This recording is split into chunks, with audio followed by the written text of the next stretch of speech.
Host, are you sure you're ready? A cold, mechanical voice echoed in Sue Jenner's mind. She came back to her senses, her gentle eyes shining softly. Looking into the distance, she nodded lightly. I'm ready. We can start anytime. Her tone was calm, as if the ruined world before her didn't exist. Yet, the system noticed the faint shimmer of tears in her eyes. Such a kind person. The system had seen Sue Jenner's past, once a lively, innocent girl, now quiet and gentle after surviving a world-ending disaster. Even after endless suffering, she still lived on in this hopeless world, holding on to the last bit of faith. She was the perfect match for the system's needs. She would complete its missions, and in return, it would help her restore life to her dying world. Both would get what they wanted. As expected, she agreed quickly, and the system successfully bonded with Sue Jenner. The mission was simple: travel to different worlds and collect their life energy. Each small world had its own rules. Sue Jenner read the mission details in advance. It didn't seem too difficult. In every world, there was a male and female lead. Together, they carried the world's destiny, keeping it alive and balanced. The world's consciousness constantly watched for intruders. Anyone trying to steal its energy would be erased instantly. To avoid detection, Sue Jenner had to blend in as an ordinary person. At the same time, she needed to quietly form a family with the male lead and have a child, through which she could gather a small portion of the world's energy. The child, protected by the male lead's destiny, would allow the system to safely extract a bit of that power. It wouldn't harm the world or stop its flow. Only a small part would be taken. That energy would then be divided into 3 parts, one for the system, one for Sue Jenner, and one to keep the system running between worlds. Sue Jenner's home world had suffered a great catastrophe. Billions had perished, cities and villages were destroyed, and the land had turned into a lifeless desert. The energy she earned would be used to heal her world, slowly bringing life back to her home. Before her lay a desolate ruin.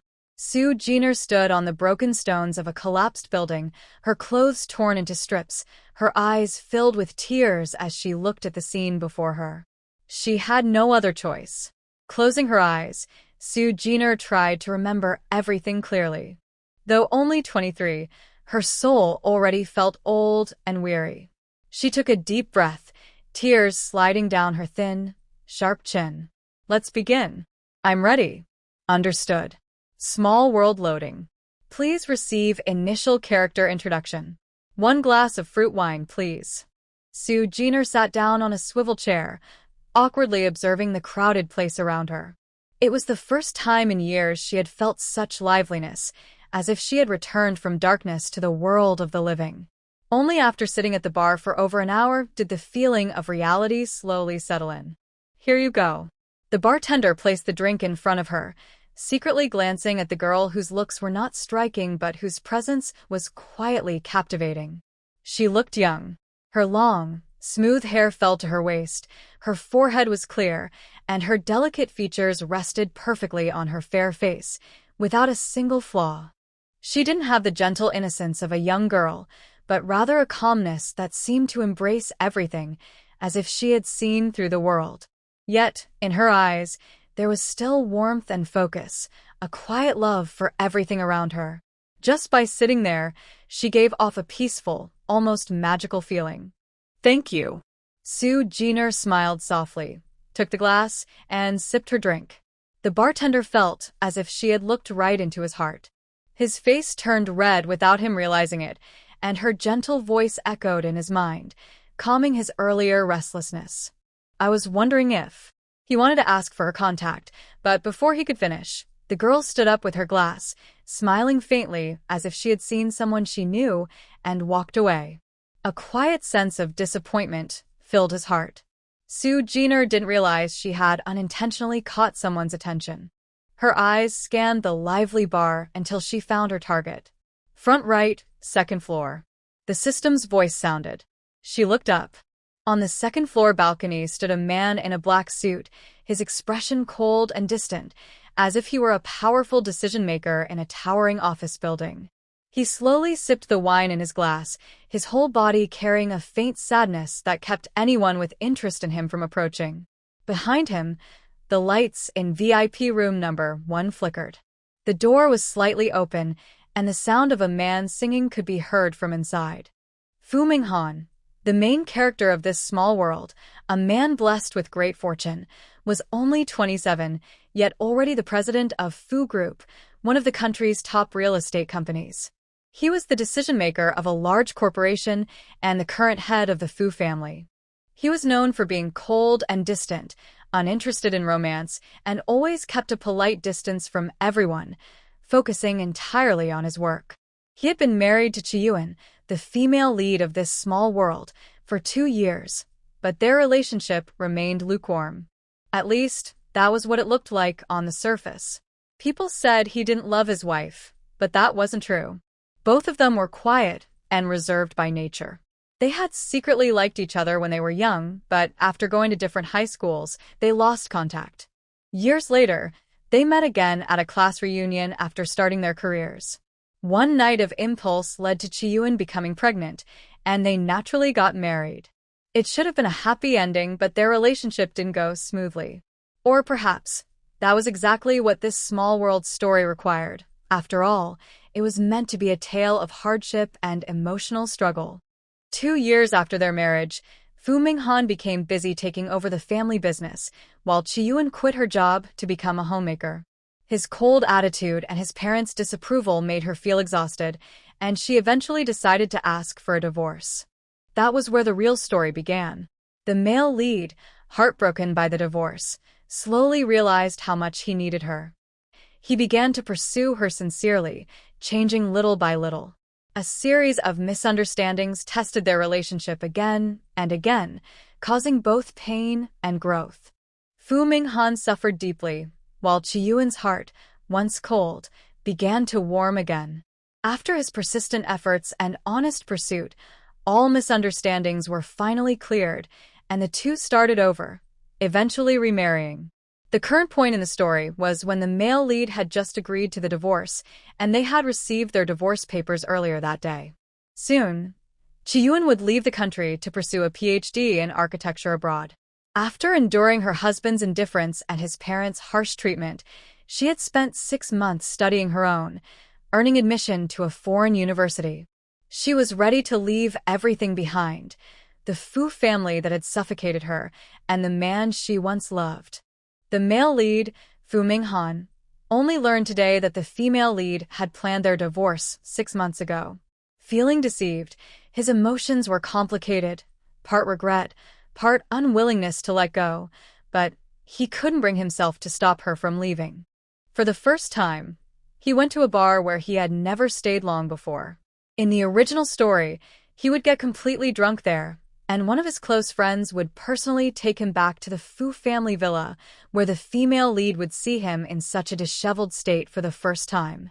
Of course, that wouldn't stop her from leaving. Sujin smiled slightly. To gain the fortune of this small world, Fu Minghan's drunkenness tonight was her rare chance to act. She took out a patterned mask she had prepared earlier, put it on, brushed her long hair behind her ear, and walked step by step toward the second floor. Her pale, slender legs showed beneath her knee-length denim skirt. Ignoring a few curious glances, she carried a glass of fruit wine and approached the private room labeled number 1 on the second floor. She stopped less than 2 meters away from Fu Minghan.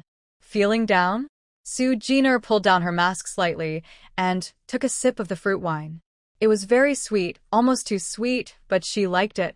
It had been a long time since she'd tasted anything sugary. Her voice was soft. The man didn't respond, which didn't surprise her. She smiled faintly, her eyes calm and relaxed. Standing there, looking at the crowd below, she felt a quiet peace inside. Fu Minghan kept drinking. 2 bottles of red wine on the table were already empty. His long fingers picked up a new bottle and filled his glass again. His dark eyes stared at the lights below. He felt restless and suffocated. He remembered the look of relief on Chiyuan's face when she asked for a divorce, and the visible lightness in her smile after he agreed. She must have thought he was someone to be feared. The noise around him faded. Fu Minghan drank deeply, refusing to let himself stay sober. When he heard that gentle voice, his brows tightened slightly.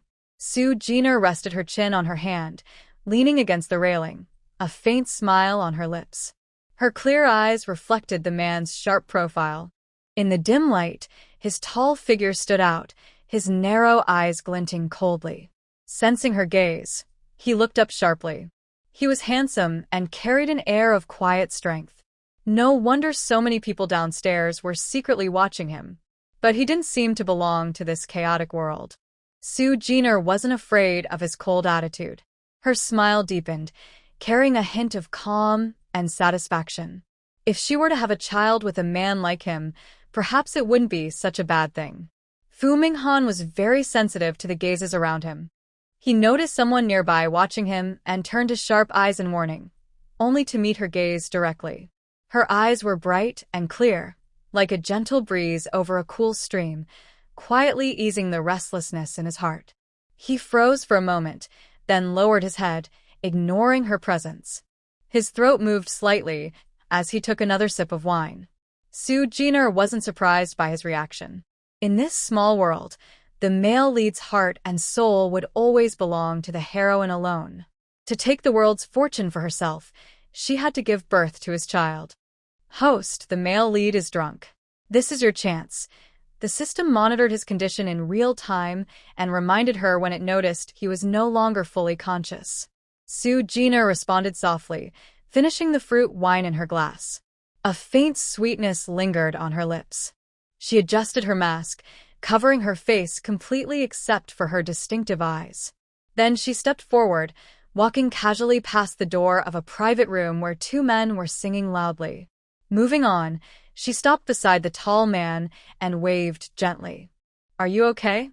Fu Minghan stood still, his head lowered, lost in his own world. Though he looked composed, he was clearly very drunk. Su Jiner whispered an apology in her heart, then reached out and lightly held the sleeve of his black suit. Her fingers were cool, like the night air outside. People around them couldn't help but glance their way, some with disappointment, others with reluctance. After all, the man many had been watching was now leaving with someone else. Still, they looked good together, and since both seemed willing, no one said anything. Fu Minghan didn't resist her touch.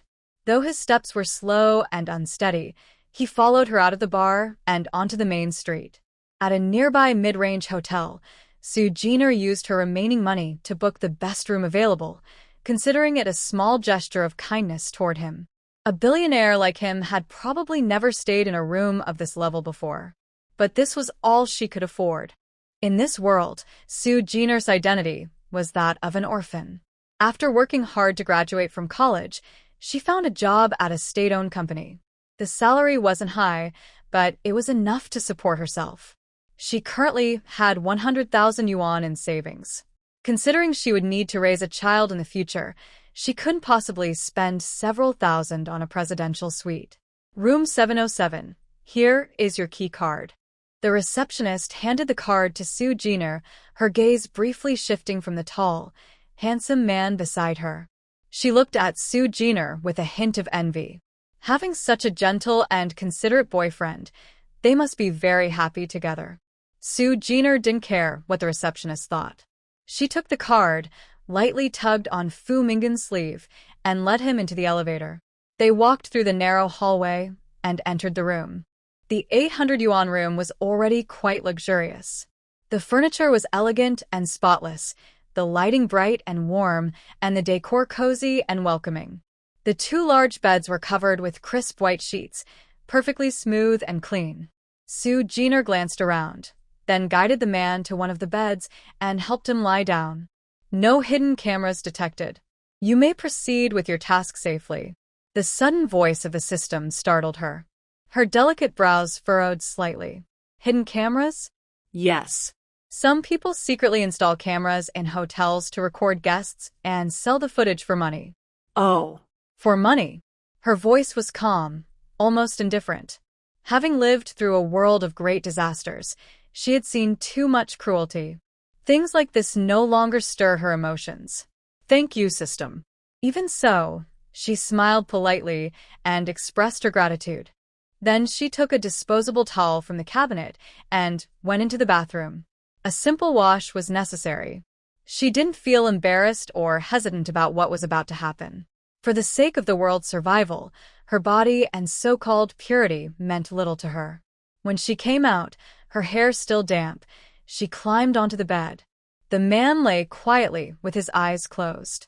As she leaned closer, she could smell the faint scent of alcohol on him, not unpleasant, but mixed with a refreshing note that was uniquely his. At this moment, he no longer had the coldness he showed when they first met at the bar. His breathing was calm and steady, his long eyelashes trembled slightly, and his expression showed a hint of unease, as if he was having a bad dream. Seeing his furrowed brows, she didn't reach out to smooth them. Instead, her slender hands rested lightly on the cool fabric of his suit. As she looked down at him, Sue Jenner's eyes were filled with curiosity, quietly observing him. She leaned closer, but before she could move further, his large hands suddenly pressed against her shoulders. His eyes snapped open, sharp and cold as a blade. She saw Fu Minggen's gaze fall on her masked face, then slide down to her left wrist. There, a bracelet with a dark agate pendant swayed gently. The small beads glimmered softly, their deep color contrasting beautifully with her pale skin. Ching. You. Was he mistaking her for someone else? Sue Jenner looked at his dazed eyes, realizing he seemed lost in old memories.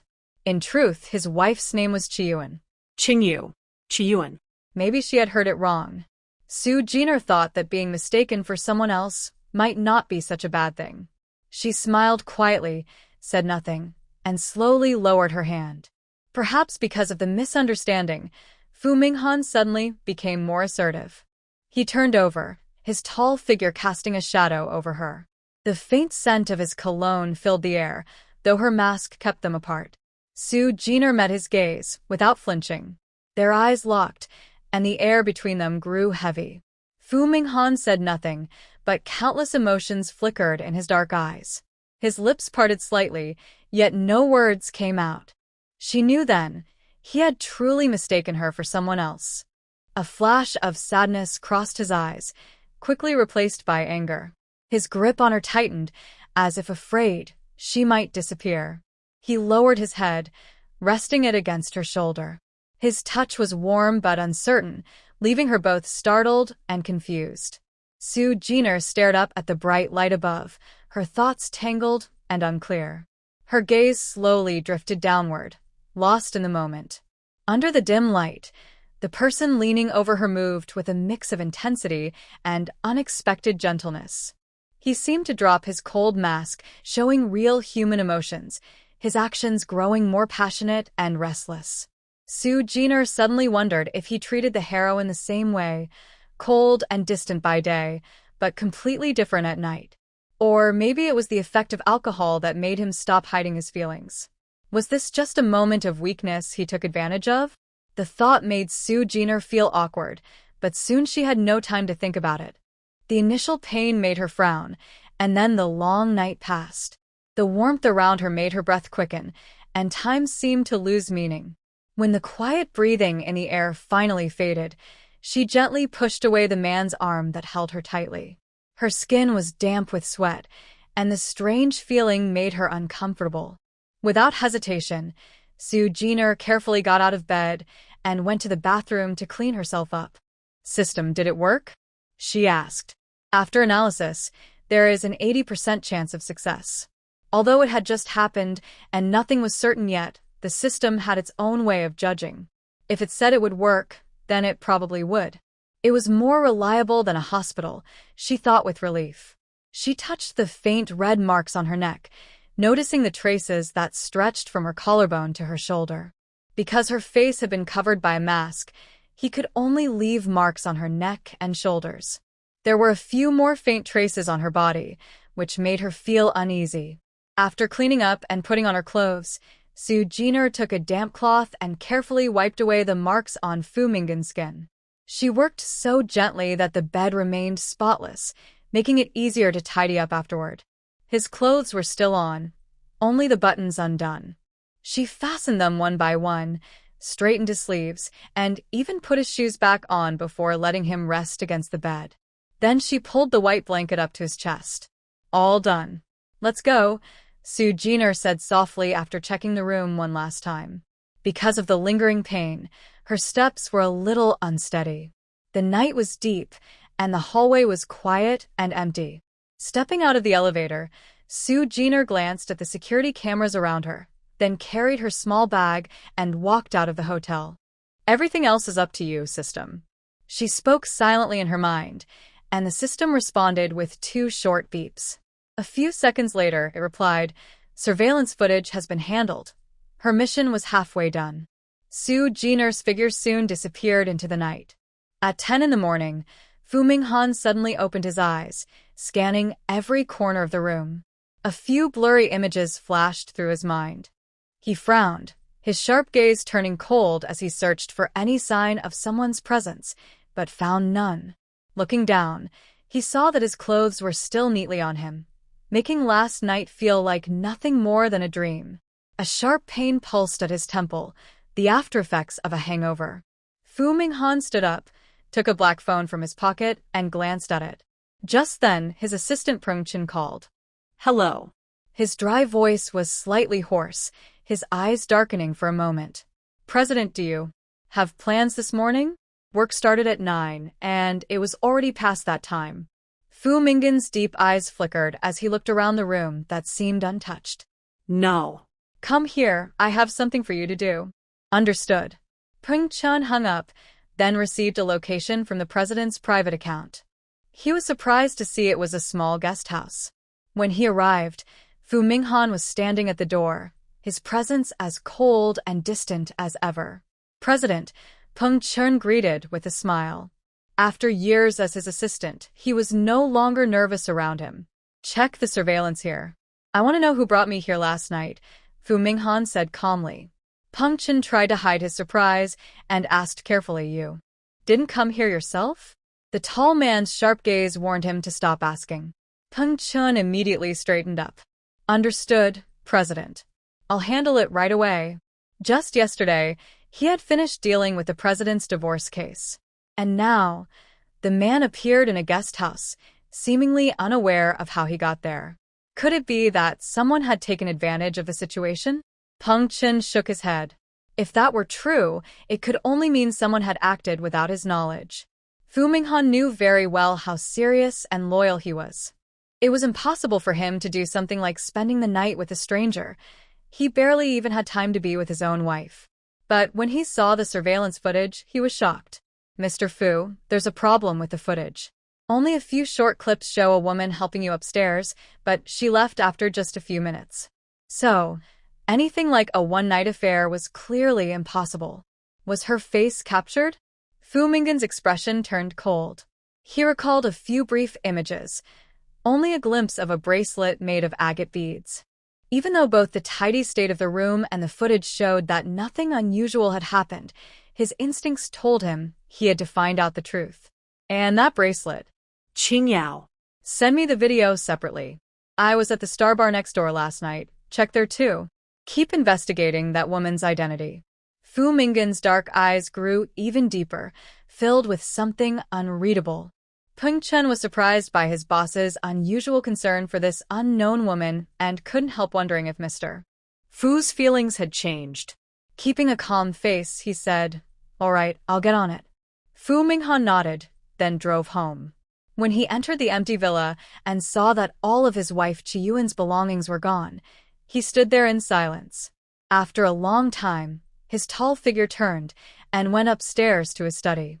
Suppressing the storm of emotions in his eyes, Fu Minghan unlocked his phone.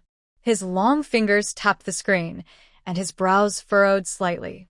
The footage showed only a few angles of him and the unknown woman entering the room. The woman wore a fitted denim dress, her long black hair smooth and reaching her waist. Her gentle face was partly hidden behind a patterned mask. To see her more clearly, Fu Minghan zoomed in frame by frame. Unfortunately, she had disguised herself too well. He could only make out her beautiful eyes, but they were not the same gentle eyes he remembered. And she was definitely not Chiyuan. His gaze moved lower, landing on her blurred wrist. A dark-colored bracelet was visible, its shape and color faintly familiar. It looked like the one he had once given away, yet somehow different. Fu Minghan sat in his study for hours, not going to the company. Hidden in the darkness, no one could tell what he was thinking. Occasionally, when his fingers brushed across the phone screen, he could barely make out his thoughts. A sudden ringtone broke the silence, bringing a trace of life to the empty room. Fu Minghan slid his finger across the screen and answered in a low voice, "Hello. Mr. Fu, I've checked the surveillance from the Star Bar. The part where the person helped you downstairs is very blurry. The lighting was poor, and we can't see the person's face clearly." Peng Chun sounded puzzled. As he watched the footage, he found the woman's movements strange. She seemed to have waited at the edge for a long time. After finishing her drink, she approached Mr. Fu with clear intent, her actions calm and unhurried, as if she wasn't afraid of being noticed. Then she walked with him across the street and into the hotel, as if her only purpose was to make sure he got to his room safely. "I also requested the street footage," Peng Chun continued. "It's the same. Her face and figure are unclear, but everyone else around is perfectly visible."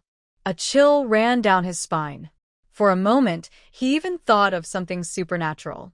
"Keep checking," Fu Minghan said calmly. "See if anyone saw her in person." He wasn't afraid of ghosts, and he didn't believe this had anything to do with them. Because the woman's identity was suspicious, he had to keep investigating. Peng Chun thought of the hotel front desk and the crowd at the bar. Surely someone must have noticed her. He nodded and went back to work, though he couldn't help wondering why Mr. Fu was so determined, as if the woman meant something important to him. A new set of surveillance clips was soon sent to Fu Minghan's phone. Just like before, he watched them frame by frame. Still, there was nothing familiar about the woman.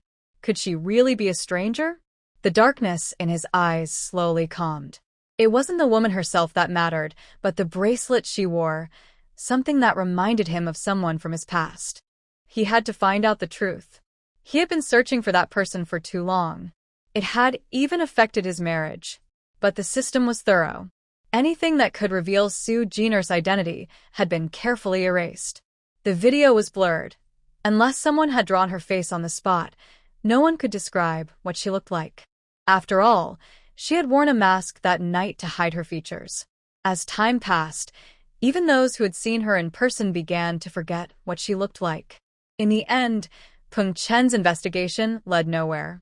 When the report reached Fu Minghan, the case was temporarily closed. The matter was finally settled. At that moment, Sue Jenner had already returned to her rented room. She carefully destroyed and threw away the clothes she had been wearing. Since this was related to collecting fortune, she couldn't afford even the slightest carelessness. She took off the bracelet on her wrist and placed it in a wooden box that also held several other pieces of jewelry, a golden bangle and a red string charm. These were keepsakes left by the families who had once taken her in. After Grandma Sue passed away, these items became the only things left behind. The bracelet was one of them. She couldn't bear to throw it away, so she kept it safely in the box. In the following days, Sue Jenner went to work as usual. The best thing about working for a state-owned company was that there was never any overtime. She enjoyed her free time to the fullest, visiting every shopping mall nearby. To her surprise, 2 of the luxury malls belonged to the Fu Group. As a major real estate developer, the group had built these 2 buildings in recent years under the approval of its new president. It was said that the designs were full of creativity. Sue Jenner visited them once a week and had to admit that each had its own unique charm, with winding corridors and beautiful details. They were sights she had never seen in her previous world. She took many photos, enjoyed delicious food and late-night snacks, but, mindful of her limited budget, didn't buy any luxury items. On weekends, with plenty of free time, she grew tired of staying near her apartment. Under the hot sun, she put on a hat and took the bus to distant places, museums, libraries, and every lively corner she could find. She even went to the airport, watching the country's advanced aviation industry in awe. Leaning against the glass doors, she stared outside in a daze. Under the blue sky and white clouds, huge airplanes soared like birds, growing smaller and smaller as they rose. Enjoying the cool air from the hall's air conditioning, Sue Jenner lowered her head, her eyes still bright. The image of the plane lingered in her mind, and the noise around her sounded almost like music, making her feel peaceful. Yuan, why did you suddenly get divorced and go back to school? Are you really done with Fu Minghan? In the busy hall, a woman's voice suddenly came from behind Sue Jenner. She turned around and saw two girls sitting not far away, a suitcase placed by their feet. The one on the left is the main character. Sue Jenner looked over in surprise. The girl had slightly wavy hair resting on her shoulders, her manner calm and gentle, and her features soft and delicate. With a sincere smile in her eyes, she looked at the girl across from her. I just want a different kind of life. My decision to separate from him was carefully thought out. But you too. It all happened so suddenly. The marriage came out of nowhere, and now the divorce too. Lin Qian couldn't understand what they were thinking. Their marriage after a class reunion had no warning, and now their quiet divorce was just as unexpected. She glanced around and, not seeing that cold man anywhere, thought to herself that he probably never truly cared for her friend. Well, whatever the reason, as long as you're happy, that's what matters, Lin Qian said, giving in. Sue Jenner watched them from the corner of her eye, catching bits of their conversation. She already knew a little about it. The marriage had started from the woman's secret affection, but the man's distant nature made her feel ignored. Over time, her heart grew cold. Not to mention, the man's parents were not easy to get along with. Love can't survive endless small disappointments. Without communication, separation becomes inevitable. But this wasn't the end for them. Sue Jenner knew they were destined to be entangled for a long time. She smiled faintly and touched her stomach. Half a month had passed, and the system had confirmed the news. She was indeed pregnant. Her goal was achieved, though she hadn't expected the woman to still be in the country. It seemed Fu Minghan hadn't stopped bothering her during this time. Standing up, Sue Jenner lost interest in the emotional drama about to unfold and decided to head to her next destination. On the way, she passed by a tall, handsome young man dressed casually. Supporting character, Yen Heng. The system's voice sounded. Sue Jenner glanced at him again. The young man's face carried a gentle smile, his long legs moving with steady grace. Though he seemed approachable, there was a faint coolness about him. He wasn't as cold as Fu Minghan, but there was a certain resemblance, and a difference too. Just as she was about to look away, their eyes met unexpectedly. He seemed startled for a moment before turning his gaze forward and walking on. Sue Jenner didn't think much of it. She smiled slightly, lifted her small bag, and walked toward the exit. In the distance, Yen Heng, who had just met up with Qi Yuan, turned his head slightly, his expression calm and unreadable. Senior Yen Heng? Qi Yuan called out in surprise. Yen Heng had attended the same university as her, majoring in architecture. He was 2 years ahead and had even taught her class when he was a senior. Yen Heng was handsome, talented in design, and known for his discipline and excellence. The only thing was, he was rather distant and never seemed close to anyone. Qi Yuan herself wasn't very social, so they hadn't talked much before. She hadn't expected to run into him here today. Senior, what a coincidence.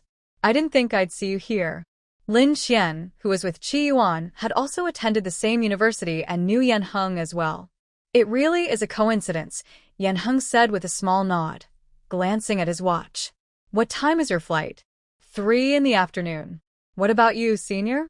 Lin Qian paused when she noticed his expression. Wait, don't tell me you and Yuan are on the same flight. When he nodded, Lin Qian smiled. Then let me treat you both to lunch. It's not often we get to meet like this. Although Yen Heng usually seemed cold and distant, he didn't refuse her offer. The three of them headed toward a nearby restaurant. As they walked, Yen Heng's gaze briefly caught sight of a woman in a white dress with long hair getting into a taxi.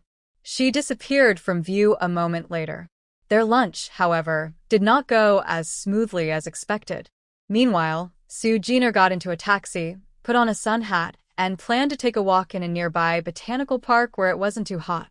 The greenery always made her feel peaceful and hopeful. Walking among the trees brought her genuine happiness.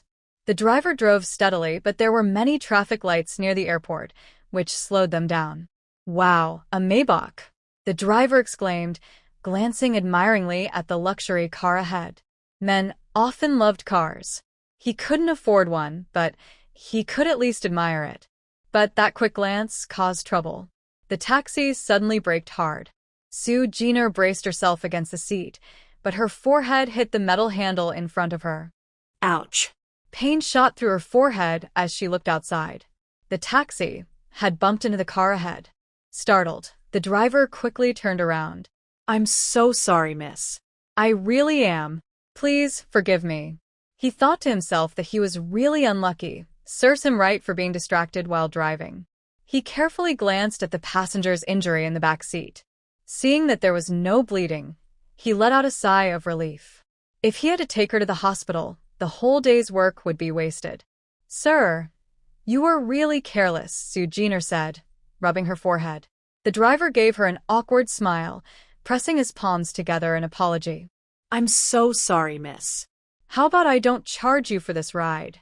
I can give you 100 yuan, you can take another taxi, or buy some medicine to treat the bruise." 100 yuan was quite a bit for him.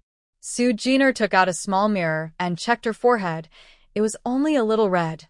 Nothing serious. She didn't want to make trouble. Being kind to others is often being kind to yourself. "Just give me 50. I'll buy some bandages and disinfectant. You should fix your car first." The driver was very grateful for her understanding. He handed her 50 yuan and kept thanking her. Sue Jenner got out of the car and quickly walked to the sidewalk. By chance, she saw the black Maybach the driver had mentioned earlier. It was waiting at a red light. Looking ahead, she realized the earlier accident had caused a traffic jam at the intersection. It would be hard to get a taxi here, so she decided to walk to the next crossing. As she walked forward, her long dress swayed gently in the breeze, her hair shining like silk behind her. Her slim figure looked graceful and calm. In the Maybach, Fu Minghan sat waiting, tapping the steering wheel with one hand. His expression was cold, but the movement of his fingers showed his impatience. Finally, he got out of the car. Dressed in a black suit, his tall figure ran under the blazing sun, leaving the luxury car behind on the street. His polished shoes struck the pavement as people turned to look at him in surprise. He quickly called Ping Chen. "Hey, come handle my car near the airport road intersection." Hearing Fu's heavy breathing, Peng Chen guessed he was walking fast. "Got it, Mr. Fu. I'll be there right away." On the sidewalk, Sue Jenner walked slowly under her sun hat, quietly taking in the lively traffic around her. Suddenly, a gust of wind brushed past her. She turned slightly and caught sight of a tall man in black running ahead, his movements filled with restrained urgency. Sue Jenner couldn't help but think how strange her luck was today, first meeting the supporting characters, and now, the main one himself. She felt like a passerby, appearing briefly in their world. At the airport, an important scene takes place. The heroine and the second male lead have a meal together and run into the hero's stepmother, Fong Qing, who speaks badly about the heroine. This makes the heroine even more determined to leave the hero and his family. When the hero arrives at the airport, he argues with the heroine. At her firm request, they part ways, and he watches as she boards the plane with the other man. The system explained the misunderstandings one by one. For example, the hero's stepmother insulted the heroine, and she endured it quietly. The hero missed that moment, saw the heroine with the other man and misunderstood, feeling jealous. "Oh, I see. This is the first emotional conflict, right?" The hero feels jealous and heartbroken as he watches the person he likes stand beside someone else. Something like that. What a strange kind of fun. Sue Jenner pressed her lips together and smiled secretly, finding it unexpectedly amusing. When the figure disappeared around the corner, she waved for a taxi and headed to the botanical garden as planned. They were just strangers passing by each other, no need to think too much about it. Life in this world was rich and interesting. Sue Jenner worked steadily for a month. When she noticed a slight curve in her belly, she paused in surprise. It was her first time becoming a mother, and honestly, she wasn't ready yet. Fortunately, with the system's comfort and guidance, she didn't need to go to the hospital to check the baby's health. Everything seemed fine. During this time, the hero and heroine didn't appear in her life.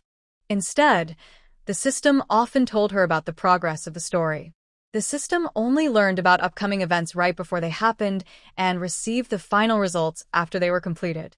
Everything worked like a program. The main characters of this small world seemed blessed by fate, but in truth, they were simply following a fixed storyline. Sue Jenner smiled. Being a puppet was still better than seeing the world destroyed. And who said the main characters weren't enjoying their roles? She took things easily, going for walks after work to relax. She thought she was in good health, but one day, as summer turned to autumn, she caught a bad cold in a heavy rain.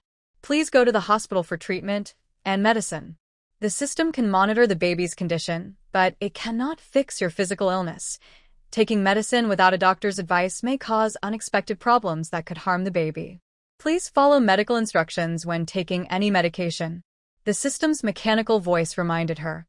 Sue Jenner, who was about to make a cup of cold medicine, froze for a moment. She put down the medicine and sighed softly. Got it. She was 3 months pregnant.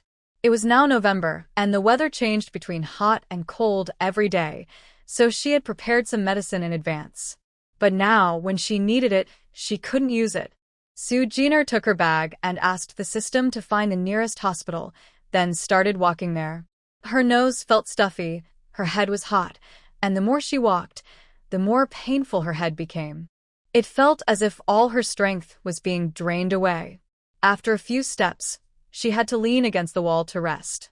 When she could faintly see the outline of the hospital, her strength was completely gone. She gasped, and her body went weak as she began to fall. Hey. Are you okay? She vaguely heard a woman's gentle and concerned voice. Through her half-closed eyes, she saw 2 figures appear before her. The tall man bent slightly, and she caught a faint, familiar, refreshing scent. The woman's face was pure and beautiful, looking more lively than before. Fu Minghan and Chiyun? What a coincidence, to meet them on the way to the hospital. Your condition is serious. You needn't right away, the system said anxiously. After all, the system's mission target was in her belly, and it wouldn't know how much energy it could gain until the baby was born. Sue Jenner closed her eyes, her face pale. She answered softly in her mind, got it. Her lips moved slightly. Please, help me. Her hand gently touched her rounded belly. Feeling a bit embarrassed, she said weakly, please take me to the hospital. I don't have any strength left. Where's your husband? Chiyun asked, her eyes glancing at Sue Jenner's belly with a trace of envy. She once had the chance to be pregnant too. Fu Minghan, who had been watching her expression, looked up quietly.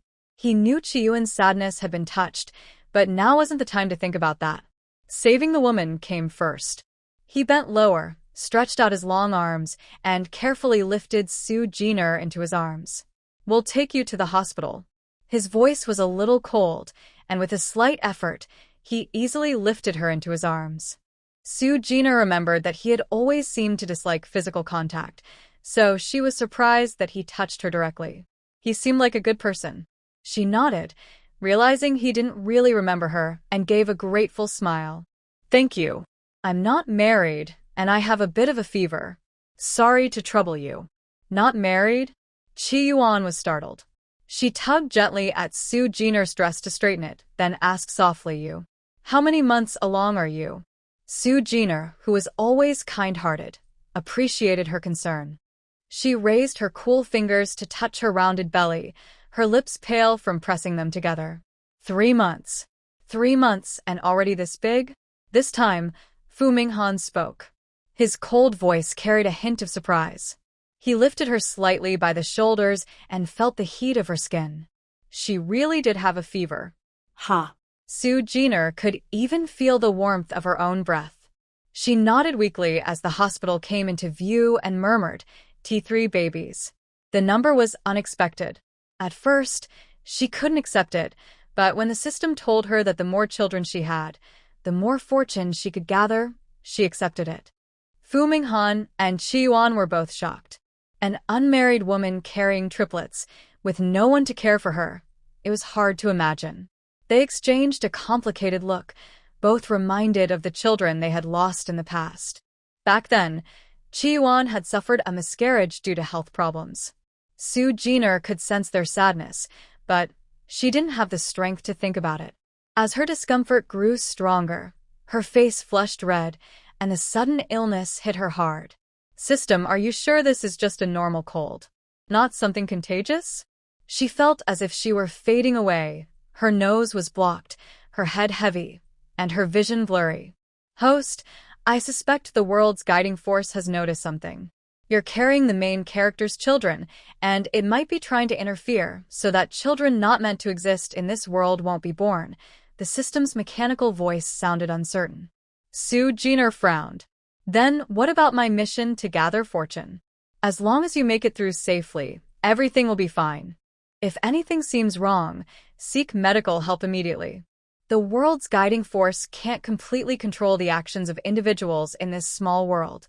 So, as long as I'm pregnant, unexpected things will keep happening? Yes. Most likely, the weather and other factors will make you sick.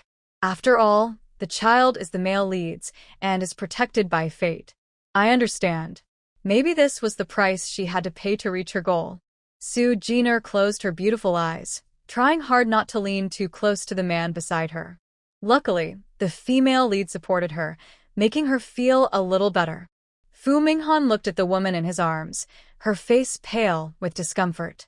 Out of the corner of his eye, he glanced at Qi Yuan and wondered if she had suffered the same way when she was expecting his child. Qi Yuan didn't notice his reaction. She looked at the weak woman with sympathy and concern. As soon as they arrived at the hospital, they rushed to the emergency room. Fu Minghan watched Qi Yuan's hurried figure disappear down the hall. His eyes darkened as he gently placed the woman on a nearby bench.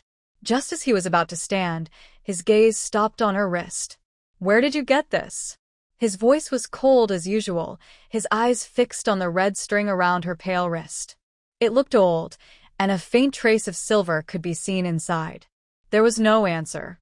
Su Jiner had already lost consciousness, her eyes closed as she leaned weakly against the chair. Fu Minghan's gaze slowly moved across her face.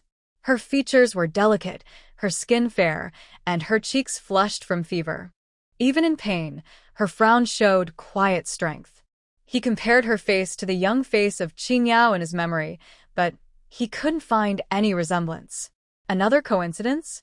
Fu Minghan hesitated, still looking at her wrist. Then he heard footsteps approaching. When he looked up, Qi Yuan was returning with 2 medical staff. Hurry, she's pregnant and has a fever. Take her to a ward. One of you go pay the fees, the other come with us, the head nurse said, helping to lift the unconscious Su Jiner. Qi Yuan didn't notice Fu Minghan's lingering gaze on Su Jiner's wrist. She picked up the small bag that had fallen and followed quickly, saying to her ex-husband, "Go register her. I'll call you later." Fu Minghan came back to his senses and gave a quiet He took out his phone and glanced at the call log. More than 10 missed calls glowed in red, all from Qi Yuan's number. He looked away, turned off the screen, and walked toward the registration desk. Hot. It was unbearably hot, as if she were being roasted inside a furnace. Pain. Her whole body ached, a deep, lingering pain that spread through her bones and veins. Su Jiner's eyelashes trembled as she slowly opened her eyes. Even her breath felt hot. Her gaze moved, first to the clear 4 bag hanging beside her, then to the man and woman standing 2 meters away. You. Her dry voice was hoarse. She coughed and, with Qi Yuan's help, sat up halfway, realizing her forehead was covered in sweat. Drink some water. The doctor said you have a viral fever. Luckily, we came early. Otherwise. Qi Yuan's voice trembled slightly, her hands hovering nervously above Su Jiner's stomach, as if protecting something precious.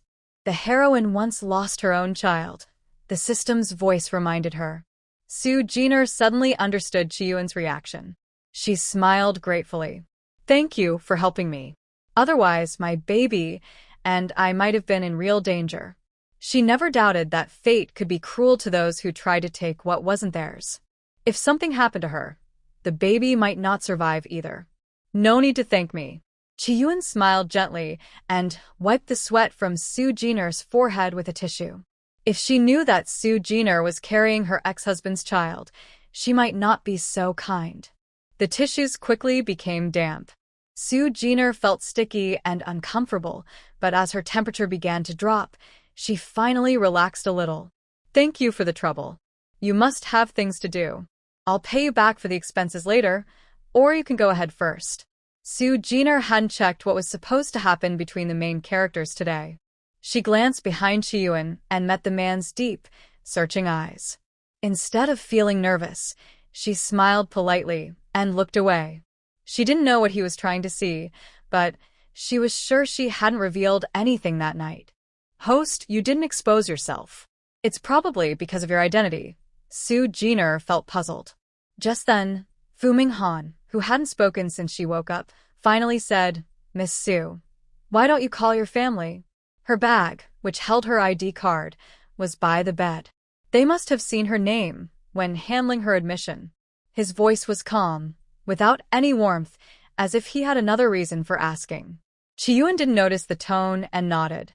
Yes, Miss Su, we can wait until your family arrives before leaving. That I don't have any family. As soon as Su Jiner said this, she noticed Fu Minghan's sharp gaze. She didn't understand why he reacted so strongly. My grandmother passed away before I graduated from college. She was my last relative. I'm sorry, Chiyun said softly, hesitating to say more. But Fu Minghan interrupted her. Miss Su, you only had your grandmother? Were you adopted? Hearing that, Su Jiner suddenly remembered what the system had told her about her identity. Could her background be connected to the main characters? Wasn't she supposed to be just a side character? She didn't understand, but she nodded slightly. I think so. My grandmother's son passed away long ago, but she told me I joined the Su family when I was 10. A gentle smile appeared on her lips as she touched her slightly rounded belly, showing a quiet, motherly warmth. As her hand moved, the red string bracelet on her wrist swayed gently. When Chiyun saw the bracelet, she froze, her expression distant, as if something deep in her memory was stirring. Fu Minghan noticed Chiyun's reaction. His eyes grew sharp, and his gaze towards Su Jiner turned cold, almost hostile, for reasons she couldn't understand. Host your bracelet, the system reminded her. Su Jiner glanced at the red string on her left wrist. It wasn't just a simple bracelet. Inside the knot was a small silver bead.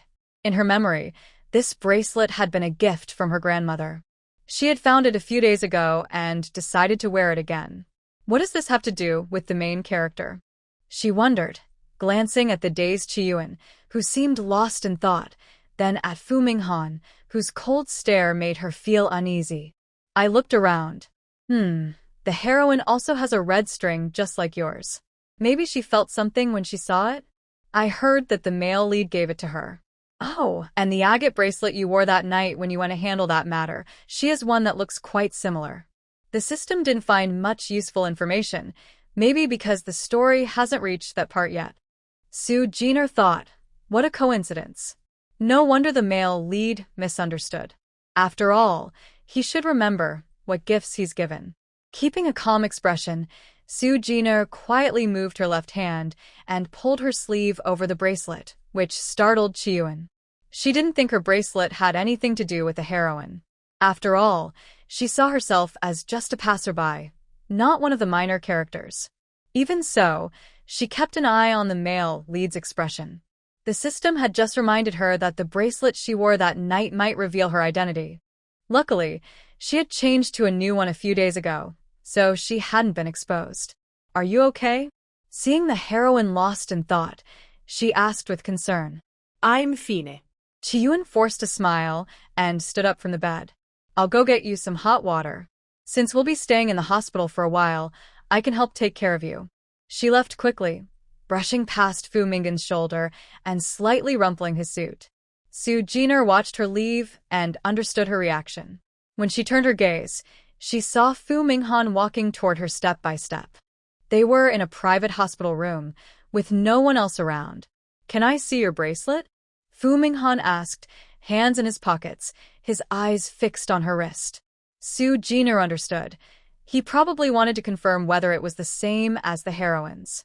She smiled calmly, took off the bracelet, and handed it to him.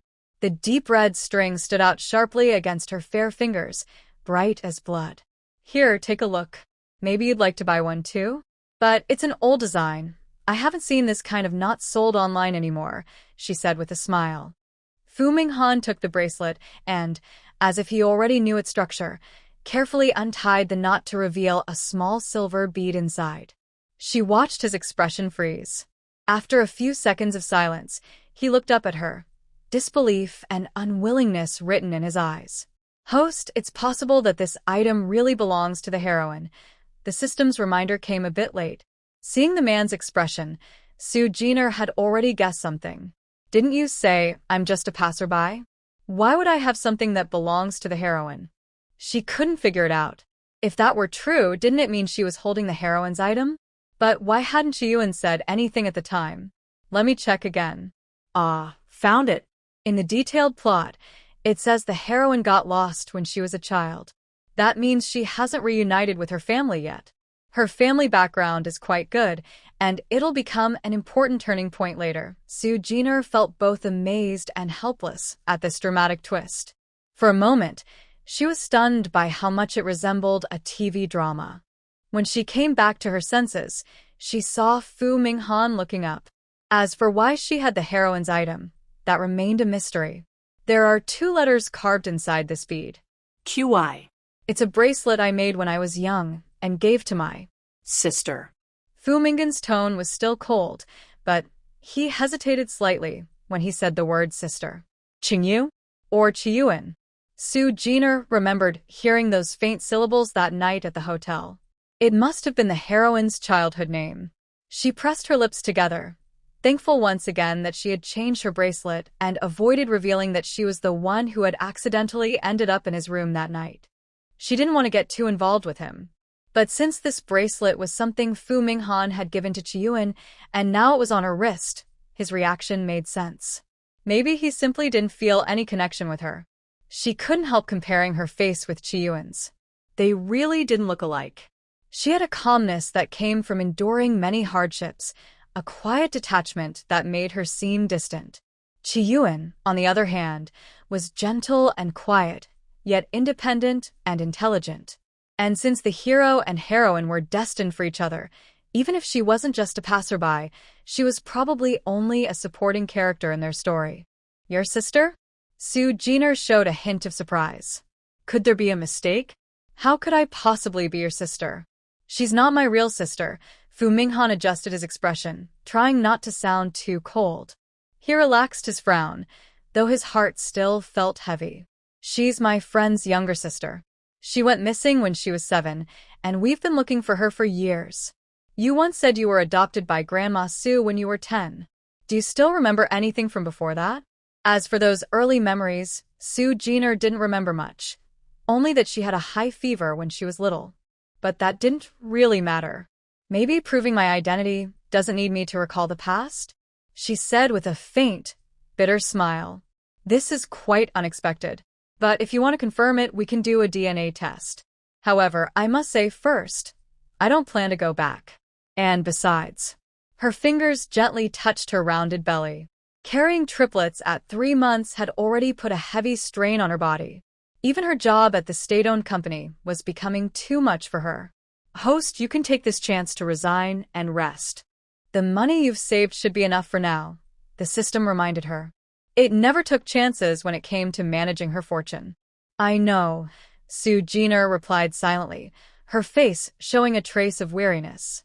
"And I'm having children on my own. To be honest, your friend's family must be quite influential, right? Do you really think I'm in any position to go back now? People with wealth and status care deeply about appearances. A woman returning home while expecting children without being married could easily become a scandal for a large family." I understand what you mean, Fu Minghan said, his expression tightening slightly. Perhaps he hadn't expected things to be this complicated. Seeing her expression, he finally nodded. I'll arrange the DNA test. We'll talk again once we have the results.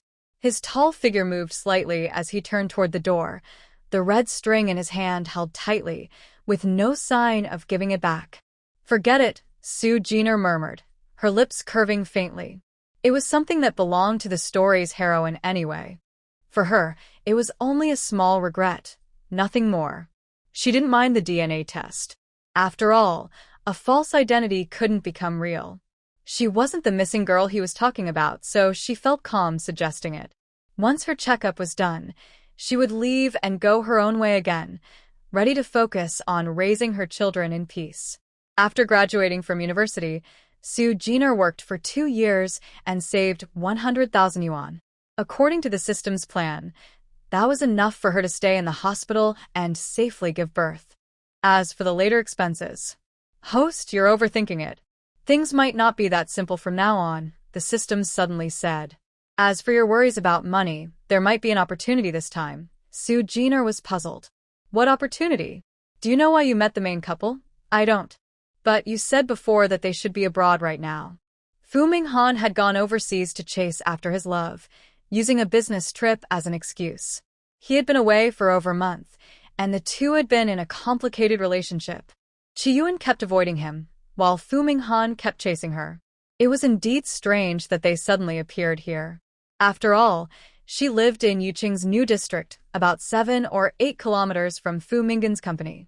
Fu Minghan failed to win Chi-Yuan's heart, but he has always suspected that she might be his long-lost sister. So this time, he returned to have a DNA test done. As for why he chose this hospital, it's because the eldest son of the Liu family happened to be here on a business trip. The eldest son of the Liu family? The heroine's brother? Yes, Liu Yuan, Chi-Yuan's biological brother and Fu Minghan's close friend. They're the same age. The Liu family runs a large hotel business, and he came here to inspect one of their branches. Sue Jenner nodded, her bright eyes flickering thoughtfully. So, you mean my DNA will be tested along with theirs? Then the heroine's true identity will be confirmed, right? And I thought I could finally stay away from the male lead, was I wrong again? Once the heroine returned to her real family, the Liu family, and the Liu and Fu families joined through marriage, it sounded like a perfect story. Sue Jenner smiled faintly. The system, sensing her thoughts, sounded helpless. Host, you're thinking too simply. Have you forgotten what kind of world this is? Huh? The 4 drip beside her was already halfway done. Sue Jenner looked up, suddenly remembering that this world was one of dramatic love and power struggles. Judging from the story so far, the main couple's relationship would surely be full of misunderstandings and emotional turmoil. If the heroine regained her true identity as the Liu family's daughter, that intense contrast between strength and weakness between her and the male lead would fade away. Yes, you're right. So this time, the DNA test will definitely fail, and the heroine won't be able to reunite with her family. With your involvement, according to the usual dramatic setup, you'll end up taking her place in the Liu family. Why? Can't I just refuse? Sue Jenner didn't want to pretend to be the heroine. She only wanted to leave the world of the main characters and live a quiet life of her own. Even without you, some misunderstanding would still cause the heroine to fail the test. I just think that, given your current situation, you could borrow the Liu family's influence for a while. After 2 difficult years, you can repay them later. Having a child was a very difficult thing. The system's biggest worry was that the world's will might interfere, harming Sue Jenner's body and ruining its plan. With the Liu family's wealth, if she fell ill or faced an accident, there would be help and money to reduce the danger. After giving birth, from recovery to the child's first year, she would need support. The system didn't want its host to suffer too much in her first world, as that might affect future missions. Since we have the chance to use these resources, I think we don't need to stick to the rules too strictly. As long as you repay the money later, it's fine. Sue Jenner understood the system's reasoning. Her calm eyes lowered slightly, and she softly agreed. Before, she had secretly approached the male lead for the sake of luck and ended up expecting his child. Now, for the same reason, she could also pretend to be the heroine. As the system said, success sometimes required flexibility. She didn't mean harm. She was just going along with fate, and she would make up for it later. Since that was the case, her earlier decision to stay away from the male lead would have to change. But I don't want to go to the Liu family. Maybe I can use Fu Minghan instead. After all, they weren't her real family, and Su Jiner didn't want to waste time building connections with strangers. The more she got involved, the harder it would be to leave later. Fu Minghan had no special feelings for her and even tried to avoid her because of Chiyuan. As long as she could keep her child's secret safe, she didn't need to worry about getting caught up in the main couple story. She could simply borrow money from the male lead, use it, and then leave with her child when the time came. Good idea. The system did not respond to Su Jiner's suggestion. Soon, Fu Minghan, dressed in a black suit, returned holding a clear plastic bag and a small pair of scissors. I need a strand of your hair, he said calmly, standing still by the bed. Su Jiner looked at him curiously, noticing the restrained emotion in his eyes. She couldn't tell why he seemed upset. Are you unhappy? Is it because of that girl? She asked softly. Or because of who I am? She didn't expect an answer.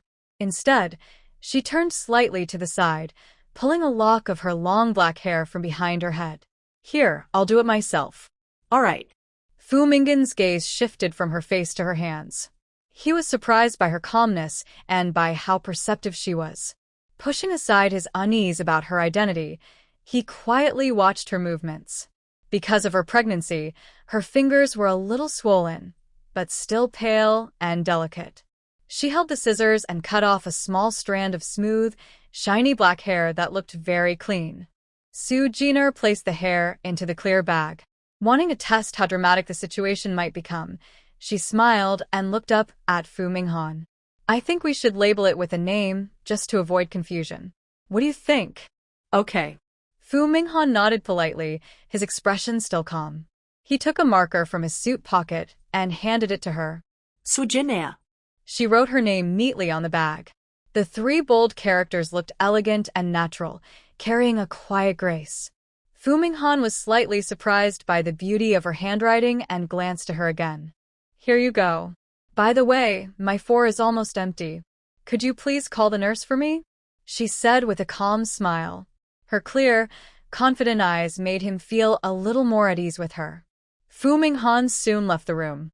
The system checked Su Jiner's body temperature, 38.5 degrees Celsius, still a mild fever. Rest for few more hours. The risk hasn't completely passed yet, Su Jiner nodded. When the nurse came in to change her 4, she turned slightly with the nurse's help, closed her eyes, and quietly fell asleep. In the testing room next door, the missing main character, Chiyuan, stood waiting with 2 men in suits. A medical worker came out holding a blood test kit. Who's here for the test? I will. Liu Yuan, tall and composed, stepped forward and quickly finished the blood test. He buttoned his sleeve and looked at Chiyuan's profile, unable to tell if she was really his sister. But her face did look familiar.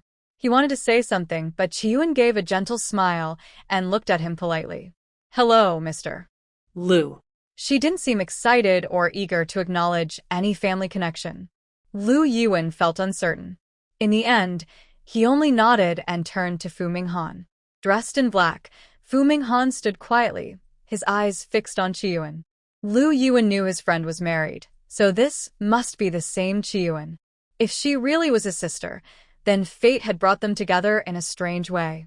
Do you still have something to say? Fu Minghan asked after watching Chiyuan for a long time. She didn't even glance at him, and his brows furrowed slightly, his tone cold and distant. Even when speaking to his friend, he seemed detached. Fortunately, Liu Yuan was used to this. Ever since Qingyao disappeared, Fu Minghan had changed completely, becoming the calm and emotionless man he was now. Liu Yuan didn't take offense. He guessed Fu Minghan and Chiyuan had something to talk about, so he nodded and left, unaware that the DNA test involved not only him and Chiyuan, but also a pregnant woman lying in another hospital room. You're really leaving? No matter what the result is? Fu Minghan pulled Qiyuan aside to a quiet corner, his voice low and cold. If not for his usual calm expression, Qiyuan might have thought he was someone else. She smiled lightly. It doesn't matter to me who Qingyao is, or whether she's me. I came back this time just to end things with you. Her calm but firm words pierced Fu Minghan's heart. He wasn't used to showing emotion, so even though he was deeply shaken, his face remained expressionless. But clearly, his attempt to soften and compromise had failed again. Qiyuan was determined to cut ties completely. Su Jiner had no idea how Fu Minghan had gone abroad to chase after the heroine. When she woke up and heard the system explain the whole story, her eyes widened in surprise. The heroine's attitude is that firm? She's determined, but the male lead definitely won't give up easily. Let's wait, he'll probably go abroad a few more times. Su Jiner picked up her phone and let out a small sound. Her fingers slid across the screen as she played a soft song and placed the phone on her belly, giving her baby some early music education. Although her original reason for having this child was not pure, that didn't mean she wouldn't raise and care for the baby sincerely. The system, being quite considerate, not only shared gossip about the main couple but also searched for scientific methods of child education. Fu Minghan had gone back midway because of work, and since the heroine didn't want to see him, he wisely gave her space. Qiyuan, being kind-hearted, stayed with Su Jiner at the hospital until 10 o'clock, worried that she might have trouble being alone. Su Jiner was grateful for her care. After confirming that her fever was gone and she was fine, she completed the discharge procedures. Then she said goodbye to Qiyuan. Thank you for your care and kindness. You're a good person and deserve someone who truly loves you. Whatever you choose, as long as you're happy, that's what matters. She felt like she was talking like an old mother. Seeing Qiyuan's gentle smile, she patted her shoulder and went back to her rented apartment, holding her belly carefully. The heroine left the country early this morning. Her flight was at 5. The next morning, Su Jiner woke up tired and smiled faintly when she heard the news. That's the heroine's decisiveness. I really admire her courage. The male lead is hesitating about whether to chase after her. Oh. Men and their pride. A few more words might push him to go. After saying that, Su Jiner washed up quickly, put on a few layers of clothes, and went out. It wasn't the weekend. She had to go to work. There were many food stalls along the road, and lots of office workers heading in the same direction, most of them young like her. But Su Jiner, walking slowly with her pregnant belly, stood out among them. Many people glanced at her as they passed. The sunlight wasn't harsh today, and the autumn breeze carried a bit of chill. She wore a long skirt that brushed her ankles. Her slender figure carried a heavy burden, and each step seemed to take great effort. Her lips parted slightly as she caught her breath, a faint blush coloring her face. Even though pregnancy made her a bit swollen, it didn't take away her beauty. Instead, she looked even more radiant, her fair skin glowing with a healthy blush, like a ripe fruit that naturally drew people's attention. Fortunately, the distance wasn't far, just 2 kilometers. After hurrying along, Su Jiner managed to clock in right on time, without being late. Gina, you're here? Oh, be careful, a female colleague said, stepping forward to help her. They had worked together in the same state-owned company for more than 2 years. Su Jiner was kind and considerate, so she got along well with everyone. When her unexpected pregnancy became known, no one thought too much about it. They only teased her for not treating them to wedding candies. In the end, Su Jiner ordered some sweets online and shared them with everyone, saying it was an early celebration for her baby's arrival. As the days passed, her body grew heavier, and work became more difficult. On the same day she received Fu Minghan's call, and with his agreement, she decided to resign. Your health isn't suited for work right now. It's not worth it to push yourself for a bit of money. What are your plans for where you'll stay next? Inside the black Maybach, Fu Minghan sat in the front passenger seat. His calm, cool voice filled the car. Su Jiner, sitting in the back with her hands gently resting on her belly, glanced at the young man driving. She noticed his quick, shy glances, but chose to ignore them. After thinking for a moment, she said softly, Thank you for not sending me back to the Liu family. I want to move to a quieter city and settle down there. Just as the system had predicted, fate seemed to be creating misunderstandings and obstacles between the main characters. The DNA test report and her package had been switched, which meant that Su Jiner was now publicly recognized as the Liu family's long-lost daughter.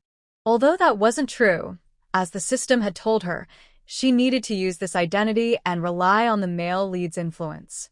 All right. Whether you want to return to the Liu family or not, I'll respect your choice before the baby is born.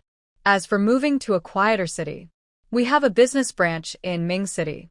Secretary Peng, please take care of this matter.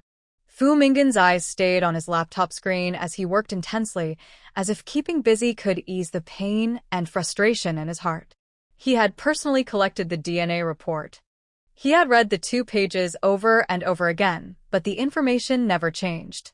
Su Jiner and Liu Yiwen were indeed related by blood, and she was the same little girl who had once comforted him through the sorrow of losing his family. He always insisted that Qing Yao's Qi Yuan was a stranger with no blood relation. As a child, Fu Minghan liked Qing Yao, but as he grew up, he fell in love with someone else. This realization made him feel sad, but he knew what he wanted, so he tried to stay calm. The only good news was that Qing Yao was pregnant, so they probably couldn't be together. Qing Yao, Fu Minghan called out hesitantly, his handsome eyebrows furrowed. Next to him, Peng Chun sat confused in the driver's seat. He saw Mr. Fu struggling and feeling upset, and he wondered why a pregnant woman was in the back seat. Who was she? I'm not Qing Yao. Just call me Su Jiner, she said with a light smile, her eyes shining like they were full of light. She didn't seem to notice Fu Minggen's troubled expression. Through the rear-view mirror, Fu Minghan caught a glimpse of her face. Seeing her optimistic look, he relaxed a little. Maybe, no matter what happened in the past, she kept looking forward, and he should do the same. I understand. Jingqing isn't far from Yuqing. Since you're going alone and no one to take care of you, I'll ask Secretary Peng to find a nanny to look after you. Don't worry about money, he said softly, calming down and thinking more carefully. He looked at Peng Chun, who blinked and quickly responded, Don't worry, mister. Fu. I will make sure Miss Su is taken care of. Peng Chun found their identities strange. Fu Minggen's attitude towards Su Jiner was complicated, but one thing was clear. They weren't close right now. So, the child in her belly. Peng Chun carefully looked away and followed Fu Minggen's instructions, driving Su Jiner home first. The black Maybach stopped outside a regular residential area, attracting many glances. When 2 men in suits, who clearly weren't ordinary people, got out of the car, it caused even more whispers and surprised looks. Fu Minghan was very handsome, the kind that could be famous in the entertainment industry. Su Jiner had watched many dramas over the past few months and understood why everyone admired Fu Minggen's looks. She also looked at him. The tall man walked calmly to the back seat, opening the door with a long, graceful hand. His figure, bathed in sunlight, had a mysterious charm that made him even more attractive. Get out of the car, he said softly. Maybe he thought of her as his sister, so his tone was softer. Peng Chun jogged to the other side, holding the office supplies that Su Jiner had packed from the office. Thank you, Su Jiner said. She was wearing flat shoes, with 1 foot on the ground. Now that the baby was 3.5 months old, her belly stuck out quite a bit, almost ready to burst. Fu Minggen moved carefully. Although she was steady, he still reached out to support her. Then he looked at the ordinary apartment building inside, without any signs of dislike or worry. As Su Jiner got out of the car, she noticed that the shouting around her had lessened a bit. She looked at her hand resting on his arm and smiled, realizing everyone had misunderstood. Miss Su, do you live here? When is a good time? I can help you move, Peng Chun said, carrying things and walking on her right side, eager to learn more about her. This was the second girl who had physical contact with the boss, and she was pregnant. She also received extra attention from Mr. Fu. He thought her background might not be simple. Peng Chun couldn't help but glance more at the girl, who was carefully walking while holding her belly. Even though she was pregnant, her calm and confident manner was still obvious, bringing a peaceful aura that made people want to look at her again. In that second glance, he saw her smile, full of genuine gratitude. Yes, any time is fine. Thank you, Secretary Peng. You're welcome, Peng Chin said, blushing slightly. He felt a bit regretful, but wasn't sure what he was regretting. Fu Minghan looked at Peng Chin again, then helped Su Jiner onto the stairs and entered the shared apartment after taking the elevator. The room was quite clean. The only surprise was that they didn't expect a girl with such elegance to live in a place like this. Just by looking at Su Jiner, the first impression was that she was from a wealthy family. The room is so small, Peng Chin said as he stepped inside, unable to hide his surprise. He glanced at Fu Minghan's expression, sensing something was touched, and his brow furrowed slightly. The first thing he saw was a large bed taking up most of the space, covered with a blue sheet. The blanket was half-turned and a bit messy. In the narrow remaining space, there was a small table with an old laptop on it. Around it, there were scattered items like a water cup, a comb, and a mirror. Sorry, the room is a bit messy. I find it hard to tidy up alone. Su Jiner stepped onto the bed with one foot, wanting to straighten the quilt so that the two of them could sit comfortably by the bed. This was her first time inviting someone into her room. It wasn't pretend. She genuinely felt a bit awkward and uncomfortable. Hey, Miss Su, don't tidy up. You're not feeling well, Peng Chin quickly reacted, putting down what he was holding to help. However, his movements were a bit stiff, since this was a girl's private room. In the end, Fu Minghan couldn't stand it anymore. He pulled Peng Chin closer, reached out with his right hand to help Su Jiner sit down on the hard stool, then bent down to awkwardly straighten the quilt on the bed. Peng Chin noticed the embarrassment on Su Jiner's face. He took out his phone, deciding to ask for a day off tomorrow to help with moving. The small space was full of sharp corners, making it inconvenient for a pregnant woman to stay there often. Host, this seems to be the first time the male lead is helping a girl make the bed. Are you saying Fu Minghan sleeps at home but doesn't make the bed? Su Jiner was surprised. That's different. Su Jiner didn't understand what was different. She let out a breath, feeling the tightness in her chest ease, and turned around to find some water. Quick as a flash, Peng Chin went to get water. No one noticed that behind him, Fu Minghan's smooth actions carried a hint of stiffness in his expression. The messy quilt was quickly folded into a neat square under his long arms. Like his personality, he looked cold and emotionless. His movements paused for a moment when Peng Chin brought the water in. Maybe he was gradually getting used to it. His inner resistance lessened a bit. Hearing the water drinking behind him, he carefully smoothed out the wrinkles on the bed. Hey, no need to be so detailed. You can sit first, Su Jiner said, surprised by his actions. A CEO of a big company fussing over bed wrinkles in her home. Though he was pretending to be the childhood sweetheart of the heroine, did he really need to go to such lengths? Peng Chin, standing nearby, was also surprised by Mr. Fu's attentiveness.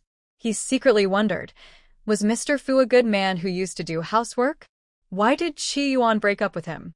At this moment, Fu Minghan also stood up, his suit slightly disheveled. He turned around and stood still, glanced at Su Jiner's face, and after confirming there was no problem, he said to Peng Chin, I have an unused villa nearby. Before I find a house in Mingcheng, you can move your things there. The prices around here are not cheap.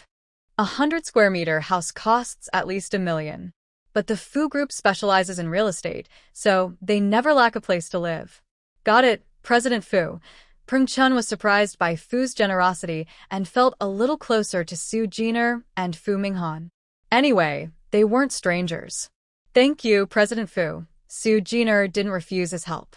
For her, safety was more important than anything. You can call me Brother Minghan, Fu Minghan said with some difficulty. Su Jiner knew he couldn't accept her calling him that. It was just because of childhood memories. Whether he wanted to hear it or not, it was only making things difficult for herself. She looked at Peng Chin, whose eyes were wide open, and shook her head silently. No need. No matter how close I was to you in childhood, I've forgotten those experiences. You probably feel uncomfortable too. I appreciate your help, but calling you brother, let's forget it. Or should I call you Fuga? Fuga and Brother Minghan should be easy to tell apart. As soon as she finished speaking, she noticed Fu Minghan relax his brows and eyes, probably relieved. Okay, he agreed. According to the story, less than half a month after the heroine's last hospital visit, she went abroad. Fu Minghan hasn't chased after her this time. Maybe because Qi Yuan's firm rejection last time hurt his feelings? The heroine is now studying for a PhD in architecture abroad. The male and female leads are entangled, and sooner or later, he will chase her. The system, acting like an insider, explained. Su Jiner lay back on the bed, holding her belly, and nodded gently. Her eyes flicked to Fu Minghan, who was sitting stiffly in her room. She had urged him several times to leave, but for some reason, he preferred to sit in her room, staring at his phone absent-mindedly, without taking the initiative to leave. Even Peng Chen felt a bit awkward and had to find something to do. Miss Su, is the box you're holding also filled with valuable items? Be careful when you take it with you later, and don't lose it.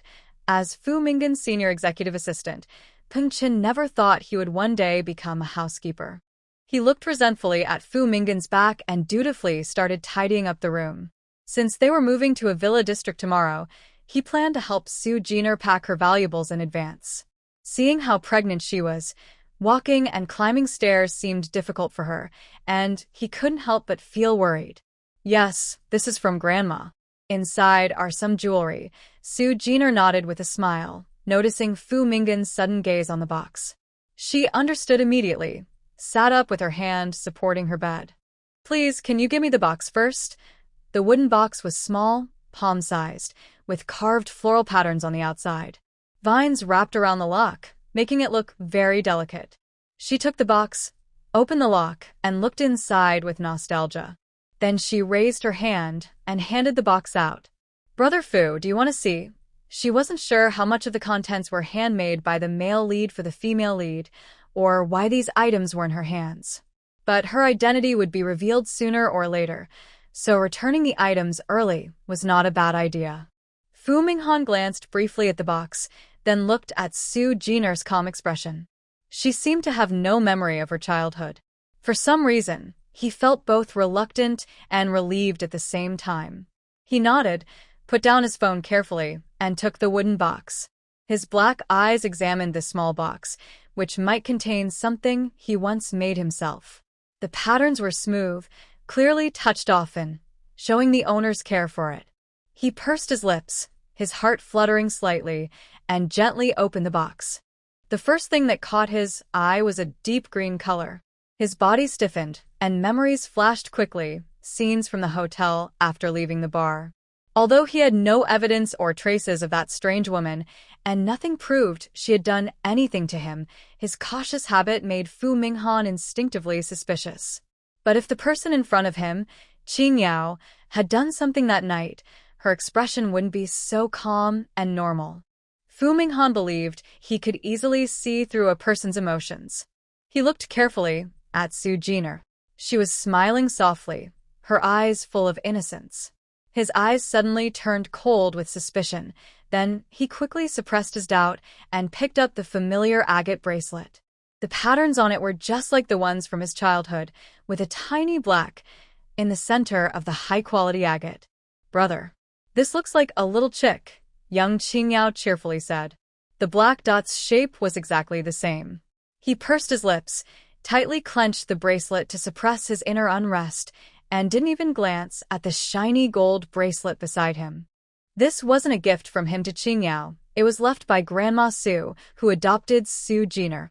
Still, he had to push aside his reluctance and admit that Su Jiner was his Qing Yao, his cute and obedient sister from childhood. Brother Fu, Su Jiner saw Fu Minghan's fingers tighten as he held the bracelet in his palm, feeling a bit nervous. She was careless because she was pregnant and feeling heavy and lazy. She had gone straight to bed after returning home and forgot to get rid of this agate bracelet. Now, seeing Fu Minghan with it, she was worried he might cause trouble. She was also foolish. She shouldn't have handed over that box just now. Her brow furrowed slightly, instinctively searching for the system. Host, don't worry. The surveillance videos I handled are guaranteed to have no flaws. If the male lead sends someone to investigate, They will only find that you stayed in the room for less than 2 minutes. 2 minutes wasn't enough to do anything. The system was very confident in its skills. No one in the small world could find signs of editing or replacement in the videos. I've also processed all the photos and videos taken by other bystanders, blurring your figure. It's not a big problem. Even if the male lead suspects, without solid evidence, he won't turn against you with your current identity. Thank you, system. What could be done in 2 minutes? Plus, that night, the male lead was drunk, and she had her face covered, so he wouldn't recognize her. Soo Jin-er exhaled, glanced at Fu Minghan still lost in his memories, and pretended to be innocent. Brother Fu, are these all things you gave me when we were kids? Fu Minghan, interrupted from his memories, snapped back to himself, lowered his eyelashes, and softly nodded. His cold aura eased considerably. Peng Chen, who was tidying up nearby and eavesdropping, learned that Soo Jin-er and President Fu had known each other since childhood as childhood sweethearts. I think Brother Fu really likes these things. Why don't you take them back? That gold bracelet was left to me by my grandmother, so I can't give it to you.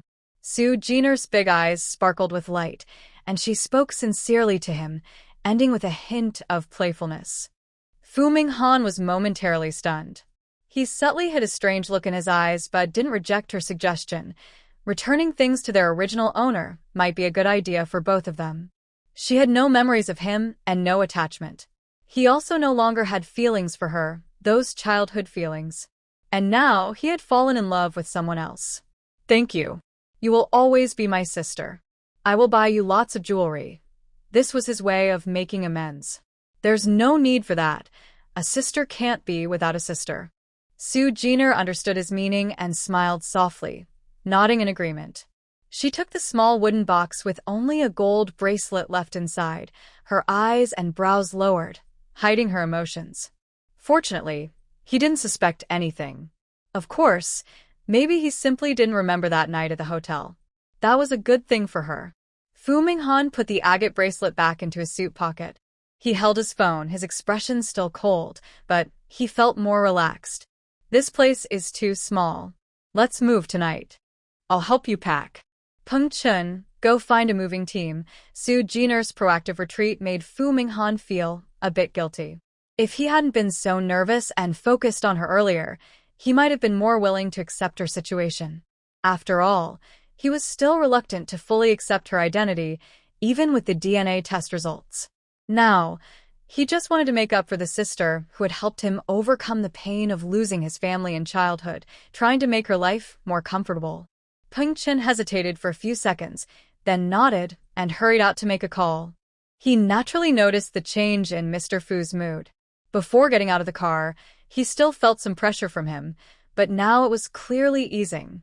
Could it be that childhood friends have become close confidants?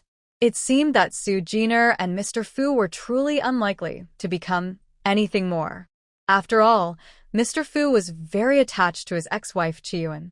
With his personality, once he loved someone, unless he was in a desperate situation, he would love that person for a lifetime. Since Soo Jin-er was Mr.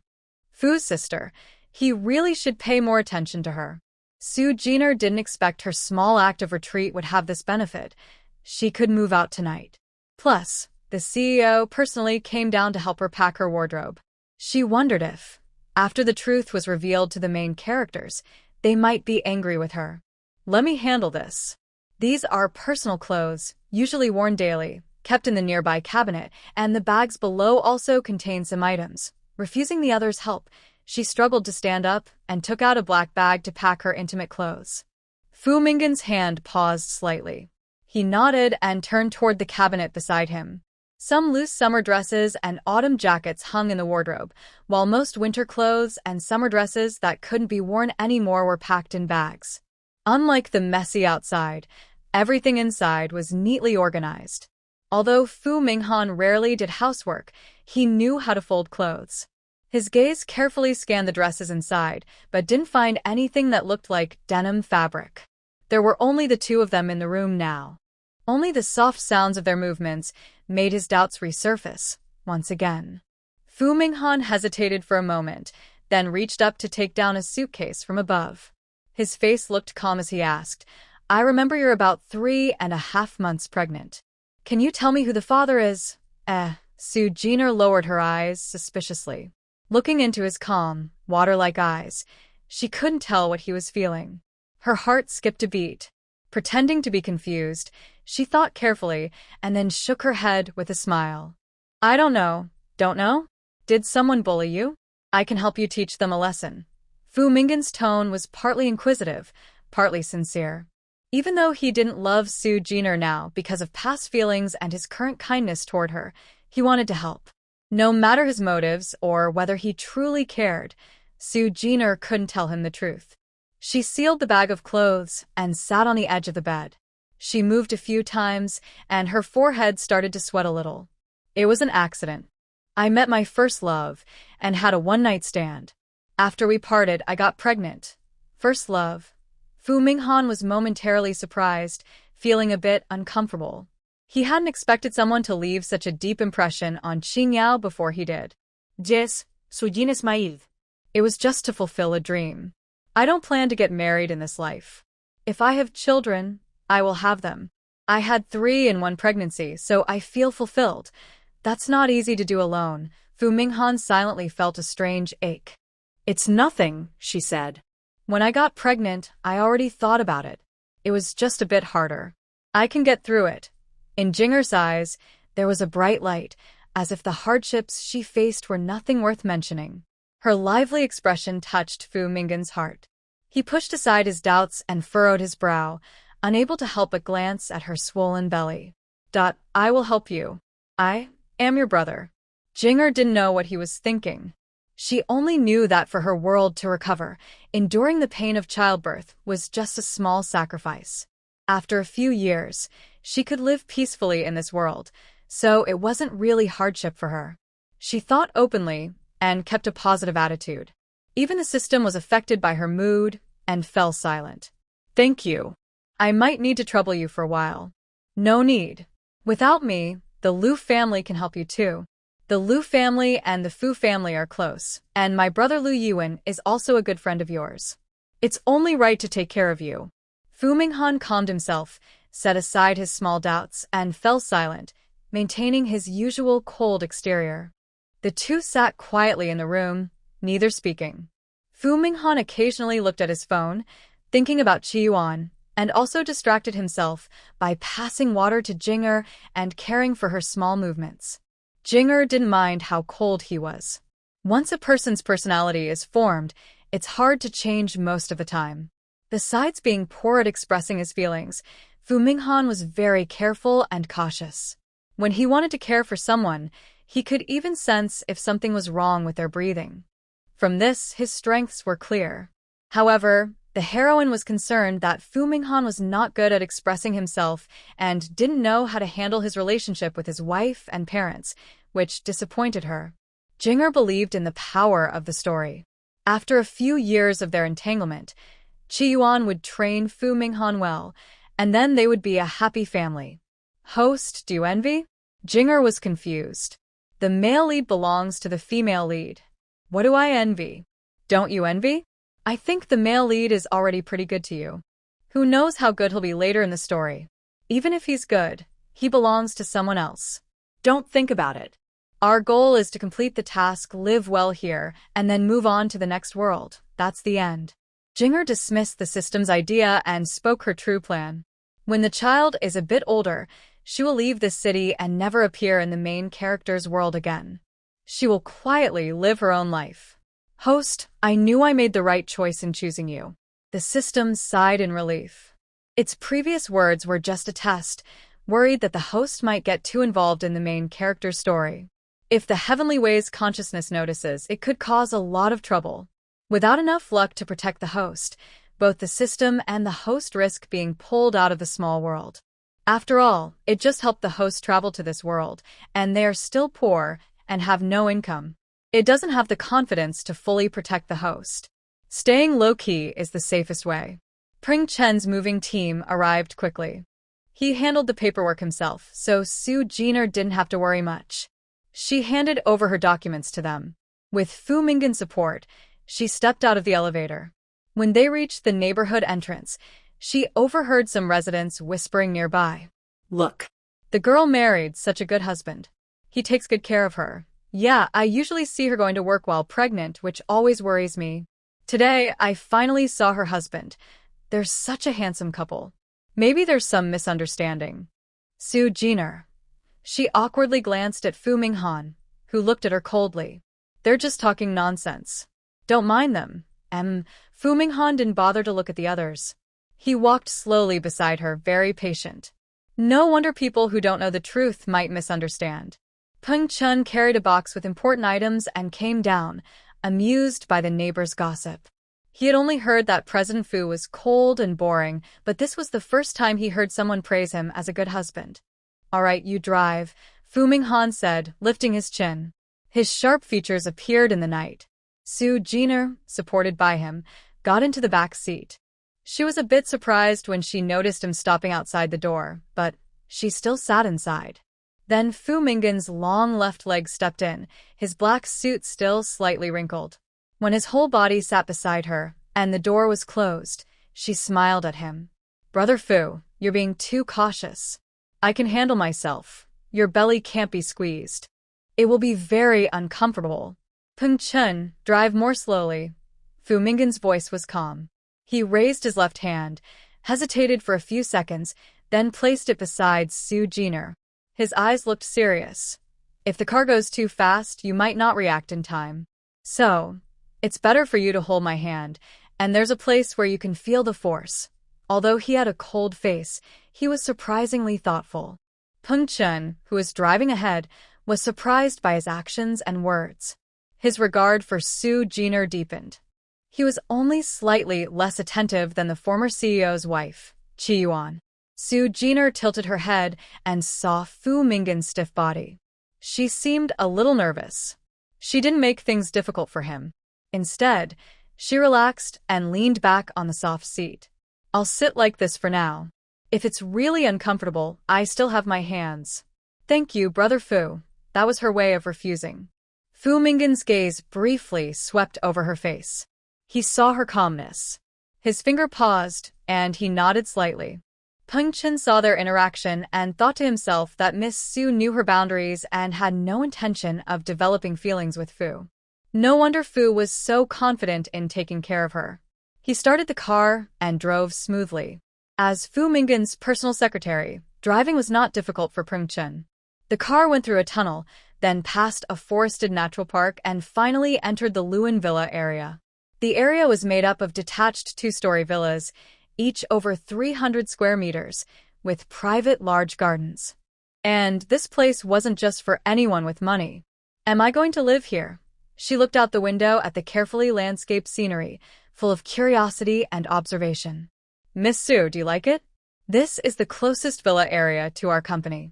The greenery covers about 30%, and it's not crowded inside, Peng Chun cheerfully explained, admiring the environment. As Fu Minghan's secretary for several years, Peng Chun had saved enough money to buy less than half of this villa. It's very beautiful, and the air is fresh. Su Jiner's eyes sparkled. Seeing her genuine smile, Fu Minghan thought about how she might have suffered a lot and had no fixed home or place to call her own. He felt a little moved. If you like it here, I'll give it to you. No, she quickly refused, shaking her head at his puzzled look. I'll just stay here temporarily. I might not stay in this city forever. Or perhaps, she wouldn't stay in this city at all. Peng Chun remembered, she once said she wanted to go to a less crowded city and nodded in understanding. Fu Minghan responded with a soft, and didn't insist further. There was no need for Su Jiner to worry about the moving arrangements. That evening, she stayed in a room on the first floor of Villa 101. A nanny will come tomorrow to take care of you. Secretary Peng, please hurry and renovate this place in the next few days. Fu Minghan walked through the quiet villa, efficiently assigning tasks. He seemed quite focused. He emphasized that corners should be rounded, no sharp objects should be left around, and the floor should be smooth and even. Around 9 o'clock, Su Jiner started to feel sleepy. After washing up, she got into bed and urged Fu Minghan and Peng Chun to leave early.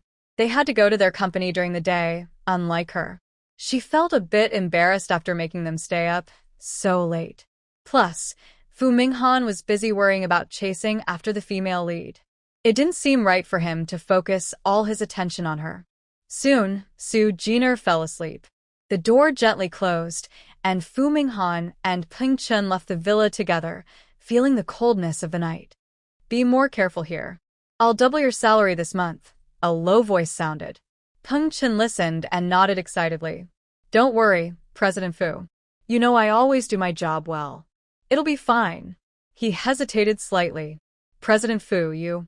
He saw Fu Minghan reach into his pocket and take out a bracelet, the same agate bracelet he had taken from the small wooden box that night. Book me a ticket to Suli. The soonest flight. In the dark night, Fu Minghan's expression was hard to read. His fingers clenched around the bracelet. Seeing the bracelet, he couldn't help but think of Qi Yuan's face. An urgent desire to see her filled him. Peng Chun understood that President Fu was missing his ex-wife. He nodded, took out his phone to book the ticket, and then drove him to the airport. Your flight is at 3 a.m. How many days will you be gone? Is it a business trip? Suli had the foreign business of the Fu Group. Recently, some issues had been discovered domestically, and they planned to send someone else to handle it. Unexpectedly, Qi Yuan was studying at a university in Suli too.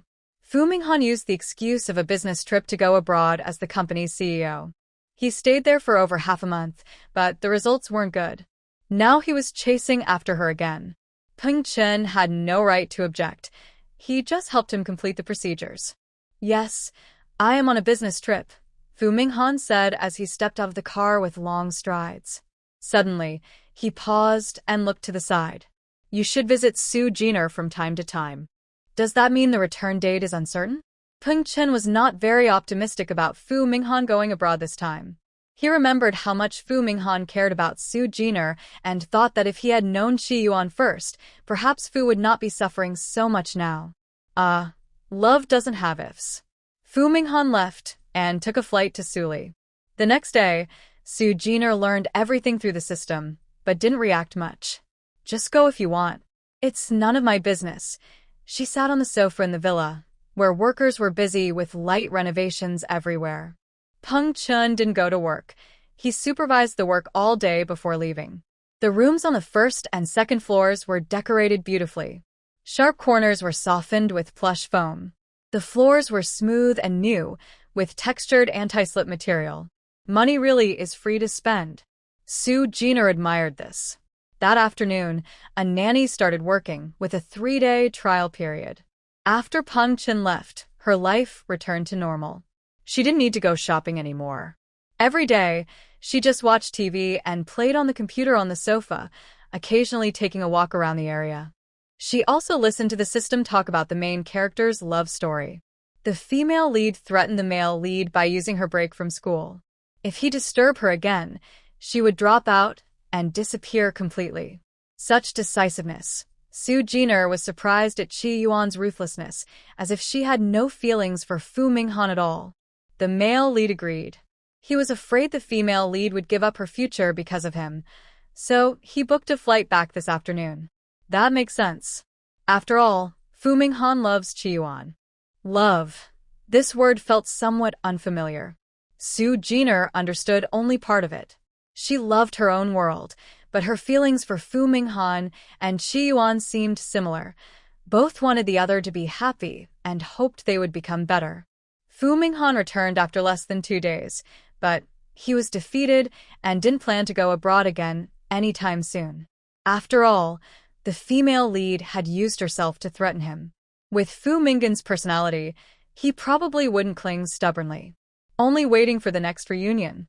These days, Su Jiner watched many tearjerker dramas and started to understand the typical plot of sad love stories.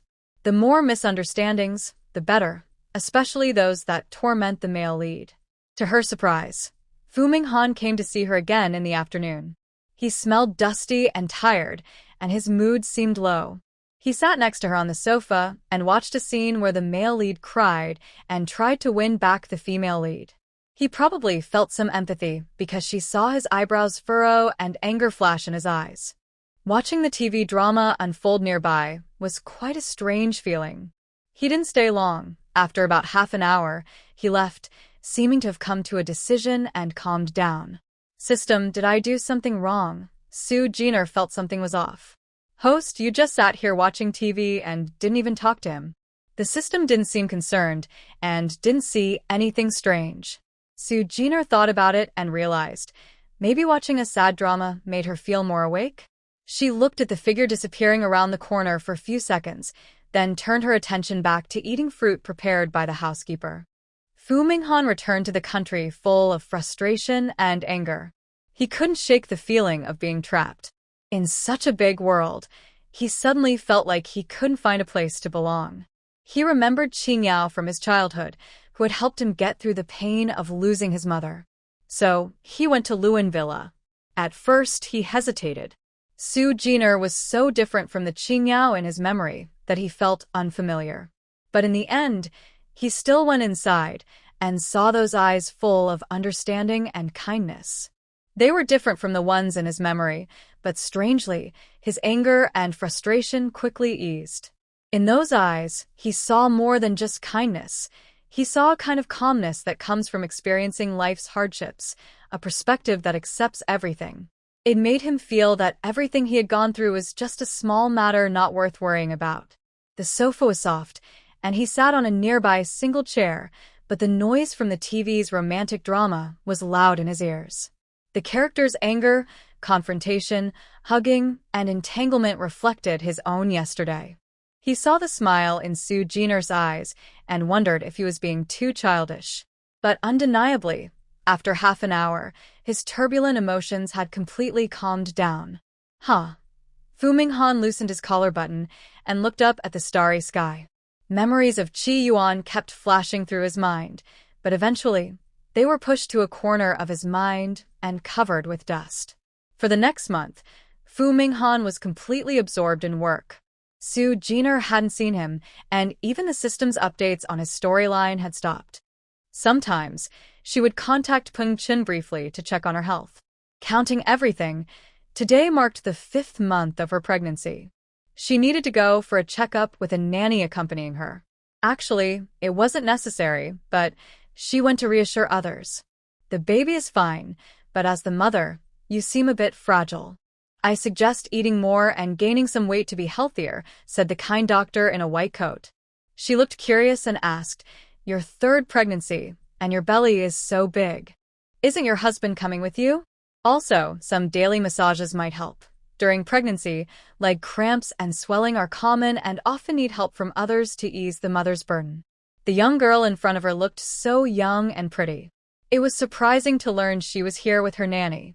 Doctor, I am just a housekeeper for Miss Sue. These are part of my job. Ma stepped forward, her eyes full of concern for Sue Jenner. She knew that the man often visiting was Mr. Fu, Sue Jenner's brother, but she had never seen her husband. So, she handled all the daily tasks. All right, I'll explain in detail. The middle-aged doctor explained professionally. Her advice was similar to what the system suggested, except for gaining weight. Your body is currently overloaded. Following my advice will help. I will alert you if something is wrong. So, there was no need to worry about the doctor's opinion. Sue Jenner understood what the system meant. After spending over an hour in the hospital, she prepared to go home with Ma helping her, holding her checkup report. The hospital was busy, even on a weekday, with many patients. She held her belly carefully, walking cautiously, her eyes moving around this huge building. She had been to airports, parks, and various shopping malls. She never expected that different hospitals would each have their own unique design. Suddenly, she heard the cheerful laughter of children. She turned her head to look. His fingers clenched tightly. The system warned him not to rush, but Sue Jenner only felt a strong force hit her leg. Her body involuntarily leaned back, and amidst Mama's scream and the onlookers' exclamations, she fell heavily to the ground. No, child. In her last moment of unconsciousness, that was all Sue Jenner could think. Host. Fu Minghan hadn't thought about Qi Yuan for a long time. Today, he was busy with work. As usual, after confirming the afternoon meeting with Peng Chen, He was in his office handling other documents. Sometimes he looked up at the computer clock, but his mind couldn't settle down. Sunlight shone through the blackout curtains onto his desk. He looked at it for a while, then focused back on his work, gradually losing himself in thought. Finally, he stood up, walked to the glass window, and looked out at the distant cityscape. The daytime sun lit up the city, with people coming and going, but he felt a bit lonely, and his face looked pale. Just as Fu Minghan was thinking about this name, the door suddenly swung open. Peng Chun, usually calm, rushed in anxiously. He looked back, frowned slightly, and asked, "What's the matter?" Mr. Fu. Miss Su. Peng Chun took a breath and handed over his phone. Miss Su is in trouble. Heavy bleeding. She needs an urgent blood transfusion. What? Fu Minghan's face turned cold instantly. He looked at the rescue request message from the chat labeled Mama and a photo of a woman unconscious. For some reason, his heart suddenly tightened. "I'm going to the hospital. Send me the address." Also, the afternoon meeting is postponed. He quickly took off his suit jacket from the coat rack, bent down to grab his car keys from the desk, and turned to leave. His heart was anxious. He immediately took out his phone and dialed Lu Yuan. "Hello? Old Fu, what's going on?" The voice on the other end was clear. Fu Minghan's brows furrowed tightly, and his voice was urgent. "What blood type does your family have? Why do you ask?" Lu Yuan was surprised but replied, "I'm type A. We also have type O, just these two." Fu Minghan remembered that the last time he saw Su Jiner's test report, she had blood type A. Need a blood transfusion? Lu Yuan asked curiously. "Go and see for yourself, and this time you'll learn the truth you've been wanting to know," Fu Minghan replied with a hint of meaning. Lu Yuan on the other end of the phone froze with a smile, thinking about his sister Lu Qingyao, whom he had searched for over 10 years. The DNA test results from last time clearly showed they were not related. "I'm on my way now." He hung up, took a big step into the car, and calmed all his emotions. He took a deep breath and started the engine. The car slowly drove away. It was going fast. During a red light, he called Ma. "How is she?" Ma was crying and feeling guilty. "Miss Su has been taken into surgery. The doctor said she needs an urgent blood transfusion. Luckily, her blood volume is still enough for now." That was somewhat good news. Fu Minghan pointed at the steering wheel. Passing through another red light, his brow furrowed with coldness. "You're at the hospital. How did such an accident happen, Mr. Fu?" Sobs. "It's all my fault. I was helping Miss Su leave the hospital, and I got distracted. I didn't notice 2 children rushing over. They bumped into Miss Su's legs. She was already heavy, and when she saw it, she didn't react in time." Sobs. Ma recalled the scene with still trembling fear. Fu Minghan's heart tightened. He remembered the photo he saw. Su Jiner lying on the hospital bed, blood staining her clothes from her head and lower body, looking completely lifeless. "I understand. I'm on my way now. Stay with her. Call me immediately if anything goes wrong." Got it. Ma nodded and stayed outside the operating room, not leaving a step. Inside the blinking red-lit operating room, Su Jiner lay half-conscious on the bed. The pain in her body was nothing compared to the pain in her heart. System. Host. You're awake. What's going on? How am I right now? Host, you are bleeding heavily and are in surgery. Hold on. This is heaven's way of testing you, and we were careless. But stay strong. I just checked, and this hospital has plenty of blood. You'll be fine. Is the baby okay? The child is the main character's bloodline and blessed with good luck. As long as you, the mother, are okay, everything will be fine. The system carefully explained, noticing the host's pale face, and quickly reassured her. Stay strong, host. We've come halfway, and we're almost there. Once the baby is born, everything will be happy and peaceful. Su Jiner showed a weak but comforting smile. Thank you, system. I will hold on. She was doing this for her small world and for the 3 unborn children. The doctor, who was stopping the bleeding, was surprised to see the woman's smile on the bed. His tense mood eased a little. The patient's will to survive is very strong. Continue the blood transfusion. This crisis was sudden and caught Sue Jenner and the system off guard. In fact, the situation was much worse than the system had said. What it didn't mention was that if the host didn't hold on, her body in this small world would completely die, and she and the system would be kicked out. Because the system's energy was too low to move to the next world, the host faced a fate worse than death. Her soul might be lost forever. At this point, nothing could be said to change the outcome, so the system chose to hide the truth. Sue Jenner understood the system's actions, but she knew her own condition best. Her body was gradually turning cold, which was very uncomfortable. The strange blood entering her body made her feel alive again. The process was extremely painful. She listened to the doctor's urgent shouts, not knowing how much time had passed. Outside the operating room, Fu Minghan sat on a cold bench, his whole body like the chill of early winter rain. He held his head and stared at the ground, lost in thought. Next to him, Lu Yuan, realizing how serious things were, stepped back silently and stood beside him. Madam was sent away. After this incident, Fu Minghan wouldn't use her anymore. He wouldn't blame the other side for this accident, nothing more. Maybe you should tell me who is inside. Lu Yuan, who had been waiting for 2 hours in silence, finally spoke. His gaze swept the closed door of the operating room, and his fingers clenched instinctively. Fu Minghan looked at him with a seemingly calm expression, his lips trembling slightly. You know, otherwise, I wouldn't have called you here. The fear of losing Qingyao again filled his heart. Whether Qingyao was the woman he loved now or not, losing her had almost become a mental curse. Lu Yuan clenched his fingers tightly, his eyes showing hidden anger. You knew all along. This was a statement, not a question. Fu Minghan's silence confirmed it. Why did you only tell me now? Lu Yuan couldn't help but shout, feeling confused and upset. Is it because she's Qingyao? You got married and can't part with your wife, so you kept her identity a secret?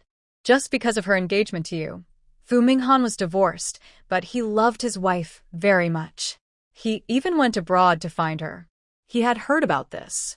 But he didn't expect that for true love, he would hide his sister's whereabouts. Fu Minghan se brow twitched. He admitted that when Sue Jenner chose not to reveal her identity, he had a fleeting thought about it. But he was not someone who avoided problems, and he was not afraid to be honest. Most of all, it depended on Sue Jenner's attitude. Fu Minghan's voice was always calm and steady.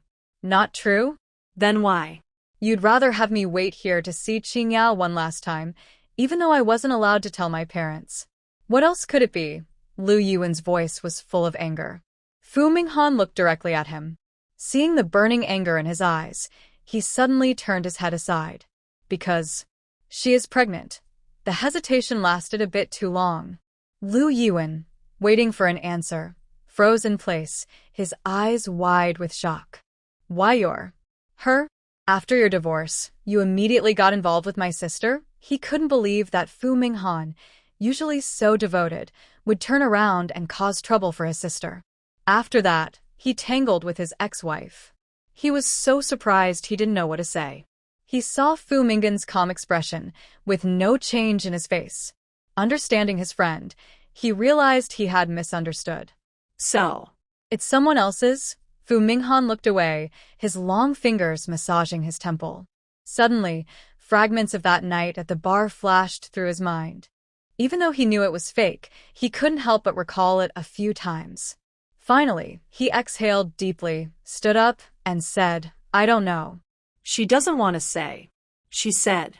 She doesn't want to go back to the Liu family and asked me to keep her secret. So, I've been looking for someone to take care of her during this time. That's not fair to us.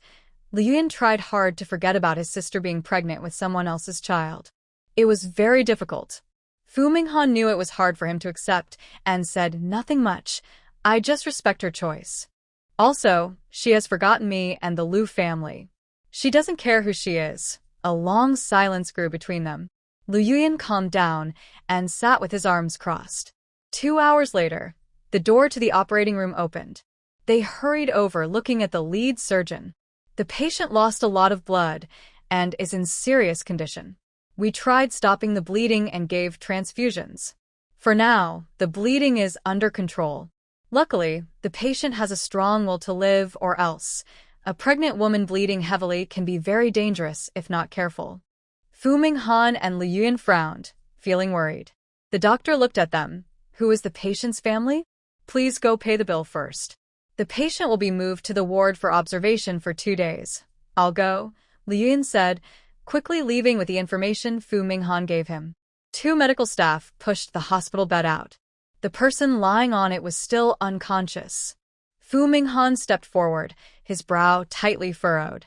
His long hand suddenly grabbed the hand of Su Jiner, who was exposed under the sheet. It was cold and weak. He clenched his fist tighter, looking at Su Jiner's pale face, feeling scared. Seeing her lifeless on the bed, he realized how painful it was to lose something again. He heard himself think. He followed the bed into a single room. The room was filled with the smell of alcohol and a sense of death, making his fingers tremble. When Liu Yun arrived, he saw this scene. No matter how angry or upset he was, he couldn't say anything. He stepped forward and looked at the unfamiliar face on the bed, feeling confused. Is she Qingyao? Fu Minghan looked up, his eyes red but quickly calming down, as he always did. Yes. Do you remember the DNA test I asked you to do a few months ago? I happened to meet Su Jiner, who is Qingyao, so you did DNA tests on 2 people. Qiyuan isn't her. It's Su Jiner. Liu Yun felt complicated. Fu Minghan nodded. The report is at my house. That meant it could be checked anytime. Liu Yuan exhaled and pressed his lips together, stepping forward. How is she? How is she doing? She didn't wake up halfway through. Her belly is very big. Is she about to give birth? Liu Yuan looked at the bulging sheets and thought about it being his sister, feeling a bit sad. He saw Fu Minghan's expression was a little strange. No, he didn't understand. Fu Minghan didn't smile either. He released Su Jiner's hand and stood still. It's only 5 months. This is her 3rd pregnancy. Liu Yuan thought he was joking, but seeing how serious he was, he felt even more worried. The room was quiet. Fu Minghan went to the window, exhaled the foul air from his chest, and softly explained Su Jiner's past. As a powerful boss with limited skills, he had some ways to get information. Su Jiner said she got pregnant by accident with her first love, but that didn't mean he believed her completely. With some suspicion, he asked Peng Chun to check. At that time, Su Jiner's high school class had a gathering at a restaurant near a bar, where classmates met unexpectedly. Like him and Qiyuan, who secretly liked each other, they rekindled their feelings and spent the night together. The same story. After one night, both women were pregnant. The difference was Qiyuan had a miscarriage, but Su Jiner was carrying 3 babies. Qingyao wants to raise them herself. Liu Yuan felt complicated. He didn't expect Qingyao, after disappearing, was adopted by Su's grandmother, went to college, and then got a job at a state-owned enterprise. Fortunately, she didn't suffer too much. But he didn't expect her to have children out of wedlock. Yes, Fu Minghan's voice was deep. She said she might never marry in this life, just raise these 3 children, and she doesn't want to go back to the Liu family. She just wants a peaceful life. Liu Yuan wanted to smoke but finally just touched the cigarette box in his pocket. I understand. I'll keep this from Mom and Dad first. He looked at the person unconscious on the bed, his eyes a little darker. It hurt, like his whole body had been crushed, a pain as if his flesh and bones were torn apart. Su Jiner slowly opened her trembling eyes, her fingers too weak to move. The system, which had been watching her condition, excitedly shouted, its mechanical voice sounding a bit strange. The person on the bed smiled faintly and thought to himself, System. I made it through. You made it through, host. Your willpower helped you get through this.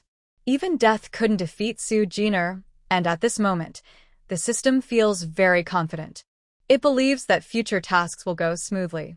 That's good, it says. Su Jiner's attitude is a bit indifferent. She tries to move her fingers and finally feels like she's alive again. God knows, when she was unconscious, her soul was floating in the air and she was shocked to see herself bleeding heavily. Her instinct told her she had to go back, or she would be doomed forever. The process was difficult, but luckily, she succeeded. She hears footsteps, and two dark figures look down at her from above. Su Jiner struggles to open her eyes and recognizes Fu Minggen's face, but the other man looks unfamiliar. Qingyao, she hears him call. Host, this is the heroine's brother, Lu Yuan. Ah. Fu Minghan still called Lu family members. He only called Lu Yuan. He was originally going to give you a blood transfusion. The system explains briefly. Su Jiner looks into Fu Minggen's eyes and feels that his emotions are a bit strange. Her lips tremble as she wants to say something, but she sees him reach out and hold her hand. Fu Minghan notices the surprise in Su Jiner's eyes, presses his lips, and tries to speak more gently. Jiner, this is Lu Yuan, your brother. I only informed him. The other hand is also held by Lu Yuan, whose movements are a bit awkward, and his eyes show concern. Su Jiner recognizes their feelings and feels grateful for the heroine. She has two people who love her, and she will be very happy in the future. She is just a happy thief now. But she has little strength to resist, so she can only let them hold her hands. She unconsciously shows a comforting smile, saying, Don't worry. I'm fine. Lu Yuan feels this smile is like the ocean, bright and shining, making him tighten his grip with caution. Qingyao, big brother. Call me Su Jiner. Or Jiner. Su Jiner interrupts him, still smiling, her eyes firm and a little stubborn. Lu Yuan is stunned and nods silently. Jiner, you've worked hard. Are you feeling unwell? No. Su Jiner replies briefly. She has no extra strength, only trying to smile. Thank you for coming to help. We are family, no need to be so polite, Lu Yuan said as he helped tuck in the blanket and gently placed her weak hand inside. Next to them, Fu Minghan glanced at him and then looked at Su Jiner. His long fingers gently brushed aside her long hair near her ear in a subtle, intimate way. Rest well. Since you'll be staying in the hospital for a few days, he and I will take turns staying with you. Su Jiner, there's no need. She blinked, feeling a bit confused, but she didn't have the strength to say more. Overcome by exhaustion, she slowly closed her eyes and fell into a deep sleep. Seeing she was doing well, the two tense men finally relaxed and left the room together.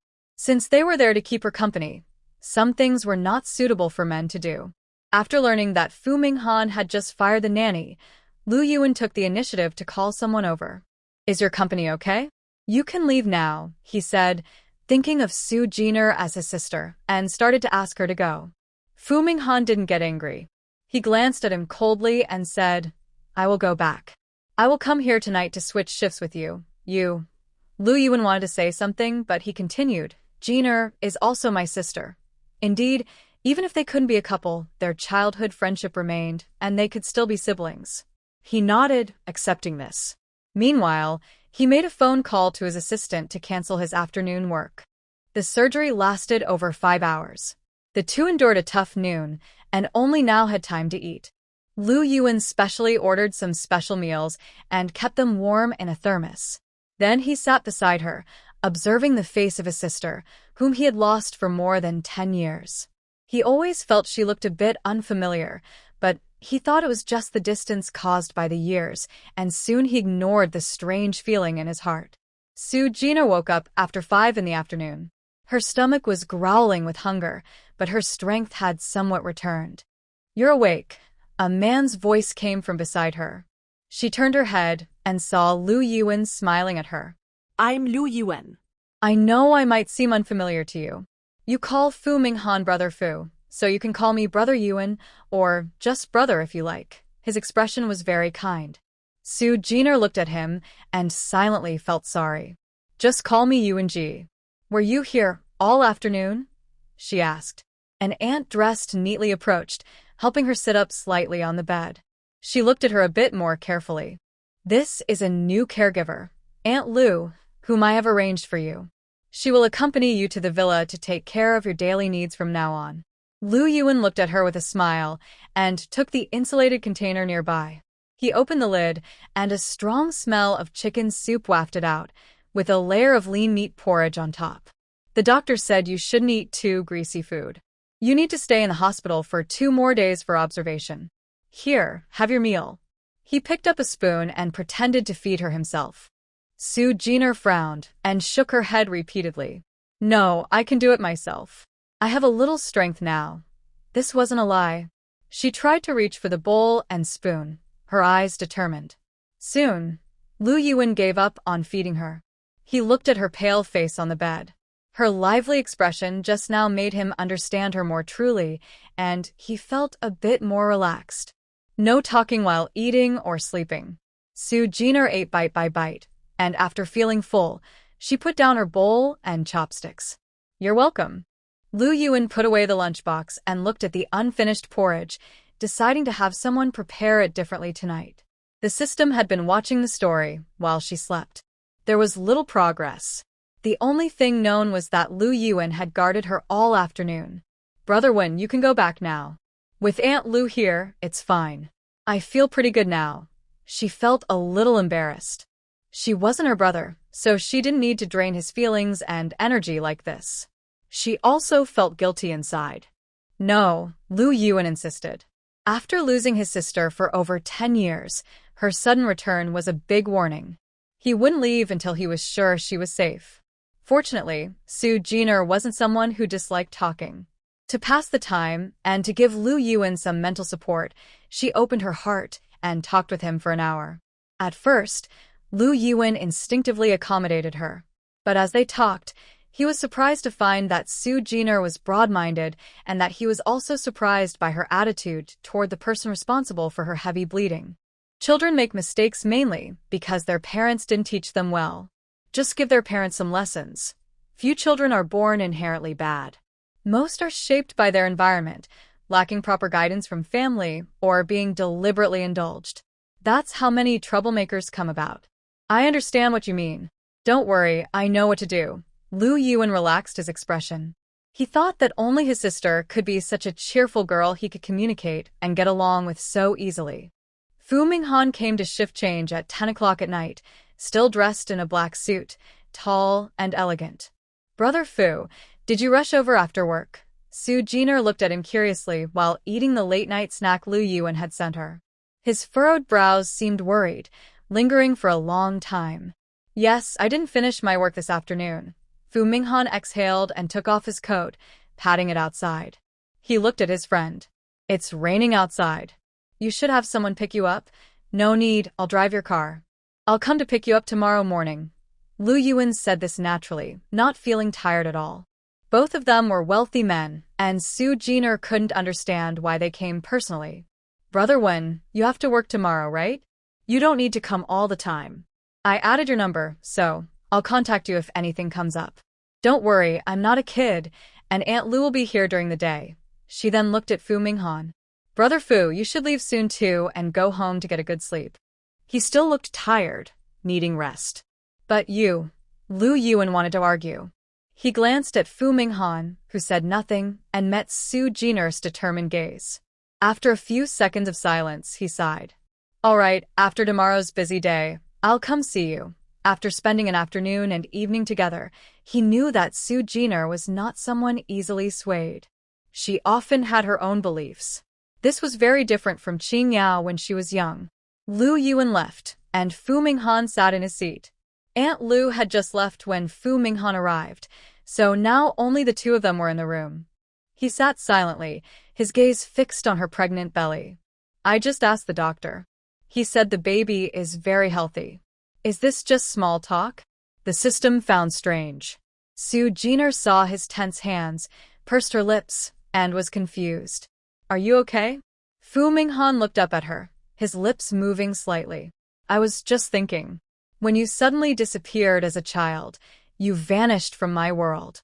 I didn't expect that if I wasn't careful, it might happen again today. He looked anxious. Every second he spent working overtime this afternoon made him feel uneasy. This unease even exceeded my feelings for Qi Yuan. I was starting to lose track of myself. Su Jiner, who knew the full truth, looked complicated. She wasn't Qing Yao, so Fu Minghan's worries and nervousness were unnecessary and based on false assumptions. There was no need to go through those steps. In fact, It wasn't the right time to reveal the truth publicly. Everyone has their own fate. Maybe I'm not the person you're looking for. I mean, you can imagine this as before we knew each other. You can think of me as a stranger, she said with a half smile. Fu Minggen's expression grew colder. His voice was a bit sharp. I don't like hearing you say that. You are Qing Yao, not a stranger. Inside Su Jiner asked her system, I think we're playing a bit too big this time. Did I agree? I'm worried that if you keep deceiving the male lead, you'll become a big obstacle between the main characters and end up resented by him. Then I guess I'll be the villain or a mean supporting character. Exactly. The ending for such characters is usually much worse than for ordinary passers-by. So, I'll run away early. Su Jiner decided to stop playing. No matter the villa or the nanny, she would leave immediately after having the baby. What's on your mind? Fu Minghan asked as he saw Su Jiner silent for a long time, seeming to think about something. His eyes flickered. Nothing. Oh, I want to wash up. Can you take me to the bathroom? The toiletries, brought by Lu Yuan in the afternoon, were already on the nearby table. Even a cup. The doctor had checked her stitched wounds, one at the back of her head and another on her lower abdomen, both critical spots. So every move she made could be related to her injuries. Okay, Fu Minghan agreed easily. He pushed aside his random thoughts, helped her brush her teeth and wash up. Then, like an ant, they slowly moved back to the hospital room. Before sleeping, knowing the other wouldn't leave easily, Su Jiner didn't persuade him anymore. She closed her eyes and fell asleep. In the dark night, Fu Minghan, dressed lightly, stood by the window. The cold wind blew fiercely on his face, but his mind became clearer. He thought that Qi Yuan wanted to cut ties completely, and Qing Yao needed someone to take care of her. Maybe he should give himself a chance to let go. While caring for Qing Yao, he could try to forget Qi Yuan and leave the past behind. People always need to look forward because the world keeps turning, no matter who is missing. A cold breeze escaped from his mouth as he exhaled. He curled his lips into a faint smile, but it looked a bit pale. Then he turned around, his dark eyes like ink fixed on Su Jiner. If the monitoring system was attentive, it would have felt a sudden jolt. The whole story was quietly beginning to shift in a subtle way.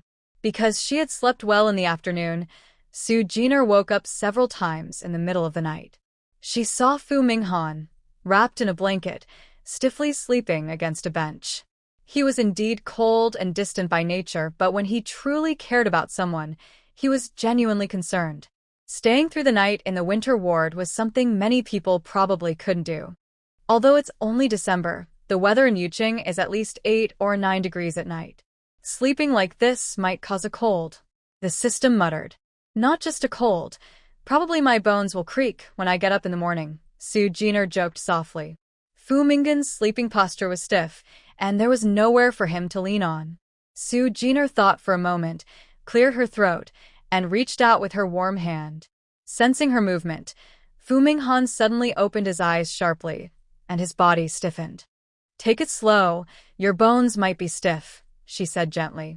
She was still lying on the bed, illuminated by the faint yellow light in the ward, which highlighted her smooth face. Her delicate and attractive features looked like a divine being bathed in light, filled with compassionate concern. Fu Minghan paused his action of rubbing his neck, but said nothing. Su Jiner wanted to sit up. She was lying on her side, avoiding the injury on the back of her head, so it wasn't too difficult. Seeing that he remained silent, she beckoned him over, pointing to the empty bed near her abdomen, and said calmly and kindly, "Come over with the stool. It's late, and there aren't many beds left. You might as well lie here and rest for a while." The bed wasn't very big. The space near the headboard was too intimate, and the foot of the bed felt a bit disrespectful. Only the middle upper part had enough room for a big man like him to lie down comfortably. She preferred the other person to go back quickly. Fu Minghan saw the hope in her eyes and also noticed her concern. He lowered his hand from rubbing his neck, hesitated for 2 seconds, then suddenly said, "I'll stay." That meant he wouldn't leave. Su Jiner couldn't help but sigh and urged him, "Then bring the stool over." This time, Fu Minghan didn't refuse. His eyes flickered with some emotion as he gently picked up the stool and sat by the bed. He looked at the bed and the stool, comparing their heights. It seemed the height wasn't quite right, and she looked a bit uncomfortable. Sit like this, the height is better. He voluntarily placed the stool sideways. When he sat down, he was over a meter shorter, with his shoulders slightly above the bed edge. Lying down was just right, but it meant his long legs might feel a bit cramped. It's good, but your legs might go numb by morning. Legs numb, or maybe a stiff neck in the morning, it's about the same. If I lie here, I can get some sleep, Fu Minghan said calmly, stating the facts. Makes sense. It seems the person she pretends to be, Qing Yao, is probably just like a little sister to him. That doesn't mean I won't be in trouble if I'm discovered, Su Jiner thought bitterly, then nodded. Here, put this on. You're wearing too little. She took the coat beside her, which Lu Yuan had brought over in the afternoon, saying she could wear it when she got out of bed and moved around. The coat was large, smooth, and delicate in texture. It wasn't heavy, but kept warm enough. She handed the coat to him, accidentally touching his fingers, causing her body to shiver. What's wrong? Fu Minghan slightly furrowed his brows, thinking something was wrong. Nothing. I just feel your hands are cold. I can't handle sudden cold after I got pregnant, she said softly, almost chilled to the bone. Her muscles trembled slightly. Seeing she was not feeling well, Fu Minghan helped her lie on her side again, thoughtfully tucking the blanket around her neck and back. Only after she stopped trembling did he breathe a sigh of relief. Put it on. There are so many blankets. You can put your hands inside. Su Jiner exhaled her cold breath and looked at him. There was enough space in front of her abdomen, about the width of a desk, for him to rest. The blanket was also long enough. Fu Minghan knew she didn't mean anything else but couldn't help but pause his finger. His gaze swept over her belly, and if he leaned down, he would be very close to it. Under those clear, bright eyes, he lowered his eyebrows and put on a lady's coat.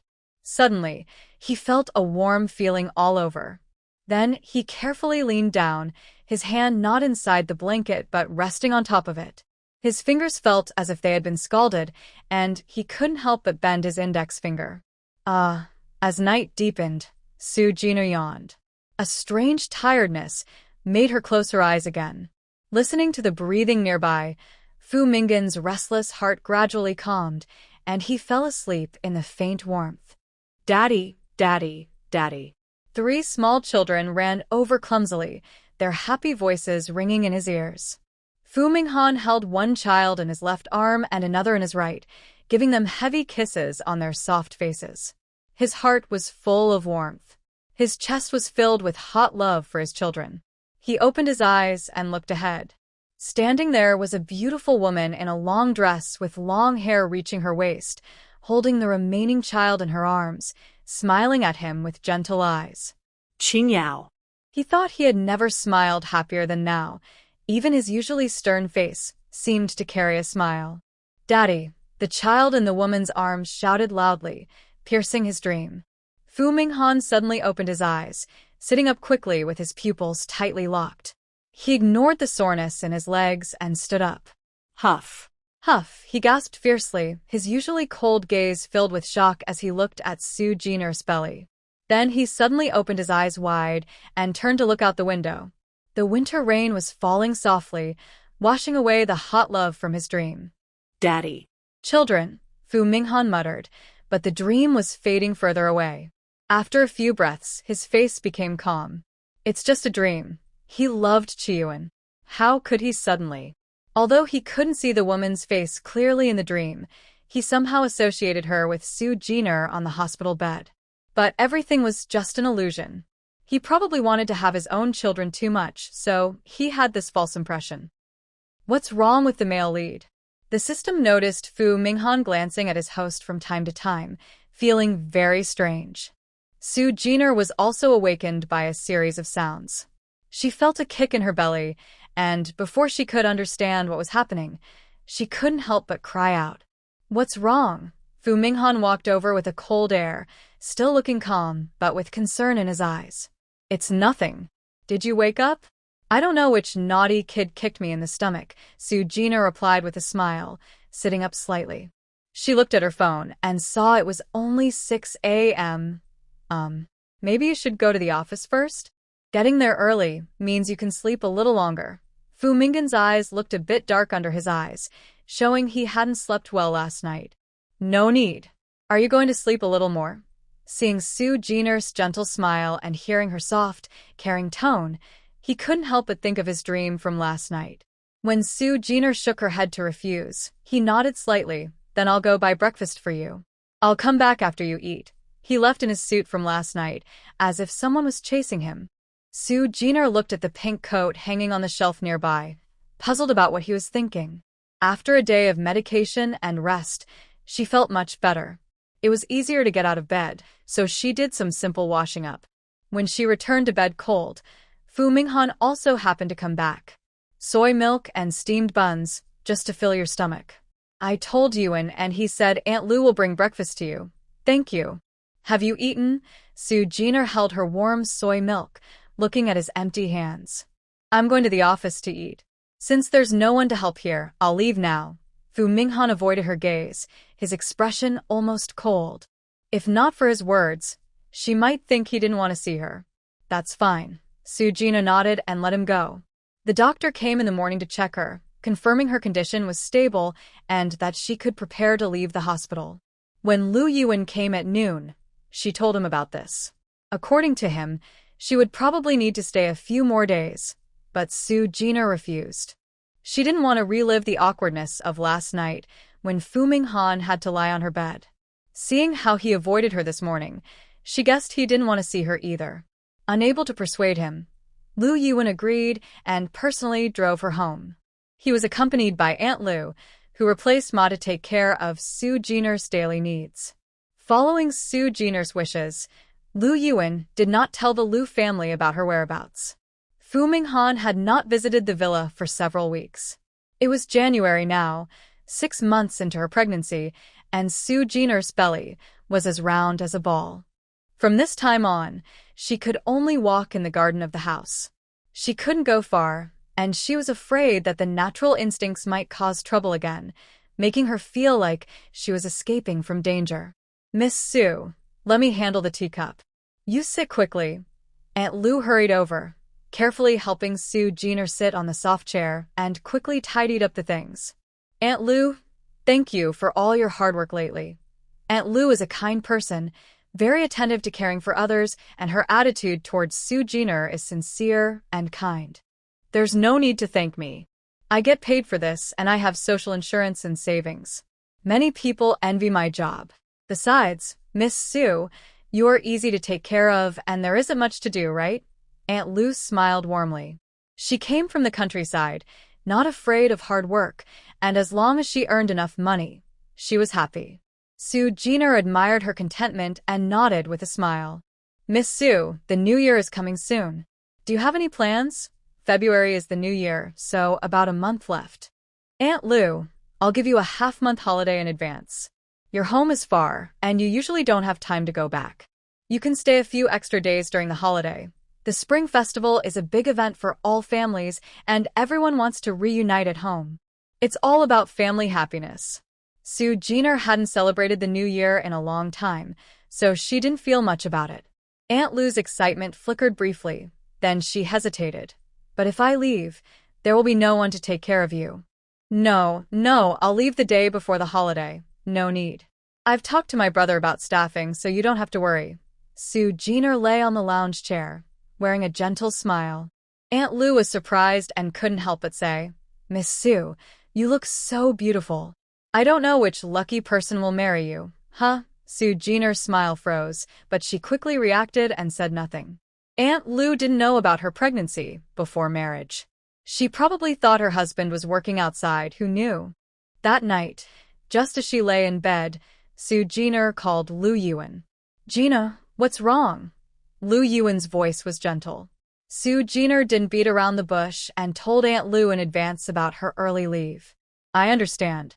I will come to take care of you then. Lu Yuan easily agreed. It was just a small favor, after all. His sister deserved his care. Thank you. Su Jiner chatted with him for a while and soon hung up. Then she opened her phone's calendar and looked carefully. Starting from February 3rd, it was the eve of the Lunar New Year, with a 7-day holiday. Unfortunately, she couldn't go anywhere. Host, why not let the male lead keep you company? Lu Yuan will probably return to the Lu family. But Fu Minghan recently had a falling out with his family over the heroine, so he might spend the holiday alone. You could ask him to come and take you out to play, and it wouldn't be a problem if the heavens intervene. The system suggested. With the male lead nearby, the chance of divine interference was very low. Instead, when the heroine appeared, to create misunderstandings between the two, the heroine or the male lead might end up in trouble. Let's decide later. Qi Yuan might come back for the new year. I bet Fu Minghan will go look for her then, Su Jiner said, pulling the quilt tighter and closing her eyes to sleep. Eating, drinking, sleeping every day, without worries, her body was healing quickly. She looked much healthier. The next morning, Su Jiner got up as usual, braided her long hair into pigtails, and swung them behind her head. She helped Aunt Lu walk to the garden. In winter, flowers still bloom, and the garden wasn't as bleak and ruined as the woods outside. Some flowers were still blossoming. She lay on a chair, her phone resting on her belly, playing the system's suggested early education class, gently swaying. When Fu Minghan arrived, he saw this scene. His gaze casually swept over her much larger belly, round and heavy-looking, seeming quite burdensome. Then he heard children's songs playing from her phone and saw Su Jiner's face, full of maternal warmth, and his finger moved slightly. Su Jiner opened her eyes, surprised to see someone she hadn't seen in nearly 2 months. Brother Fu, why? She thought he didn't want to see her. I'm here to check on you. Yuan told me about Aunt Lu's early leave. I'll take turns coming to care for you, Fu Minghan said naturally, though his face was as cold as usual. He sat down on the sofa beside her, listening to the children's song. He slightly raised his eyebrows and asked, "Why are you listening to this?" "Doing early education. Children like this tend to be very smart when they grow up." Su Jiner smiled, her long, curly eyelashes fluttering. 2 long ponytails hung from her shoulders, resting on her arms. Fu Minghan nodded quietly, listening in silence. Then he lay back on the sofa and gently closed his eyes.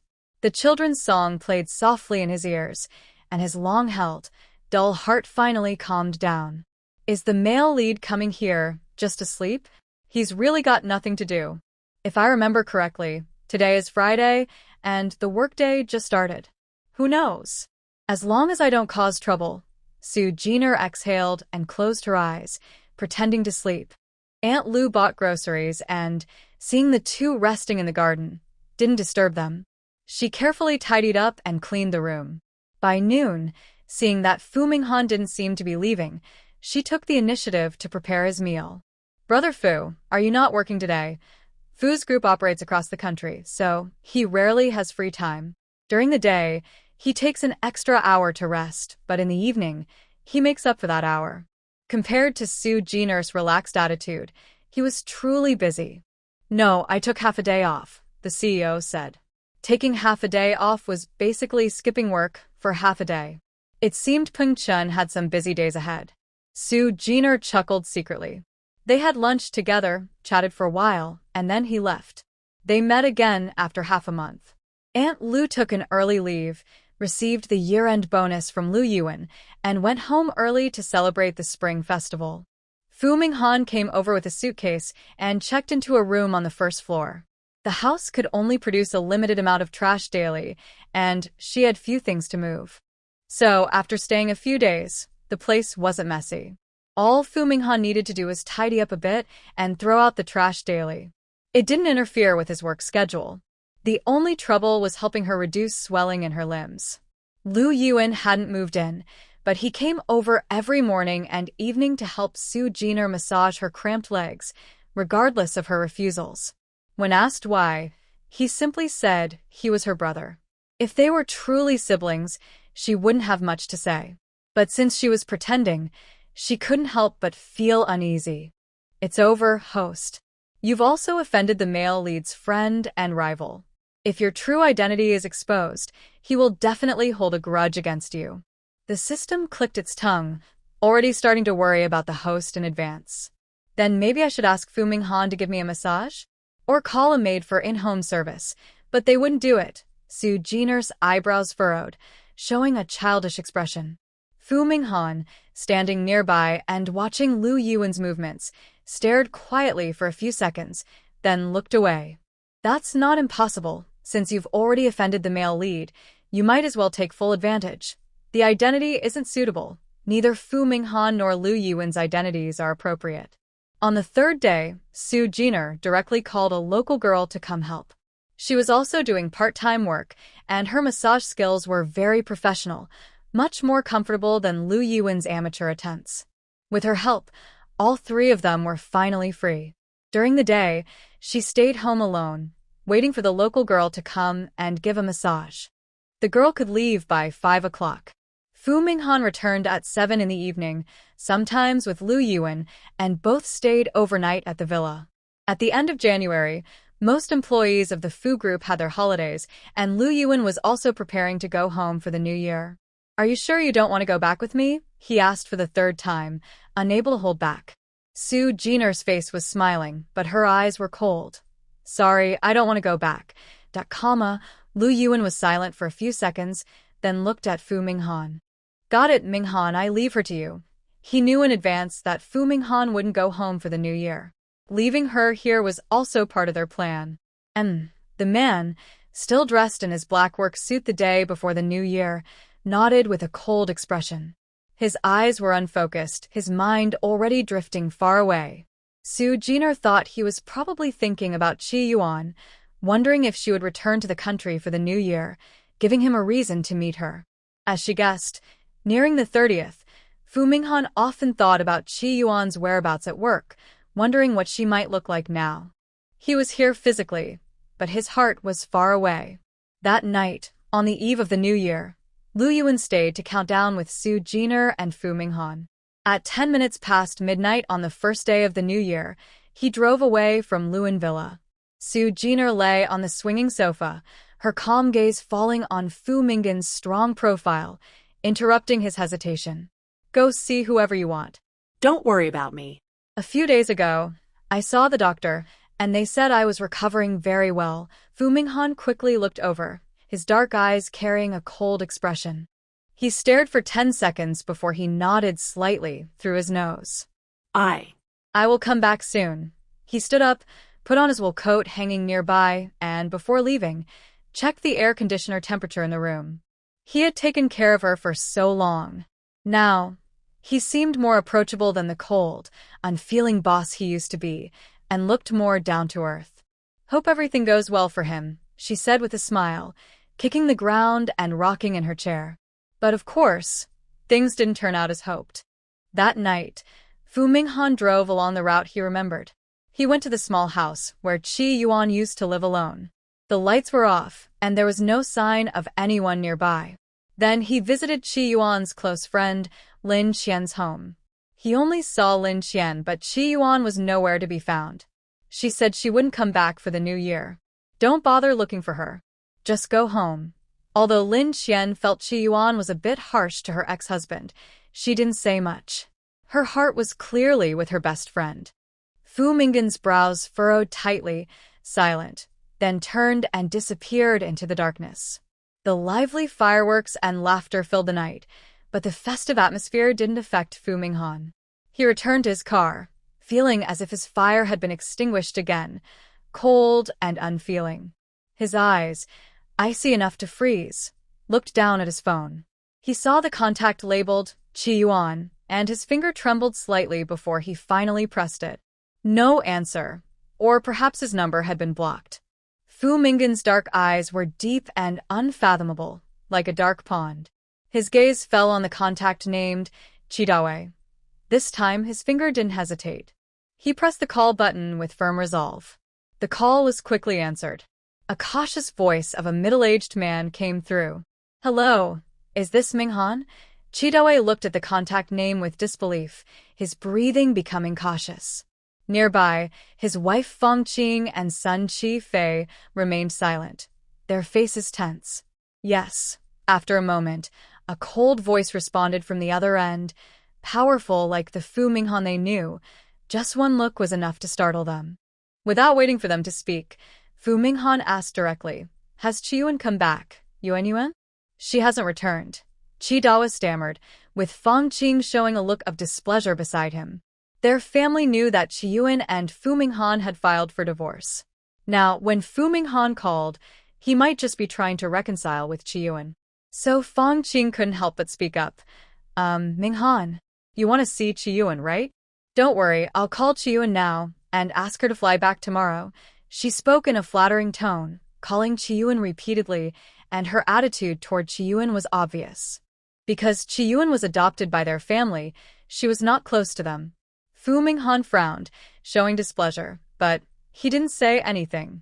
Qi Dawa glared at his wife and carefully looked at his phone. Minghan, Yuan called me earlier. She said she's not celebrating this holiday abroad and has classes. Sorry about that. Who cares about classes or not? Fang Qing paid no attention to Qi Dawa. In their family, she was the one in charge. Minghan, don't worry. I promise she'll come back this spring festival. When the time comes, I'll let her contact you. Fang Qing's words were full of flattery. The Fu Group was a wealthy family, a billion-dollar empire, far beyond their small, comfortable family. Even a little bit of wealth from them was enough to make her son prosperous and worry-free for life. No matter how dissatisfied she was with Qiyuan, she still wanted to bring her back to cling to Fu Minghan. Even Qi Fei couldn't help but complain a few times about Qiyuan's ungratefulness, trying to belittle her to flatter Fu Minghan. This wasn't the first time Fu Minghan had met Qiyuan's family. Previously, Qi Fei had asked him for some construction projects, thinking that since Qi Fei was her older brother and part of the family, he would help. But this was the first time he heard that besides Qi Dawa, the other two family members looked down on Qiyuan. His heart ached a little, his brows furrowing tightly, anger boiling in his eyes. Then he remembered Qi Dawa's excuse about studying abroad and not returning for holidays, and his anger flared even more. He knew Qiyuan was avoiding him. And this time, she had succeeded. No need. We are divorced. I have nothing to do with her or your family. Fu Minghan's lips moved slightly, and his words came out cold and emotionless, with no trace of longing. Qi Dawa was stunned by the other's coldness. Qi Fei and Fang Qing also froze, feeling the loss of the great support of the Fu Group. Before hanging up, Fu Minghan heard the voices of Qi Fei and Fang Qing on the other end, but the call was already disconnected. He didn't know what they said. His eyes were cold. What they said no longer mattered to him. The Maybach restarted, and the car slowly moved along the road. Outside the window, the street was bright with lights. People celebrating the New Year walked together, but he was aimlessly driving. Until he reached Luan Villa area. Thinking of the lonely person in apartment 101, a faint warmth unexpectedly appeared in his heart. Host, the male lead is back. When the system reminded him, Su Jiner was playing with a fairy wand in the garden. The bright light illuminated the dark night, and she smiled happily. He's back. Looks like Fu Minghan was upset again tonight. Su Jiner turned to look, wanting to see what Fu Minghan looked like now. Just as she looked up, she caught Fu Minghan's gaze as he entered the door. He's back. Look, the fairy wand. Fu Minghan's steps paused slightly. Seeing her bright smile under the fireworks, her lively eyes, he pursed his lips, exhaled a cold breath, and a slight smile appeared at the corner of his mouth. Su Jiner didn't see how embarrassed and disappointed he was, and was surprised that he could still smile. Thinking about it, she guessed that since it was the new year, it wasn't appropriate to keep a cold face in front of others, so he was probably forcing himself to act normal. He really was a good person. She smiled even more happily, standing still and raising her hand to show him. I have many more. Do you want to try? Fu Minghan's gaze turned calm.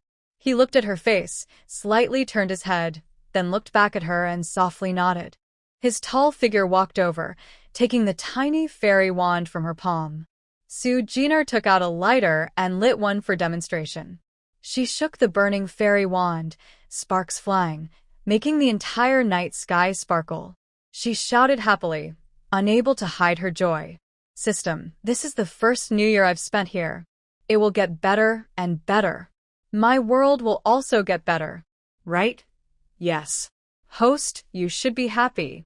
The system sincerely sends its blessings as they watch the dazzling fireworks bloom in the sky. Behind her, Fu Minghan looks at her, purses his lips, and picks up a glow stick. He then holds Su Jiner's hand. Fire, he whispers. Su Jiner knows he doesn't smoke, so she smiles and hands him a lighter. A glow stick, which doesn't match his gender or size, is lit. The bright light reflects on his handsome, cool face. Su Jiner watches him try to shake the glow stick like she does, a little awkward, and she laughs happily. Looks so pretty. Shake it more. Fu Minghan's movements become bigger. Sparks fly from the glow stick, falling through the air, and the smoke around them is lit up.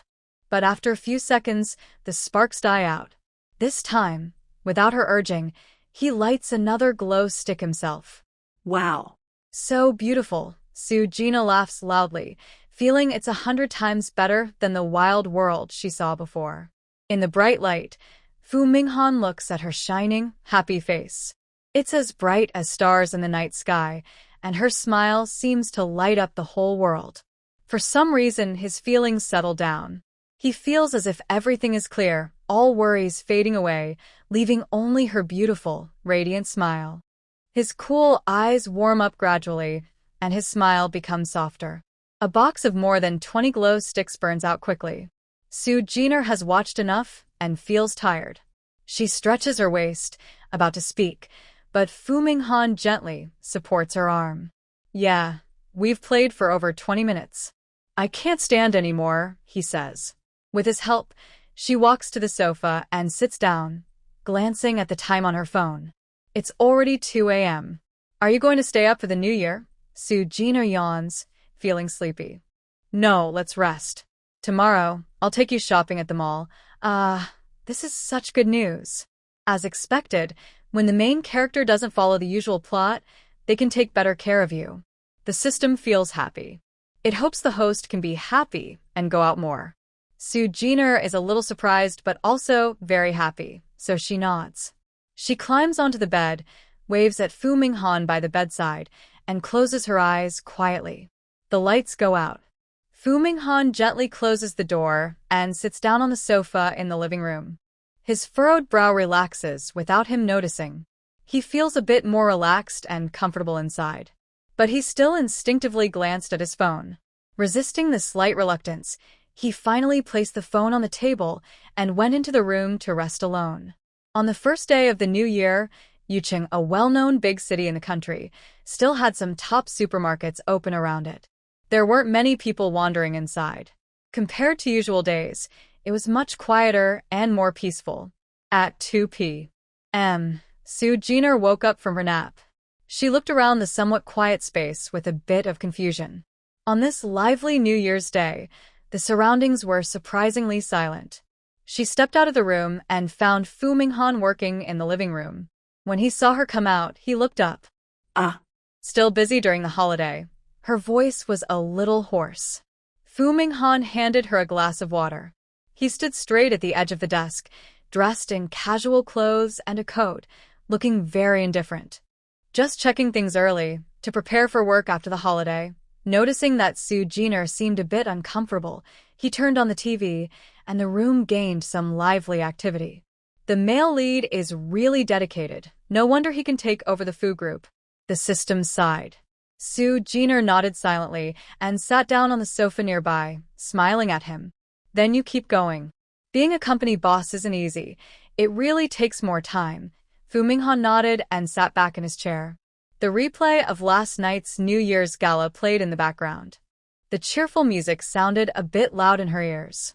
He looked at the files on his computer, rarely able to focus peacefully. While eating a piece of candy, Su Jiner saw the male lead suddenly stand up. He bypassed the trash can next to him, stepped into plush slippers, and walked over to sit on the single sofa beside her with a cool air. She smiled. Work and life can coexist. When you're tired, just rest first. She peeled a fruit candy and handed it to him. After he took it, she put one in her own mouth. The two candies spun around in their mouths, fun and tasty. Fu Minghan, holding the candy, looked at her. His brow furrowed slightly, then quickly relaxed, and he put the candy into his mouth. The sweet taste filled the emptiness inside him. He silently exhaled and looked at the TV screen, where a festive red spread across the scene. Sue Jenner felt that her relationship with the male lead was pretty good. They almost became dining companions, with a friendly and relaxed attitude.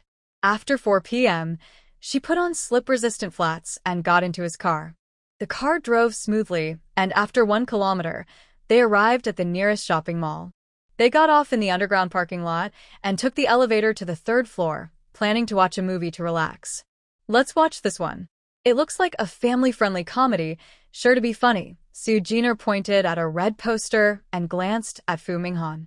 She didn't mention that she thought he seemed a bit cold. During the new year, she thought he might need some light-hearted entertainment to lift his spirits.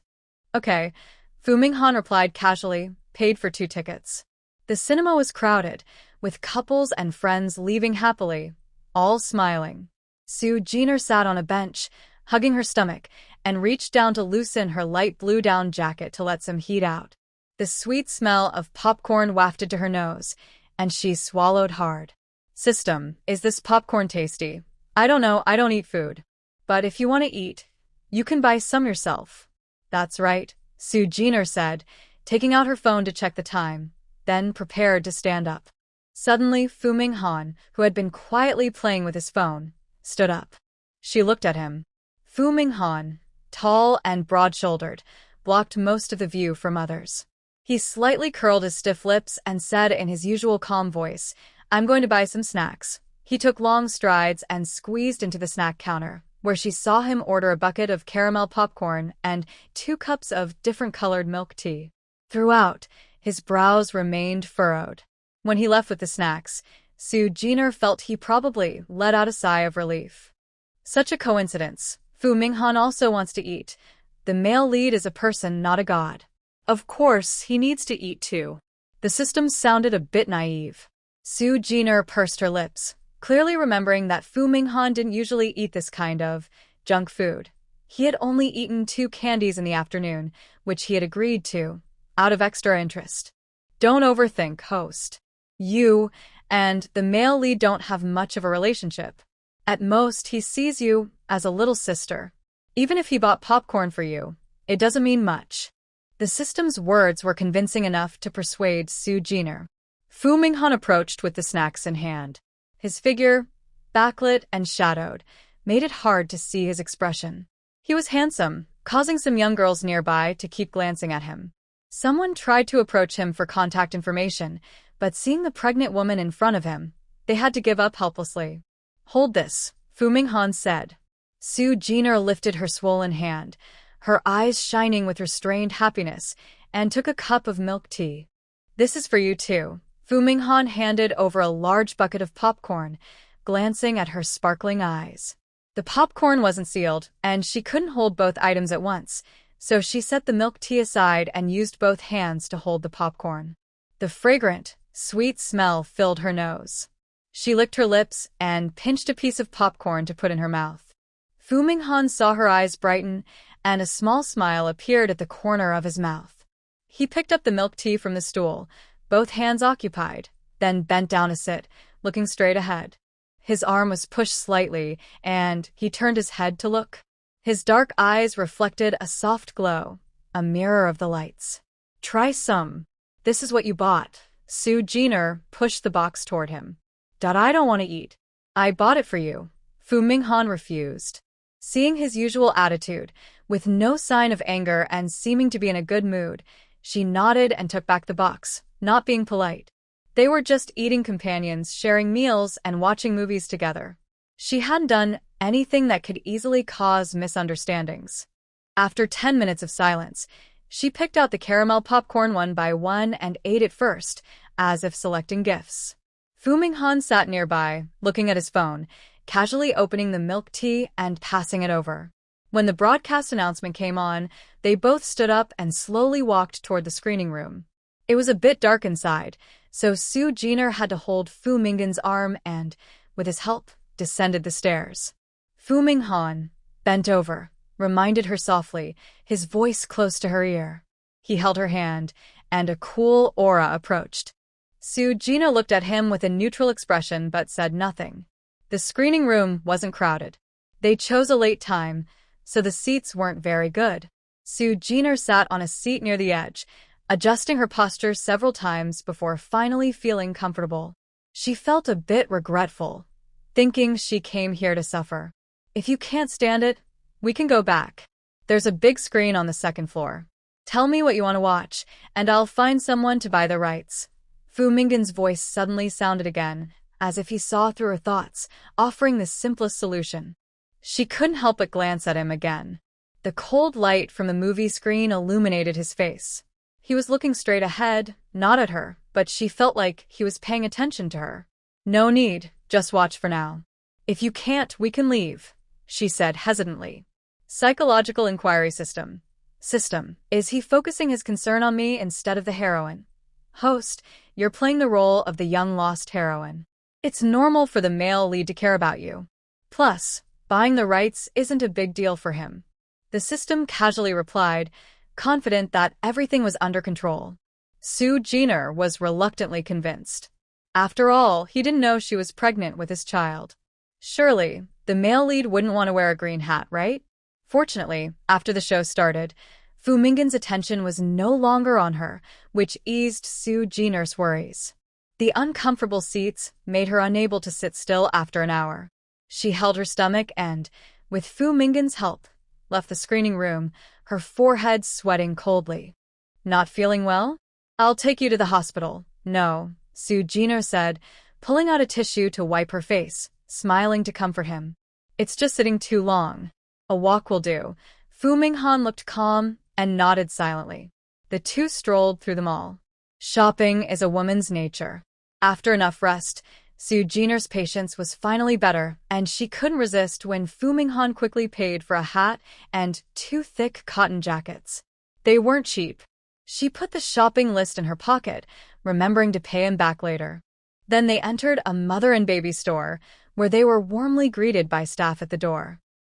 Gina looked at Fu Minghan, who was carrying several large bags, cold but obviously wealthy. No need to go in now. We can buy things later. We still don't know if it's a boy or girl. Host, it's a boy, the system suddenly interrupted. Gina rolled her eyes at it. That was just her excuse to refuse buying more things from Fu Minghan. Anything Fu Minghan liked wouldn't be cheap. She was worried she might not be able to pay him back later. The let's buy for a boy first. Fu Minghan lowered his eyes and firmly pulled Gina inside. He saw her reluctance on her face and remembered the scene from the hospital that night. 3 identical little boys called, Dad, in unison, their innocent smiles showing pure childhood joy. Although he knew Fu Minghan was wealthy, his cold, aloof attitude made the staff hesitant to approach him.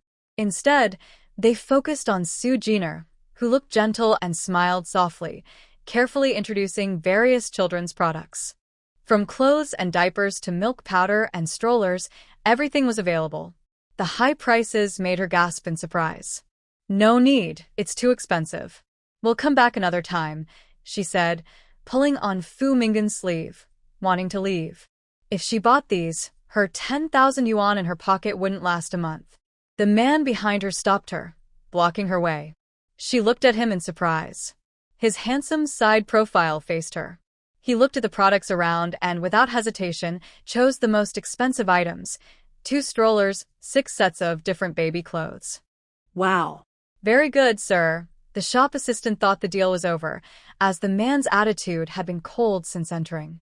They only dared to speak to the lady. Seeing her want to leave, they didn't try to stop her. But in the end, it was the man who placed the order.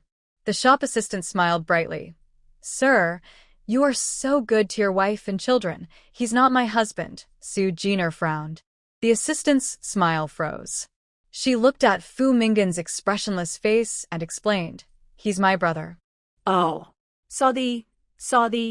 Your brother is really kind to his sister and nephew. The assistant quickly changed her tone, hurried to get the items, and left the awkward situation. Gina looked at the prices again and sighed. Brother Fu, the kids don't need you to spend money. I will buy things myself. And these are too expensive. Many are unnecessary expenses. A small baby outfit cost over 300 yuan, not made of silk, but it was sold at a sky-high price. Fu Minggen's gaze swept over the store's items. There was nothing else worth buying for now. He didn't mind spending this money. Instinctively, he thought if he was going to buy, he should buy the best. I am willing to buy, you don't need to pay me back. He looked at her and noticed her silent expression, so he relaxed his eyebrows a little. This is what you said. Even if you regret it later, I won't change my mind, Su Jiner joked. They paid over 3,000 yuan in total, and the items were delivered to their door. It was already dark outside. After eating popcorn in the afternoon, Su Jiner wasn't hungry. Since Fu Minghan hadn't eaten yet, the two of them went into a private restaurant. As soon as they sat down, Fu Minggen's phone rang. He looked at the vibrating phone with a very cold expression and left it ringing on the side, not planning to answer.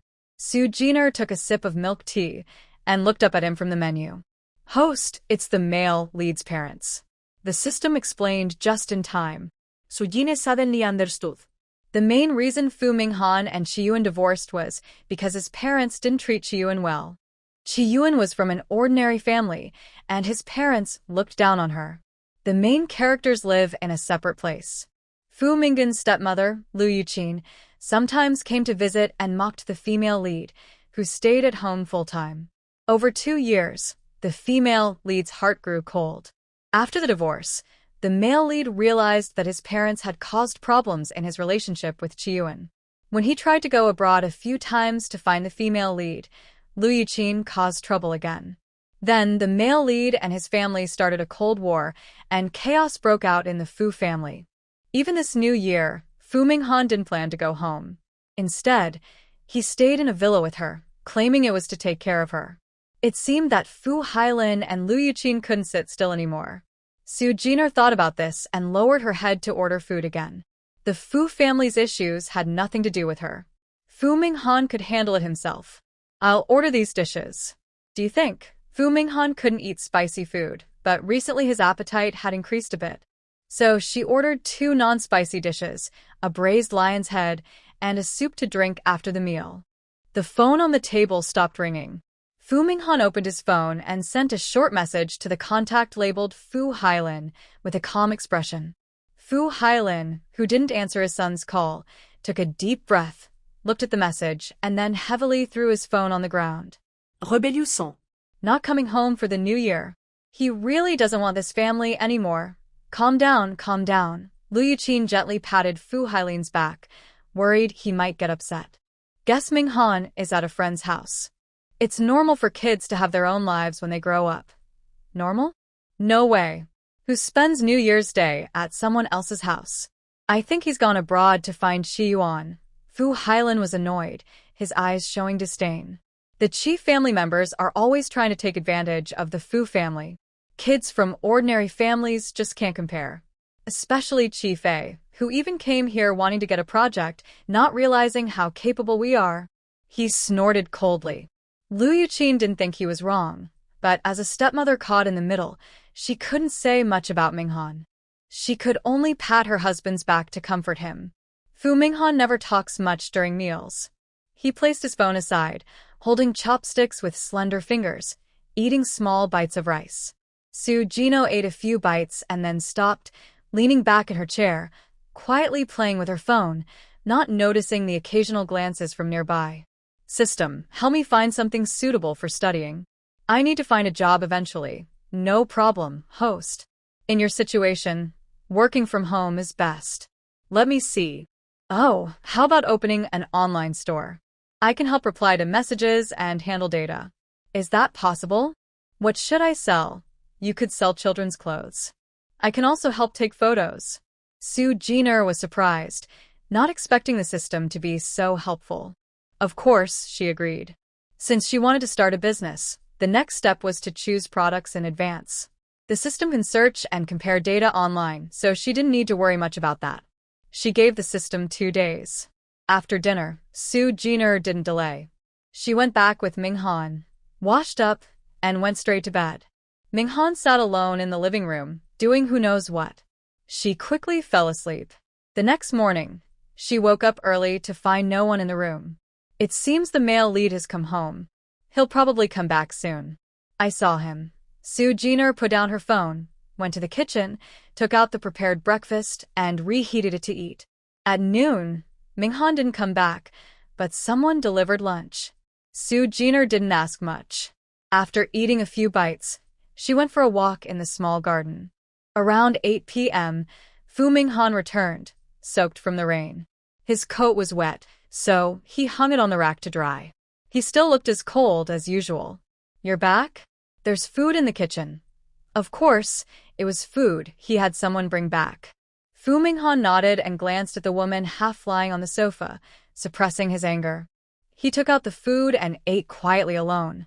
The room was so silent that only the TV sound could be heard. But this quietness helped calm his emotions. Seeing Fu Minghan finish eating and go to the bathroom, Sue Jenner waited an hour before walking back to the living room and sitting on her own sofa. "Are you upset?"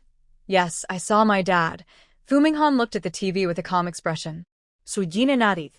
She guessed they had argued. She didn't ask more and changed to a new sad drama. In the next few days, Fu Minghan went out every day. Not to go home, but to handle some business relationships. As the CEO of a large company like Fu Group, he had many business contacts to manage. Peng Qin didn't come back early. He was still on vacation, so Fu Minghan had to handle everything himself. Seeing how tired he looked, Sue Jenner sighed. Being a boss was hard, and she felt most comfortable being a lazy person now. The system quickly collected data. She used the daytime to call some suppliers of baby and mother products, all at low prices but good quality. She needed to buy some for herself to try first. Now she still had the energy to plan. Once the baby was born, she wouldn't have time.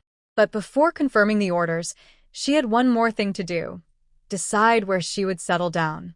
Mingcheng is nice, with beautiful scenery and fresh air. I'll help you look for rental houses there.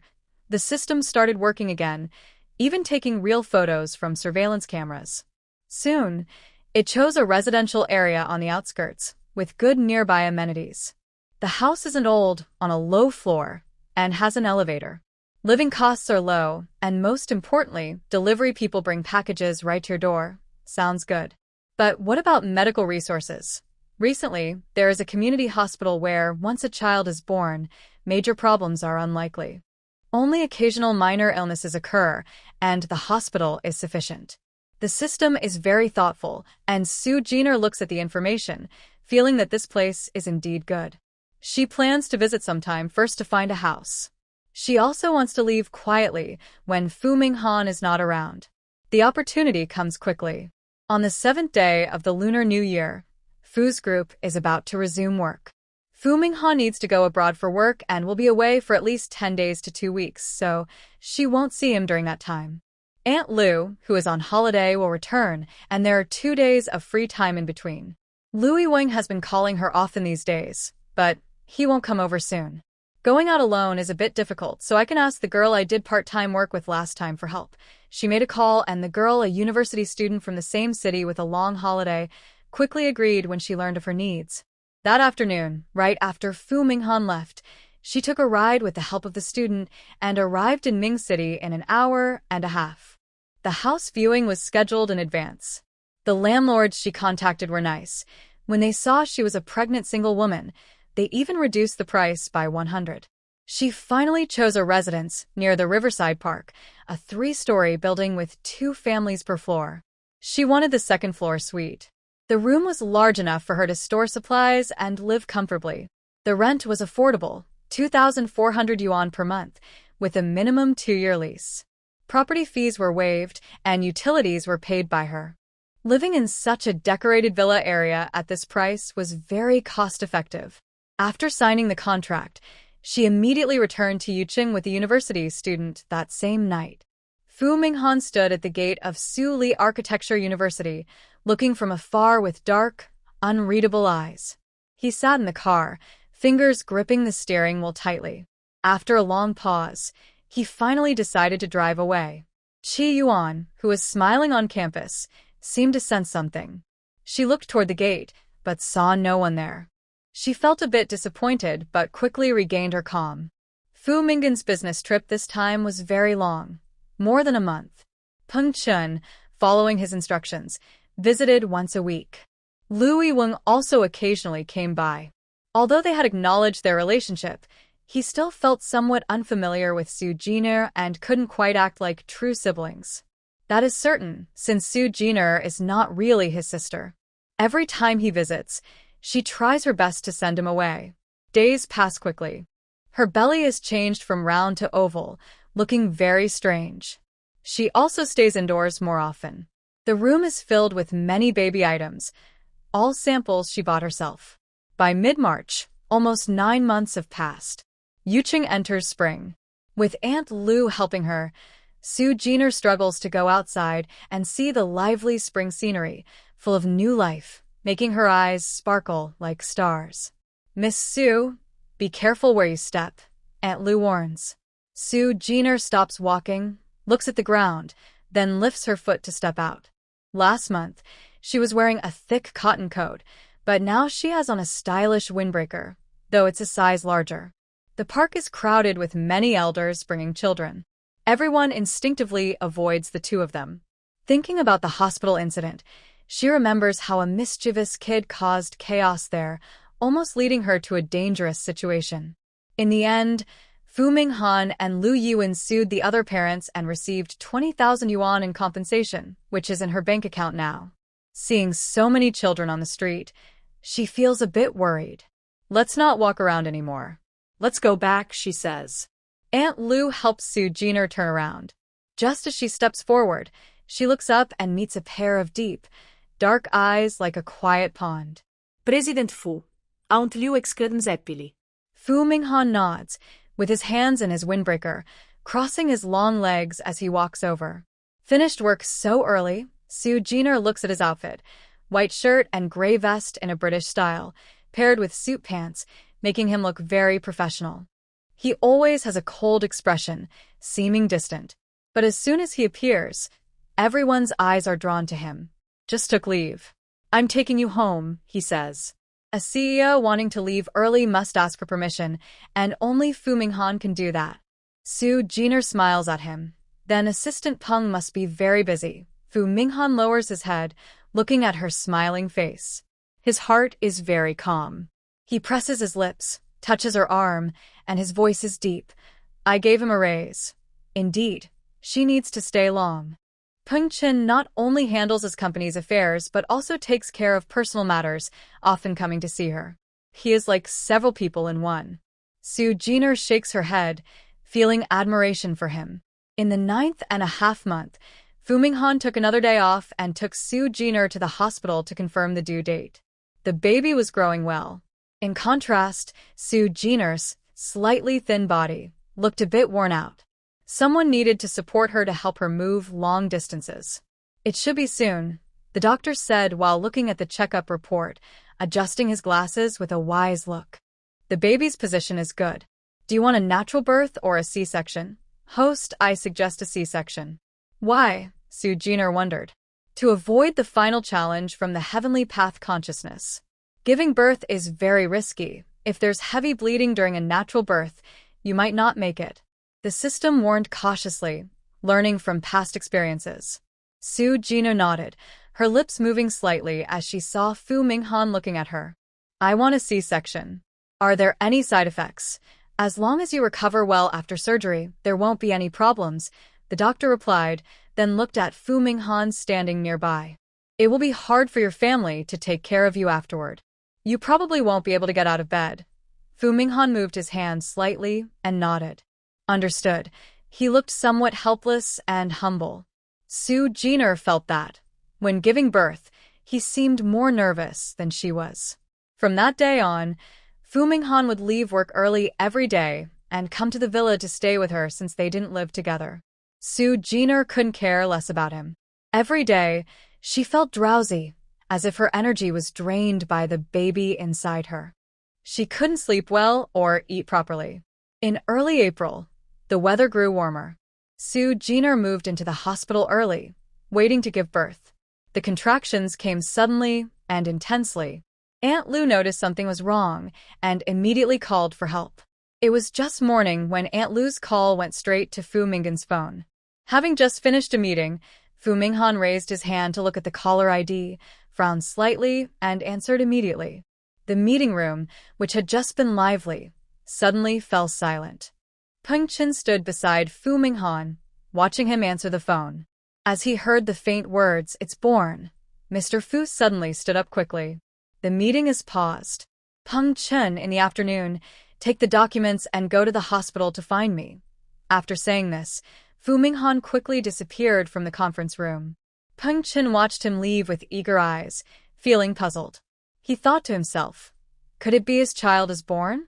Why is he so excited? Since Mr. Fu's divorce, he only showed some anxious moments because Miss Chiyuan, and now there's also Miss Su. Secretary Prung, did Mr. Fu's wife give birth? Someone curiously asked, with disbelief in their eyes. Everyone knew Mr. Fu was cold and distant, not someone you could get close to easily.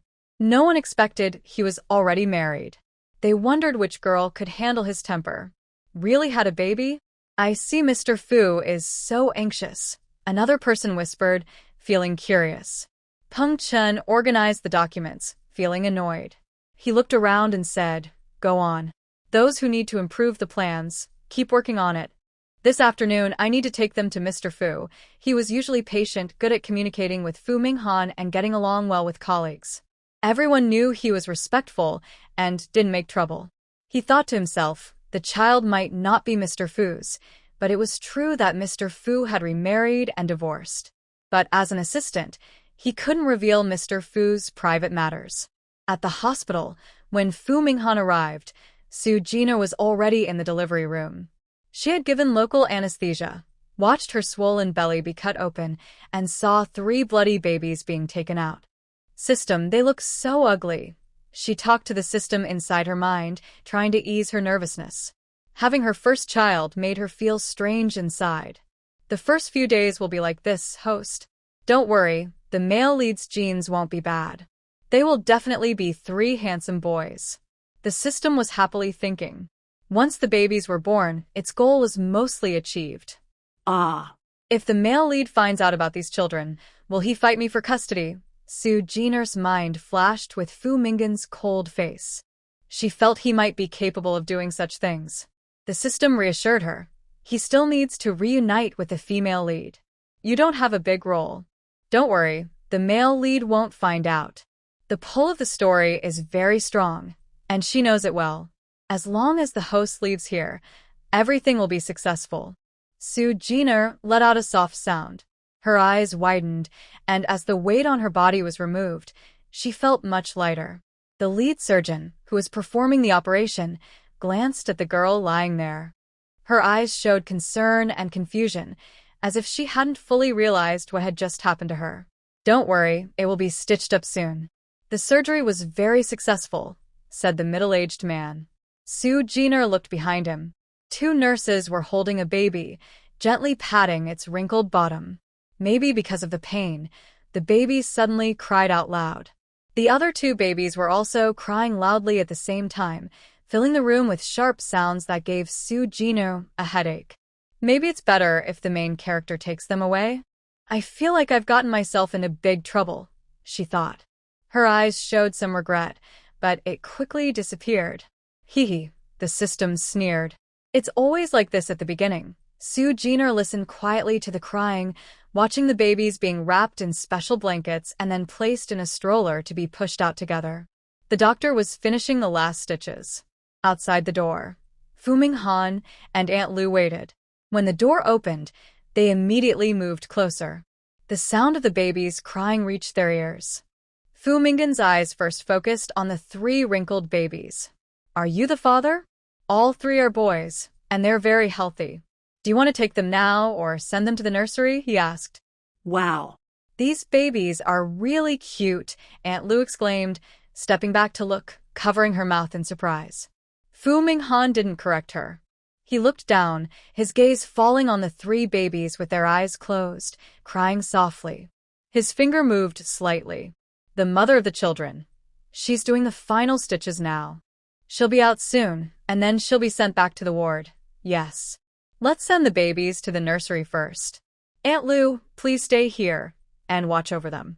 Yuan will arrive soon, and I'll go to see him later, Fu Minghan said, remaining standing in place. Aunt Lu followed the nurse and left. She kept glancing at the three babies' faces, feeling they were very adorable. Although the child looks a bit wrinkled, his features are quite proper. He is likely to resemble Miss Su and will probably grow up to be a handsome young man. When Su Jiner left the operating room, she was in good spirits. She was chatting with the system and thinking about when she could leave. Are you family members? Yes. The man's voice was cold, just like in her memory. She looked away briefly and saw Fu Minghan in a suit walking over. He looked at her. Their eyes met. Then he quickly looked away. All right, follow me to the ward. We have some postpartum recovery treatments to recommend. If you want to do them, it's best to decide in the next few days. The doctor spoke, and a nurse beside her handed over a form with a smile. Congratulations, 3 big boys. You're very lucky. Fu Minghan nodded, took the form, and surprisingly looked at it carefully. He kept walking behind Su Jiner sped back to the ward. She was a bit curious about his seriousness. When she reached the bed, she looked at him and asked, "Where are the children?" "All these are done. You can see the doctor when it's a good time." Fu Minghan handed the form to the nurse, then looked at Su Jiner with a hint of brightness in his dark eyes. "In the nursery. Aunt Lu, and I can't carry 3 at once. I've already asked Yuan to buy a stroller." Su Jiner nodded, feeling a bit awkward under his gaze. I'm safe now. If your company has work, you can go back first." She wasn't worried about him recognizing the children as his, since they hadn't grown up yet and no one could tell by their features. However, Fu Minghan firmly refused. He sat by the bed, his black eyes sweeping over her still fair face, then picked up a glass of hot water from beside. His gaze became a bit distant, fixed on her flat belly, as if he couldn't accept it at once. Lu Yuan rushed in at this moment, looking very hurried and panting. Seeing Fu Minghan, he paused in surprise. Su Jiner called him. "Did you give birth? Where are the children?" Lu Yuan looked around but didn't see the children, feeling a bit anxious. He saw Fu Minghan turn his head to look at him. His usually calm face showed some emotion. "In the nursery. Let's go there together." Then he looked at Su Jiner by the bedside, gently adjusting the blanket as if to comfort her. "I'll bring the baby over," he said. Su Jiner looked at Lu Yuan with a puzzled expression and smiled innocently. She felt that Fu Minghan was acting strangely, almost like a different person, suddenly more lively. Lu Yuan withdrew his gaze and followed Fu Minghan, noticing that his steps seemed a bit hurried. He hesitated and asked softly, "The baby isn't really yours?" Fu Minghan paused, giving him a cold look. Lu Yuan awkwardly chuckled. "I just think you're a little too eager. That's your imagination," Fu Minghan whispered. His mind flashed back to a dream from a few months ago. The memory was already blurry, but he still remembered the innocent voices calling, "Dad." He took a deep breath, knowing it was just an unexpected dream, nothing more. In the nursery, 3 babies lay in adjacent incubators. The transparent glass covers allowed clear views of each face. Simple labels showed their birth times, recording the order of their arrival. "Mr. Fu, Mr. Lu." Aunt Lu smiled and stepped back slightly, her eyes lingering fondly on the 3 children. "So tiny," Lu Yuan said, standing in front of one incubator, his eyes filled with surprise. He was still single and hadn't expected his younger sisters to have already had children. And all 3 at once. The babies had opened their eyes. They weren't crying loudly, but were curious, observing the world around them. Fu Minghan looked into one of the baby's eyes. For some reason, he felt a closeness, as if his heart was coming alive, making it hard to look away. "Ah!" The middle baby suddenly cried out, catching his attention. He pressed his lips together, placing his left hand on the incubator of this baby. His gaze shifted to the right, focusing on the middle infant. The face was wrinkled, the dark hair and eyes full of life, unlike his own dullness. These eyes were full of vitality. The baby remained still, but a beautiful smile appeared on his face. Lu Yuan looked in surprise. "He's actually smiling at you." I've never seen such a small child smile like that before. He took out his phone and snapped a few pictures quickly. Fu Minghan, who never takes private photos, did not stop his action this time. He was full of admiration as he looked at the child's smile, even noticing the tender gums in the child's mouth. He stared for more than 10 seconds before turning his gaze to the last child on the right, who was the youngest brother born last. That child's eyes were not on him, his pupils were moving around, only looking at the ceiling, but he was just as adorable. Fu Minghan's waist slowly bent, as if he was mesmerized, with a serious expression on his usually cold face. Lu Yuan put down his phone and snapped him back to reality. Didn't you want to hold the baby? Let me hold the older brother instead. The baby was wrapped tightly in a white blanket, with arms and legs fully covered. The nurse nearby saw their actions and quickly came over. Wait a moment. Fu Minghan's hands paused as he looked at the nurse, who was very serious. Are you the child's family? The nurse remembered this cold-looking man well. He had been coming every day to take care of his pregnant sister, accompanied by the aunt nearby. She smiled and said, holding a baby requires a proper way. You probably don't know how. Let me teach you both. It will help you take care of the mother and the baby after you go home. Taking care of a baby can be tiring. Fu Minghan and Lu Yuan relaxed their expressions, then became serious again. However, their hands and legs were a bit stiff, so the nurse placed the baby in their arms, and they didn't move. Over 10 minutes passed. Aunt Lu had already held the youngest child, but they still hadn't learned how. No, I feel uncomfortable. Lu Yuan gave up. He thought holding a baby was easy. Fu Minghan remembered the soft touch and was very careful not to drop the baby. For the first time, he nodded slightly. The nurse sighed. Why don't you buy a stroller? It will be easier for you to take the baby out of the hospital later. They had already bought a stroller in advance, but it was still at the villa. Fu Minghan responded with a hum, took out his phone, and called Peng Chen. Peng Chen, who was relaxing with coffee, was a bit surprised to answer the call. When he heard the request, he was stunned. A stroller? Okay, I'll come right now. He went downstairs and immediately bought a 3-in-1 stroller at the best maternity store. Under the curious gazes of others, he pushed the stroller and rushed into the hospital. He took a deep breath, whispered softly, and looked into the nursery. I didn't see Mr. Fu's figure, but I did see Lu Yuan and Aunt Lu. Mr. Lu is here. Lu Yuan turned around with a constant smile on his face. He's in the ward. I'm here watching the baby. Hurry and push the stroller over. Aunt Lu, please help hold the baby while we put him in. He couldn't quite hold the baby properly, but Aunt Lu, during the half-hour training, had become an expert. Peng Chen pushed the stroller over and finally saw the baby's true face. The tiny, wrinkled baby was lying in a small incubator. Unlike the other crying babies nearby, he was peacefully sleeping with his eyes closed. How is he? Cute, right?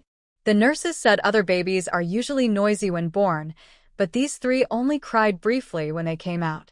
They haven't made a fuss since. Lu Yuan looked proud. The nurse said these 3 will be easy to take care of. Not bad, definitely Qingyao's children. Really adorable, Peng Chen whispered, watching Ma transfer the 3 babies into a stroller and carefully cover them with a dust cover. I'll push the stroller. It's about time Jiner saw the babies. Lu Yuan stepped forward and took the stroller, pushing it gently and walking out of the ward, used to guiding it in the right direction. Aunt Lu and Peng Chen followed him, but they didn't go far, just to a single-room ward on the same floor. Su Jiner had just woken up from a nap. She didn't wait for Fu Minghan to bring the babies. She couldn't hold on and fell asleep again. When she opened her eyes, she sensed someone nearby. She looked up and saw Fu Minghan sitting quietly on the side, motionless like a piece of furniture in the room, holding his phone and looking at something. You're awake, he said sharply, looking over. He calmly put down his phone and picked up an apple and a small knife to start peeling the apple. Yeah. How long have I been sleeping? Not long. Less than half an hour. Fu Minghan lowered his eyes. You have a reconstructive surgery tomorrow. Don't worry, everything will be fine. As a boss who dominates, spending so much time on his sister showed that Fu Minghan wasn't as cold and distant as he seemed. But he thought she was Qingyao, though she wasn't. After the anesthesia wore off, a stabbing pain kept shooting from her abdomen, persistent and sharp, causing her abdominal muscles to contract a few times. She broke out in a cold sweat on her forehead, feeling she had narrowly escaped from a dangerous situation. Fu Minghan paused while peeling an apple. The doctor said you can't use anesthesia anymore. Ah, Su Jiner forced a smile, nodded, and closed her eyes, enduring the pain. Suddenly, Fu Minghan asked, "Aren't you going to call the baby's father to come see?" This question was very sudden. Long ago, she had said she planned to raise the child alone and definitely wouldn't call the father. She opened her eyes, her moist gaze meeting his dark eyes. "No, this is my child, and it has nothing to do with anyone else." Fu Minghan looked at her pursed lips, paused for a moment, and then nodded. He heard footsteps outside and the sound of wheels turning. Instinctively, he looked back and saw Lu Yuan pushing a small cart that was over a meter wide. "Hurry, Jiner, the baby is here." Su Jiner lifted her neck to look, but only saw a blue baby stroller. Because of its height, she couldn't see inside the stroller, nor did she hear any crying or calling from the baby. However, Fu Minghan had already stood up, took Lu Yuan's place, moved the stroller closer to the bed, and then half-squatted, looking at the three tiny figures separated and placed inside. Aunt Lu came to the bedside to support Su Jiner. She was leaning forward, her face covered in cold sweat, with clear, water-like eyes looking to the side. The three sleeping babies were wrapped in white swaddles, their heads no bigger than her palm. Big one. Second one. Third one. A natural connection linked her to the babies. Looking at the three tiny ones, she couldn't help but smile and gently pointed to each in order of size.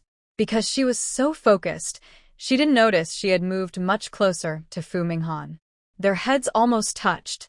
A gentle, warm laugh sounded in her ear. Feeling the close presence of the person, Fu Minghan silently stepped back a little. But his big hands carefully parted the white gauze, allowing Su Jiner to see more clearly. His hands gently reached in, as if afraid to disturb the baby's sleep, and lightly touched the white swaddles. "Got it right. They are indeed mother and child." Lu Yuan smiled happily. From left to right, largest to smallest. All very cute.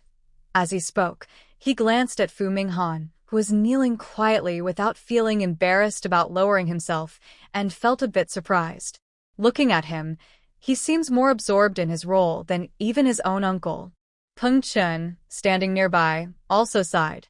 He had interacted with Qi Yuan before. Every time Mr. Fu encountered anything related to his ex-wife Qi Yuan, he would become restless. But this was the first time he saw Mr. Fu Minghan show such obvious emotion. Although his face remained calm, his lowered stance, careful movements, and the way he kept his eyes fixed on the baby without wanting to look away all showed a different side of Mr. Fu Minghan. It was like he was the baby's father. But the baby wasn't Mr. Fu's. He thought maybe it was because Mr. Fu and his ex-wife wanted to have children, and since he had been caring for Miss Su for so long and had invested feelings, seeing such a tiny baby made him so emotional. Ugh. Su Jiner's stomach suddenly hurt, and she cried out in pain. Mr. Fu Minghan looked up, noticing the sweat at her temple. He reached out to help her lie back on the bed. "I'll take care of the baby. You rest and recover for tomorrow's surgery." His voice was naturally softer. He looked away, then glanced at Lu Yuan. "If there's anything, just go ahead. No need for you to stay here." Hey. Lu Yuan saw that he was acting like the host, trying to send his own older brother away, and looked at him speechlessly. "Your company isn't busy? I can handle things here. Peng Chun, stay late tonight and bring me the files and the laptop." Mr. Fu's expression was calm, as if staying overnight here was nothing unusual. Peng Chun vaguely remembered that Mr. Fu had already stayed a whole night watching over Miss Su before. There was no need to make a big fuss about it. He nodded and whispered, "Yes, Mr. Fu." Actually, there was no need for someone to stay here. Aunt Lu was here, and she was experienced in caring for people. She even knew how to hold the baby. At most, Mr. Fu was just here to give Su Jiner someone to talk to. Lu Yuan and Ping Chen quickly left, and Aunt Lu went out shopping. But he wasn't idle. Sitting by the bed, He opened his phone and looked at something silently. Host, the male lead is checking how to prepare formula. Are you sure the male lead doesn't know my identity? Sue Jenner asked suspiciously. He doesn't know. The system was honest. It even checked the plot, but since there was no storyline involving the male and female leads together, that part was blank. Why is he so attentive to my child? Because I am Qingyao? As for Qi Yuan, Fu Minghan probably doesn't spend much time on her daily, and since there is a nanny for preparing formula, he doesn't need to learn. There's no need for that. Fu Minghan stays nearby, holding the stroller with his left hand and his phone with his right, occasionally exchanging glances. He sometimes looks up to observe Sue Jenner's expression. The weather isn't hot, but she still has some sweat on her forehead. He hands her a tissue, notices a half-peeled apple beside him, puts down his phone, washes his hands, and continues peeling the apple. A red apple turns into a round, white piece. His long fingers hold both ends carefully, looking focused and serious. His good looks make him very attractive. Sue Jenner quietly watches his face, admiring his handsome appearance. Suddenly, he lifts his head, and their eyes meet. Actually, you don't need to stay here. Aunt Lu is here. She starts a new topic. Fu Minghan shifts his gaze away, his expression cold. One person can't handle everything. I stay to help. He carefully divides the apple into pieces and hands them over. When you leave the hospital, I will find another nanny to take care of you and the baby. He will return to his normal life then. Sue Jenner understands his words and feels relieved. Aunt Lu bought diapers, formula, and bottles. A nurse is teaching them how to use everything. Fu Minghan watches nearby, quickly learning how to prepare the milk and change diapers. Because he doesn't know how to hold the baby properly, he mainly leaves diaper changing to Aunt Lu while he focuses on preparing the formula. Sue Jenner's health isn't suitable for breastfeeding, and she often feels pain, so she just watches quietly, secretly memorizing their steps to avoid mistakes after she leaves. That night, she also figured out the crying patterns of the 3 children. As the nurse said, although they are small, they are easy to take care of. They cry when hungry or have a stomachache, and sleep peacefully after eating and feeling comfortable. The only thing is that they need to eat, drink, and go to the bathroom more often. After undergoing a body restoration surgery at the hospital and staying for a few more days, Fu Minghan came every night. His whole body radiated the warmth of spring, melting away some of the coldness. Whenever he looked at the children, his face was always very kind, and he became more skilled at changing diapers. The departure was on a weekend morning. Sue Jenner wore a windproof jacket bought especially by Fu Minghan and fluffy slippers on her feet. Aunt Lu helped her as they left the hospital, and she even broke out in a sweat. The 3 children lay in the stroller, not sleeping, but curious eyes looking at the outside world. President Fu Pengqin drove a large business car and parked at the door. The model looked a bit unfamiliar. This car, Sue Jenner looked at Fu Minghan, who was pushing the stroller and standing tall. It's new, Sue Jenner nodded, knowing this was prepared for her discharge. But the more Fu Minghan prepared, the more uneasy she felt. She didn't notice that Fu Minghan behind her was watching her with a scrutinizing and focused gaze, as if he was thinking about something. Peng Chen got out of the car, helped Sue Jenner into the back seat, then took out 3 baskets for the babies, waiting for Aunt Lu to transfer the children into them. Fu Minghan, Aunt Lu, and Peng Chen each carried a basket and placed the children in the car. Peng Chen packed up the stroller and put in the back seat, busy with various tasks, then returned to the driver's seat. Fu Minghan didn't sit in the front passenger seat. He stepped into the back of the business car with long strides, able to see all 3 baskets clearly. He looked into the car and frowned, saying, "Let's speed up and reinforce the car and install the child seats." Sue Jenner glanced at him, surprised that he was so thorough in his work. The business car drove smoothly through Luyan Villa area and stopped at number 101. She was the first to go inside, and the remaining 3 children moved in afterward. "Host, when do you plan to leave?" The system was eager to know. After the children were born, their task was considered complete. They could now enjoy the remaining time in this world. As long as they didn't get involved in the main characters' storylines, their safety was not a big concern. Let me wait until my abdominal wound heals, and right now Fu Minghan comes over every day. I can't find the time to leave. Su Jiner blinked and looked at Fu Minghan, who was squatting in front of the sofa, feeding the baby with a bottle. If the system hadn't clearly told her that he didn't know the children's identities, she would have thought Fu Minghan was acting as the father of the children. With such attentive care, he didn't seem like a typical little uncle. Miss Su, have you named the 3 children? Peng Chen asked curiously as he carried 2 warm bottles of milk. Hearing his voice, Fu Minghan turned his head with a neutral expression.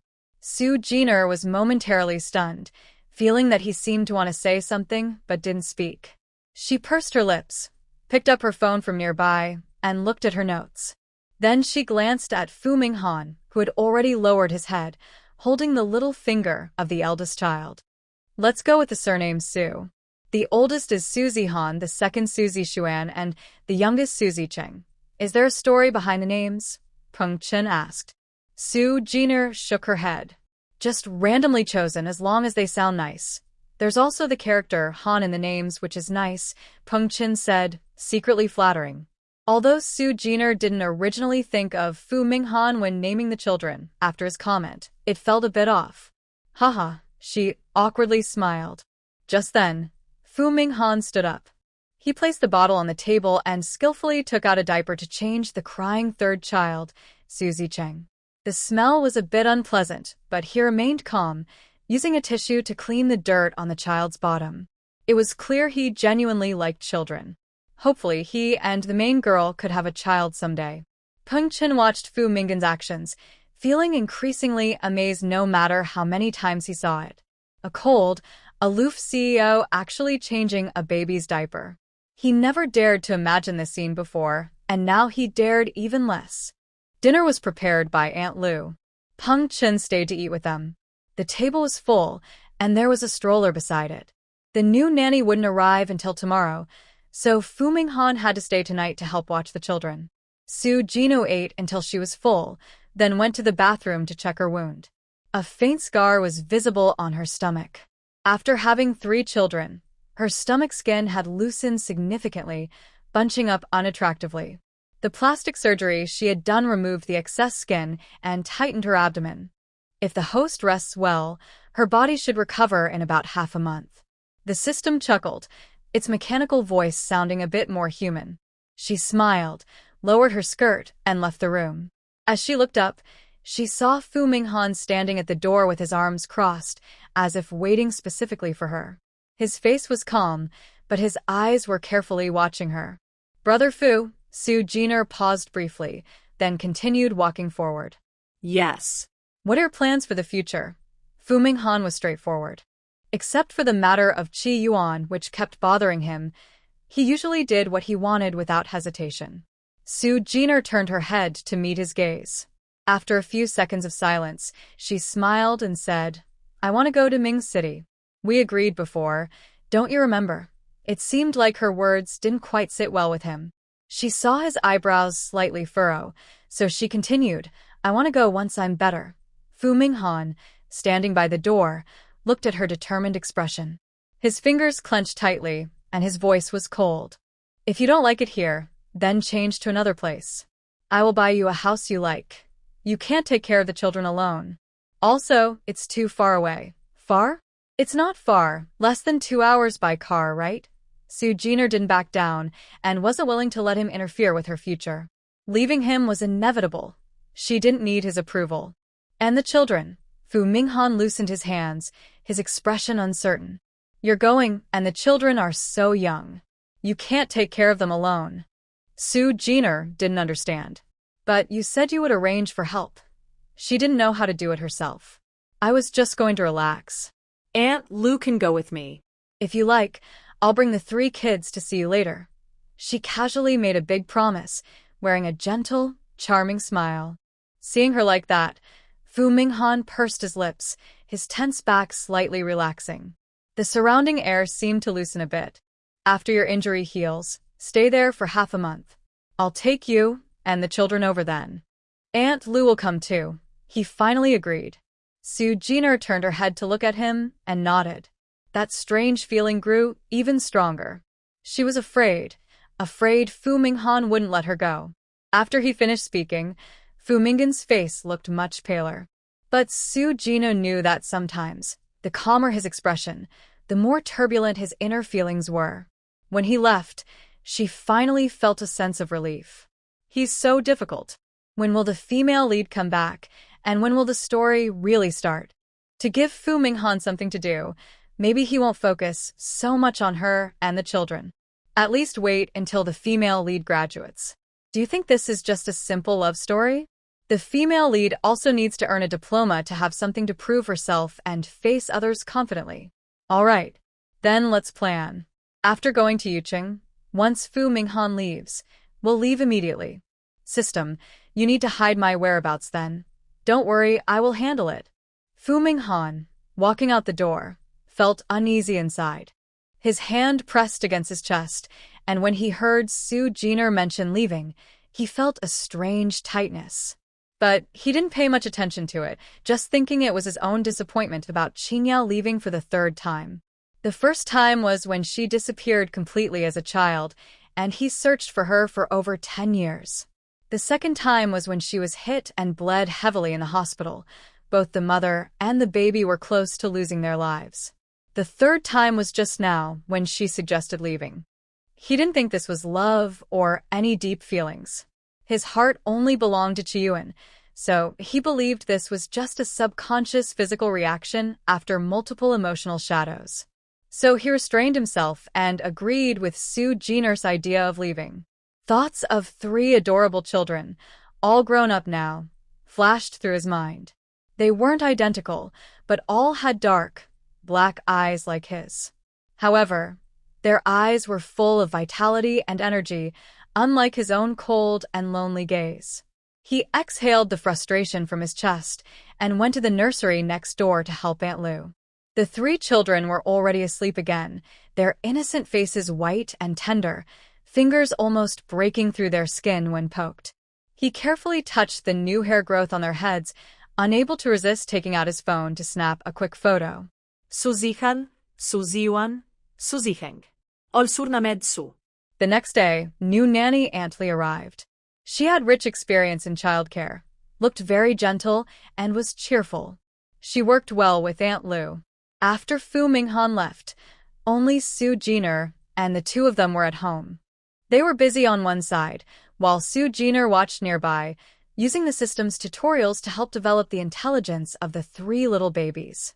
There were many toys at home that they couldn't use now, some bought by her, others sent by Fu Minghan and Lu Yuan. Apart from the things she bought, everything else is high-end. At the Fu Group office building, Fu Minghan is dressed neatly in a suit, working. He signals Peng Chen to arrange all tasks as early as possible. President Fu, you need to meet with President Lu. When? I've scheduled it for noon. Peng Chen knows that Fu Minghan has been very focused on taking care of the children these days, so he thoughtfully arranged the meeting during lunchtime. Okay. Fu Minghan briefly looks up from his documents, picks up his phone, opens a surveillance app, and the screen switches to show 2 nannies feeding 3 babies in the nursery.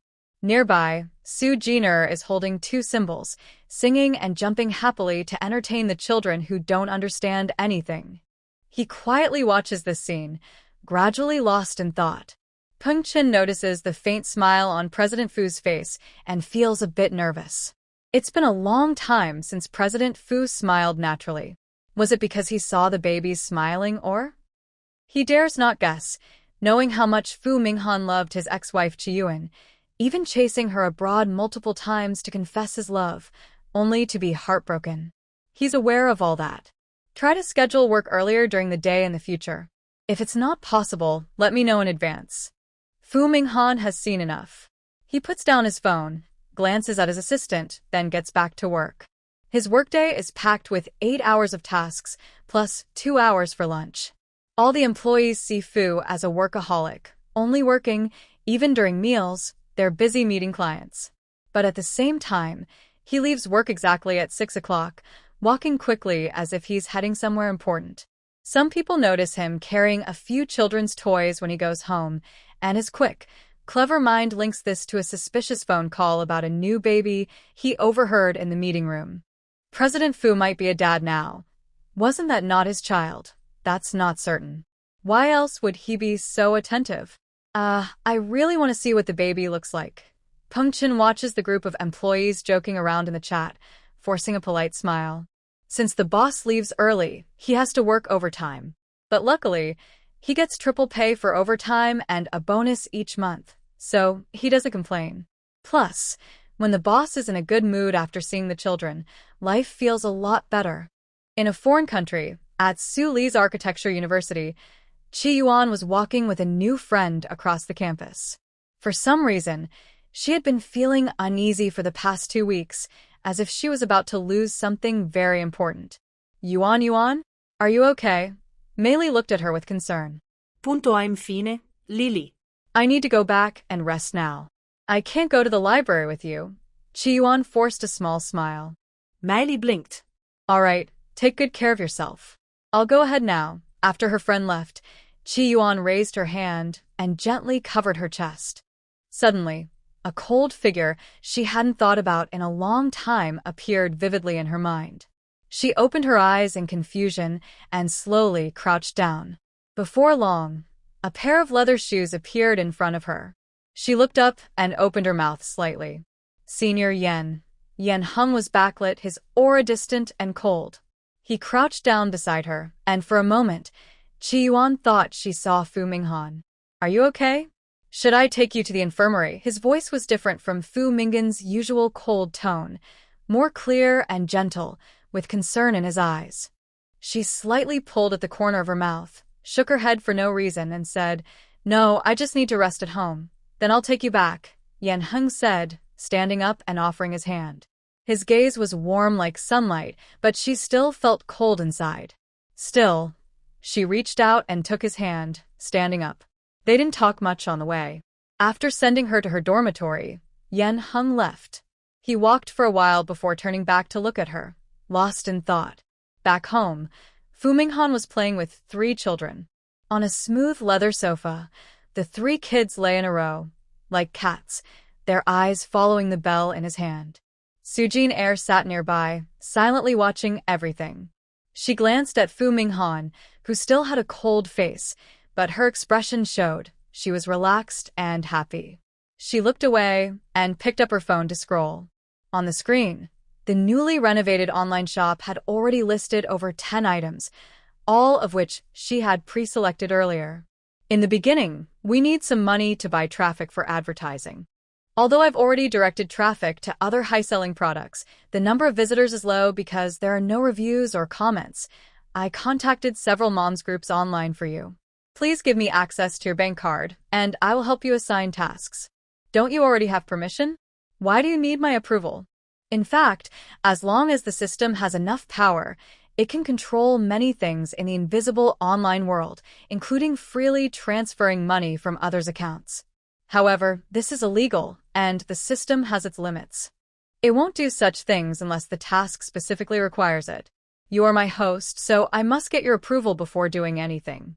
The system's mechanical voice sounded stubborn, making Su Jiner want to laugh. She shook her head and continued looking at the shop.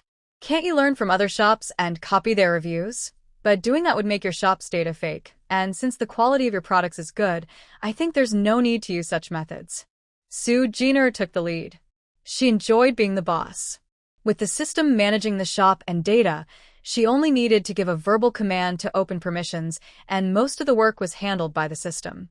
When she was free from taking care of the children, she just needed to share her opinions. Next to her, Fu Minghan had put down his toy. He turned his head to look at Su Jiner with bright black eyes.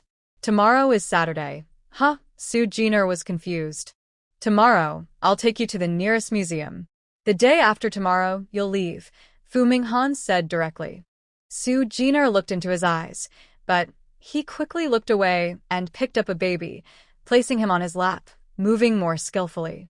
She thought he was saying a final goodbye to the children. So she nodded. After more than half a month of recovery, her abdominal wound had healed.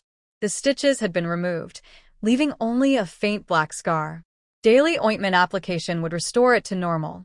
The next morning, Lu Yuan also came over. He carefully held a baby, then gently set him down. Aunt Lou and Aunt Lee had taken the day off. The three of them, two men and a young woman who was mostly recovered, went to the quiet museum. She had visited here many times before. Each time, she was amazed by the ancient civilizations recorded inside. It was a different world from her own small world. This time, she also looked very carefully. The baby in her arms turned its head to look around. Though less than a month old, it seemed to understand and stared intently at the colorful objects. Such a cute baby, not crying or making trouble. The aunt walking by said in surprise, carefully glancing at the baby's face. The baby had big, dark eyes wide open. Although it had little hair on its head, it still looked very adorable. "Thank you," Su Jiner said with a smile, taking a few steps forward. Behind her, Lu Yuan pushed a stroller, and Fu Minghan was holding another baby nearby. They all looked at Su Jiner's happy face at the same time. The baby's big eyes looked just like her, Lu Yuan said with a smile, feeling unusually peaceful inside. Fu Minghan gently hummed in agreement while holding the little second child. Lu Yuan looked at him and said, "Old Fu, if you like, just have a few more kids yourself. Don't keep bothering me about my nephews." He felt a little jealous because he spent less time with the children than Lu Yuan did. He wondered who was really the child's real uncle. Fu Minghan gave him a cold look and didn't reply. He seemed to remember something, and his expression became a bit more serious. The baby in his arms called out, bringing him back to focus. He bent down and took a bottle from the side of the stroller, skillfully placing it near the second child's mouth. The small baby, who was about to cry, suddenly quieted down. Lu Yuan, who had been watching, looked at him with admiration. As an uncle, he was doing a great job, and he was sure he would be a good father someday. Su Jiner carried the baby and walked ahead.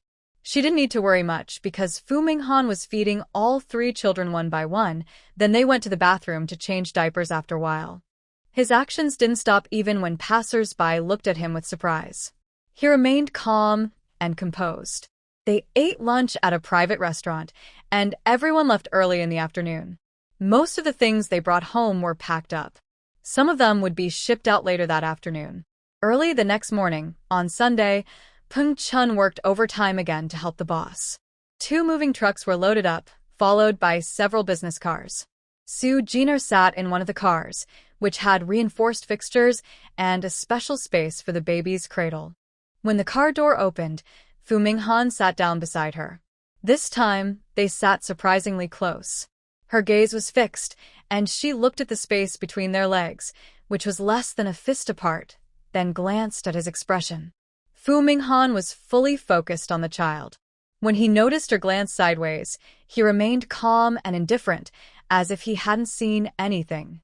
That something's not right, Su Jiner thought to herself, then naturally looked away, pretending she hadn't noticed anything. She was worried Fu Minghan might become a stepfather to her son, even though Fu Minghan was already his father. "You're overthinking, host." The system was confident. The male lead was naturally meant for the female lead.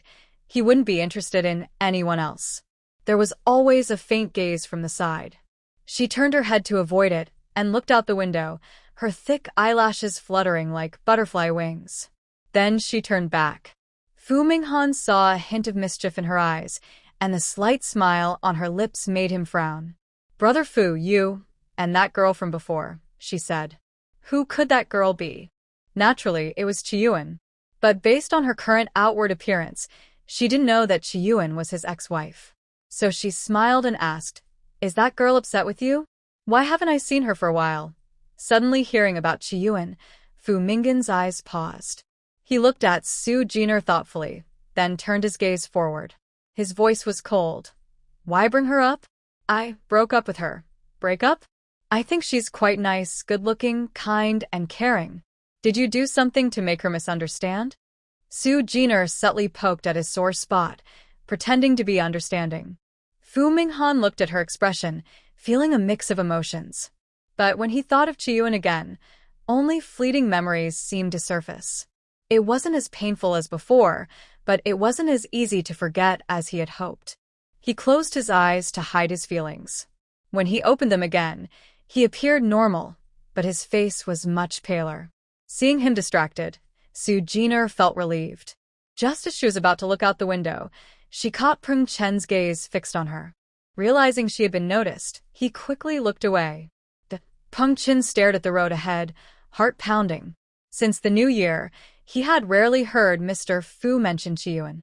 Every time he did, he received a cold look in response.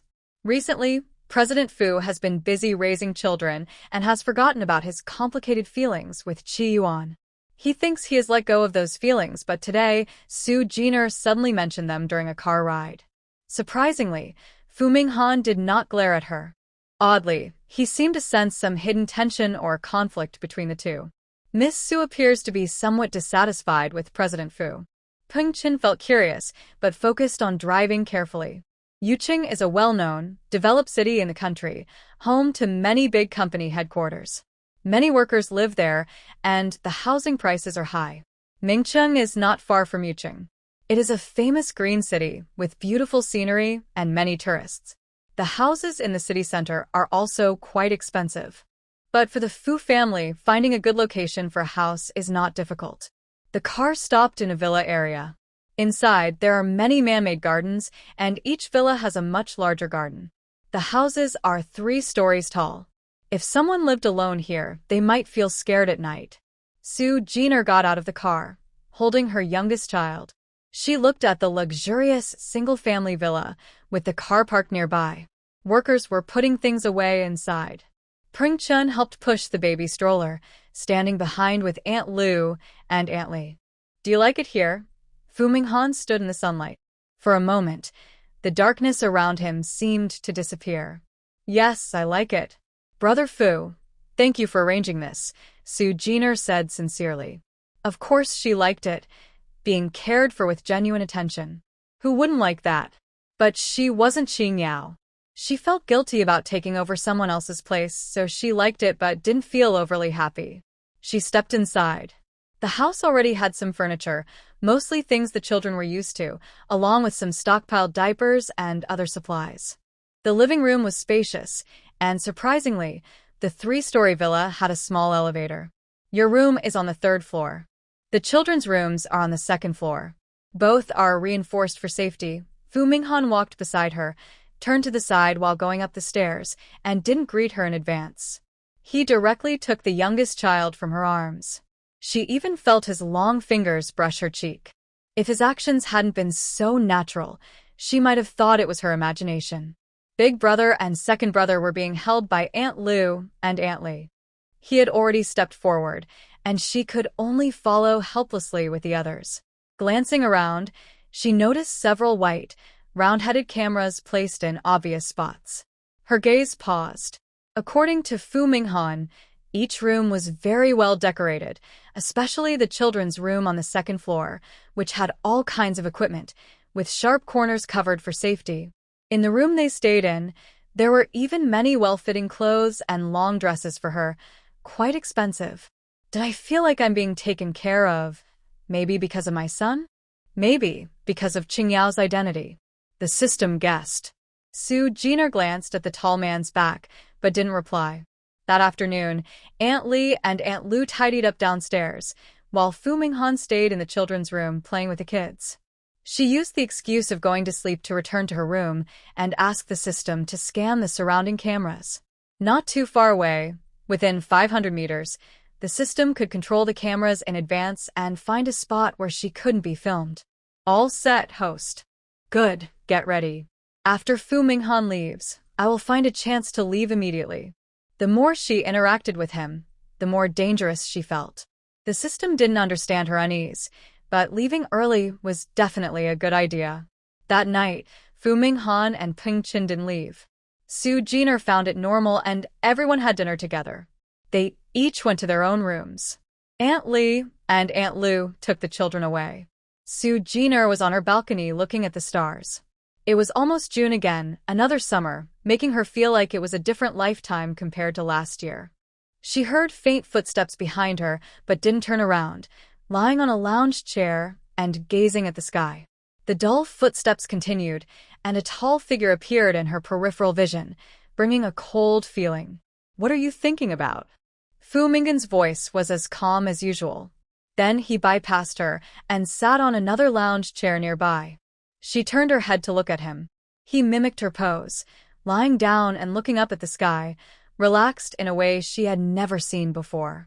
Staring at the stars, not thinking about anything, she said, turning her head back to the sky as floral scents drifted in the air. For a moment, there was a gentle silence around them, not awkward, but peaceful, like after a good meal or a relaxing chat. The yellow night light shone overhead.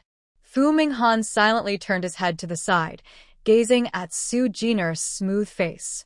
After a few seconds, he turned back and asked, "Have you ever thought about the future?" This was the second time Su Jiner had heard this question.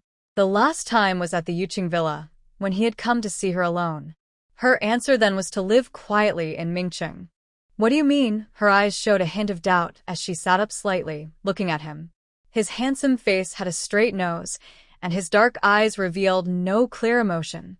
"I mean in the future, like marriage. Haha." Su Jiner sat back down, trying to stay calm. "I haven't thought about it for now.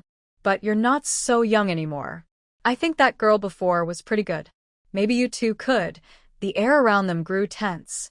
Fu Minghan, who had been lying down, sat up. His handsome face was directed at her, with eyes that seemed dangerous and hard to read. He opened his mouth, sounding a bit impatient. "Don't mention her." Su Jiner closed her mouth and watched his mood fluctuate. She was sure he was still thinking about the main girl. Fu Minghan looked at her with understanding. For some reason, his anger from before disappeared. He frowned, showing a hint of regret. His eyes flashed with displeasure. "Su Jiner, you're pretending not to understand." "What are you pretending not to understand?" "Host, what are you pretending?" The system watched for a while, but didn't understand what the male lead was saying. It only knew he didn't like the host mentioning the main girl. Her thoughts became real. Su Jiner pressed her lips together.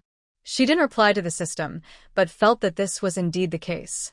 She slightly raised her full forehead, her eyes shining with light. She smiled softly. "Brother Fu, I am a woman with a child, and your heart still belongs to someone else. I don't like to settle, and you shouldn't hurt yourself either." She said everything without really saying anything. The system didn't understand, but Fu Minggen's expression grew colder. "I just need a new start." He was sure that the more time he spent with Su Jiner, the more relaxed he would feel. She was Qing Yao, and they had been childhood sweethearts. "You want a new beginning, but you shouldn't use me as a tool to forget the past. I am not indispensable to you." Su Jiner's smile faded slightly. The important thing was, she was not Qing Yao. Once the truth was exposed, if she stayed, it would be very painful. Punto. Fu Minghan fell silent. A flash of Qi Yuan's face crossed his mind, followed by the genuine feeling of ease he experienced when with Su Jiner. In her forgiving and gentle smile, he always seemed to find salvation. The brief but intense confrontation ended, and no one spoke. Everyone closed their eyes, enjoying the peaceful silence. In fact, Su Jiner's mind was almost overwhelmed by the system's noise. "Stop calling." "Can't you see?" "I haven't hidden anything from you." "Wait. Are you saying the male lead?" "No way.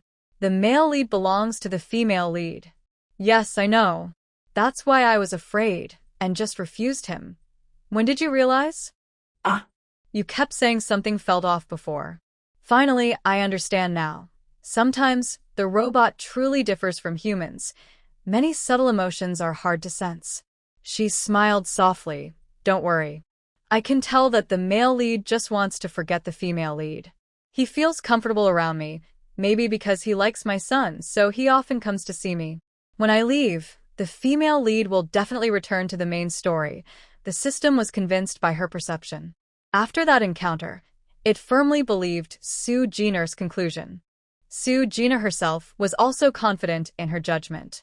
After Fu Minghan left the room, she closed the door, found her key documents, and placed them on the bedside table. After washing up, she lay on the bed, quietly waiting for the right moment. Fu Minghan, who had left, looked very calm on his face, but his stiff back was a little tense. He took one last look at Su Jiner's door, then went to check on the baby in the nursery. After calming himself, he returned to the guest room on the third floor and went to sleep. The next morning was still dark. Fu Minghan and Peng Chen got into the car, ready to leave with the cool morning air. Peng Chen started the engine and slowly drove away. In the back seat, Fu Minghan sat by the window, mind blank, his handsome face expressionless and cold. He clearly had some popularity yesterday, but today, just because he was leaving, he seemed so distant and cold. Peng Chen withdrew his gaze, feeling surprised. There was always a sense that something very important had happened without him knowing. The child would wake up hungry in the middle of the night, and the two aunts took turns caring for him. At least, there were no mistakes at night. Su Jiner stood on the third-floor balcony watching the car leave, a smile curling at the corner of her mouth. Finally, the moment has arrived. She returned to the table, took out paper and pen, thought carefully, and then wrote a few lines. No need to pack luggage. During the day, she went out alone, opened a new bank account and phone card, and bought a new smartphone. Following the system's instructions, she also planned her escape in advance. Miss Su, you're back? Did you have fun outside today?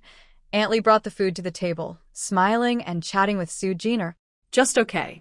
Going out for a walk made me feel much better. Su Jiner placed the 3 full babies in the stroller, looked up at the camera above, unsure if Fu Minghan was watching them.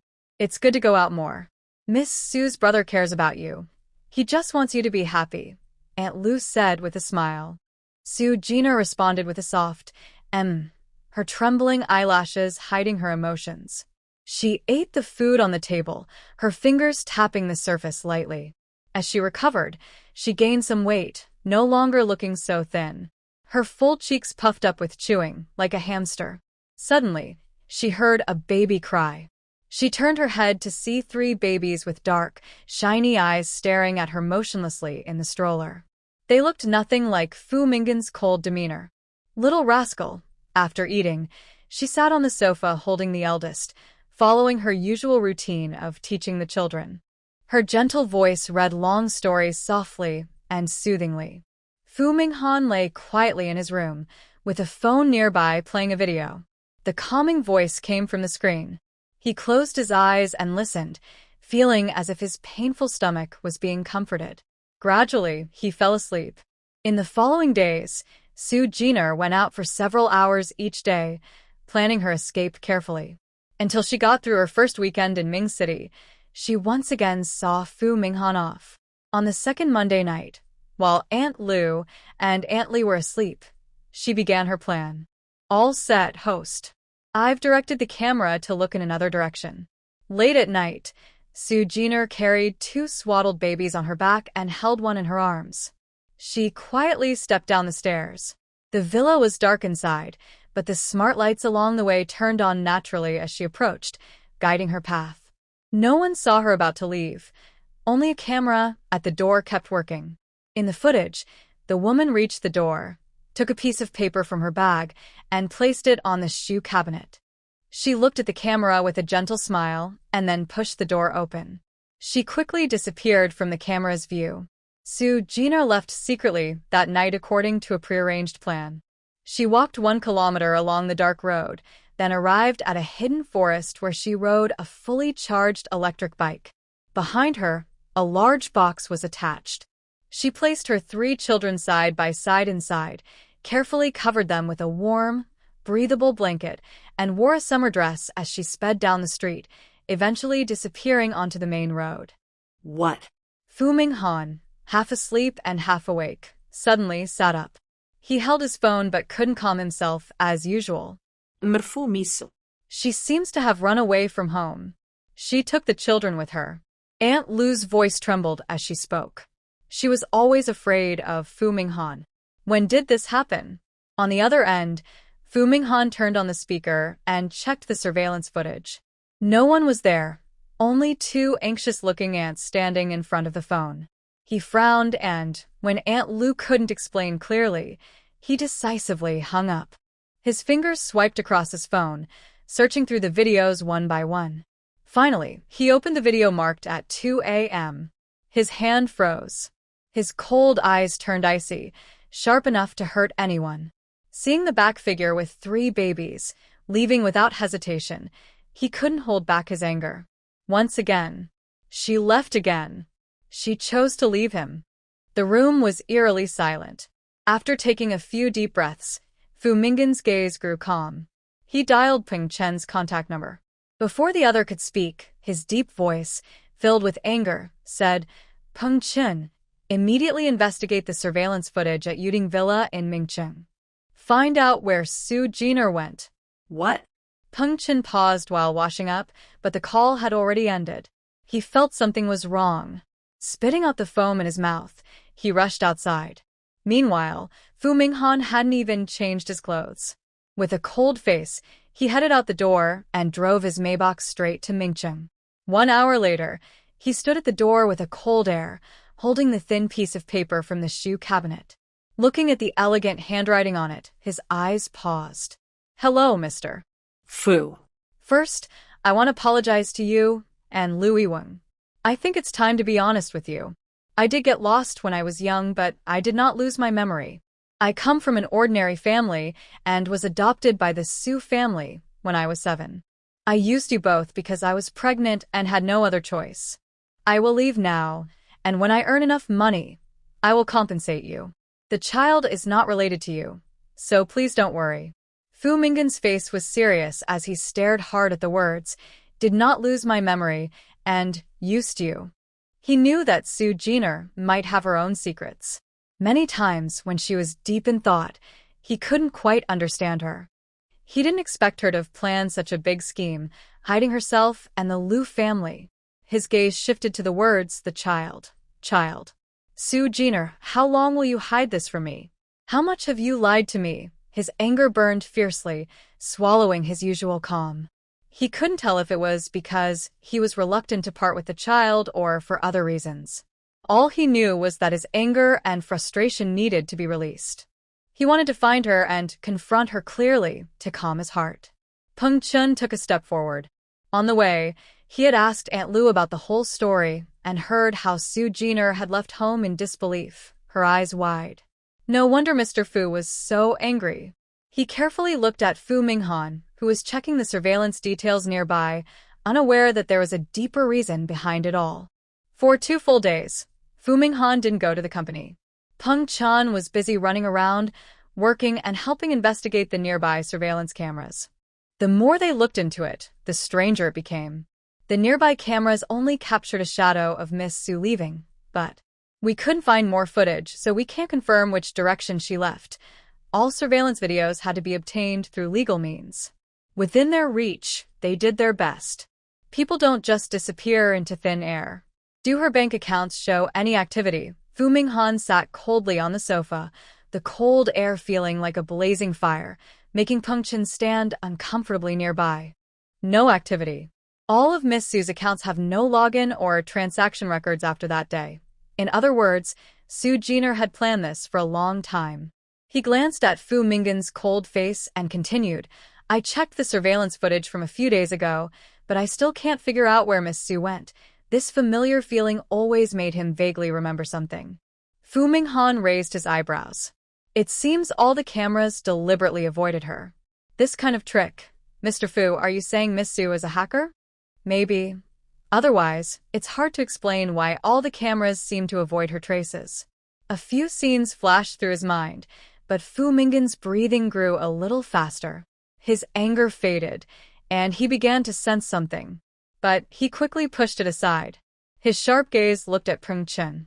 "How is the investigation at the hospital going?" "I checked at the hospital. At that time, Miss Su was lying on the bed and couldn't have left to commit the crime. Mr. Fu, the doctor, who did the tests, must have mixed up the samples." Talking about this, Peng Chen felt it was all a strange coincidence. Who would have thought that the doctor would make a mistake when testing 2 people's DNA samples? In other words, Qing Yao is Qiyuan. Fu Minghan felt everything was getting more confusing. At first, he mistakenly thought Su Jiner was Qing Yao. Without realizing it, his feelings started to lean toward her, and now he couldn't tell them apart anymore. And the children. His genuine affection for the 3 kids wasn't fake. It came from his heart. Too many confusions blocked his mind, making him feel blank for a moment. He didn't know what to do. Should he find Qingyao, Qiyuan, or Sujine? Peng Chen looked at Fu Minghan in shock. This usually calm, cold, and emotionless man seemed to be facing his first real dilemma. After Su Jiner experienced a big emotional upheaval, he saw a pale expression on Mr. Fu's face. After a long while, he looked up, and his face returned to its usual cold indifference. Stop the investigation. If Su Jiner wants to avoid me, unless someone sees her in person, it's impossible to find her easily through cameras or electronic devices. Mr. Fu. Have you given up? Peng Chen asked softly. He only knew that Su Jiner was not the sister Fu Minghan was looking for. But from how they had been together recently, it didn't seem like they had no feelings for each other. Don't mention her in front of me again. She lied to us, but she's just a coward who dares not show her face. Fu Minghan's expression was cold and icy. But the children. Peng Chen thought Fu Minghan like children. He saw Fu Minghan clearly hesitate for a moment, then got up and went to the nursery, collecting some of the child's personal belongings. A small piece of clothing and a short strand of hair flashed through his mind, and he held his breath, afraid to make a sound. The items were carefully packed into a bag, which Fu Minghan placed in his bag. No moment felt more urgent than now. There isn't much evidence linking the three children to him, not even the person who took him to the hotel after the bar that night, of whom he only had a vague suspicion. But he wanted to do it, so he chose to act. From now on, do not mention anything about Qiyuan or Su Jiner. He clenched his teeth, showing a nearly heartless and ruthless expression. Peng Chen quickly nodded, afraid to speak. But inside, he didn't agree. The city in May was warm and pleasant, with the last gentle breeze of spring. Walking along the tree-lined path, Su Jiner felt very comfortable. She held 3 thick, colorful ropes, while the other end of each rope was held by 3 children dressed in identical dinosaur costumes, walking unsteadily on the ground, jingling bells in their hands. Their big, dark eyes looked at the birds in the sky and the fish in the water far away. When they saw something interesting, the children would stop, tugging on their brother's clothes and calling out. They would call friends over to look at the same thing. A host. The baby is so adorable, the system sighed for the nth time, praising the main character and the host's genes. As the children grew, that delicate feeling became more obvious. Even when they were mischievous at home, causing some trouble, the system couldn't bear to say much. Instead, it begged Su Jiner, who was teaching the children, to forgive it. Being cute is true, being mischievous is true too.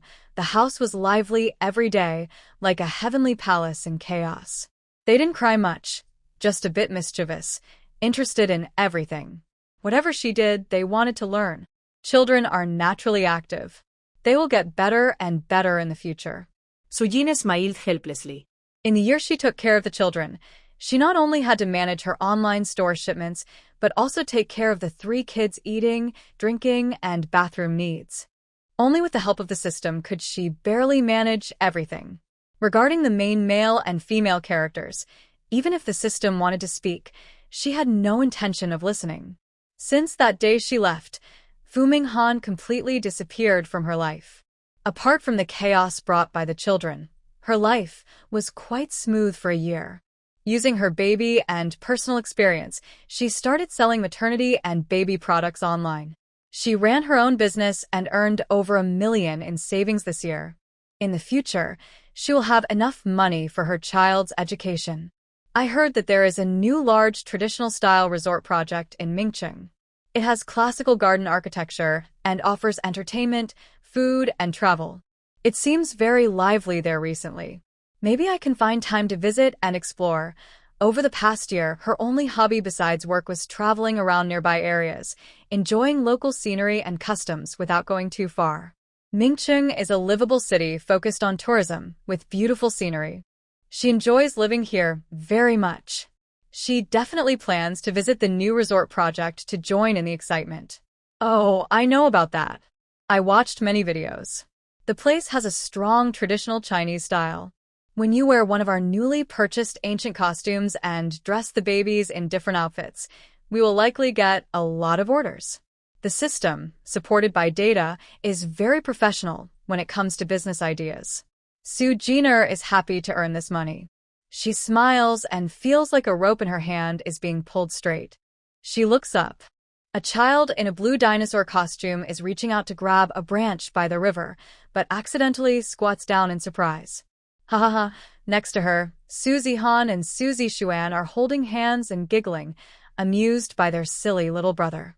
Although only 1 year old, he can already tell what is real and what is not. Susie Cheng is not crying or making trouble. He stands up, covered in mud, showing 2 small white teeth as he grins foolishly. Sue Jenner held the hands of 3 children and walked back onto the main road. She watched them hold hands happily, walking slowly behind her. She gently shook the leash and said, "Let's go home. Turn around." In her mind, she thought, "Only you spoil them like this." At home, there were so many strange toys, all bought after being carefully selected by the system. There were models of airplanes, tanks, and small cars everywhere. Unfortunately, the 3 children also liked them, so she had to set aside a whole room as a playroom just for their toys. Cheese architecture firm has grown very quickly in recent years. It mainly designs plans for tourist spots and large tech companies. In less than 5 years, they completed over 10 projects, including a planned project for the Ming city government. One of the biggest projects is a large, traditional-style holiday resort in the city, covering over 10,000 square meters. It is the largest project the company has taken on so far. For Chi Feiyu, the owner of Cheese architecture firm, this project has taken a lot of effort and many connections to help. Now that the project is officially open for trial operation, he spends every day analyzing visitor data. In just half a month, the resort became very popular online, with many visitors coming in. This time, Cheese architecture firm made a big move, which will make them more competitive for future projects. Coincidentally, Ming City has a small hotel project coming up, which was referred by his good friend Liu Yuan. If they do well, it will be a big step for his company into the hotel industry. In the conference room, Chi Feiyu and several design team leaders were having a meeting to discuss who would take charge of this project. The design for this hotel needs to have a traditional style, but also include modern technology elements. The requirements are quite high. Since the previous resort project was successful with Chi Yuan's help and the unique traditional style high jump platform was very popular, I suggest Chi Yuan take on this project. Chi Feiyu looked directly at the person beside him. She had soft, curly hair, a delicate face, and was beautifully made up. However, she looked very young and seemed to lack experience. But the other designers in the room didn't object. They smiled and nodded, all looking at her. I think it's possible. Chi Yuan just returned from studying abroad earlier than expected, but her previous work on international design projects and resort designs is very innovative. When it comes to traditional style research, she has more experience than we do. Nana has been with the company for 5 years, working alongside Chi Feiyu. This time, she speaks up first to support Chi Yuan, not only because she believes in her skills but also because she knows Chi Yuan's background. Chi Feiyu's childhood friend, Lu's daughter, was lost for many years and has now been found. The new hotel they are designing is also owned by Lu's family, likely a project Lu's family handed over to train their own children. In the end, it's a family matter. If they take over, it might offend others. Chi Yuan has been with the firm for less than a month. She was previously studying abroad. A year ago, Lu's family suddenly contacted her, claiming she was the missing daughter of Lu's family, also known as Qingyao, a name she had heard from Fu Minghan multiple times. She once denied being Qingyao several times. Despite her adoptive family's many issues, she was reluctant to admit she was Qingyao or that Fu Minghan had mistaken her for Qingyao. This was a knot that made her decide firmly to divorce and never look back. But less than a year abroad, Lu's family found her again. When she saw the DNA test report, she felt like she was in a different world. It was clear. Last time she returned to China, Fu Minghan took her for testing. Why? She saw her older brother's complicated expression. He explained that their samples had been mixed up. Fate was cruel. She didn't know who the person replacing her as Qingyao was, but after reclaiming her identity as Qing Yao, she wasn't happy. Because she hadn't seen Fu Minghan. His heart was colder than she expected. Even after she harshly told him to let go, she still felt a bit lost. But she didn't ask Lui Weng. Instead, she continued her studies abroad for another year with an empty heart. During her 2 years abroad, she spent every day in the library enriching herself and, with Lu's family's help, took on outside design projects. She achieved some success and did not disappoint her adoptive parents' training. Now, she has graduated and returned. She instinctively avoided Yuqing, where Fu Minghan was, and came to Mingcheng, where a childhood friend of hers runs a design firm, and she started working there. There was no probation period.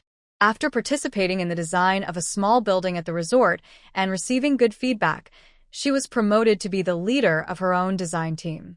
Qi Feiyu gave her enough freedom and authority, and he always respected her ideas and inspiration at work. She didn't have to work fixed hours. She only needed to join some brainstorming creative meetings. When she had ideas, she would bring out her design drafts. There were reasons related to the Lu family and their childhood friendship that influenced her involvement. She was very clear about this in her mind.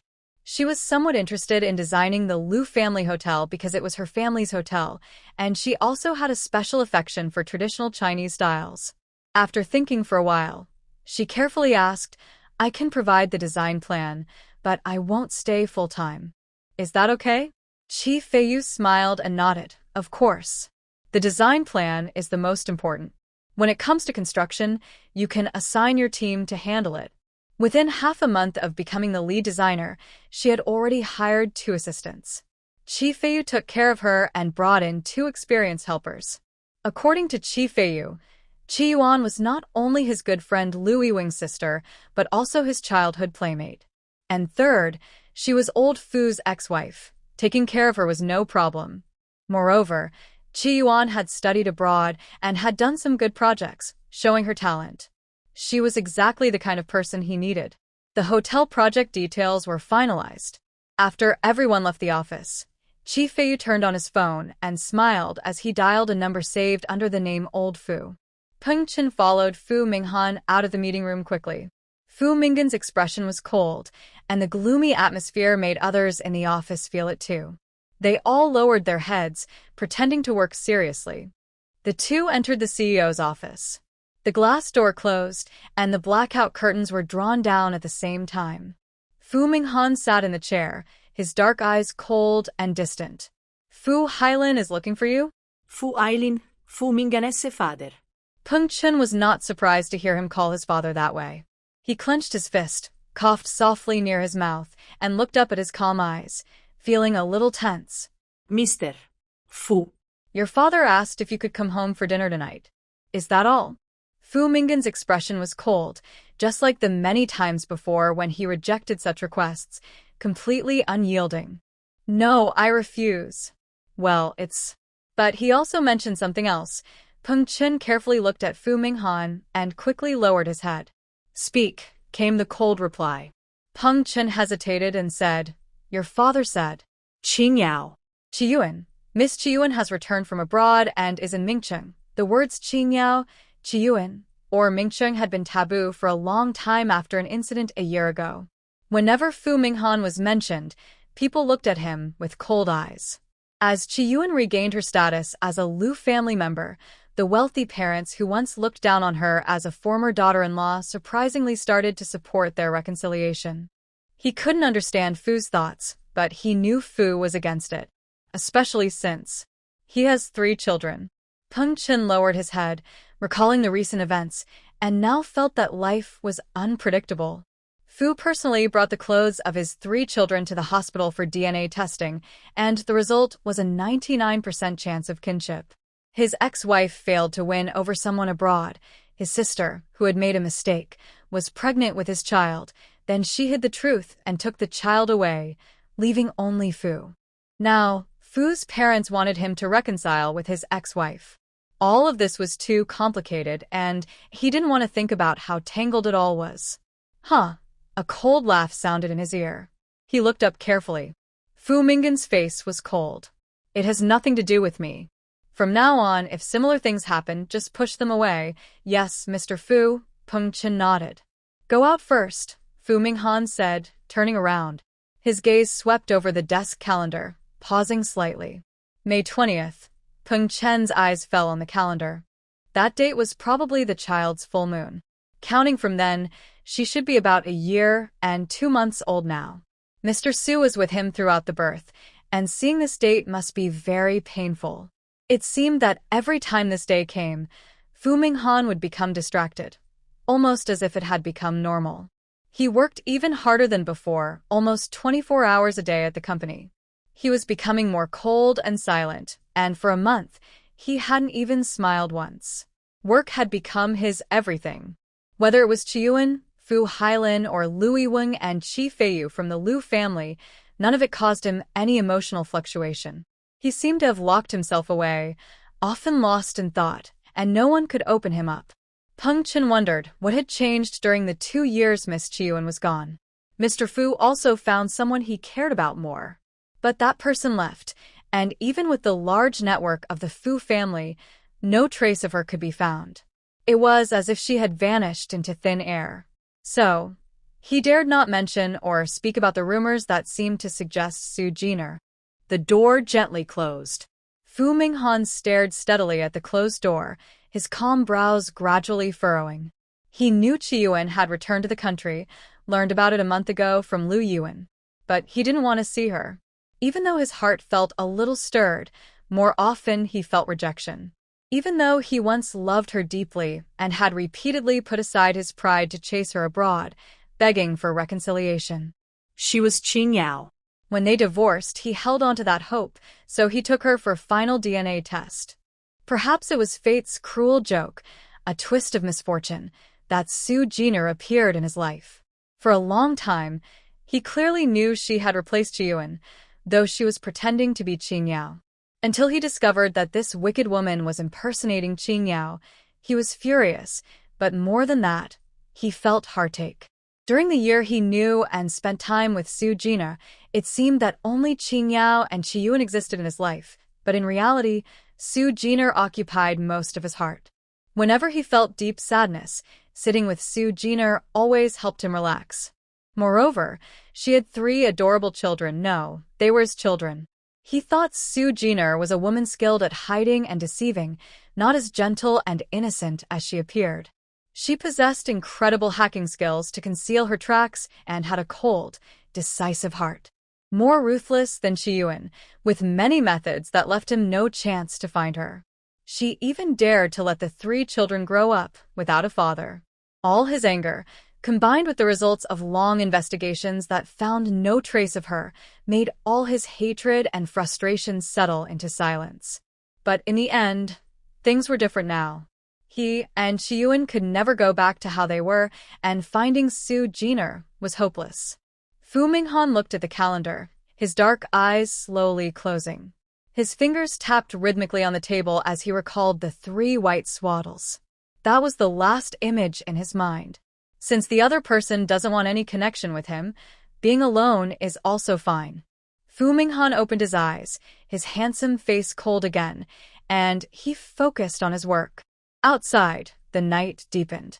Under the tall buildings, the bright lights along the road shone brilliantly, but to him, they felt icy and distant. Ding, ding. His phone on the desk rang. Fu Minghan picked it up. Hello, old Fu. Want to come to Ming City? We've worked our new resort project. Come see the results. Chief Feiyu's lively voice broke the quiet of the office. Fu Minghan's brow remained unchanged as he directly refused. No, not you, old Fu. You can't work all the time, right? You never come out on weekends. You work every day, even more than the hard-working donkeys in the team. Chief Feiyu complained, looking outside through the glass door at Qi Yuan working seriously. He persisted. Come on, we haven't seen each other for months. Last time, I came to your company to see you. You just come over, I'll treat you, and you don't have to worry about anything. Relaxing a bit will help you work better. Fu Minghan frowned, his eyes fixed on the files on his computer. His cold attitude made Qi Feiyu feel it too. He paused, quietly reminding him, Old Fu, I'm giving you a chance. Chi-yuan is at my place. He knew they were ex-husband and ex-wife. They had been childhood sweethearts. Although Qing Yao was lost, they met again when they grew up and even married. That's fate, isn't it? He believed it was just a misunderstanding. As long as Fu Minghan took the initiative and he created opportunities, they might get back together and rekindle their love. Qi Feiyu was full of confidence. Fu Minghan listened, his mouth paused, and his expression grew cold. No, she told me to let go. It's been 2 years. I have already let go. This answer was firm. His tone was cold. Qi Feiyu was surprised and hesitated. Old Fu, you and her are childhood sweethearts. It must be a misunderstanding. Is the fate that brought them together just gone? No matter if it's a misunderstanding or not for me. The past is the past. Fu Minghan decisively hung up the phone, his face cold. He put down the mouse and gazed thoughtfully at the night view outside the window.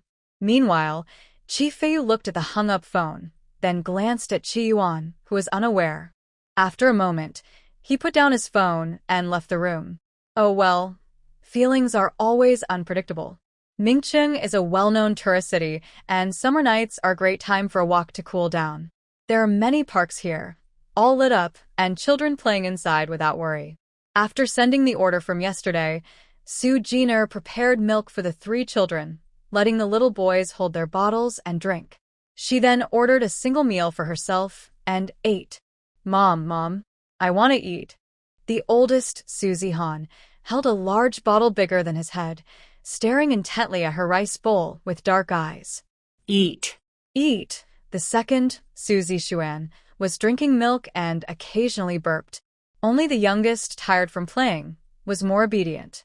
He lay on the sofa, using his hands and feet to hold his bottle and drink until full. Su Jiner took a bite of marinated egg, pinched Su Zihan's small face, and rubbed it gently. You only have 2 teeth, but you're already eating rice. Here, try a taste. She pinched some small pieces of broccoli and put them in the baby's mouth. His gums, without teeth, moved as he tried to chew, but he eventually spat out the broccoli. All right, you can't eat it, she said with a smile, patting his head and wiping his mouth with a tissue before continuing her own meal. They eat 3 meals a day. In the morning and noon, she teaches the children to eat various pureed foods. In the afternoon, because of the need to send packages, she has no time to prepare, so in the evening she just makes milk for the 3 little ones. Fortunately, they are not picky eaters, making them easy to care for. After dinner, she threw away the trash and the bags she had packed. At home, she was preparing for a trip in the coming days. The resort is crowded, so her first priority is ensuring the children's safety, followed by food and accommodation. Mingcheng Resort is thoughtfully designed, with many child-friendly features, and offers special services for kids. She chose a hotel styled like an ancient Chinese inn, booking on a weekday when fewer people are around. This way, the system can take photos easily, making it convenient for pictures. She already has all the clothes and child safety items she needs, so there's no need to buy anything extra. Then there was the sun hat, the child's harness, the bamboo stroller the child could sit in, and finally, the separate container of formula milk. Gurgling happily, Su Zihan and Su Zicheng, who had eaten and drunk enough, ran loudly in the living room. Su Zishuan was already lying on the sofa, asleep. Su Jiner finished her chores for the day, but didn't go to bed right away. Instead, she did half an hour of exercise. Wow, Su Zihan shouted, imitating her movements with enthusiasm. Su Zicheng accidentally tripped him, causing him to sit on the ground with a twist of his bottom. He giggled foolishly, then quickly got up again. Come. Follow mom's lead. The children are full of energy. If they can't sleep, it means they haven't tired themselves out enough. Every night, while doing exercises, she also pulls the energetic children to do some movement to burn off extra energy. Su Zishuan has already fallen asleep, so only the older and the 3rd child are still lively. Mom, twist. Su Zicheng opened his mouth and giggled foolishly. When Su Jiner's forehead was covered with a light layer of sweat, the 2 little ones also got tired. Time to sleep. Come, take a bath. Soo Jiner held each child's hand and led them to the bathroom. After cleaning them thoroughly and changing their diapers, she carried them to their small bed. She and the children sleep in the same room. The room is big enough. Her large bed is 1.5 meters wide, with a seamless small bed next to it, covered with soft foam padding, with a guardrail to prevent falling out at night. Just after placing Suzy Han and Suzy Ching on the bed, the two little ones couldn't hold on and quickly fell asleep. She took a shower and then climbed into bed herself. The next morning, as usual, Soo Jiner took care of the children in the room while she arranged for the courier to deliver the goods. They had been working together for over a year. Compared to the cold and distant neighborhood relationships in the city, Soo Jiner was much more familiar with her older brother, who had 2 daughters. Girl, your business is doing well. You get a lot of deliveries. Can you handle it alone? The middle-aged man smiled kindly, carrying the several snakeskin bags from the tricycle and thoughtfully helping her bring them into the house. Hey, where are the little ones? They're in a room. Thanks, Brother Zhang. Here's this month's wages. Soo Jiner smiled and handed him 1,000 yuan. Delivery is her job, but she has too many packages. Because she is not very strong, it is hard for her to carry heavy items into the house. So, she privately gives an extra 1,000 yuan each month to someone to help run errands and carry heavy goods. It's hard to say if it's worth it, but it definitely makes her life easier. Thanks, girl. Look at you, so young. Not only have you had a child, but you also have such a big career. I don't want to complain, but your aunt just stays at home playing mahjong all day. Zhang Yong chatted casually, sounding a bit annoyed, but he was smiling, clearly happy. Soo Jiner knew he was joking and responded with a smile.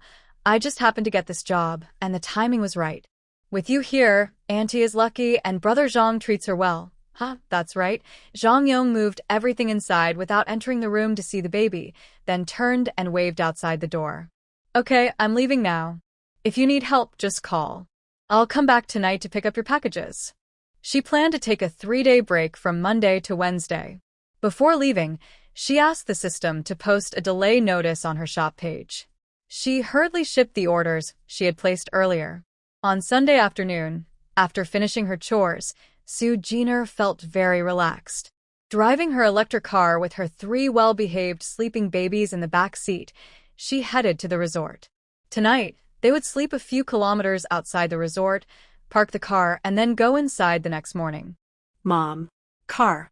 Airplane. Came a loud noise from above. Suzy Han, sitting by the window, looked up at the sky with wide eyes, pointing excitedly. Wow. A plane. Suzy Cheng, sitting by the window on the other side, clapped happily. In the middle seat, Suzy Xuan held a plush toy, staring straight ahead with big eyes. Through the clear glass, cars were driving on the road below. The car was equipped with child safety seats, which were very safe. Soo Jiner didn't turn around but responded with a smile to her children's laughter. Is the plane fun? When we have time later, I'll take you to see real planes.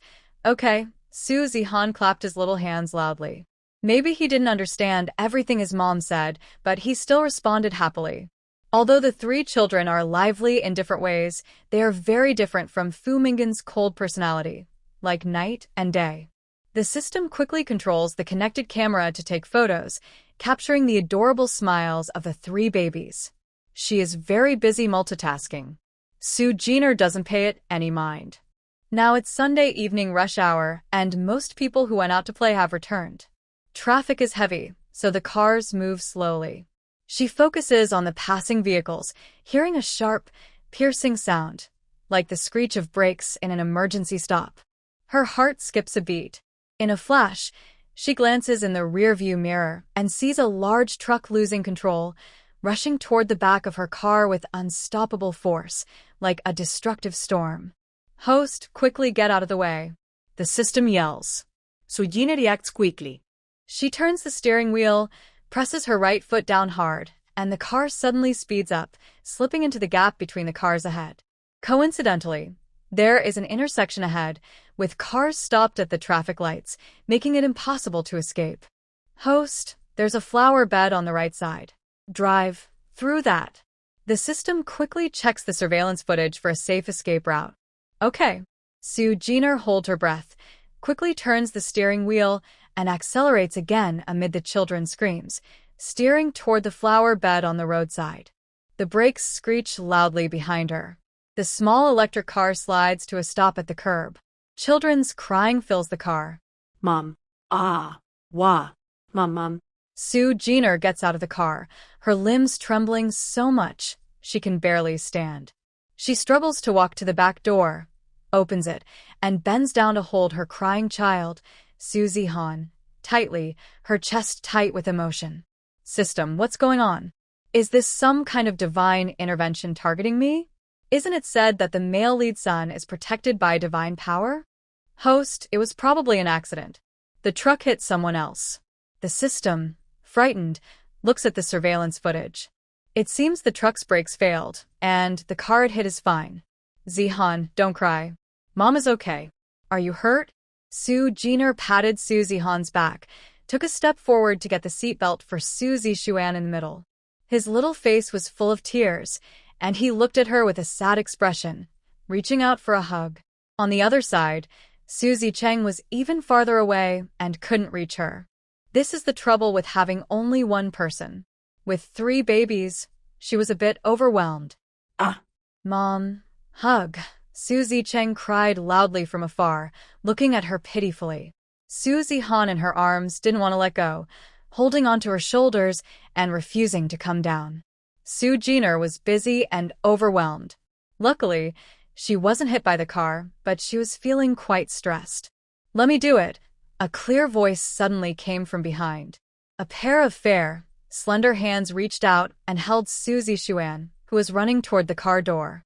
In her peripheral vision, she saw a bit of blue fabric. She turned her head and saw a man with a gentle smile on his face, nodding kindly at her.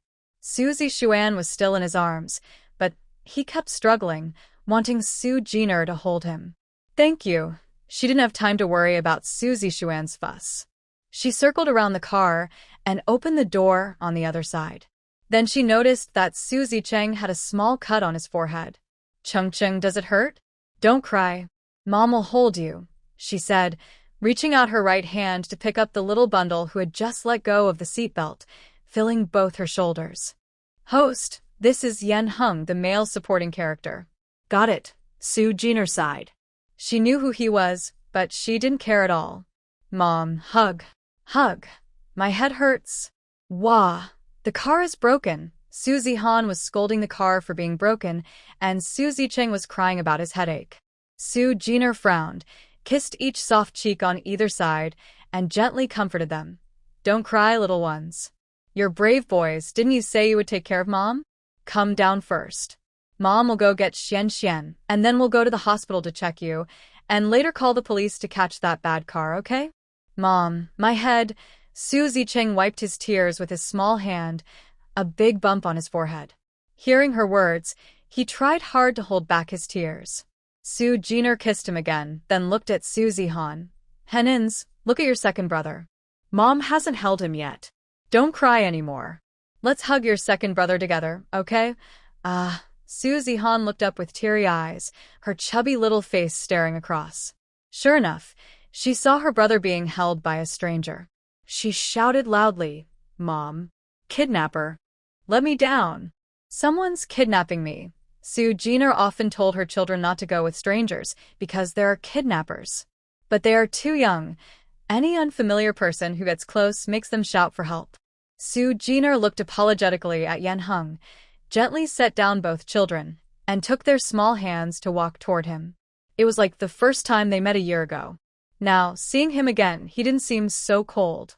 However, she had seen him before, but he might not remember her. Give me the children. Thank you. Don't mind what Henin just said, Sue Jenner said, reaching out to hug Suzy Xuan, who was crying, while patting his back to comfort him. Yen Hung watched the young woman's actions and then saw her comforting her 3 sons. He smiled slightly. No need to thank me. Kids don't understand much, and being afraid of strangers is normal. As an adult, he wouldn't get angry at children. He looked around, There was a car accident in the distance, but the surrounding cars still drove as usual. Interestingly, the small electric car that was suddenly forced to stop seemed unnoticed by anyone. Should I help you call the police? There are cameras nearby, so your car might have been caught on tape.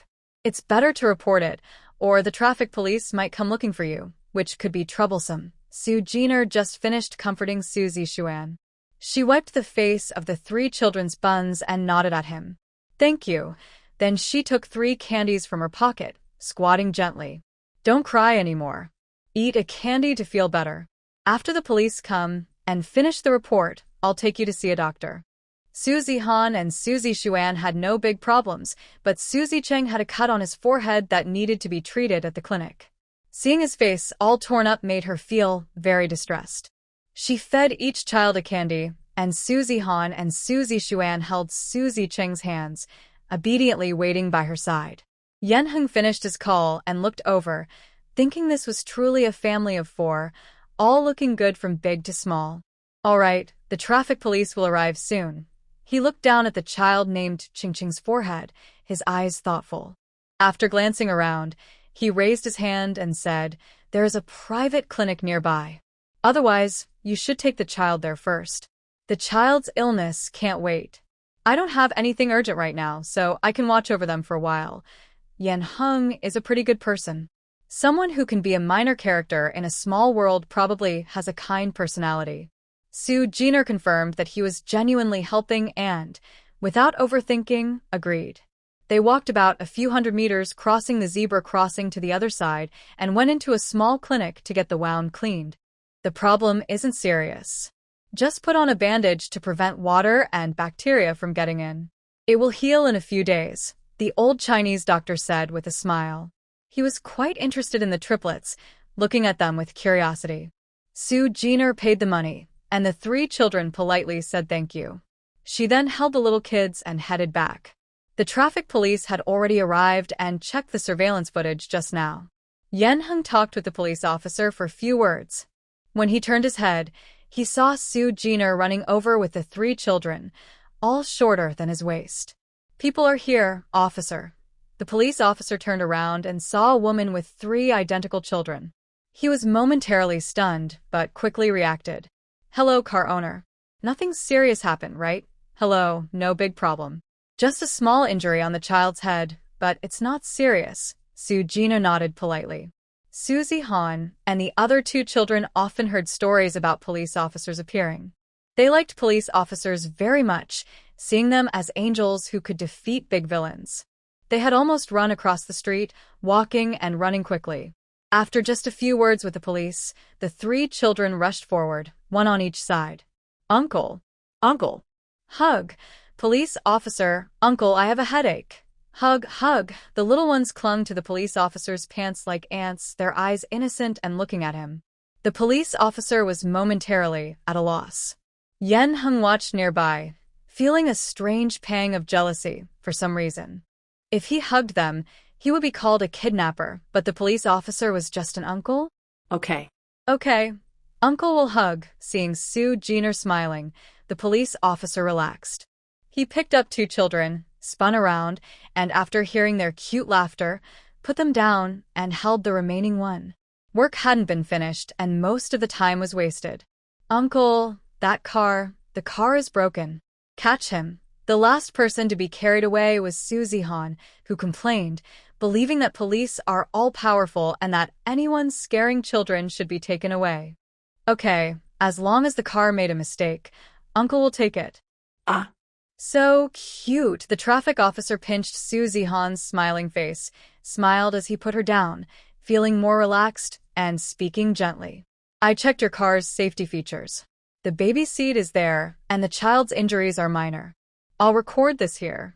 If later the child is found to have any issues, you can come back to the police station." "Thank you, officer. But about the car, I saw the surveillance footage. You were avoiding danger in an emergency. I just need to record it. If there are no big problems, you can drive away. Oh, and be careful on the road. Don't scare such a cute child," the traffic officer explained, took a device, took a photo of the car, handed her receipt, and then left. The 3 children looked a bit reluctant to leave. Su Jiner held Xiao Bidi's hand and looked at Yen Heng, who still hadn't left. Thanks for helping this time.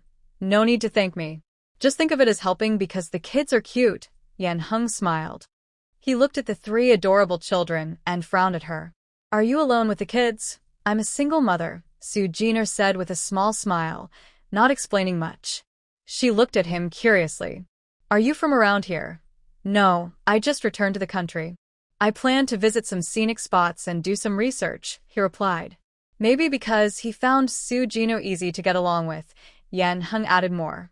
I study architecture. The resort is a well-known project in our industry right now, so I came to check it out. Su Jiner's eyes flickered. That's right. When Qi Yuan went abroad, Yen Heng probably met the female lead there. They both studied at the same university overseas, one doing a PhD, the other a master's. If the male supporting character has returned, then the female lead. I see, Su Jiner smiled. Yen Heng looked at the three little babies and asked softly, Are you taking the kids too? Uncle. Play. Su Zihan looked up at him, no longer calling him a kidnapper. The three little ones, who could tell if someone was a friend or foe, could sense the police just now, which gave them a feeling of safety. You're Henin, right? Where are you going to play? Yen Heng crouched down, and even so, Su Zihan was much shorter than him, making him feel very fond of her. Uncle. Yes. To the resort. Mom said we're going to the resort. Next to them, Su Zixuan stammered, leaning on Yen Heng's knee. He was small, with a round face like a bun. Mom, hug. On the other side, Su Ziqing clung to Su Jiner. She bent down to pick him up, looked at Yen Heng's surprised eyes, nodded, and said, We're going to have fun. If you're heading that way, I can give you a ride. That's so lucky, thank you. Yen Heng rarely rides with strangers. He wanted to refuse, but seeing the two little kids in front of him, thinking that next time something might happen and a single mom might be too busy, he softened his heart and agreed. Okay, Su Jiner was just being polite, but since the other person agreed, it wasn't a big deal. It was just a ride, after all, on the same road. Yen Heng didn't seem cold or distant.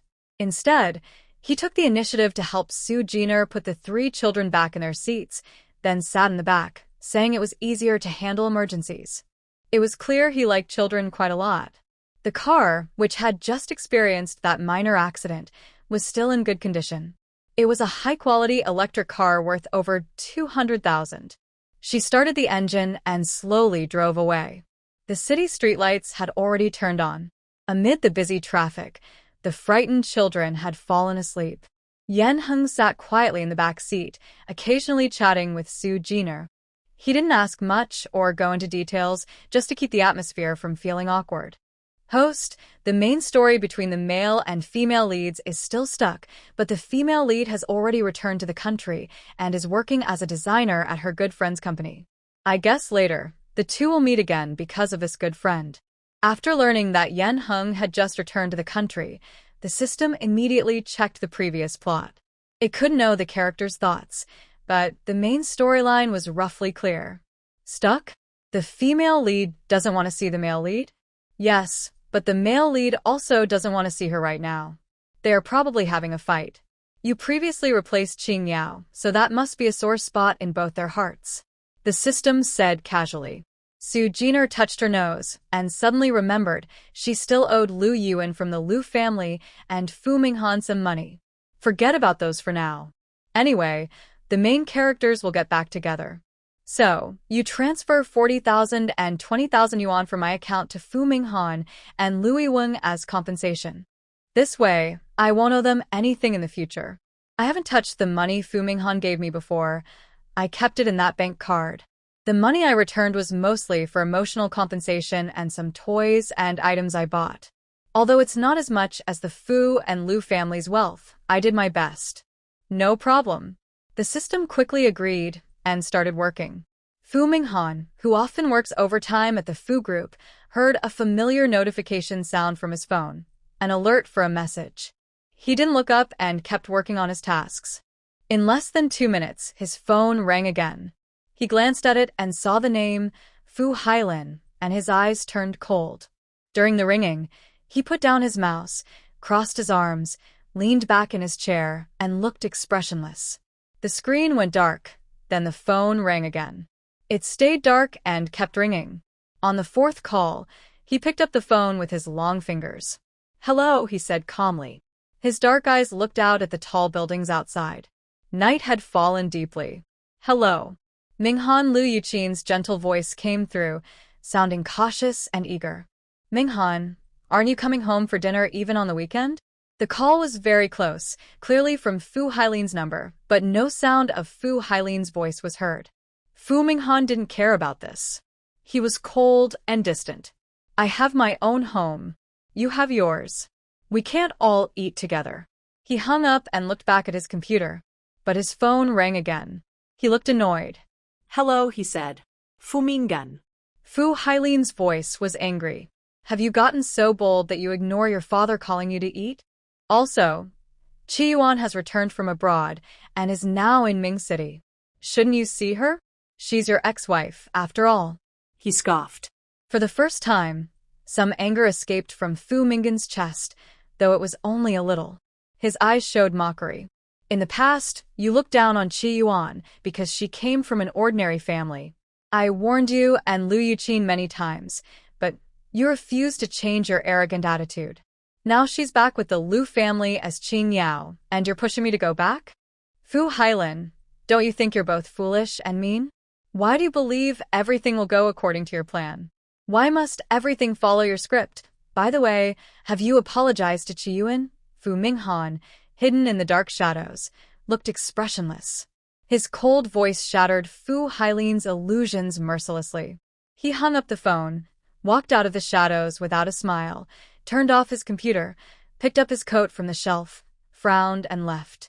The office building was very quiet. In the large office, he was the only one there. He took a bottle of coffee from the company's fridge, tilted his head, and drank it eagerly, swallowing all his frustration. Suddenly, his phone rang again. On the dark screen, the name Liu Yuan was very noticeable. "Hello," he said, holding the phone to his ear. Liu Yuan's voice was soft and calm on the other end. "Did you see it?" "See what?" Fu Minghan frowned. "The transfer. You didn't receive it?" "I think it's compensation for Qi Yuan." Liu Yuan paused. Mentioning that name again made him feel unreal. In the past, Su Jiner was his sister, but Fu Minghan said the doctor made a mistake. Qi Yuan was his real sister. Then, Su Jiner disappeared, along with her child. He felt a little sad but thought it was normal. However, Fu Minghan sensed something was wrong.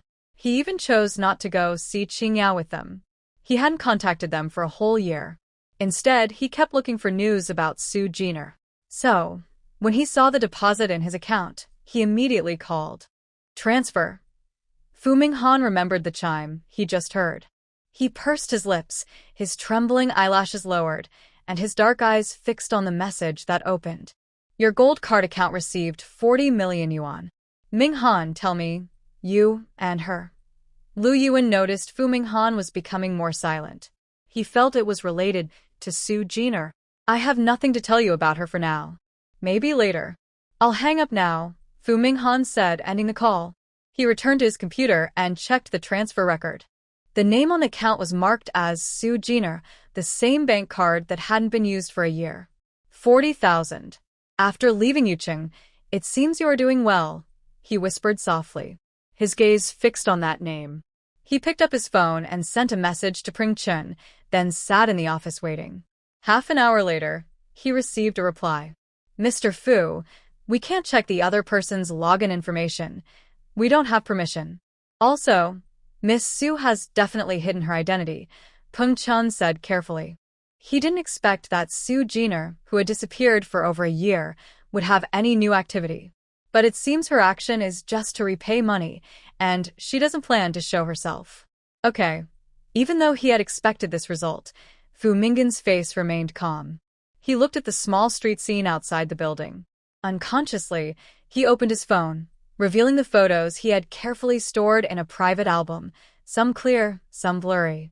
There were pictures of him, of the children, but not a single full face of Su Jiner. He put the phone back into his pocket, closed his computer again, and strode out.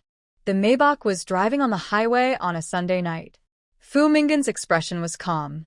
He drove the car all the way to Yuding Villa area in Ming City, into a villa that hadn't been lived in for a long time but still remained exactly as it was. He didn't understand why he came back or what the meaning of returning was.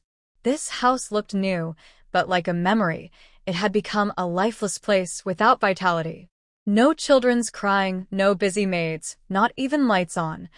Only someone lying on a lounge chair, watching the stars. Fu Minghan stood at the door, not rushing to open it. He slightly lifted his head and looked inside the garden through the iron fence. The untrimmed branches grew wildly, and the summer flowers bloomed brightly, but no one was there to admire them. He stood in silence for 10 minutes. Then he used his fingerprint to unlock the door.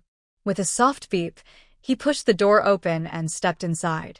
He moved his right hand to a corner he had often paused at before. He turned on the smart lighting system, and the dim house instantly became bright as white porridge. The room was still the same as a year ago, children's toys in the living room, furniture covered in dust. The housekeeper had left after Su Jiner left, but the house remained tidy. Since he only stayed here for a few days, his memories of this place were just a few fleeting images. Fu Minghan stood at the door without moving, looking at everything familiar inside the house. Deep down, he felt a faint resistance to stepping closer. He didn't like this feeling of things changing and people leaving.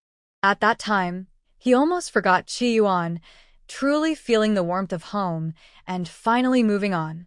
But he never expected that everything was a lie. Su Jiner's identity was a fake, and the child was part of a scheme against him. He personally checked her schedule a few days before he left. The carefully planned retreat route was designed to completely get rid of him. Fu Minghan couldn't understand why she would go so far to disappear completely. Su Jiner didn't seem to have deep feelings for him.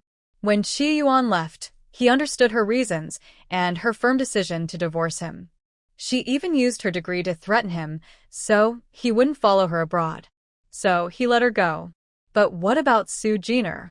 He believed he wasn't a bad person to her. From their chance meeting when she was pregnant, to watching her belly grow day by day, and staying up late during her delivery. He had poured all his longing for Qi Yuan into her. He even cared for her. Was it just because of the initial deception? Was he afraid she did something at the bar, and he found out? Blaming her for taking advantage of him, leading him to the hotel, and then getting pregnant?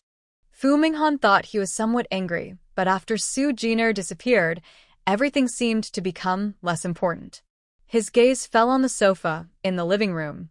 He remembered it was the place where the 3 children most often slept. As long as they had enough milk, they would sleep peacefully, not causing any trouble. Then Su Jiner would hug each of them after dinner. Now, that sofa was covered in dust. Fu Minggen's eyes were vacant as he stood motionless at the door, staring at the familiar yet empty scene. Suddenly, his phone rang, breaking the silence. Old Fu, it was Qi Feiyu. Speak, Fu Minghan replied, closing the villa door and heading upstairs. Old Fu, let's find a time to have tea. Hey, don't hang up. I'm not asking you to see Qi Yuan. I just think we haven't met for so long, months, right? We should get together and have a drink. Qi Feiyu sounded a bit anxious, worried he might hang up again. You can come to Yuqing. I don't have much time. Fu Minghan turned right and stood at the door of a room on the 3rd floor, gazing softly at the familiar scene inside. Well, I thought we could go to a resort to relax. I heard from Yuan that you've been very quiet lately, Qi Feiyu said with concern. Fu Minghan glanced at his phone. It was almost midnight. He frowned, took one last look at the balcony, then returned to the guest room. It's too late now. We can talk tomorrow if there's something important. Without hesitation, he hung up the phone. He found a moldy bedsheet from the closet, dampened it, and went downstairs. He cleaned the leather sofa on the 1st floor and then curled up inside for the night. Su Jiner woke up early the next morning. After sending Yen Heng to the hotel last night, she parted ways with him. They didn't exchange phone numbers. It was just an unexpected coincidence that they traveled together. Following her original plan, she chose a blue and pink traditional dress with a long skirt. Her waist-length hair was styled into a half updo, and she spent an hour applying makeup. Mom, It's beautiful. The three little children kept coming over to look and clapped excitedly. All the clothes she brought were from her shop, which sold similar items at a higher price. To sell better, she focused on her makeup and styling. But she had a good foundation. The blue and pink fairy-like dress was flowing and made of silk, cool and comfortable even in summer. Her makeup featured traditional willow leaf eyebrows, lightly red lips, and skin as smooth as jade. Just standing there, she radiated a unique charm. The system took a few promotional photos. It urged Sue Jenner to change the children's clothes. The three kids had 3 outfits. Although small, the boys' traditional costumes were quite varied. One was a black and white embroidered silk combat outfit, another a blue and white scholarly-style cute costume, and the third a pure white fairy-like dress. All small-sized, smooth in texture, and gentle on the skin. The children had little hair. Sue Jenner dressed each child in their outfits, adding matching hats for each. Then she took out a safety strap to keep them from wandering off. Wow. Brother, you look great. Suzy Xuan pulled Su Huan's black clothes and giggled happily. He then turned to look at his younger brother in a white outfit, eyes curved with a smile that resembled Sue Jenner's. Come, Mom will take a picture of you. Taking photos is her habit and something she learned from the system. However, she takes fewer photos herself. Whenever she visits a place, she records it once. The system, on the other hand, takes many photos. It still uses various connected cameras. After tidying up her clothes, Sue Jenner looked at herself in the mirror and wore a sun hat on her head. She took the children into the elevator. As the staff looked at her with surprise, she carried her luggage and walked out, then got into the pre-booked car. Beautiful lady, we've arrived. The van stopped at the entrance of the resort. Sue Jenner first put down her 3 children and then said thank you. She expected fewer people on a workday, but once she arrived, she saw that it was still crowded. Many young men and women dressed in traditional styles were heading into the resort, taking photos and videos along the way. Nowadays, the resort is also a popular online hotspot, especially famous. It's clear that Mingcheng is a tourist city. The scenery is nice, and each resort has its own theme, Sue Jenner said, observing the lively scene. There were many people, but it was still less crowded than on a typical workday. Mom. Candy. Candied hawthorn sticks. I want to eat. Wearing a white outfit, Suzy Cheng raised his small hand toward the vendor carrying a bunch of red candied hawthorn sticks. Eat. Suzy Han and Suzy Xuan happily ran over, pulling Sue Jenner along. She chuckled and took out her phone, walking over to the vendor. The vendor was surprised to see the 3 identical triplets dressed differently. He smiled kindly and asked, "Little kids, do you want some candied hawthorn sticks?" "Boss, 3 strawberry ones, please," Sue Jenner ordered. The vendor bent slightly and smiled, letting the children choose. The candied hawthorn sticks came in different sizes. The kids' hands were small, so even the big ones were hard to hold. Each skewer had 2 sticks, and there were 3 skewers in total, at a reasonable price. Here. Say thank you, Uncle. Sue Jenner handed out the candied hawthorn sticks and patted the kids' little heads. The children softly and awkwardly said thank you, licking the sugary coating on the hawthorn sticks, smiling with a row of teeth showing. Sue Jenner almost laughed watching them. She slowly walked into the resort with the children. There was no rush. She kept an eye on the traditional style buildings around her. Most of the child-watching tasks were handled by the system. As long as the system makes a sound reminder, she will go and bring the children back.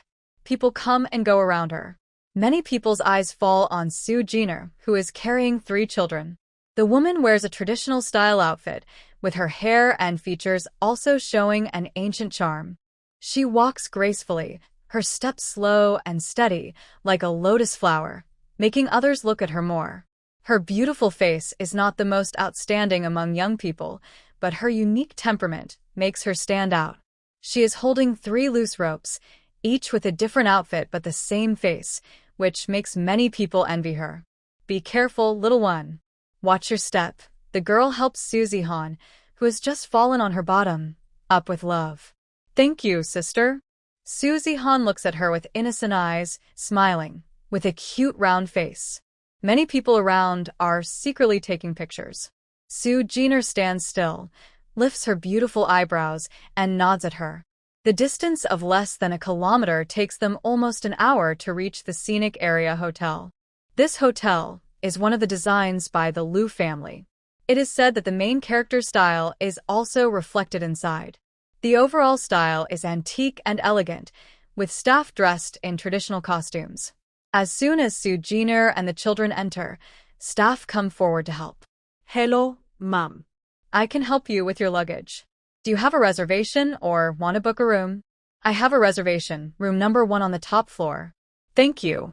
The top floor room is expensive, but the environment is very good, and she doesn't worry about hearing any noisy sounds. For the sake of the children's mental health, she chose a high-priced room. Okay. Please wait a moment. The staff smiles and looks at the 3 little kids following Sue Jenner, then checks the information at the front desk. Miss Sue, here is your room key. If you need any help, just call the front desk. I will bring your luggage upstairs. Thank you.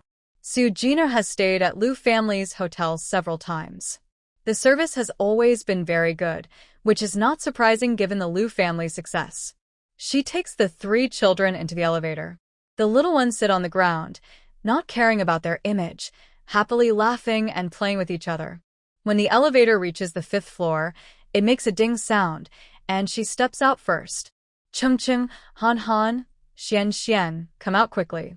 Sue Jenner leaned against the door, signaling the 3 children to come out of the elevator. The staff first took the luggage and left, then returned empty-handed to help carry the children. Children at this age are very active. Susie Han's 3 kids are not afraid of getting dirty. Sue Jenner followed the staff in front, while the 3 kids crawled behind.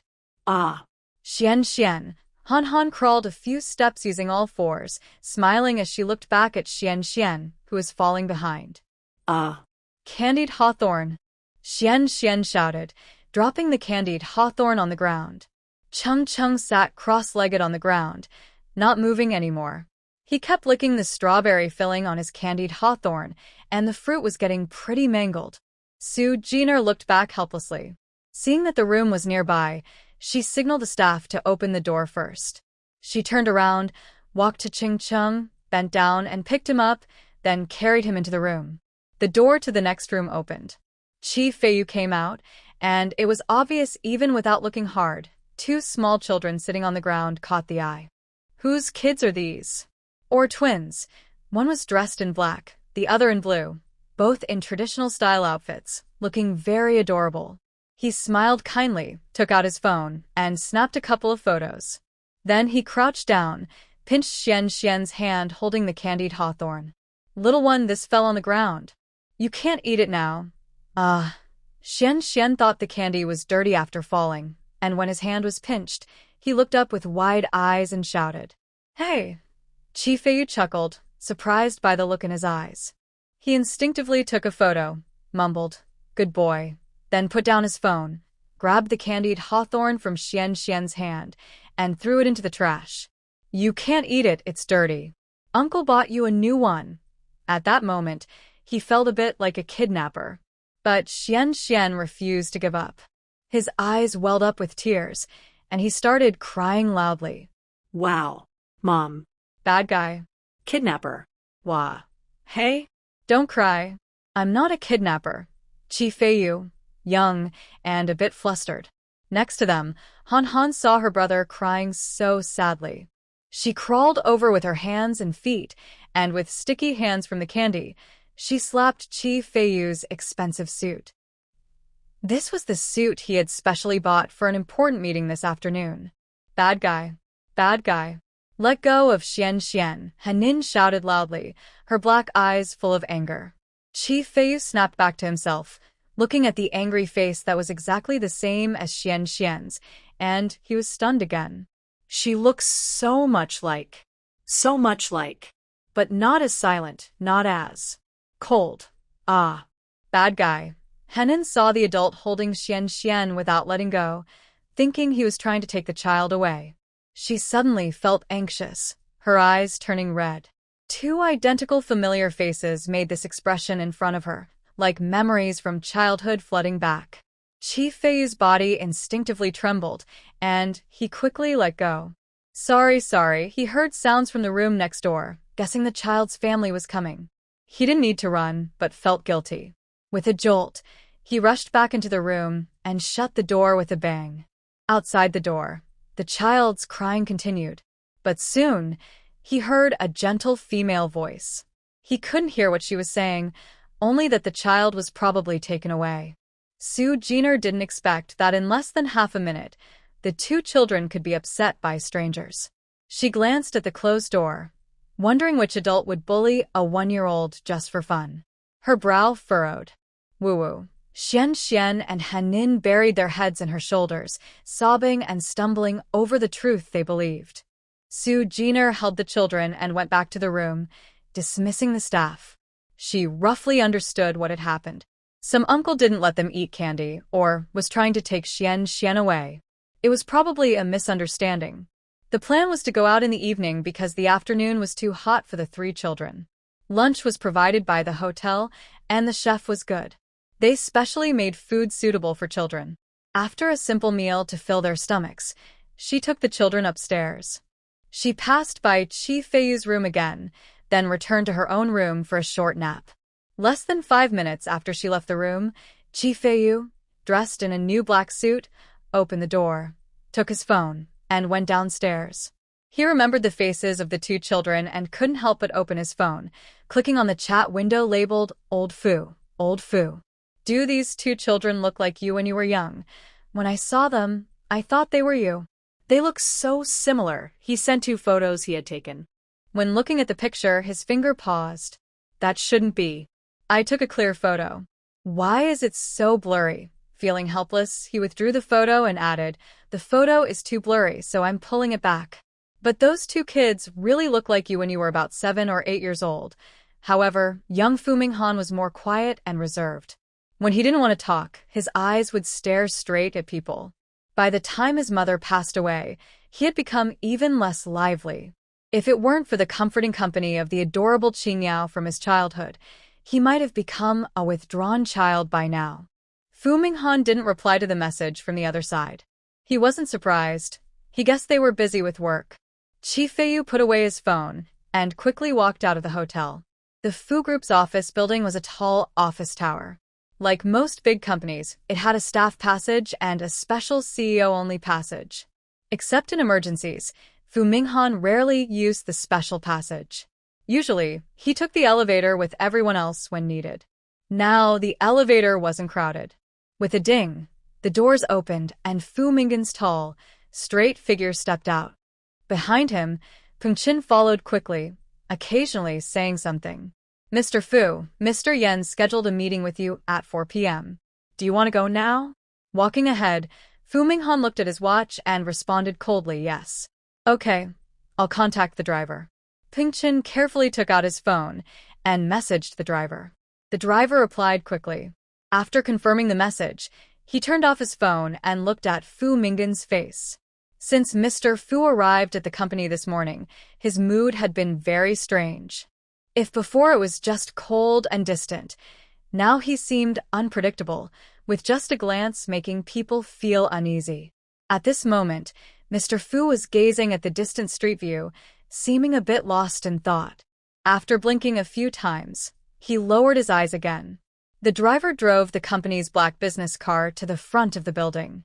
Peng Qin opened the door for Fu Minghan, and after he sat in, he moved to the front passenger seat.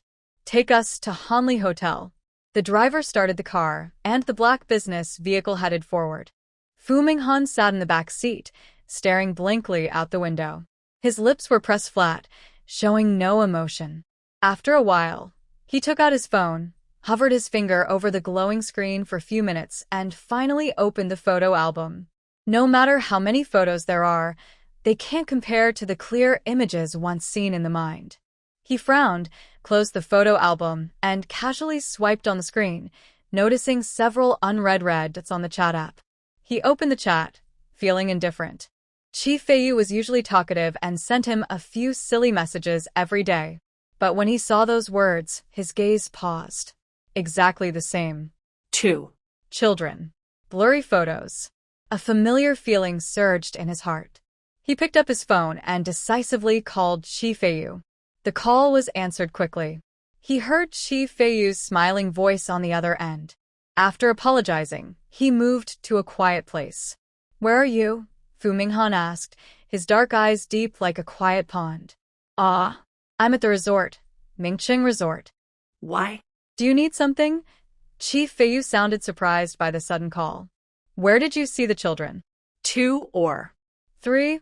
Fu Minghan's lips moved slightly as he paused for a second. Chi Feiyu didn't catch the question. He responded with a laugh. "Oh, that. I only saw 2. Such cute twins. They look like you. I met them at my hotel. Are you coming over? Send me the hotel address." Immediately, Fu Minghan's tone was calm, showing no urgency. He hung up and told Ping Chun, "Cancel the meeting. I'll be on a business trip for the next few days. Handle things well." "Ah? A business trip? Mr. Fu, where are you going?" Peng Chun was a bit confused. He also heard the words children and guessed where Fu Minghan might be headed. "You don't need to worry.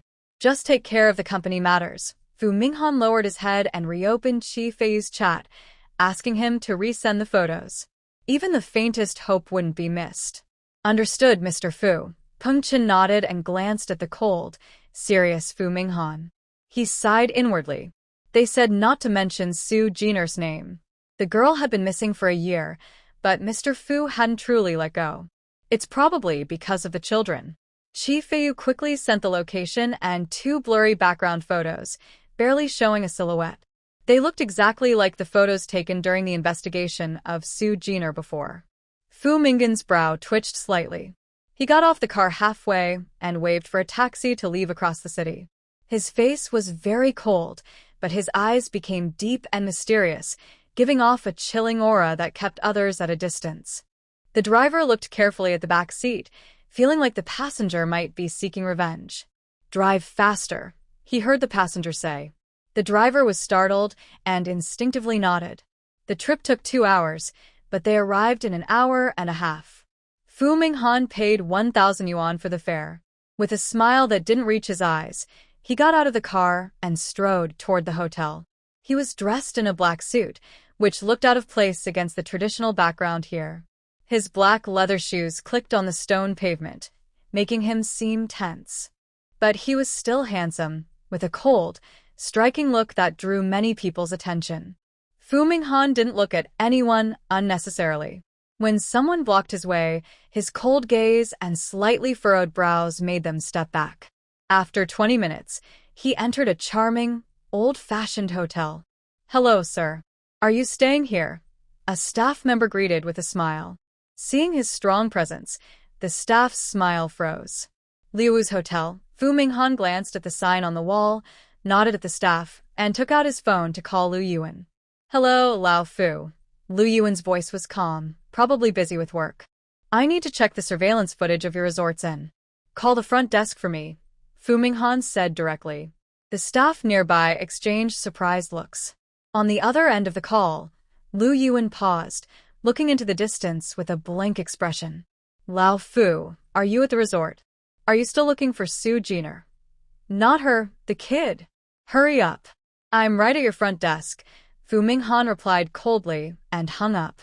No matter how complicated Lu Yuan's mood was on the other side, the call was still made to the hotel front desk. A staff member nodded, carefully glancing at the cold man. After hanging up, he approached and said, "Mr. Fu, please follow me. I'll help you check the footage." They entered the backroom monitoring room. The security guard on duty stood up and looked at the visitor. "Old Zhang, we need to check the surveillance footage." "Mr. Fu, look here." The staff respectfully looked at Fu Minghan. His tall figure stood in the faint light, and the atmosphere felt tense. "Check the surveillance footage today. I want to see if the person I'm looking for brought twins or triplets. Find that for me." His goal was very clear. The security guard listened carefully and quickly identified some time periods. Today, a few families with children came, but very few with twins or triplets. There are 2 groups of guests who checked in. The footage played back. Fu Minghan looked back and forth at several screens, staying still. "None of these are the person I'm looking for." The images were very clear, clearer than what Sue Jenner's methods could produce. He frowned. What about yesterday? Yesterday.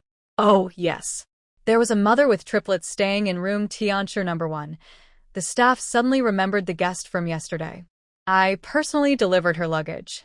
Her 3 babies looked exactly the same and were very cute. He had a strong impression of the children and even smiled slightly. Fu Minghan glanced at him, then turned his eyes back to the screen. Check the surveillance of room Tiancher number 1, from check-in to entering the room. A faint joy, like the clouds clearing after a long search, rose from his heart, but he kept a cold face and watched the screen switch. In the video marked as last night at 9 o'clock, a blurry figure of a woman entered slowly with 3 equally blurry children. Her expression was unclear, and the monitor couldn't hear any sounds from inside. But he saw the woman bend down and pick up a child, as if he could hear her gentle words of comfort. Is this surveillance camera broken?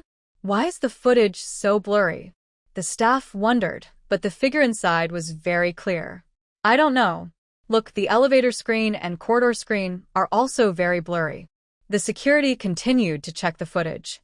From the people following the staff into the elevator to walking through the corridor into the room, except for these 4 blurry figures, everyone else was very clear. Everyone was confused. Next to him, Fu Minghan stared hard at these pixelated images, his hand in his pocket clutching his phone tightly, his neck tense. He was 100% sure that the person he was looking for was her. In the scene, Chi Feiyu's clear figure comes out of the open room. When he sees the 2 children on the ground, he smiles and stops to tease them for a moment. Perhaps the children were frightened by him, and they start crying loudly. Fu Minghan hears the crying and feels worried. His eyes flick to Chi Feiyu, who sneakily entered the room, afraid he might be caught bullying the children. Find these surveillance clips and keep them safe. I'll come to pick them up later. Where is room number 1, Tianzi, and take me there. Mr. Fu, you, and this guest. The waiter hesitates. I am the children's father, Fu Minghan says coldly. The waiter dares not ask more, nods, and leads him with his head down. He remembers the faces of the 3 children, happy, smiling babies. But they look nothing like the strong, cold person in front of him. Maybe it's just the usual love and hate among wealthy people? Because the resort is busy, the hotel has 3 elevators. The staff takes Fu Minghan to the first-floor elevator and waits. Suddenly, one elevator arrives at the first floor. Mr. Fu, please. Thanks. Fu Minghan steps in, glancing at the display screens of the 2 other elevators. They are heading down from the 3rd and 2nd floors. He looks away as the elevator doors close and head to the 3rd floor. Another ding, and the nearby elevator opens.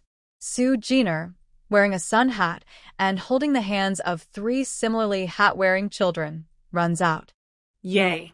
Yay, let's play. Let's go play. The 3 little kids lead the way, running with short legs. Sue Jenner follows calmly behind, holding the leash and calling out, walk slowly. Be careful not to fall. In her peripheral vision, the elevator screen shows the 3rd floor number. She doesn't notice and quickly leaves the hotel. Guest, hello, are you there? The staff knocks on the door of room number 1. Fu Minghan stands behind him, staring at the door. He hears no movement inside. The staff feels nervous. He waits a few seconds, then knocks again with more force, calling out loudly, but there's still no response. He awkwardly glances at the person behind him. Fu Minghan looked cold and indifferent. Check the surveillance cameras, see if anyone is left. Also, how many days did she book the room for? Oh, this lady booked a room for 2 nights. I'll check the cameras right away. The staff member reacted quickly and was about to leave. Fu Minghan stopped him. Book me the closest room to here. Ah. Okay. The staff left and assigned him room 6. When the door opened, Fu Minghan went inside and quickly learned that Sue Jenner had indeed left with a child. He stood by the window, looking at the old-fashioned city below, his eyes deepening. He was almost certain that Sue Jenner had settled in Ming City, at least not far from here. He took out his phone and called Ping Chun. Yes, I'll send you some videos. Find out where the person came from. Fu Minghan never put all his eggs in one basket. Even if he caught someone, he wanted to keep a backup plan. He hung up and Ping Chun looked at his phone with confusion, blinking. Mr. Fu really found Miss Su. Soon, he received a video and an address. Seeing the familiar, blurry scene inside, he understood. The resort was very large. When she left, it was around 6 p.m., and the sun wasn't too strong, plus the resort had good shade trees. So, she didn't walk quickly. They ate and drank, fed the child when hungry, and after walking a while, they sat on benches or stones by the roadside with the child. They walked and stopped like this, buying many souvenirs and small gifts along the way. This jewelry is perfect for a little baby. Baby's mom, do you want to buy a small jade pendant for the baby? Wearing it can ward off evil and bad luck. In the gift shop, the clerk smiled and gently held Henin's small hand, slipping a mediocre jade pendant into it. He sat on a glass counter, curious eyes looking at the displayed items. The other two kids stood on the ground, tugging at Su Jiner's legs and shaking them. Does Henin like this? Mom. Likes it. Henin looked at Su Jiner with big eyes. Whether he liked Mom or the jewelry, he probably didn't know himself. But the jade pendant was a nice accessory to match clothes. Su Jina hugged her children and picked out 2 more. Please check out these 3 for me. Okay, I'll give you a discount. It's 580 yuan. Thank you for your patronage. The waiter returned with a small bag. Su Jiner scanned the QR code to pay and then squatted down. She took out a jade pendant and carefully placed it on each of the 3 children.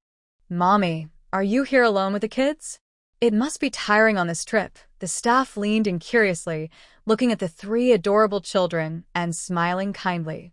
Hee, I have plenty of time. I just brought the kids out for a walk to relax.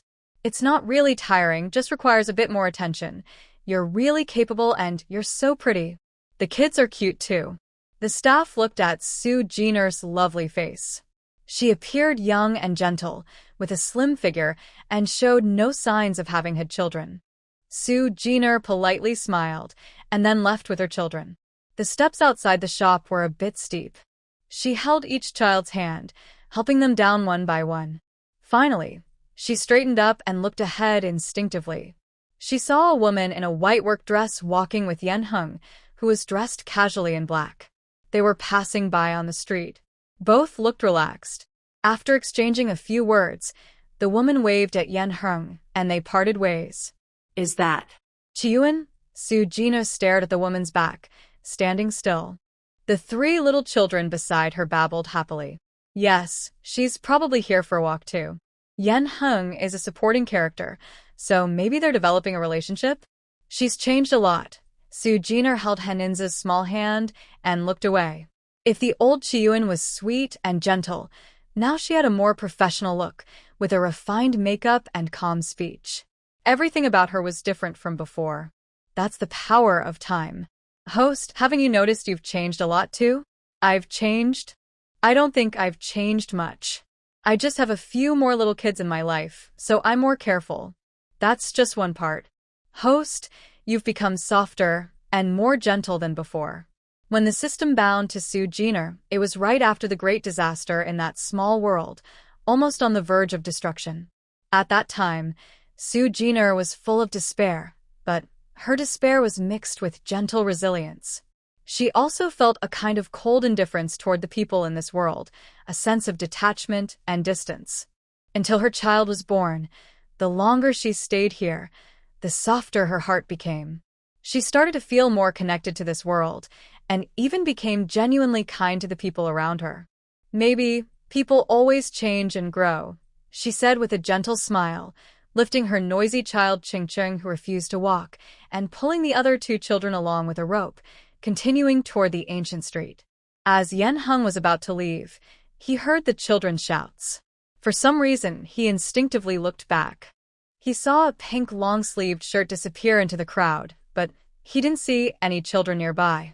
From dusk to dawn, Fu Minghan sat quietly in the hotel lobby, waiting for a long time.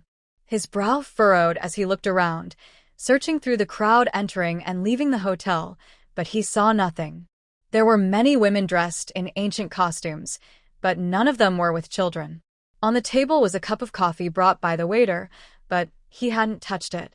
He silently watched the busy street outside, his handsome face as cold as a carved statue. He didn't look away until he saw a woman in a white dress with slightly curly hair walk in. His gaze followed her, and a slight flicker of annoyance appeared in his dark eyes. "Hello, guest. Are you staying here or?" The staff member greeted Chi Yuan with a smile, seeming curious as she looked around the lobby. "Oh, hello. Please, could you help me get a room?" Chi Yuan withdrew her gaze from her surroundings, smiling gently at the staff member, and handed over her ID.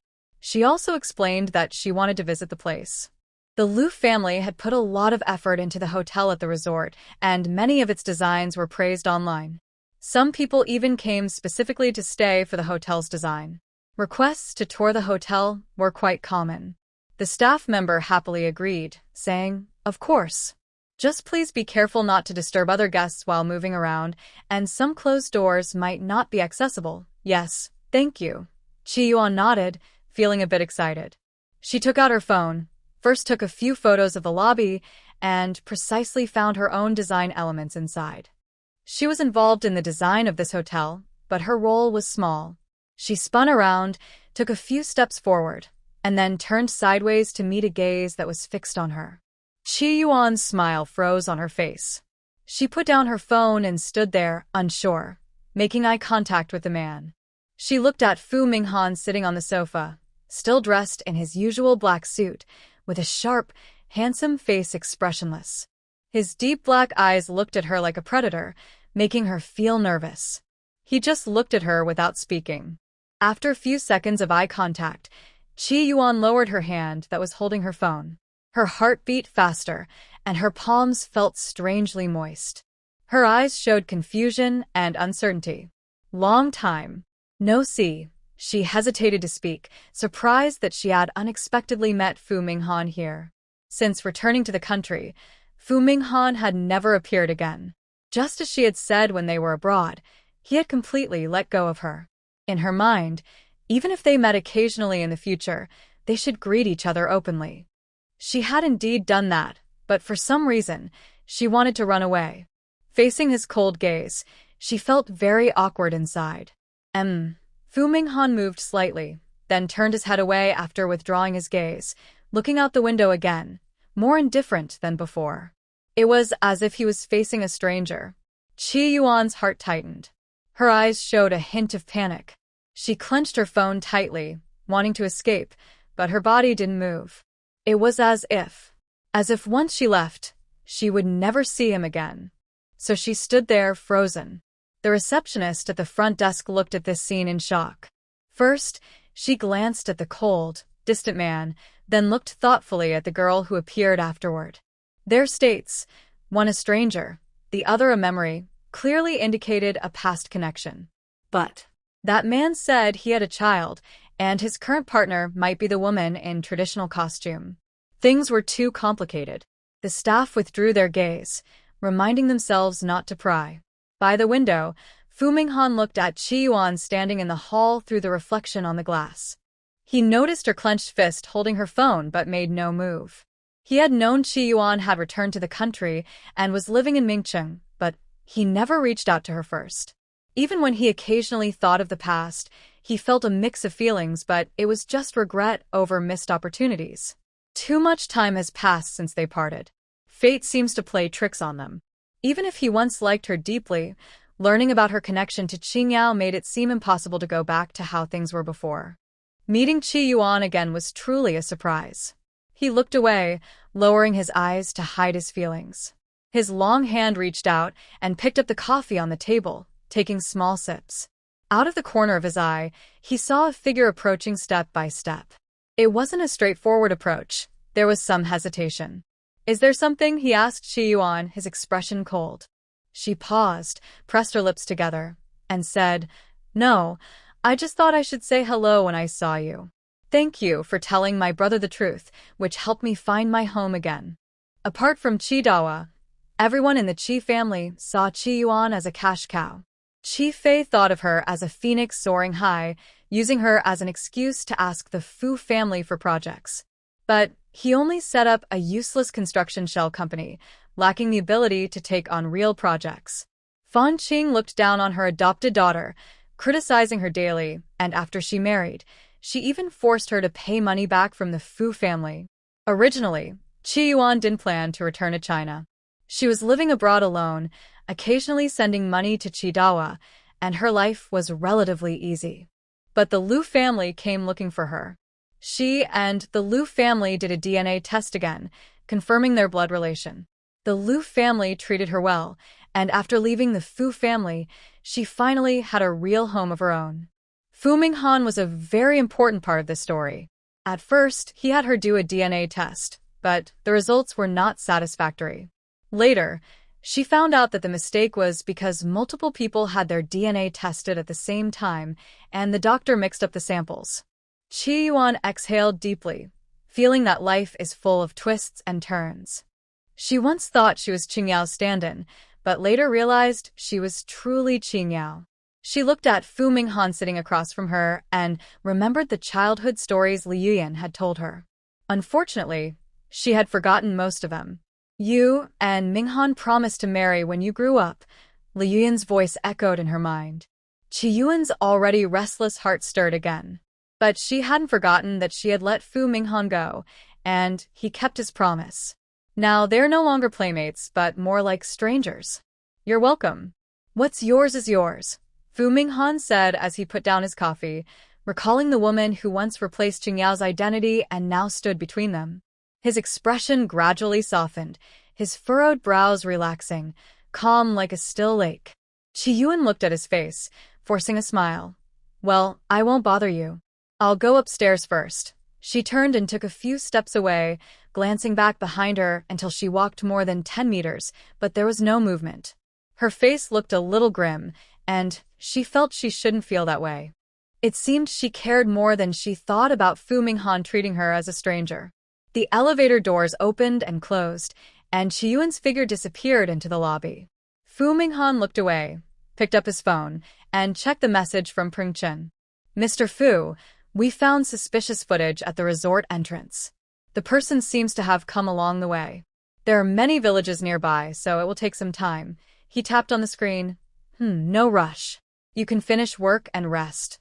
After replying, he put his phone down and looked out the window again. His mood was neither good nor bad. Qi Feiyu's business talk went into the evening, and they had a good discussion. He had dinner with a guest, didn't drink, and went back to the hotel afterward. As he entered the lobby, he quickly spotted Fu Minghan sitting by the window. "Old Fu, you're really here." Seeing his sharp eyes searching outside, he hurried over and sat down next to Fu Minghan. "What's wrong? Are you looking for someone?" "Waiting for me." When he sent the address to Fu Minghan in the afternoon, he expected Fu Minghan to come. He even thought about calling to ask, but it was such a coincidence to see him in the lobby. Fu Minghan turned to look at him, his face calm and familiar. "I'm not waiting for you. I'm looking for someone." "Looking for someone? Are there still people you know here?" Qi Fei didn't believe him and grabbed his shoulder, leaning in. "Don't be shy. Come on, let's go to my room for tea. Tomorrow, I'll spend the day with you at the resort." Fu Minghan immediately pulled his hand away, speaking more casually.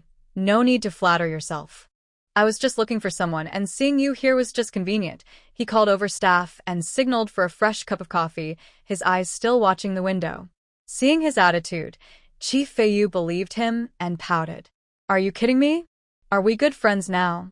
I want to see who you're looking for." He sat cross-legged on the other sofa. He chatted with Fu Minghan casually, noticing he wasn't very responsive and didn't mind. After a while, he got up, found the staff, and a few minutes later came out carrying 2 fruit trays. Behind him, another staff member was carrying a water jug, giving the whole hall a feeling like a cozy cafe. "I brought some snacks." "Old Fu, have you had dinner?"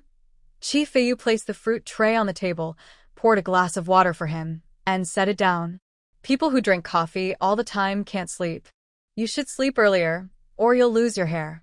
Then you won't be handsome anymore, and no girls will like you. You're naturally a cold person, so how will you find a wife in the future?" Fu Minghan shot him a cold look but didn't respond.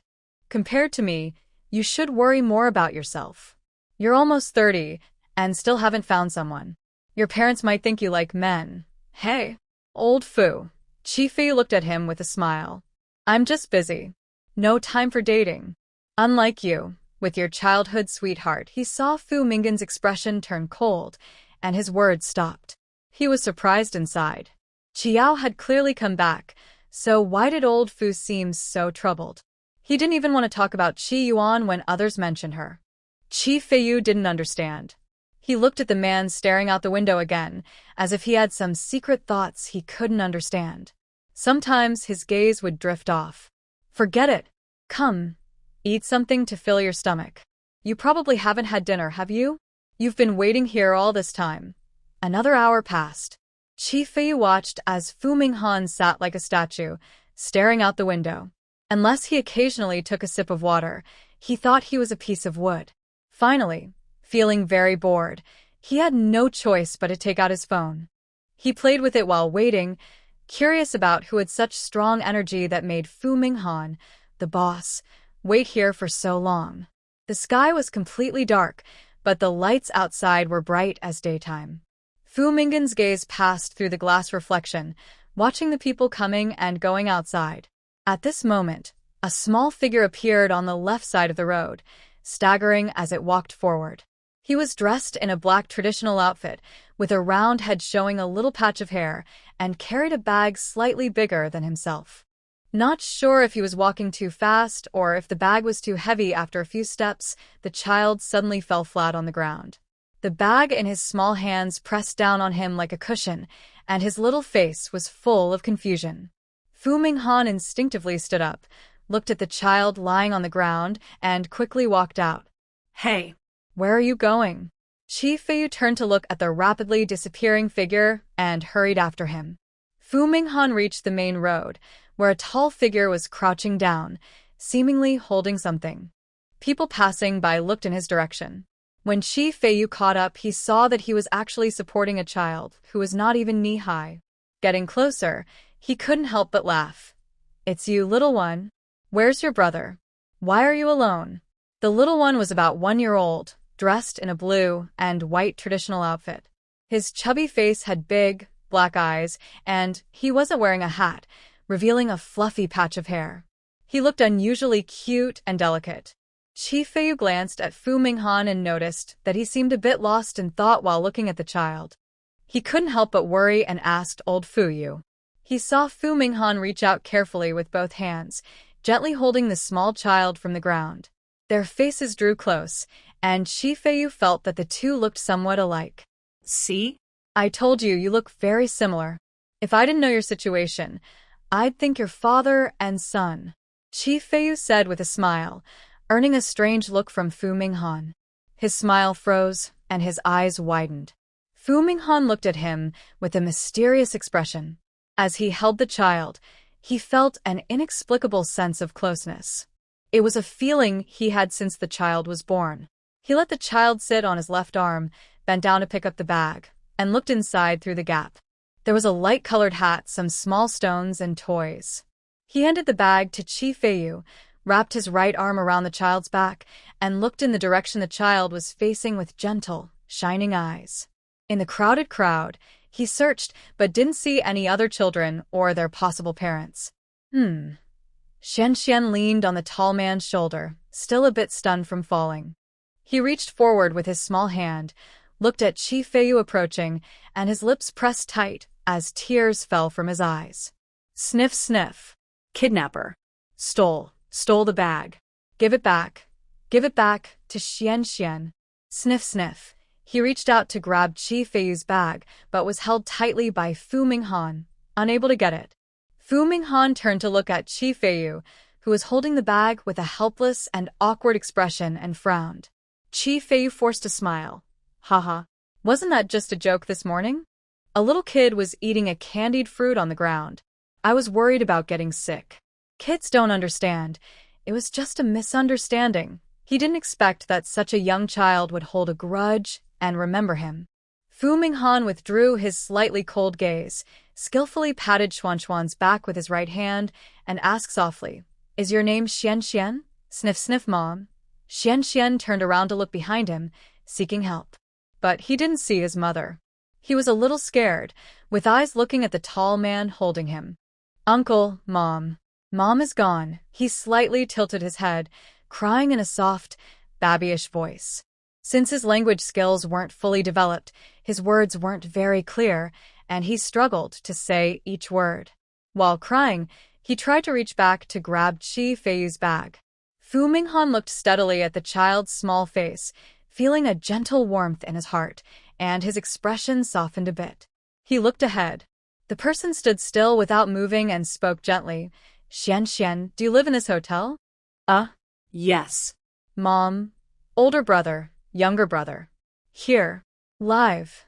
The little one said softly and cutely. Then I will take you to the hotel to wait. Your mom will come back soon. When she does, I will take you to find her, okay? Xian couldn't understand such long sentences. He heard his mother say a few words and instinctively believed what she said, nodding heavily. He looked at Chi Feiyu with a complaint and told Fu Minghan, Uncle. Bag. Fu Minghan nodded with a gentle smile and waved at Chi Feiyu, saying, Give it to me. Oh. Chi Feiyu replied blankly, handed over the bag, and watched as Fu Minghan took the child and walked into the hall to sit on the sofa. He mechanically turned his head and saw Fu Minghan gently caring for the child, which surprised him greatly. Is this really Fu Minghan? The man who always looks cold to outsiders and isn't very friendly even to his close friends? And those eyes, searching through the crowd with obvious nervousness, and the lively expression he hadn't seen in a long time. Like when he was a child seeing Qingyao, he would have this kind of look. This little one is also treated differently. Chi Feiyu felt speechless. He looked back with concern, thinking, they must be twins. If one is lost, the mother must be very worried. He stepped inside, watching Fu Minghan, who was playing with the child, completely unfamiliar to him. Should we call the police? The child's mother must be anxious. Call the police? Fu Minghan glanced at him, seeming to judge him like a fool.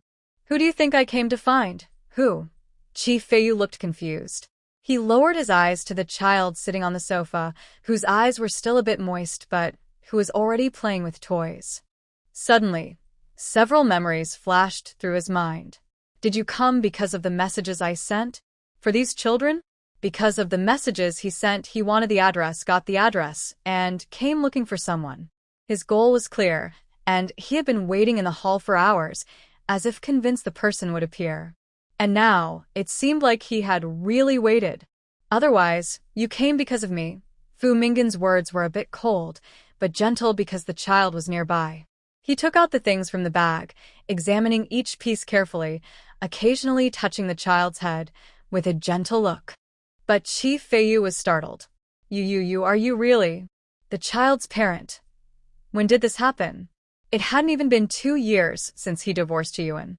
He hadn't heard anything about him getting married or having children. He almost lost his jaw in surprise. Next to him, Xian looked up and, using his hands and feet, stood up with Fu Minghan's help. Call the police. Police officer. Mom, you understand quite a lot, Chi Feiyu said, putting his jaw back in place. He looked steadily at Fu Minghan, who was gentle when looking at the baby. He didn't reply, but his expression seemed to hide something. Mom will be back soon. Xian, sit here. When Mom comes in, you'll see her. The man's voice softened, and his eyes looked through the clear glass wall toward the door. His expression darkened and grew cold. Seeing how happy and relaxed the child was, his hatred and resentment towards Su Jiner grew stronger. He smiled slightly, not worried that Su Jiner wouldn't show up. Seeing his expression, Chi Feiyu got goosebumps and felt like Fu Minghan was acting strangely. He hesitated and looked at the person opposite him. Do you know the child's mother? Only when she appears can I be sure, Fu Minghan replied calmly. Chi Feiyu swallowed hard. That meant he knew her. Without full confidence, Fu Minghan wouldn't wait here so long. He chose to carry the child and himself and stay here to watch. Then, why isn't she here? There should be a phone record at the front desk. I can ask them to call and check. The child's mother hadn't appeared after so long, and he thought it was better to ask. Fu Minghan looked at him with a cold smile. No need. She will come. She's just avoiding me. Chief Feiyu didn't understand why he was so sure, and he didn't know what story he and the child's mother had. He opened his mouth but didn't say anything. I'm hungry. Uncle. Mom. Hungry. Xian suddenly called out again, crawling back and forth on the sofa with his little feet. His wet, bright eyes looked around and instinctively sought help from the man beside him. Fu Minghan paused for a second, then looked at Qi Feiyu. He quickly stood up and nodded repeatedly. I understand. I'll go get a bottle and prepare milk. Sitting here, he was just watching. It was better to go out and do something and maybe gather some information. The surroundings temporarily quieted down. Fu Minghan carefully looked at Xian's small face, took out a wet wipe from his bag, and gently wiped the child's face. Watching the child's delicate eyelashes flutter and his serious black eyes fixed on her, she smiled softly. Uncle, can I be held? Huh? Hungry. Xian rubbed his round belly, holding Fu Minghan's finger with his small hand. The warm feeling made Fu Minghan feel tender. Uncle will hold you, and soon you'll be able to drink milk, he gently comforted. He opened his arms easily and held the little one in his embrace. Then he took a toy from the nearby pile and placed it in Xian's small hand. System, what should I do? In a shop not far from the hotel, Su Jiner and her 2 children hid behind the wall, afraid to peek outside. She didn't expect that just going on a trip, she would run into the male lead, who happened to be holding Xian and taking him away. The system's voice was also a bit panicked. Host, Xian is in the male lead's hands. Otherwise what? You come up with an idea. Su Jiner frowned. Henin's and Cheng, holding her hands, stared with wide eyes, curious about the woman hiding behind the wall. Mom. Little brother. Henin's pointed at the hotel in the distance, looking a bit anxious. Su Jiner glanced at him, giving a comforting look, while continuing to discuss with the system. Check if there's any plot here. Why can I see the female lead and the supporting male character today and also see the male lead? There is, but the male lead and female lead only met by chance in the lobby, without much conversation. Host, the male lead probably only recognizes your face. Henin's, Cheng, and Xian all left when they were babies, so when they grow up, Fu Minghan might not recognize their identities. Maybe you could ask the shop staff to help bring the children over? Children change a lot every day. Unless you see them often after a long time, no adult can easily tell if the children are related to them. And I think your own escape isn't a big problem. Think about it. These children are yours, and the male lead doesn't know they are his. You can use the excuse of fearing exposure of your fake identity to justify your departure. If the male lead gets angry, just pay him a bit more, and I can help you leave quietly later. The system calmed down completely and offered a solution. Fu Minghan was unsure of the child's identity and did not know what happened the night she came out of the bar 2 years ago. If she was truly angry, it was only because Su Jiner pretended to be Qing Yao and deceived the Fu and Lu families. When she left a letter to explain. She did not intend to deceive, but had no choice. Yesterday, she also asked the system to send the money back. Although the male lead's anger was fierce, based on Su Jiner's understanding of Fu Minghan, he was not an unreasonable person. Moreover, the hospital's DNA test results were manipulated by external interference, not because she wanted to deceive, but because others used the rules without her knowledge. Thinking this way gave her more confidence. You're right. If Fu Minghan wants to pursue this, I can just run again. The key was that she couldn't be just a background character in the story. Without enough luck and protection from the system, if she intervened in the plot, she might be expelled from the small world. Su Jiner recalled the expression on Fu Minghan's face when she saw him earlier. Things didn't seem so simple. Host, hurry up. Xian is crying. The system sounded a little worried. Su Jiner's lips moved, but she couldn't quite figure out what was wrong. She held the hands of the 2 children, hesitated for a few seconds, then stepped out of the shop. She supported the children as they descended the stone steps, then looked up. Coincidentally, she caught Fu Minghan's deep gaze. She could almost be sure whether he had been watching her all along. Stay calm, she told herself.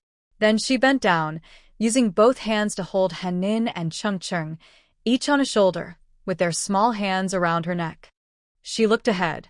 Xian. Henin pointed with her small finger across the street. Mom. Xian is crying. Mom knows. I'll go find Xian now. Su Jiner smiled softly, avoiding Fu Mingan's gaze. Her brows furrowed thoughtfully, then she stepped toward the hotel. Fu Minghan stared fixedly at the woman holding the two children from afar.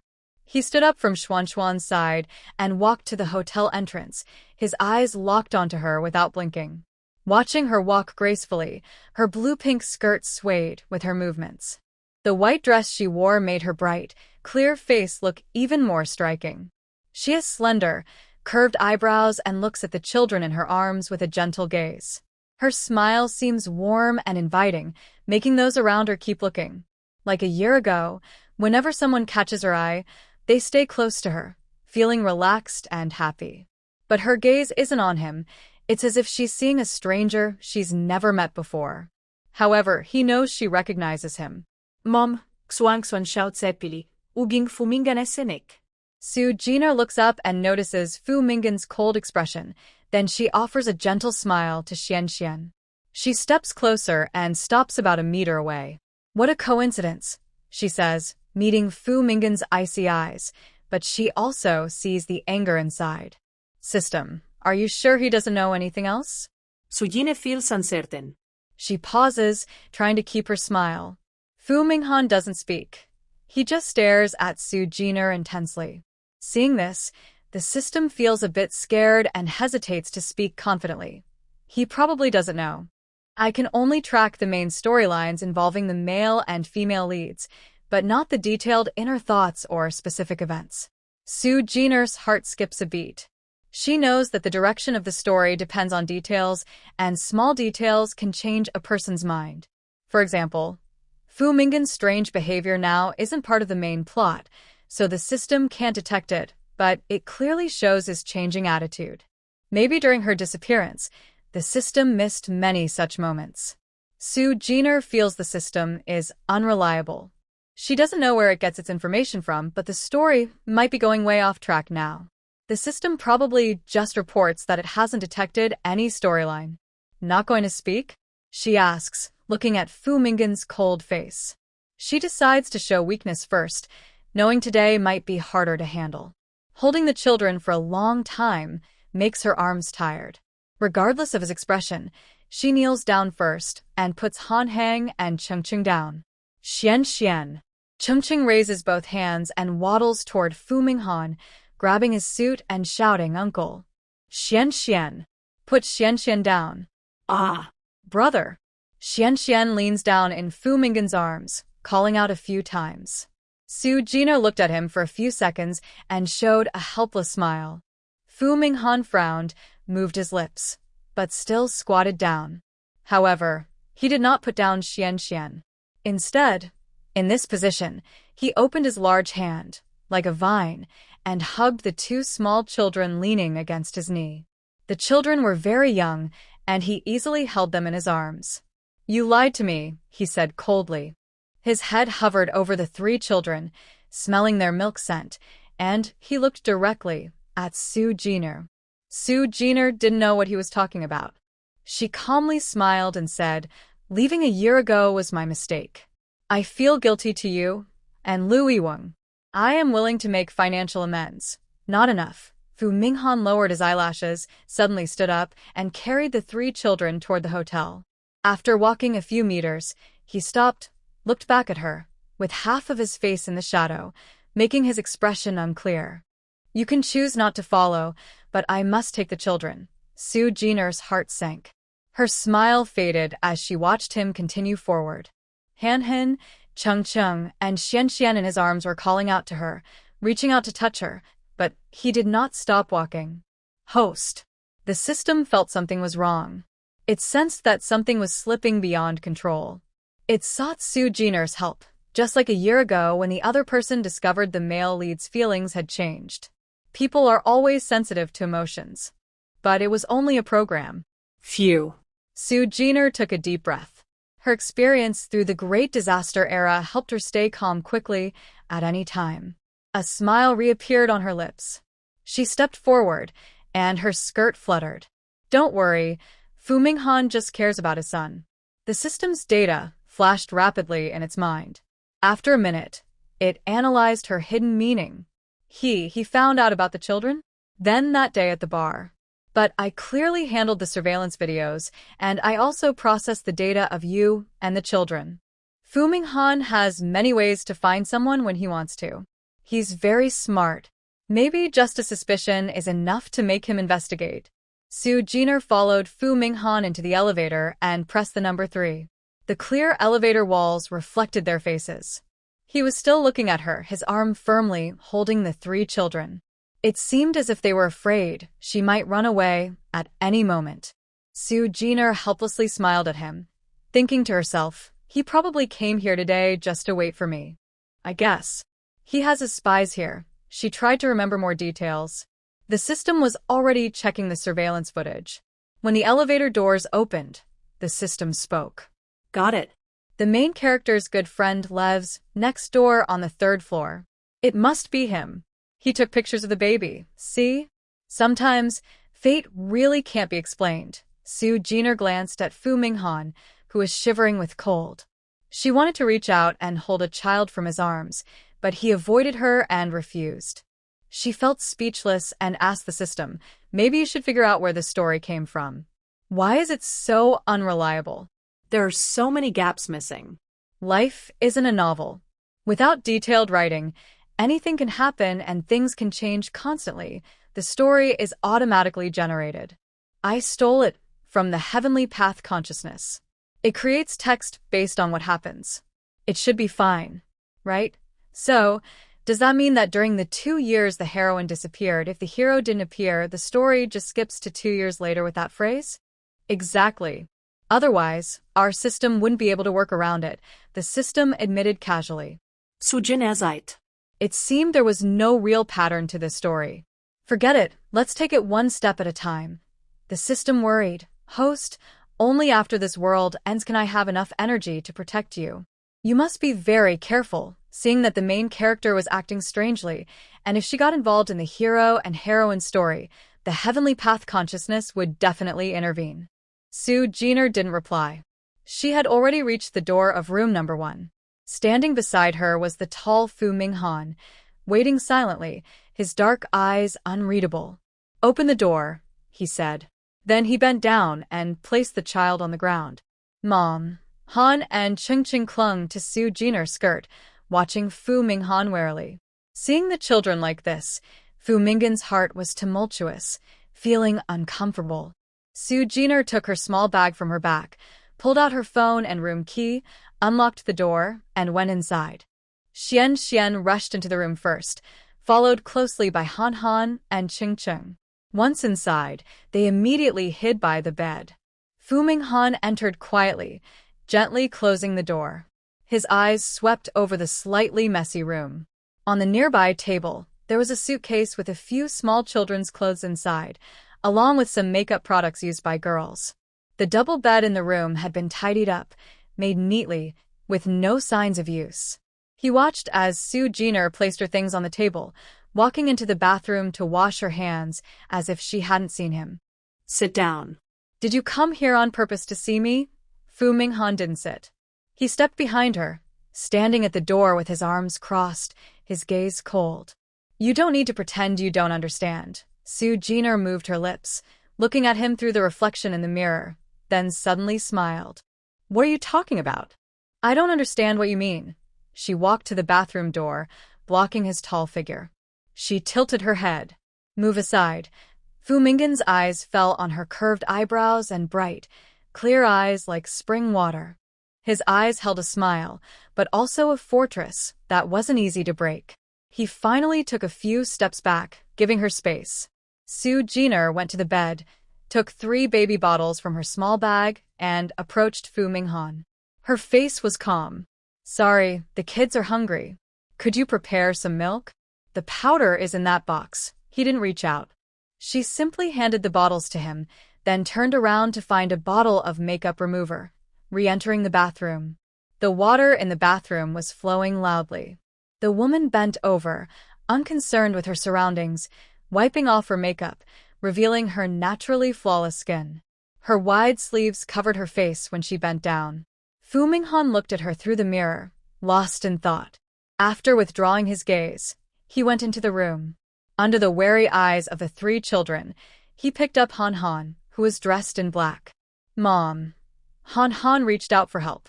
Su Jiner was wiping her face, glancing at Fu Minghan with a meaningful look. She watched him leave with the children and the bottles, then forced a bitter smile. He's just worried about me. As long as one child was in his hands, he had control over her. Host, should we run away in the middle of the night? You can't escape, at least not in the next few days. Su Jiner knows how smart Fu Minghan is. Given his suspicious nature, he might even suspect the child's DNA test. With her previous escape experience, it's almost impossible to make Fu Minghan relax his guard in a short time. However, you should keep looking for opportunities. Also, don't tamper with the surveillance footage for now. I'm worried he might become suspicious of your presence. If the anomalies in the previous surveillance videos were part of her premeditated plan, explaining the timing and motive, now, if Fu Minghan is nearby and the videos show irregularities, he might suspect someone else is behind her, making him more cautious. The system listens to everything Su Jiner says because it realizes it doesn't understand the plot's loopholes. For example, even the storyline given by the heavens could go off track. It's completely unreasonable. In the hotel's tea room, Fu Minghan gently soothes Henin, who is sitting on a tall marble table with tears in her eyes, then begins washing the baby bottle. On the first day of her birth, he learned how to prepare milk from short videos. Now, over a year later, his skills have become a bit rusty. Uncle, Henin sits cross-legged, looking at the bottle with wet eyes, blowing a small bubble. Yes, amid the sound of running water, Fu Minghan gently looks at Henin. Uncle, Mom, milk. Hungry, wait until I finish washing the bottle, then I'll make milk for you. Seeing Henin touching her little belly, Fu Minghan's expression softens. He finishes cleaning the bottle and wipes his hands with nearby tissues. Suddenly, his phone in his pocket rings. Phone, Henin instinctively calls out and crawls toward him. Fu Minghan leans against the table edge, holding Henin in his arms, his lips unconsciously pressing on her fuzzy little head, feeling very tender. He picks up the phone and puts it to his ear. Hello, old Fu. Where are you? No more milk, okay? Chi Feiyu rushes into the hall with 2 bottles of prepared milk. Seeing no one there, he quickly makes a call. I'm in the tea room on the 3rd floor. Perfect timing, come up. Hearing Fu Minghan say this until the call ends, Chi Feiyu realizes how gentle Fu Minghan's voice was, less cold and distant than usual. Good boy, seeing the child has made you more open, he pressed the elevator button and eagerly stepped inside, heading up to the 3rd floor. He quickly ran toward the tea room. Old Fu, he called out as he rushed in. Fu Minghan was holding Han, smiling gently. His face was soft and calm, completely different from the person he usually was. Turning his head, Chi Feiyu looked surprised. Wow, another baby. The child's mom is back. Perfect, I just made 2 bottles of milk. Hurry, he reached out to give the milk bottles to Han. Fu Minghan turned sideways and glanced at him. Don't move. Chi Feiyu didn't understand and watched as Fu Minghan placed the child back on the table, setting down 3 empty bottles. After taking 2 bottles, Fu Minghan skillfully unscrewed the caps and gently tasted the milk by pressing his lips to the edge. Old Fu, you're actually drinking the baby's milk, Chi Feiyu exclaimed, wide-eyed. Fu Minghan shot him a cold look, closed the bottle carefully, and placed 1 tasted bottle in Han's hands. Drink, Han. It's not hot. Huh?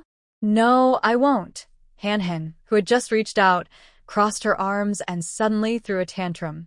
Chi Feiyu was stunned, but Fu Minghan was not angry. Instead, he put down the bottle, leaned close to the child with concern, and spoke softly. Why not drink? Are you not hungry? No. You already drank it. Mom said. It's not safe. Kidnapper. Han pouted and turned her body away, leaving only her back to Fu Minghan. Such a good girl. How many things about kidnappers has she seen? She's so cautious. Chi Feiyu muttered. Fu Minghan shot him a glance, not angry, but smiling instead. Having caution is a good thing. Su Jiner has taught the child well. Alright, don't drink it. When the time comes, let Mom make it for you, okay? Or Uncle can make a new cup for you. Her own? Hanhan's bright eyes looked at him eagerly, a little excited. Fu Minghan nodded. Yes, this time Uncle won't drink. Okay. She was a bit cautious, but not much. Fu Minghan smiled and asked Chi Feiyu to get hot water. Then he poured the milk powder into the clean bottle and prepared the milk in front of Hanhan. Chi Feiyu, who had run back and forth, seemed to be floating on clouds. He had seen Fu Minghan smile several times just now and felt a strange, unreal sensation. Then He watched the entire process of Fu Minghan preparing the milk. At first, he felt a bit unfamiliar, pouring out the failed milk several times, but soon he became skilled at it.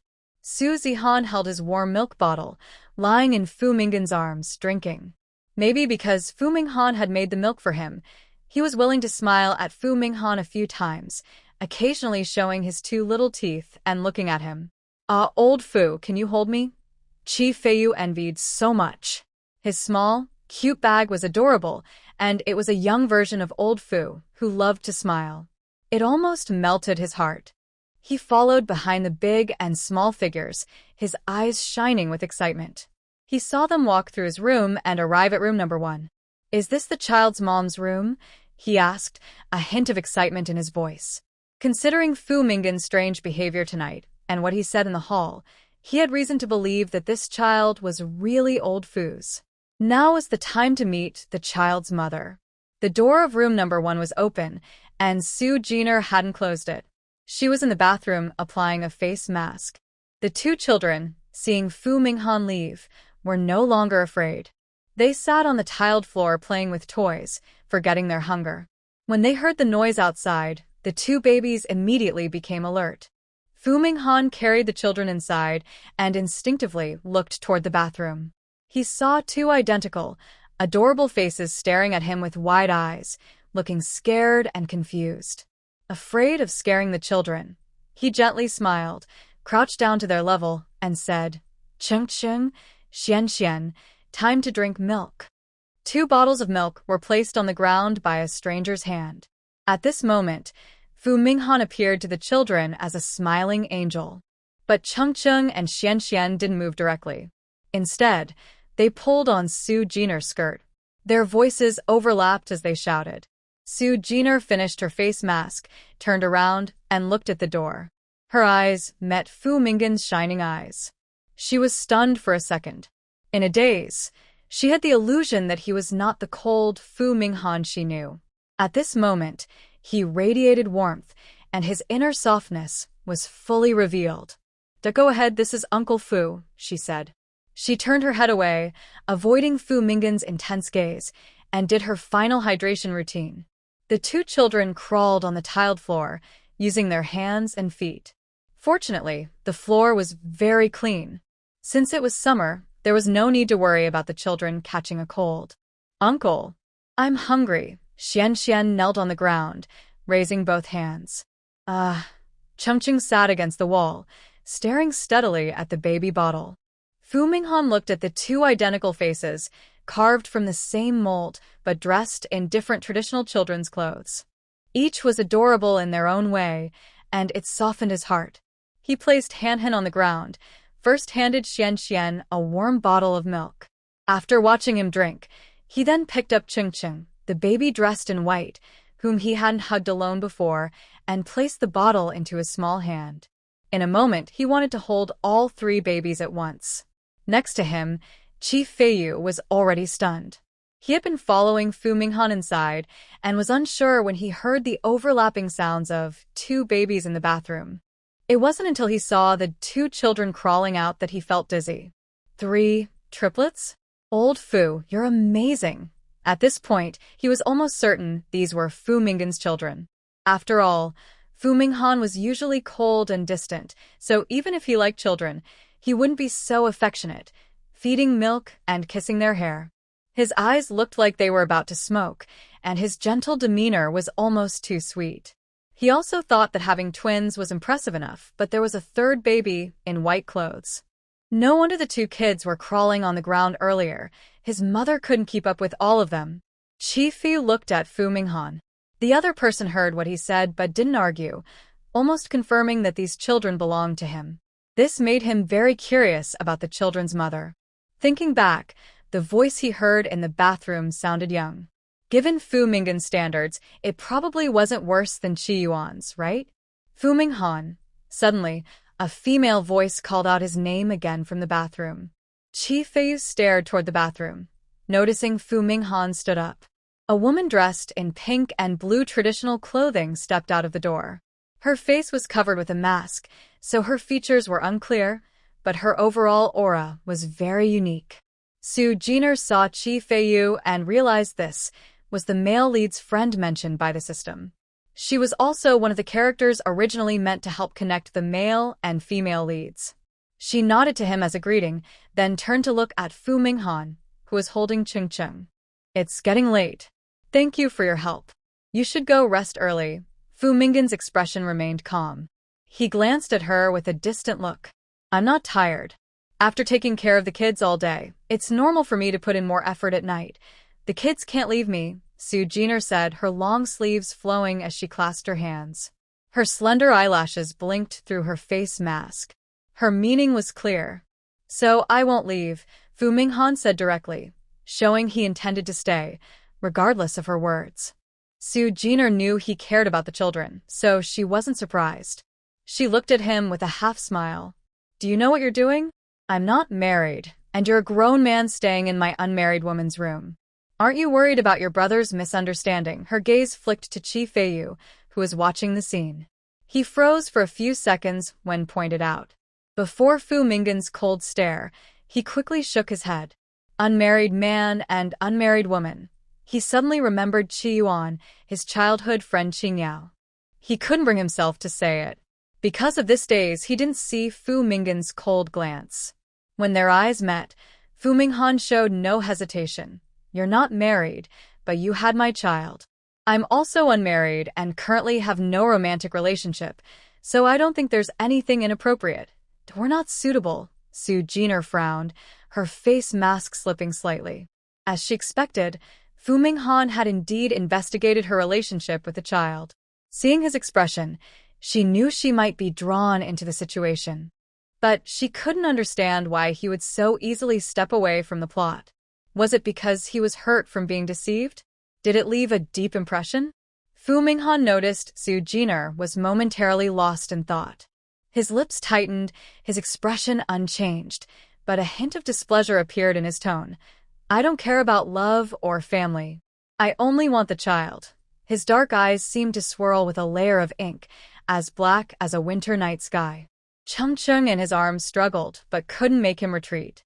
Do you really believe what you're saying? Su Jiner looked at him, then glanced at Qi Feiyu, who was staring wide-eyed.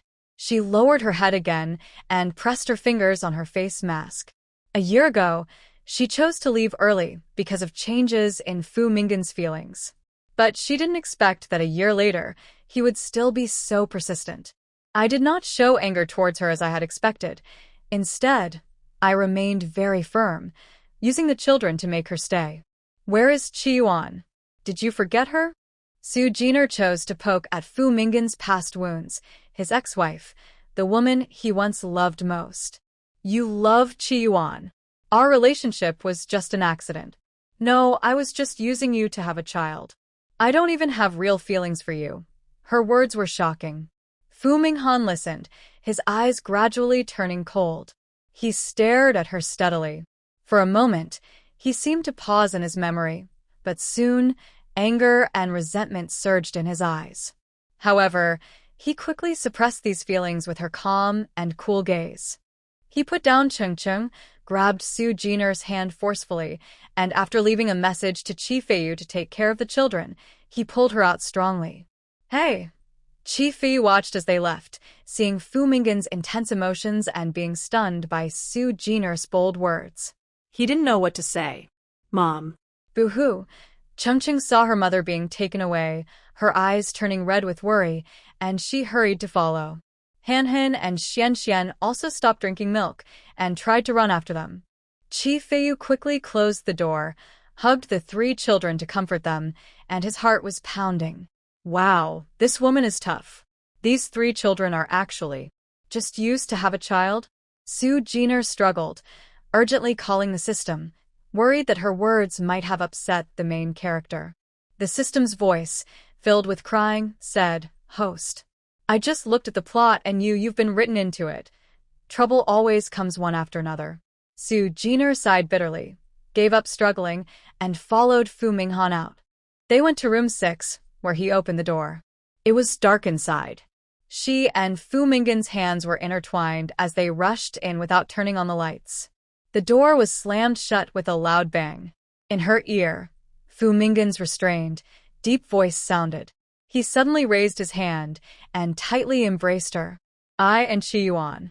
We are already past. The main character and the heroine are already past?" Sujine blinked. "So what? I told you. I don't have feelings for you." She felt the hand behind her tighten, and her face mask stuck to his suit. Fu Minghan's eyes glowed faintly in the dark. "Feelings can be grown. You don't dislike me. You came to me to have a child because I look good, right?" Su Jiner frowned. "Your feelings for me are just illusions. I pretended to be Qingyao. You like Qingyao, not me. I'm a grown man. Qi Yuan is indeed Qingyao, but I missed my chance with her. That's just how it is. Feelings are about whether we're right for each other. You and I have a child, and we are compatible," Fu Minghan said, trying to keep his emotions steady. Su Jiner knew Fu Minghan was a mature man and that he knew exactly what he wanted. But she couldn't believe that the main character would admit that she and the heroine had missed their chance. Did she start at the wrong time? She pressed her lips and asked cautiously, "I don't believe it.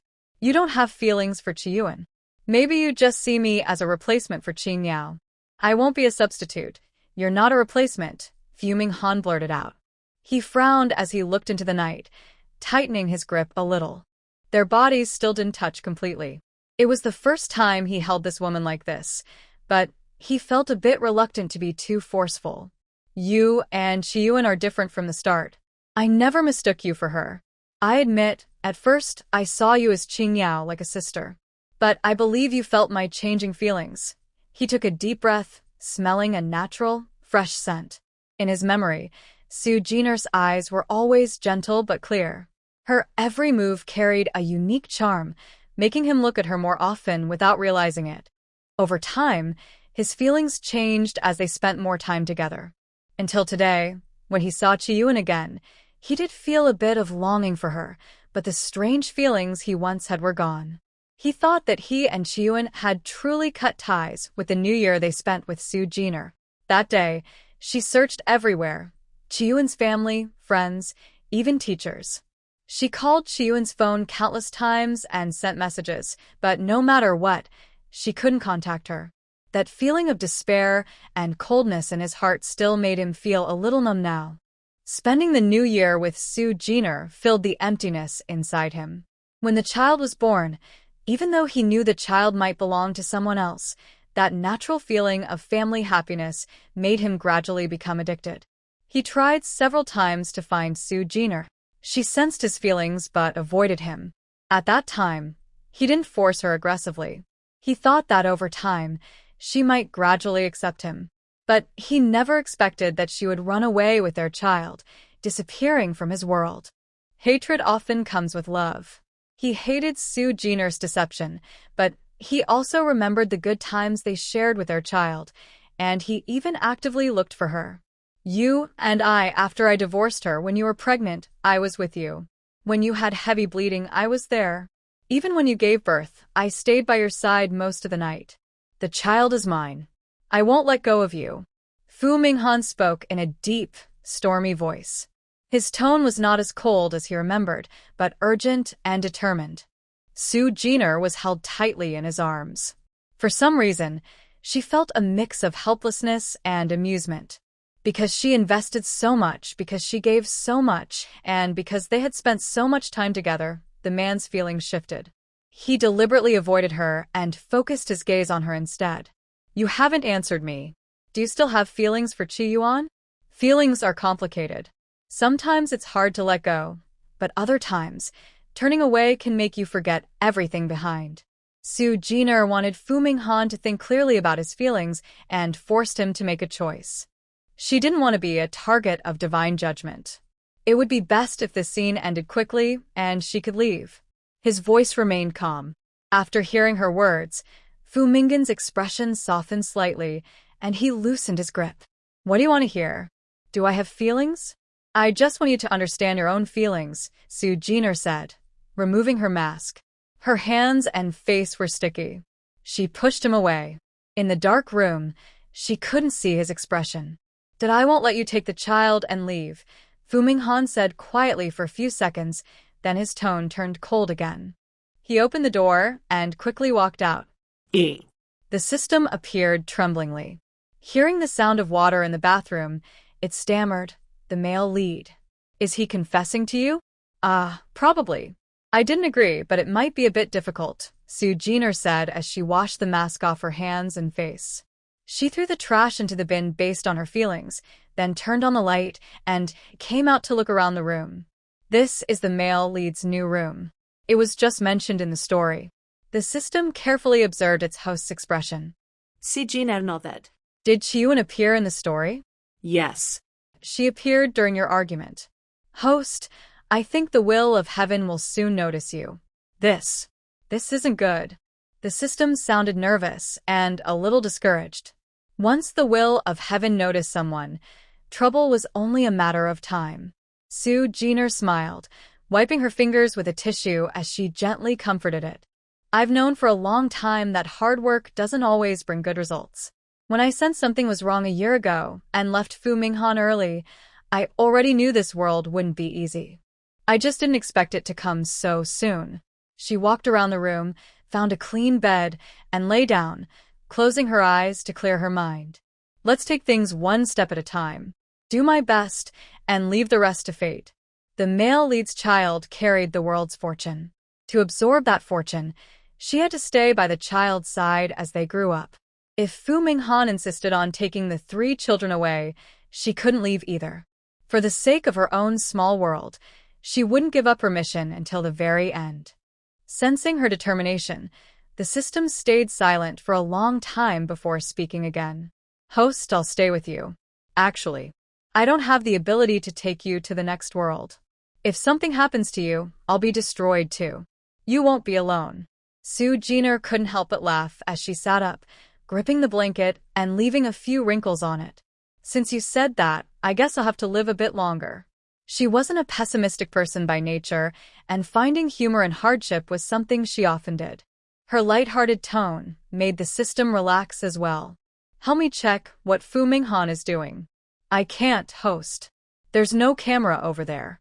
Oh, I forgot. Su Jiner smiled and shook her head. She couldn't help but feel that this system wasn't very useful. Still, she didn't mind. She got up, opened the door, and walked toward her own room. The door wasn't fully closed, and through the small gap, she could faintly hear Chi Feiyu's surprised voice. Old Fu, do you and Chi-yuan really have no chance anymore? Chi-yuan was Qing Yao. The two had been close since childhood and had even promised to marry when they grew up. After many twists and turns, they finally ended up together, but after only 2 short years, Fu Minghan chose someone else. I have my children. Su Jiner is the mother of my children. Chi-yuan is in the past. Please don't mention her again. No. Does Lu Yuan know? Chi Feiyu's eyes widened. Fu Minghan looked at him. 2 years ago, I personally did a DNA test to confirm that Chi-yuan is Qing Yao. A year ago, I helped prove that Chi-yuan is Qing Yao. I don't owe the Lu family anything. I can choose my own life. Then Chi-yuan. You didn't tell her. Chi Feiyu made a final effort, glancing at the 3 little babies sitting on the bed with wide eyes. She told me to let go. That spring festival 2 years ago, if I had found her, maybe everything would be different. Now, she and I are just strangers who know each other. Nothing between us is my business, and nothing between us is hers. Fu Minghan's eyes turned cold. Even under the light, he seemed to be covered in a layer of gray ice. He felt cold inside. Chi Feiyu thought that maybe Fu was truly desperate back then. But the appearance of Su Jiner and the children warmed his heart again. He opened his mouth but said nothing.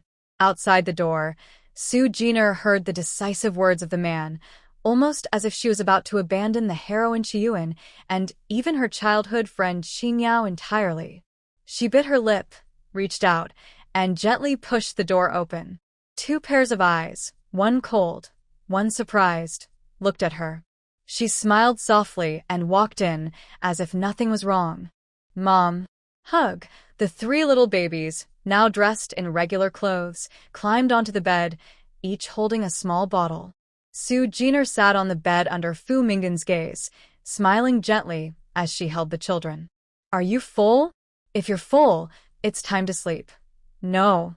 Mom. Sleep together, tell stories. Henin squeezed into her arms, fighting for a spot with Chung Chung. Chung Chung was not willing to give up, tugging at Henin's clothes to pull her back. Xian Xian held his bottle and obediently leaned against Su Jiner's leg. Miss Su?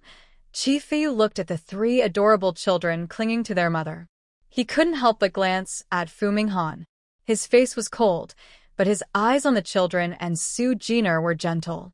He didn't know how Fu Minghan and Su Jiner's conversation was going, but it was probably not going well because Su Jiner's attitude toward Fu Minghan was too cold. However, when it comes to close friends, he can't interfere much and can only get to know them in advance. Hello, my name is Su Jiner. You can call me Jiner, Su Jiner said with a friendly smile. Chi Feiyu looked at her, feeling as if she was shining and could accept everything. He vaguely understood why Fu Minghan was so eager to involve her. He forced a smile and said, I won't be polite then. My name is Chi Feiyu. You can call me Feiyu or Lao Chi. Lao Fu calls me that. We are good friends. Well, I made you laugh tonight, Su Jiner said with a half-smile, glancing at Fu Minghan. She sat on the bed, pulling Henin and Changcheng into a weak hug.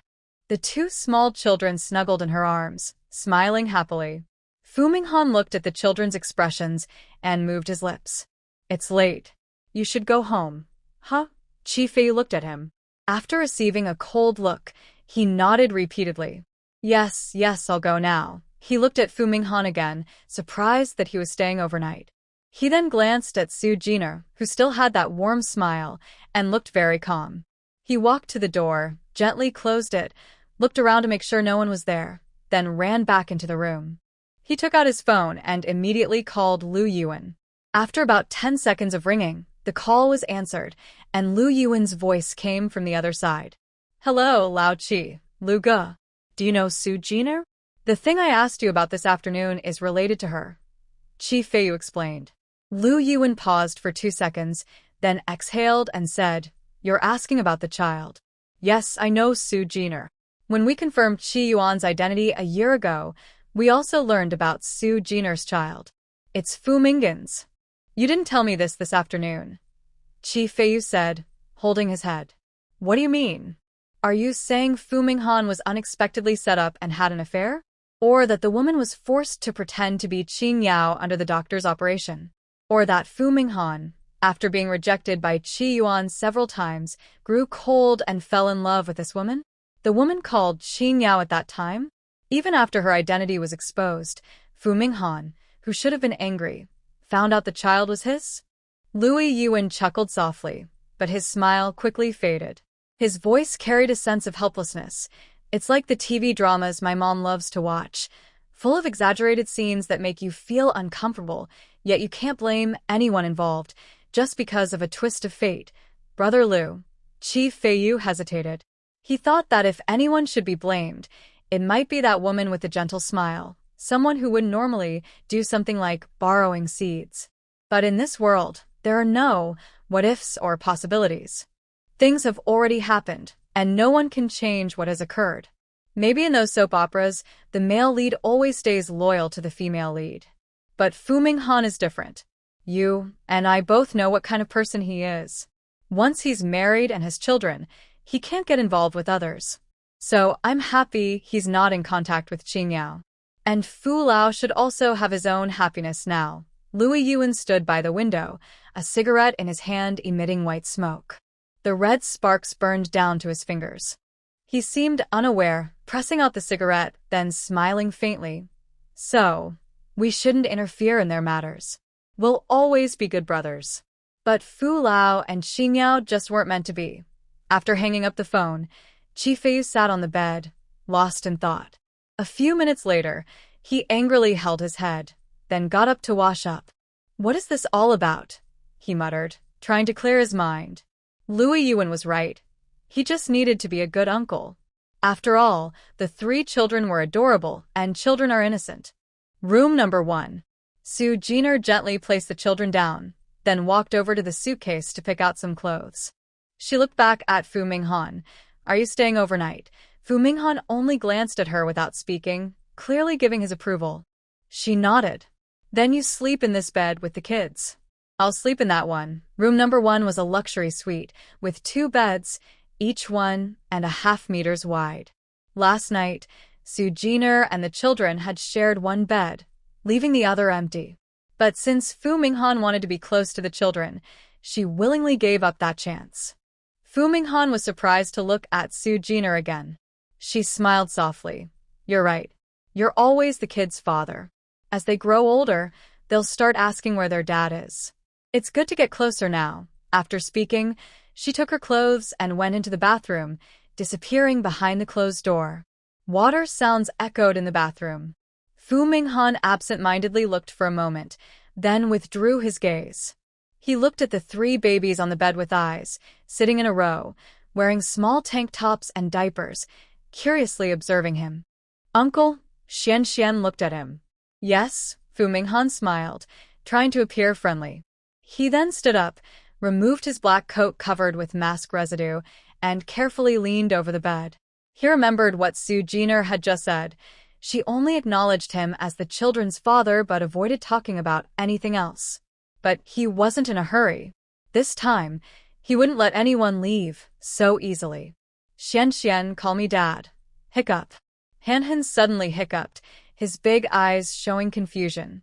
Mom? No, Dad. Fu Minghan patiently taught the child how to speak, his expression gentle. He thought Su Jiner probably hadn't used the word Dad before, as the children called it awkwardly. The 3 babies naturally didn't understand the meaning of the word, and they didn't give Fu Minghan much respect. After trying to say some meaningless words a few times, they crawled to the head of the bed. The shorter one called out a few times, and then lay down.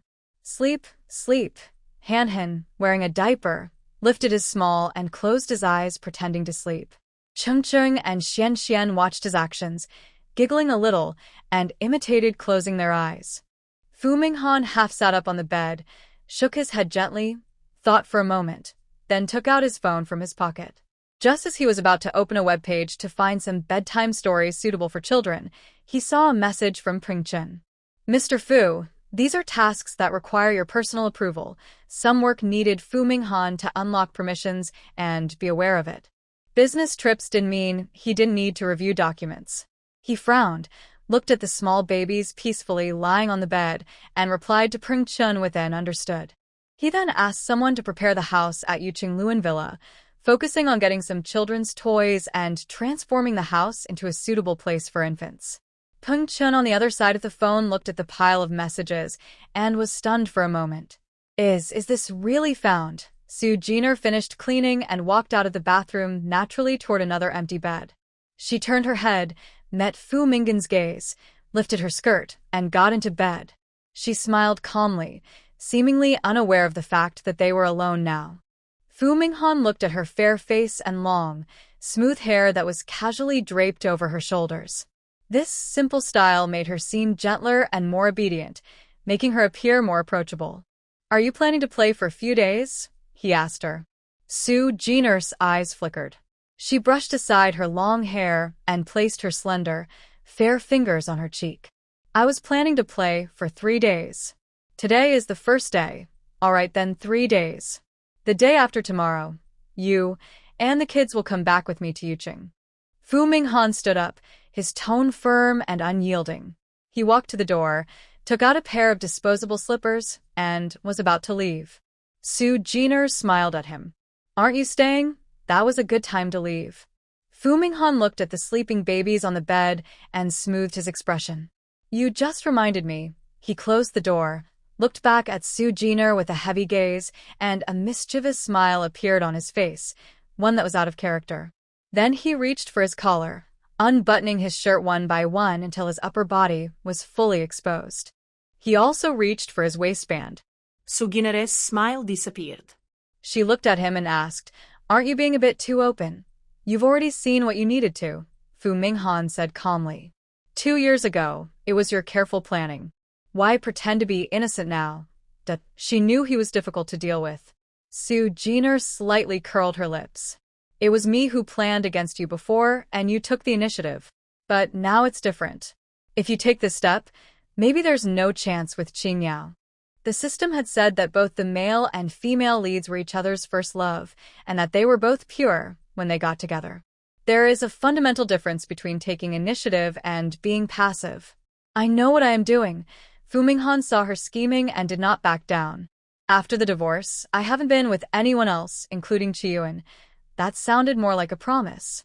Su Jiner looked at him, feeling strangely convinced for no clear reason. The system searched through past scenes of the male and female leads' interactions, those details that Su Jiner and had previously ignored, retrieving them from the database. From Fu Minghan's reluctant pursuit abroad, to the female lead using her giving up her degree to force him to let go, then the male lead's disappointment and return home, and finally the DNA test done when they parted from Qiyuan. Over half a year, no hints of any romantic involvement were found. And then it jumped straight to 2 years later. Over the past 2 years, Su Jiner pretended to be Qingyao and interacted with the male lead, but this was not recorded in the story. A year ago, Su Jiner managed to leave without being noticed, and Fu Minghan never mentioned the fact that he was searching for her.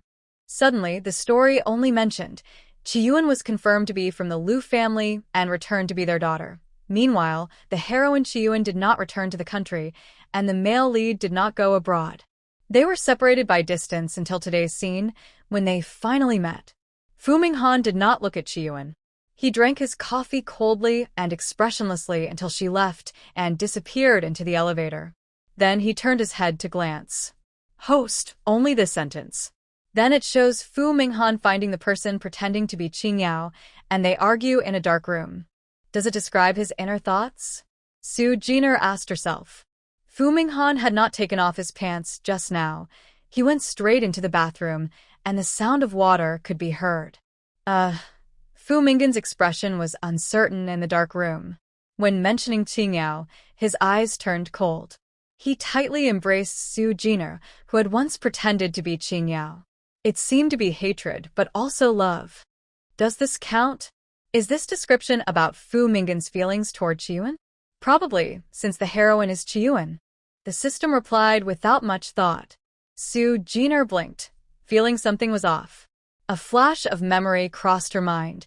She remembered the restrained strength Fu Minghan used when holding her, and a hint of deep meaning flickered in his eyes. She looked toward the direction of the bathroom and lay down on the bed. The system responded with an "oh," confirming that the air conditioning was at a comfortable temperature, then entered a silent state. When Fu Minghan came out of the bathroom wearing a bathrobe, he instinctively looked into the room. His gaze first fell on Su Jiner, almost as a reflex, something that had developed from their less than a year of being together. Under the dim yellow bedside lamp, her chest rose and fell gently, as if she was already in deep sleep, completely unaware of his presence as a stranger. Fu Minghan didn't know if this was her natural talent or because of his own unique qualities. The memories of that night at the bar only flickered faintly in his mind. What kind of thoughts did she have when she approached him back then? He lowered his head, lowering his eyelashes to hide his thoughts. Then he walked to another bed and looked at the 3 little children sleeping peacefully in a row. The 3 small faces were identical, clean, soft, and tender.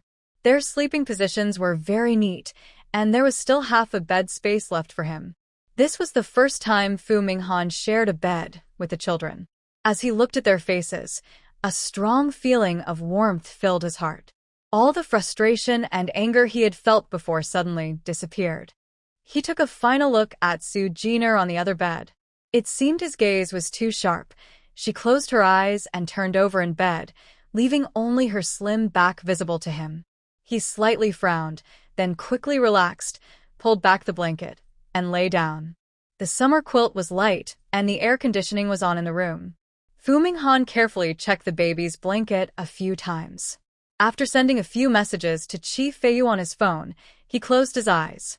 That night's sleep was not as smooth as he had hoped. He kept waking up from sudden feelings of panic. He would open his eyes, check the baby's blanket, then stare towards Soo Jiner. Only when he felt sleepy enough would he close his eyes again. It was as if he was afraid the same thing from that night would happen again. Any small noise would wake him up. Soo Jiner, who had slept well, woke up at 7 in the morning. She didn't move. Instead, she lay on the bed playing with her phone, as if she didn't notice the sharp gaze behind her. It wasn't until Han-in was the first to wake up, then Chung-chung and Xian-xian. The three children had developed a biological clock from her. They woke up promptly at 7:30 every day. If it had been before, she would have gotten up too, since it took time for the children to wash up and get dressed. But today was different. She turned her back to the other bed, sliding her finger across her phone screen to check the videos she had edited after working late. If they looked good, the system would upload them to the shop's homepage as promotional ads. Mom. Han-in called out, barefoot and in a diaper, about to climb down from the bed. Fu Minghan didn't disappoint Soo Jiner's expectations. He sat up slightly, hugged the struggling Han-in, and his sharp gaze lingered on her phone for a few seconds. He pursed his lips and asked, "What will the baby wear today?" "There are 3 sets of baby clothes in the box. Pick and dress them separately," Soo Jiner replied quietly. After confirming the videos, she scrolled through the shop's comments. A soft rustling sound came from behind, followed by the cheerful laughter of 3 well-fed babies. Fu Minghan didn't say much. He first took out new diapers from the suitcase, then carefully cleaned each child and changed their diapers. It seemed he had done a lot of preparation for caring for the children last night. Once all 3 children were, and he gently placed them on the bed, Soo Jiner sat up and looked at him with a smile. Mr. Fu is still so attentive, noticing the dark circles under his eyes. She paused. "Did you not sleep last night?" Fu Minghan was picking out clothes from the suitcase. Hearing her gentle voice, he turned to look at her with a meaningful expression. "I slept, but not deeply." Soo Jiner opened her mouth but didn't say anything. She shook her head and lay back down on the bed.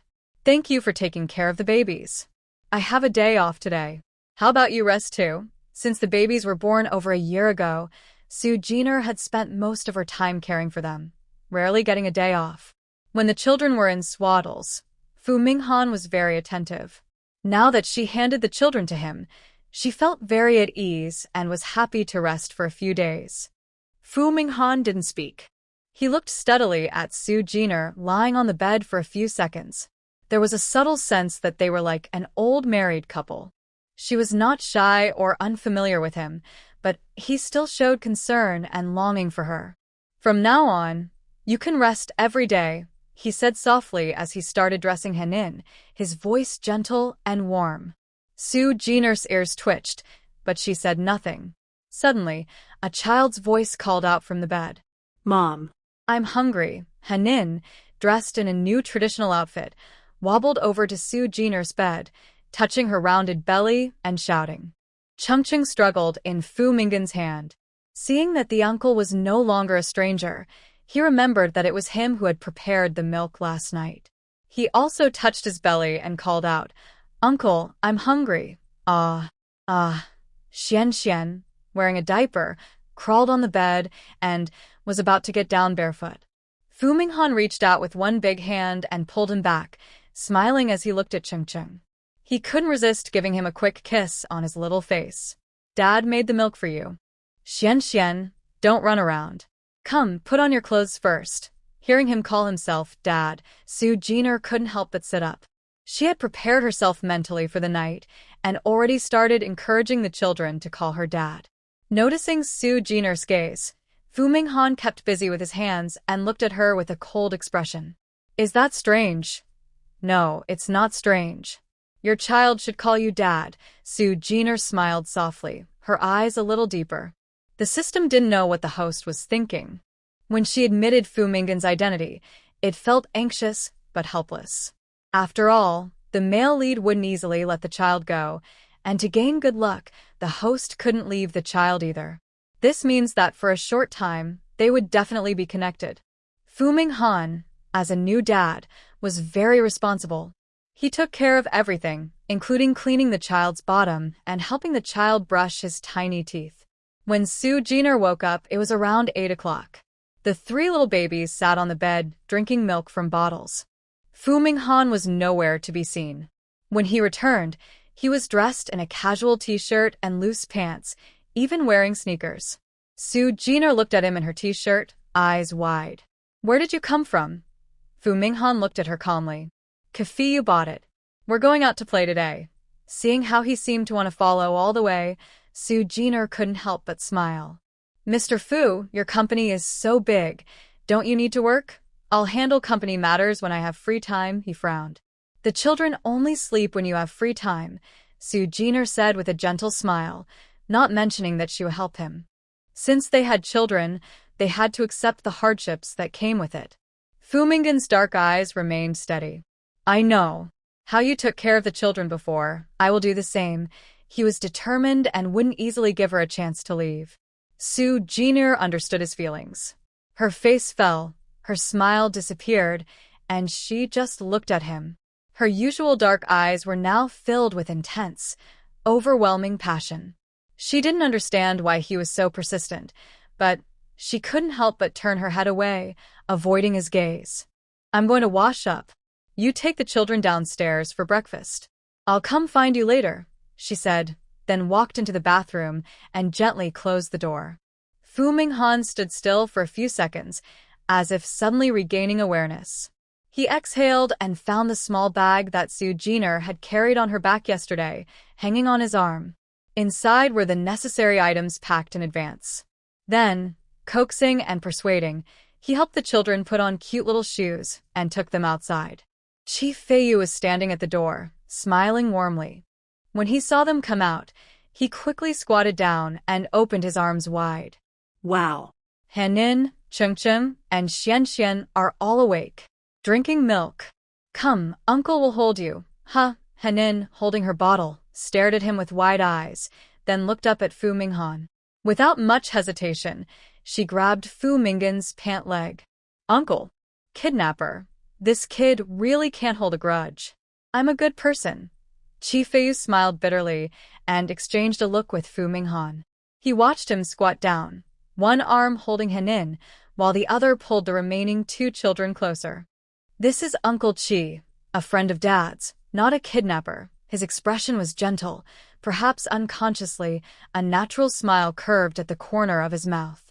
Chi Feiyu glanced at the corner of his mouth, sighed inwardly, and understood that he and Chiyuan really had no chance anymore. But he didn't show it outwardly. Instead, he smiled even more happily, making a funny face by pulling his eyelids to make the children laugh. Ha ha, Xian, drinking his milk, couldn't help but laugh. Uncle. Clown. He affectionately tugged at Fu Minghan's sleeve, pointing at Chi Feiyu and laughing. Uncle is Fu Minghan and Clown is Chi Feiyu. The children called Fu Minghan Uncle and called Chi Feiyu Clown. Ah, Clown. Chengqing showed her 2 little teeth and smiled at him. But their emotions finally eased a bit. Yes, Uncle Chi is playing the clown. Xian, do you want Uncle Chi to hold you? Fu Minghan didn't mind the children calling him Uncle. Changing how they address him wasn't something they could learn overnight. The children were still young, and as long as he didn't leave, they would learn eventually. Huh? No. Uncle will hold me. Xian shook his head and took a few steps back with his bottle. Chi Feiyu looked helpless and amused. Still blaming me for throwing away his candied hawthorn, Fu Minghan glanced at him, then let go of Henin and stood up. The kids can walk by themselves. If they're tired, Dad will hold them later. After saying that, he signaled the children to move forward. The children were very sensitive to emotions. They could sense Fu Minggen's kindness toward them. Plus, Su Jiner's attitude toward Fu Minghan the night before wasn't bad, so they easily believed in him. 3 small children, each carrying bottles larger than their heads, stagger forward, wobbling as they walk. Fu Minghan and Shi Feiyu follow behind, smiling as they watch. Old Fu, are you really sure about this? Shi Feiyu asks, sounding uncertain. But both of them know the truth in their hearts. Fu Minggan nods softly. I'm tired of waiting. It's time to settle down. The baby is very cute. I saw them being born and cared for them during their first month. I don't want to lose them again. Last night, Chi Feiyu learned the truth from Lu Yuan. As he said, life is unpredictable. Who would have thought it would end like this? And Fu Minghan seems to have feelings for Su Jiner. Okay, I support you, Chi Feiyu says.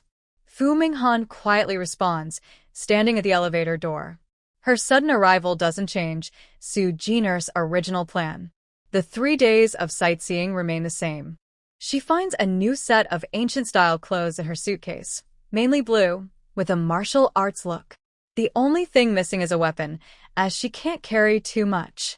Her makeup is not as gentle and soft as yesterday. She emphasizes her eyebrows, and her lipstick is a light, elegant bean paste color that doesn't draw too much attention.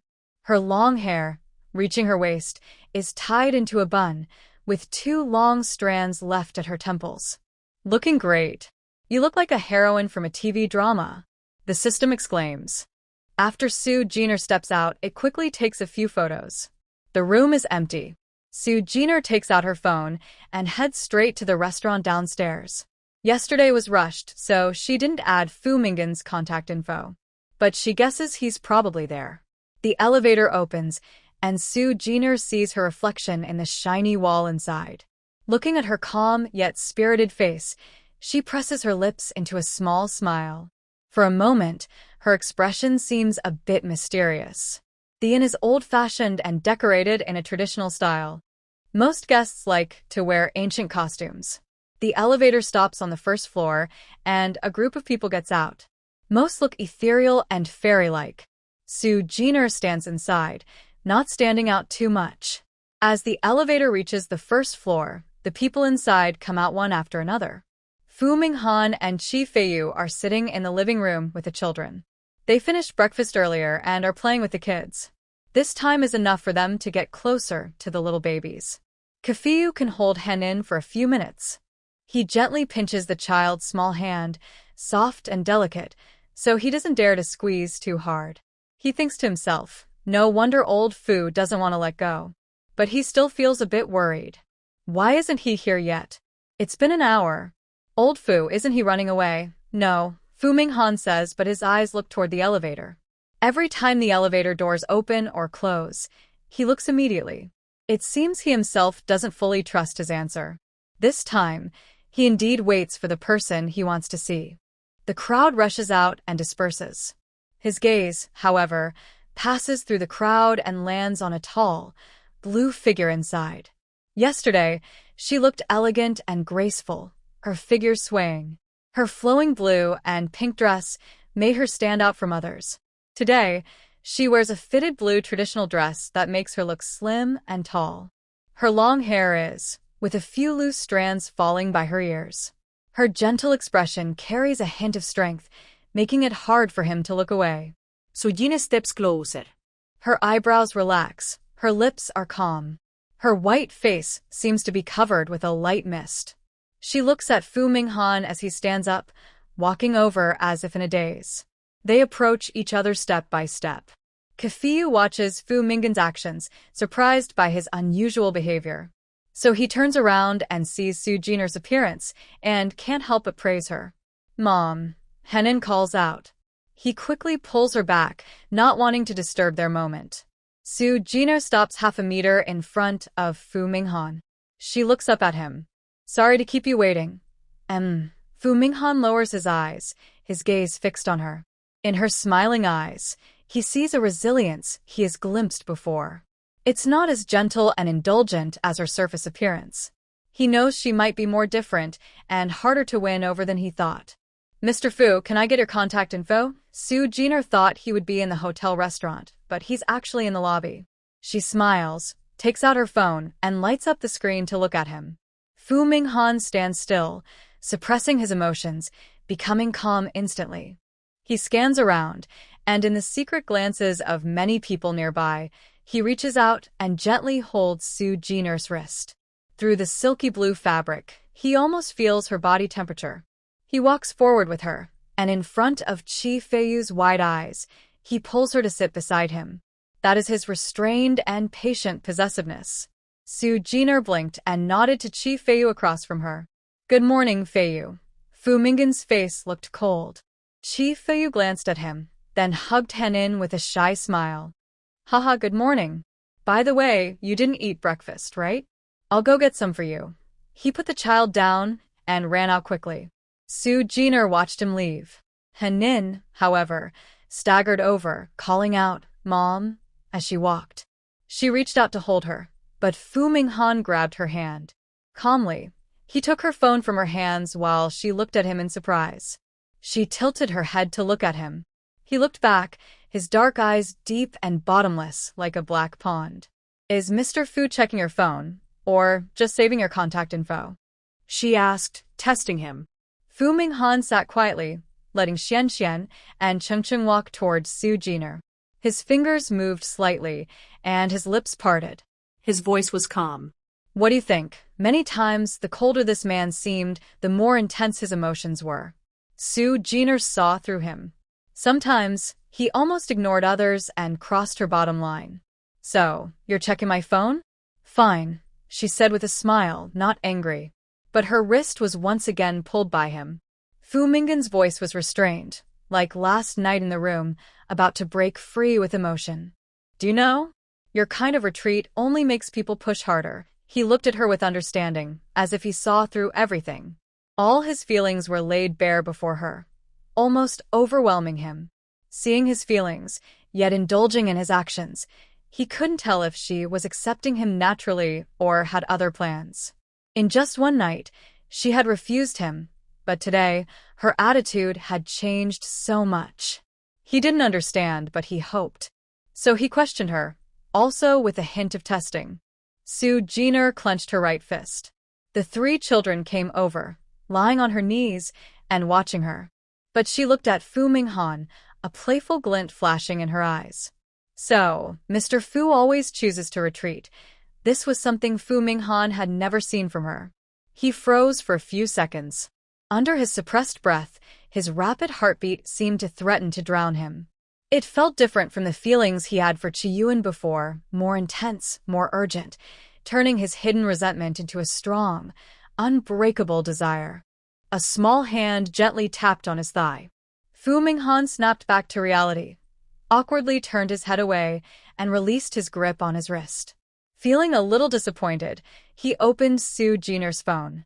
His fingers trembled slightly, but quickly saved their contact information. When he added a note, his heart fluttered.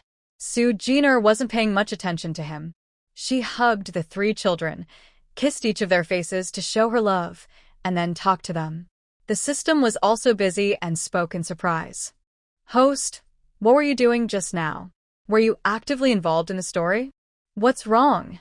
Is there an update in the story? Sue Jenner didn't answer, but asked the system. No update. The heroine hasn't appeared yet. Okay, if there's a new story, tell me immediately. Sue Jenner gently patted the children's small hands, speaking calmly. The system wasn't sensitive to emotions. It didn't understand what the host was doing or why. Seeing that the host didn't want to explain, it didn't ask further. But it felt a bit sad. To it, based on the male lead's attitude, it seemed like a dead end for them all. Chi Feiyu returned quickly, bringing 2 buns and a cup of soy milk. Sue Jenner thanked him and ate quietly. She didn't give Fu Minghan a single unnecessary glance, even though he was holding his phone nearby. He didn't speak, and she didn't ask for her phone back either. His fingers swiped across the screen, almost opening every app to check the usage records. Then he saw a popular online store for mother and baby products, with over 1 million followers. The store had only about 50 items, but each had a significant sales volume. Even if he couldn't see the faces clearly in the videos and photos, he knew they were Sue Jenner and her children. Each product's promotional photos and videos had different backgrounds, as if she had visited many different places. Through these, he could almost connect all the places she had taken her children to. Her store was well managed. No wonder she could suddenly make large payments back to them. President Fu, Sue Jenner said as she threw away the trash, sitting naturally beside Fu Minghan with a gentle smile in her eyes. He almost felt like she was deliberately tempting him. He turned his head to look at her, meeting her clear, bright eyes. He saw her raise her hand to take the phone from his grip. President Fu, it's time to leave now, she said naturally, not upset about him checking her privacy, as if it was a kind of compromise. When she stood up, Fu Minghan only responded with a hum and got up, glancing secretly at Chi Feiyu. Sue Jenner shook her hands and bent down to call softly. Kids, let's go. Han Han, who was picking at her fingers on the sofa, climbed down and shook an empty bottle, saying, Yay! Let's go. Wait. Big brother. Xien's short legs wobbled as he ran forward. Finally, Ching also stood up to follow. Sue Jenner led the way, walking step by step toward the door. Let's go, Chi Feiyu called to Fu Minghan. He was supposed to leave, but since Fu Minghan had 3 kids to take care of, he decided to stay and help. Fu Minghan watched the group of 1 big and 3 small walk away, then stepped to catch up. The weather in the morning wasn't hot, and with 2 more people helping, they walked a bit farther than yesterday. Since the babies are young, they walk slowly and can't go too far, so they rested periodically. Now, with more adults, each carried a child, and at noon, they reached a pavilion for tea. Are we eating here for lunch? Sue Jenner asked Ching Chung while holding him, without looking back. Fu Minghan had already come beside her. Yes, he said happily. Sue Jenner glanced at him, smiled when she met his dark eyes, then looked at Chi Feiyu. Let's eat here. She stepped inside. The place was crowded but not full, with a private room that was quiet. Sue Jenner went in first, then placed the children on a nearby sofa. This was a tea house with a balcony facing the lake. The furniture was old-fashioned wooden, with soft cushions underneath. Fu Minghan and Chi Feiyu followed with the children and also set them down. I'll order food and wash the bottles for the kids, Chi Feiyu said.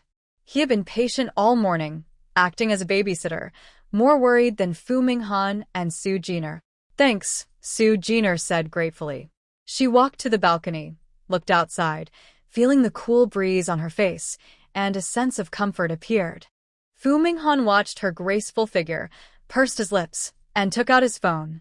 Take a picture. Huh? Sue Jenner didn't hear clearly and didn't turn around, but she felt a figure approaching behind her. She sensed the unique aura of the person coming closer, and only then turned her head. Mr. Fu, what's going on? Her gaze fell within half an arm's length between the two of them. Her bright eyes looked at him. I'm taking photos. Your shop needs promotional pictures and videos. I'll help you with that, Fu Minghan said calmly, though he offered help that wasn't strictly necessary. The shop's videos and photos were taken from the system's network surveillance cameras. Manually taking pictures would be unnecessary. Seeing his stubborn look in his eyes, she tilted her head slightly, but didn't refuse. Thank you then. Without making any extra moves, Fu Minghan stepped back a few paces. He looked at the person in the phone screen, blending with the bamboo forest and lake behind, as if they were one. Bamboo leaves drifted down, and the woman's expression was sharp, but her eyes held gentleness. He quietly took pictures. After Jenner posed a few times, he clicked save. The children were lively, making it a bit harder to shoot. Jenner taught him how to record videos, so later they could just take random screenshots. Their bodies unknowingly drew closer, and their breathing grew warmer in the air-conditioned room, feeling somewhat obvious. Fu Minghan looked at the person beside him, then at Ching Chung in her arms, but he didn't move. Lunch was light dishes. Since they had no special conditions outside, the children still drank milk powder.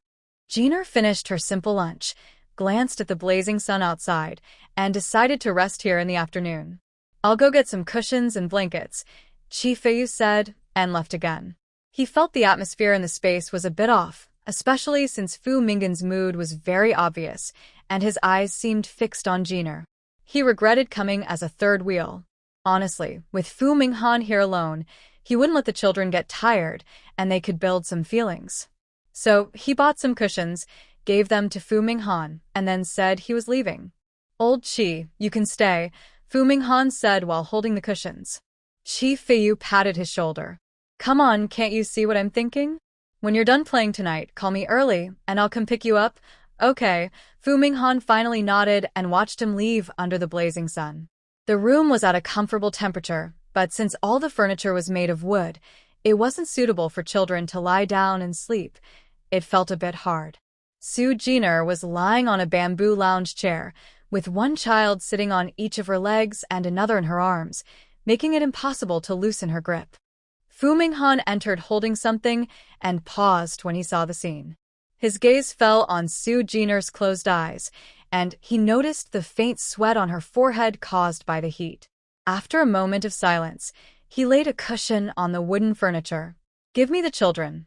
I'll take them to sleep," he said as he approached the lounge chair. His large hands reached out, first towards Su Jiner's chest. He only touched a thin piece of cloth and easily picked up the sleeping henin. "Thank you." Su Jiner opened her eyes slightly and saw only a moving shadow. She closed her eyes again, waiting for the children, Chung Chung and Xian Xian, to be moved away from her legs. The sticky, sweaty feeling on her body finally lessened. Looking down, she saw that the cloth around her waist and stomach was wet with saliva from one of the children. Fu Minghan carefully covered the children with a thin blanket. After making sure they wouldn't fall to the ground, he placed another lounge chair beside Su Jiner and lay down. The bamboo chair swayed gently back and forth, dispelling the heat and bringing a cool, summer breeze. The atmosphere was incredibly peaceful. A creaking sound echoed for a long time. Su Jiner enjoyed this moment and began to feel sleepy. Suddenly, her right hand on her abdomen was touched by a warm sensation. She didn't open her eyes. The warmth slowly moved down her wrist, approaching her fingers. President Fu. Su Jiner opened her eyes, turned her head to the right, and saw Fu Minghan still lying there. One of his hands was mischievously stretched out, resting between the two lounge chairs. He looked straight at her, but his expression was unclear. She replied calmly. His hand gradually tightened, gripping all her fingers on her right hand. Seeing she didn't move, he increased his grip, holding her entire hand in his large palm. Su Jiner felt his palm was hot and stuffy, with a damp heat. She looked at him and met his gaze. An indescribable feeling filled the air between them. In the end, Su Jiner didn't pull her hand away. She closed her eyes, hiding the deep darkness within, like a fierce beast waiting to strike, calculating precisely and lying still. Although this kind of indulgent compromise was not what Fu Minghan wanted, he saw the scrutiny in her eyes and noticed that she seemed to have some plans for him. But for now, none of this mattered to Fu Minghan. His goal was simple. The child was his, and the person could only be his. If she had schemes, that was his skill, so long as he could keep Su Jiner. Fu Minghan looked at Su Jiner's profile for a long time. He then turned his head, but his hand still tightly held the soft hand wrapped in his palm, as if he could draw endless energy from it to soothe his soul. He gradually closed his eyes, sleeping more deeply than last night. The system watched the scene. If it had a body, it would probably rub its eyes, wondering if it had seen things wrong. There's always a feeling that the hero and the host are destined to be together. The lunch break lasted 1 hour. When the phone alarm rang, Su Jiner woke up on time. She sat up slightly and then realized her hand was still wrapped. She looked to the side and saw a pair of deep black eyes. She couldn't help but smile. "Maybe we should go back to the hotel, so you can work in the afternoon?" "No need." Fu Minghan sat up towards Su Jiner. "I'll work overtime tonight." His hand was still clenched tightly. Su Jiner glanced at him, trying to break free, but feeling his strength. She smiled helplessly. "How about loosening up first? The baby can't sleep anymore, or you won't be able to work tonight." The baby's sleep schedule was fixed. More sleep during the day meant less at night. Her gentle smile was bright on her pretty face, lively and charming. Fu Minggen's gaze followed her eyes inward. Even though he felt reluctant, he still loosened his grip. Then he took the initiative to walk inside and called each sleeping baby to wake up. Her hand still felt sticky. Su Jiner went out to wash her hands and ordered 2 cold drinks at the front desk. Do the guests need hot water? The waiter knew this family had 3 children. Not right now, thank you. Perhaps she was naturally good with children. When she entered the room, Fu Minghan was just cuddling with the child, showing affection and bringing them closer together. She shook the cold drink and placed it on the table. Fu Minghan glanced at her and nodded. I'll go wash the baby bottles. Su Jiner watched him leave, then lay back on the bamboo chair. The child was playing nearby and didn't bother her, looking very relaxed.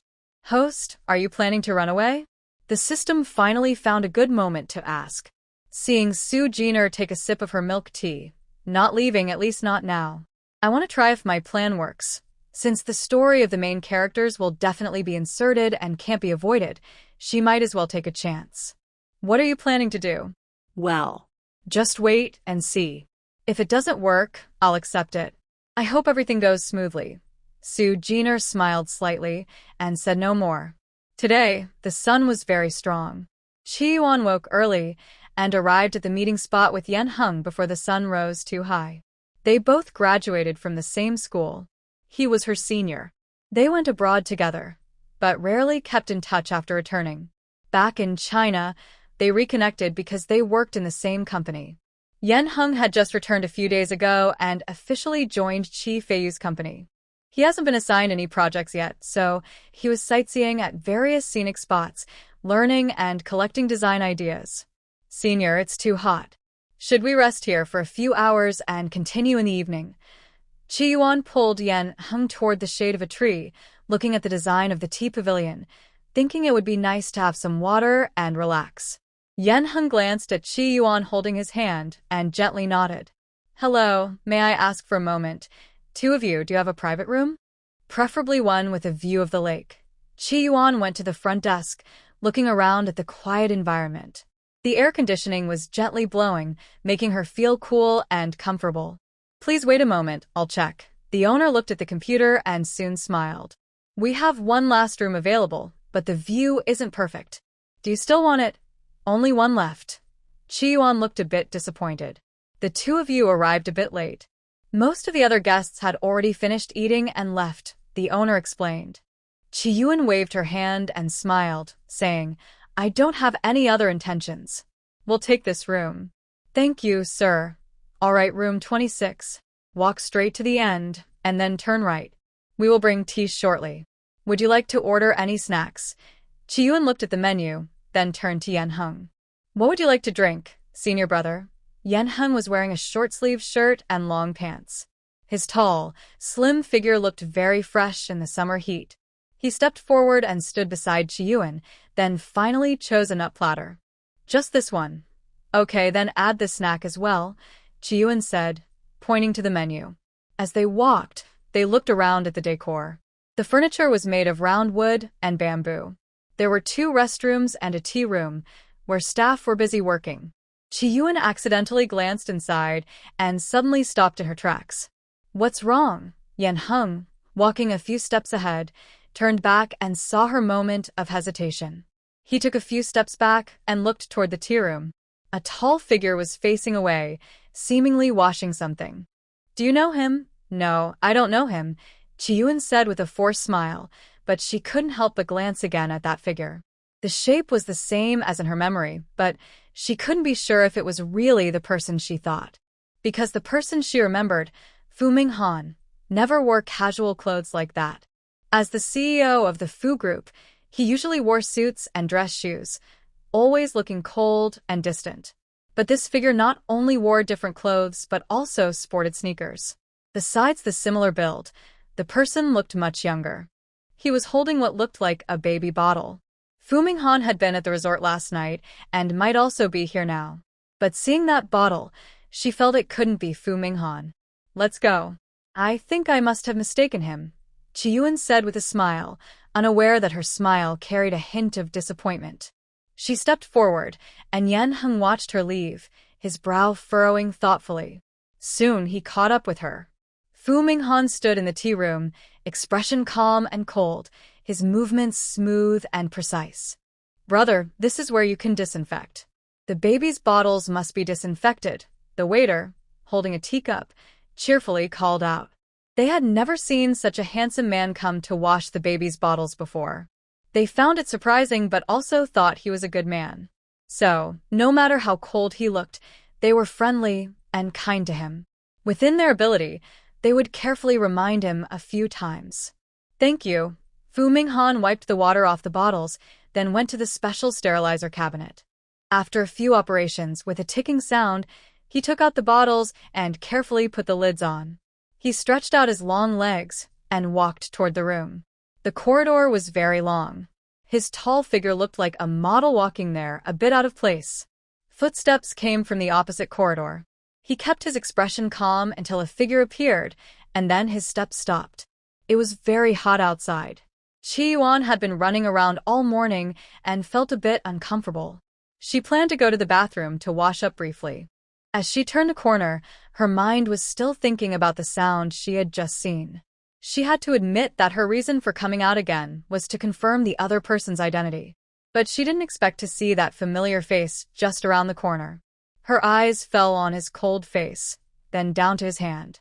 3 bottles, cleaned thoroughly, were being held in his hand, which seemed out of place with his calm, cold aura. What a coincidence! For some reason, a strange feeling of panic rose in her heart. It was like she didn't expect the person who was washing the bottles in the tea room to be Fu Minghan, making her feel like they were from 2 different worlds. No, maybe they already were. Chi Yuan thought, but a hidden pain spread inside her. She stopped at the corner, her gaze returning to his face, trying to see some other emotion. Fu Minghan's fingers moved slightly as he held the bottles, but his expression didn't change much. He looked at her, then at her clenched hand, and after a long pause, he slightly curled his lips. Indeed, what a coincidence. Silence spread. Chi Yuan stared at Fu Minghan's face, as if she were frozen. Fu Minghan said nothing more, his expression unchanged. He took a few steps forward, and then pushed open the door to room 11. The latch clicked loudly as he disappeared down the corridor. Chi Yuan stood there, stunned, feeling as if Fu Minghan and herself were strangers, just like she had once requested when she was abroad. But she seemed to resemble her past self, watching him leave step by step, while she remained frozen in place, unable to stay calm like he once was, feeling as if her soul had been lost. It wasn't until she heard footsteps behind her and Yan Heng's voice that she suddenly snapped out of her trance. "What's wrong?" Yan Heng came over to her. Chi Yuan looked at him. "Nothing, let's go. Wash our hands." She moved forward, but she couldn't help but glance at the room where Fu Minghan had disappeared, then pretended to be calm and entered the bathroom. Yan Heng saw her serious face, as if she had lost her energy. He noticed her actions but didn't ask much and followed her into the bathroom. Inside room 11. From the system, she learned that a new story had just appeared, and Su Jiner smiled.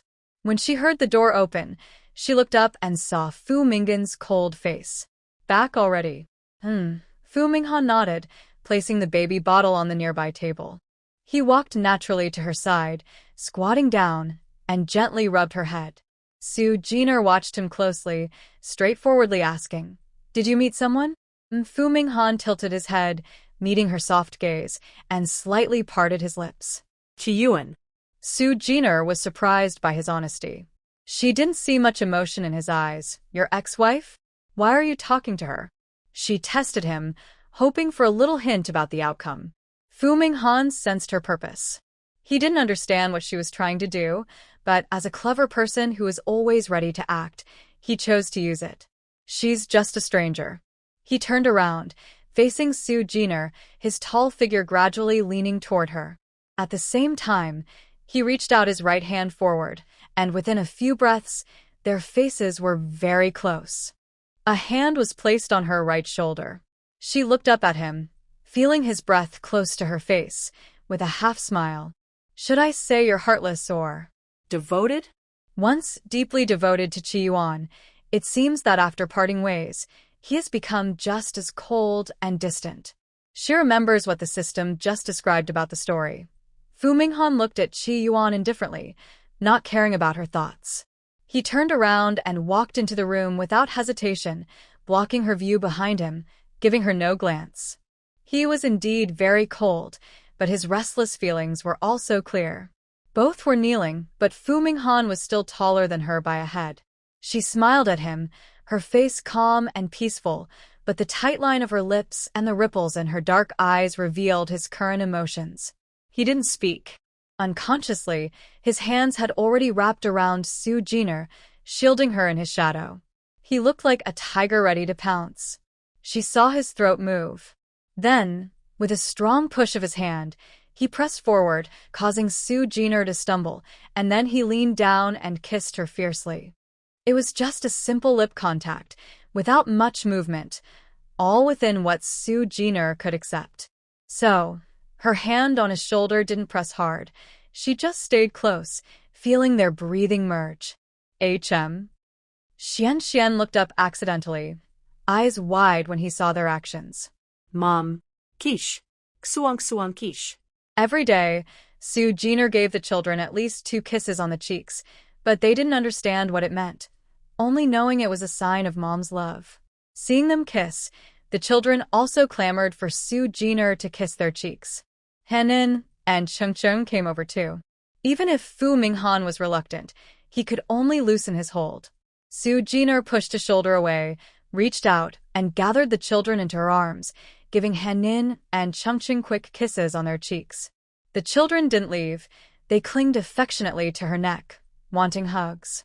Fu Minghan, standing nearby with dark eyes, suddenly lowered his head and kissed her cheek again. Punto President Fu. Seeing his cold face, Su Jiner felt as if she was caring for children all by herself. She frowned, pushing Henin and Chengcheng into his arms, then stood up, sat back in the lounge chair. The chair swayed back and forth, her expression very calm. A flicker of complexity crossed Fu Minghan's eyes. He also put the children down, picked up some small toys, and played with them for a while before walking over to Su Jiner.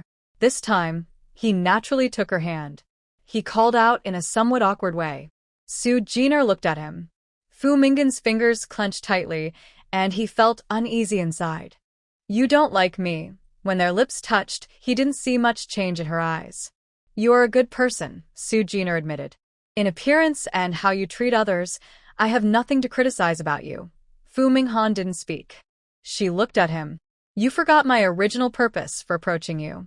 I only wanted to have a child and didn't care who I spent my life with, because she had her own mission, and this world was just the beginning for her. You're the father of the child. I don't think you'll let me take the child away, so I might as well accept it and try to get used to it. She smiled calmly, raised her finger to touch her red lips, then gently touched Fu Minghan's thin lips. His eyebrows slightly furrowed, and his lips moved a little. His feelings were complicated. Anyone? What if someone else likes you, just like me? Su Jiner understood his unspoken words. She tilted her head. That's not quite right. I'm a practical person. I choose whoever can protect me and the child. Otherwise, I will leave. Her words carried meaning, and her eyes flashed with deep emotion for a moment. Fu Minghan reached out with his other hand and pinched his own finger on her lips. His heart moved slightly. He tightened and loosened his grip repeatedly. After a long silence, he nodded. I understand.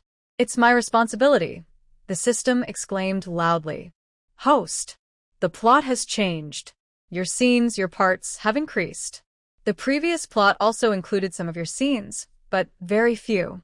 Su Jiner was not surprised. She looked into Fu Minghan's eyes, her smile full of confidence, her eyes deep, clearly showing her joy at achieving her goal. At one moment, Fu Minghan felt like he was entering Su Jiner's heart. He thought she wanted someone to protect her, and he was willing to be that person as long as they could be together. So he said nothing and leaned in again, pressing his lips to hers in a deep kiss. Su Jiner didn't resist. She closed her eyes. Amid the system's loud cries, she opened her lips willingly. It was a very unfamiliar feeling. She was born into a wonderful world, but as she grew up, she experienced a great disaster. She had never fallen in love or been that close to anyone before. However, to achieve her goal, she allowed his actions. She felt Fu Minggen's hand move down and stop at her waist. His urgent and intense approach broke through her defenses with a firmness that left no room for refusal. It reminded her of that night at the hotel after the bar. She had refused his gentle kiss, but his actions then were the same as now. Fu Minghan knew how to stir desire in others. Su Jiner was unfamiliar with this feeling, but she was carefully experiencing it. Her rational mind was wavering under his increasingly deep kisses. His strong yet gentle movements, combined with his unique scent, made her body feel a little weak. Host! Host! Stop quickly. The system watched as Su Jiner's role in the story grew larger, almost taking up a third of the main character's scenes, and felt a sense of panic. Su Jiner let out a muffled sound. Don't worry, system. Everything will be fine. She closed her eyes, but the system thought she was going crazy. It watched the intense actions of the male lead, feeling somewhat helpless. Fu Minghan almost pressed himself over Su Jiner, holding her tightly in his arms. This was a very unfamiliar contact, sudden and unexpected, but it made his heart feel hot and burning. The deeper they went, the more the love and hate that had built up over time became bittersweet, turning into something sweet during this deep kiss. He gradually lost control. One hand lifted from her neck to support her head and nape, forcing her to tilt her head back and let him take what he wanted, even though she was indulgent. Fu Minghan had never known himself to be so eager and impatient before.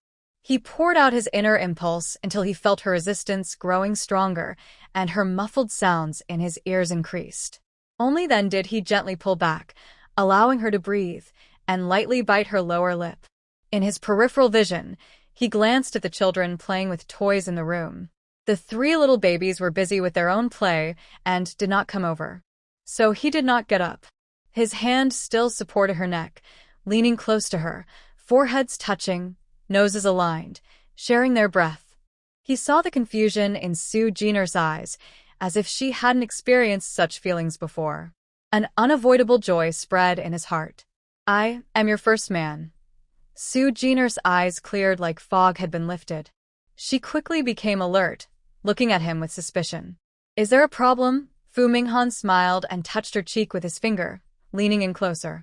No, I was just wondering why I didn't kiss you that night. He was talking about the night 2 years ago at the inn. Su Jiner smiled. Because I only want the seed, I don't care about feelings. She pulled her hand away from his hold and gently wrapped her arms around his waist, a faint smile in her eyes. You're good at this. Fu Minghan paused, feeling a surge of happiness mixed with a bit of nervousness. I used to, don't worry. I don't blame you. No one is obligated to stay pure for someone else, right? Su Jiner said calmly, her breathing gradually calming. Fu Minghan felt a bit frustrated. He frowned, not liking her calmness. Clearly, he couldn't have more right now. But he still looked into her eyes and softly said, You don't care about my past, but I want to have a future with you. With children, a happy family of 5, Su Jiner looked at him quietly, seeing his honesty and strong possessiveness in his eyes. It seemed he had truly moved on and didn't plan to look back. After all, the story had already changed a lot. Her goal was gradually coming true. All right, she said with a smile. She loosened her hold on his neck and gently pushed him away. Fu Minghan didn't want to leave, but saw her determined look. He pressed his lips together, glanced at her moist, red lips, and finally took a few steps back to stand up. But he remembered her promise, and his heart was happy. He thought he still had plenty of time to get to know her and take care of her and the children. Tomorrow, I'll have someone help you move. Tomorrow? Afternoon? Or evening? Su Jiner sat up slightly, her lips and tongue feeling a bit numb. She took out her phone to check the time, then looked at Fu Minghan, feeling a little worried. Anytime. I'll go back with you. Take your and the child's personal belongings first. I'll ask Peng Chun to handle the rest. Ha, Su Jiner laughed at him. Did you give Peng Chen a raise? He's been busy at the company these days while you're away, right? Or maybe you should find another assistant. She felt exhausted for Peng Chen, juggling company matters and her boss's personal issues at the same time. She guessed that Qi Yuan and Fu Minggen's divorce was probably handled by him as well. Su Jiner guessed correctly. Seeing Fu Minghan smile at her, she wondered whether she should find an assistant for Peng Chen. After all, Peng Chen was very capable and useful. I will think about it, she said. Su Jiner let out a breath, adjusted her position on the lounge chair, and gently closed her eyes. It's 4 o'clock soon. The baby needs milk now. Please take care of that. Fu Minghan looked back at the baby playing with toys, softly nodded, then walked over to the child, coaxing him to play. The room was filled with the sound of the baby's giggles.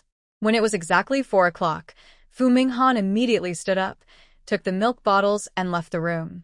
Before leaving, he carefully closed the door to prevent the baby from sneaking out. Spending a long time with the child relaxed his features, and he looked quite refreshed. He first prepared the milk, patiently and carefully checked the temperature, then covered the bottles. Holding 3 bottles in his arms, he turned around and went to the front desk. Anything you want, the boss smiled at the handsome man who came out. His appearance was memorable, especially since he was carrying 3 milk bottles. Any desserts? Are you buying for your wife, sir? I recommend this chilled double-layer milk pudding. Young people should like it, the boss said with a smile. Fu Minghan glanced over the menu, then smiled gently. I'll have a double-layer milk pudding. All right. Don't you want one? No. Thank you. Fu Minghan nodded, paid with his phone, and left while the boss watched him. He hadn't taken many steps when he saw Qi Yuan again at a corner ahead. She was looking behind her, seemingly chatting with someone, with a smile on her face. He paused. Qi Yuan seemed to sense something, turned her head, and when she saw Fu Minghan standing in front of her, her expression froze.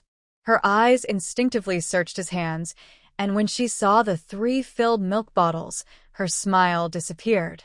She thought Fu Minghan would ignore her again, but instead, he approached her voluntarily. For some reason, Qi Yuan felt nervous, clutching her fingers, and looked awkwardly and somewhat helplessly at Yan Heng behind her. Yan Heng noticed Qi Yuan's expression, thought for a moment, and took a few steps forward, meeting Fu Minggen's gaze. He blinked, vaguely remembering this man's face. Wasn't he Qi Yuan's ex-husband? 2 years ago, when he left Yuqing, he had taken Qi Yuan with him. That was the first time they met. Later, when he went abroad, he saw him a few more times. What a coincidence. He smiled and greeted him first. Fu Minggen's eyes fell on Yan Heng. He saw the calmness in his face, and also the hint of challenge in his expression. Without saying anything, Fu Minghan simply nodded and turned to the uneasy Qi Yuan. Did you come together? His tone was calm, but Qi Yuan felt as if he were questioning her. Yet his eyes were too calm, unlike any time she had seen before. Qi Yuan pressed her lips together and forced a small smile. Yes, my senior and I came here for research. It's hot today, so we came to rest for a while. She didn't know why she was explaining, but she spoke anyway, as if afraid of being misunderstood. A trace of disappointment flashed in Yan Heng's eyes. He lowered his head and didn't interrupt their conversation. Fu Minghan took in their expressions, his lips moving slightly. All right, I won't disturb you. He continued walking forward, avoiding their gaze. Just as he was about to reach the door of room 11, Qi Yuan suddenly called out, Fu Minghan. He stopped. His fingers touched the warmth of the baby bottle in his hand, but his heart no longer burned as it once did. Seeing her standing beside another man, he felt a calm that was almost frightening. His attitude was cold, painfully so. Qi Yuan felt her heart ache again. Her fingers tightened unconsciously. You have a child? She looked at the bottle in his hand, her face pale, her eyes fixed on his, hoping for a denial. If it had been before, Fu Minghan thought, he would have held her close, something he had longed to do countless times 2 years ago. But now it was too late. He didn't even smile. His voice was as calm as if he were talking about the weather. Yes. Qi Yuan's face turned completely pale. Her body weakened, and she stumbled backward, as if falling into a deep abyss, not even noticing the hand reaching out behind her. She fell into Yan Heng's arms, her eyes filling with tears without realizing it. You, but she didn't say anything else. Throughout the whole process, Fu Minghan remained almost still, watching her with a cold and emotionless look. When she questioned him, he finally spoke. 2 years ago, I let you go free. I did what I could, but I am tired now. Qiyuan or Qingyao, I only have the past with you. My future is with someone else. And he lowered his head, holding a baby bottle that shone brightly in everyone's eyes. I have a child now, a child. A child. Qiyuan shouted silently in her heart, but she didn't say a word. She had once told Fu Minghan to let her go. When he tried to win her back several times, she only felt annoyed and kept running away. She even used her future to force Fu Minghan to choose. But she never expected that when he chose someone else, her heart would hurt so much. It was as if all her past frustrations were just excuses to escape the hardships of the Fu and Qi families. She didn't want to think about her feelings and hurriedly ran away from Fu Minghan, even though he had been good to her and loved her deeply. Until tears burst from Qiyuan's eyes, Fu Minghan's expression only flickered with a complex look, but his face remained calm. He continued forward and pushed open the door to room 11. In the faint distance, Qiyuan heard a clear, beautiful female voice and the sounds of children learning to speak. When the door closed, she couldn't hear anything anymore. Are you okay? Yan Heng held Qiyuan, his hand politely avoiding her sensitive areas, resting on her back. He looked at her face, tears streaming down, but she was silent, unwilling to make a sound. He silently helped her up and took her back into the room. She needed some time to calm down. Yan Heng placed her on a chair, then stepped out of the room, leaning against the wall, lost in thought. Host, the latest story update is here. The male lead just met the female lead and the second male character, but he revealed he is a child. The female lead is heartbroken. The system said, a little worried, Host, this is the conflict point between the male and female leads. You and I might. Don't worry, this might actually be a good thing for us to break the deadlock. Su Jiner watched Fu Minghan feeding the child, standing at the edge of the railing, motionless, gazing at the clear water rippling in the nearby lake. Good thing? What good thing? The system couldn't think of any good events happening to them at this moment. But Su Jiner smiled faintly, her expression uncertain. Fu Minghan would never let the child go, definitely. We can't leave the child either. The three of us are tied together. The system felt a bit frustrated when talking about this. If it had a body, it would probably pat its chest in annoyance. It wouldn't be like the host, who still knew how to smile. But we must stay alive, or rather, I and you must succeed. We need to survive until the end with the child, Su Jiner explained carefully. The system nodded, unsure of what she was trying to say. Su Jiner knew the system had a weak form of intelligence.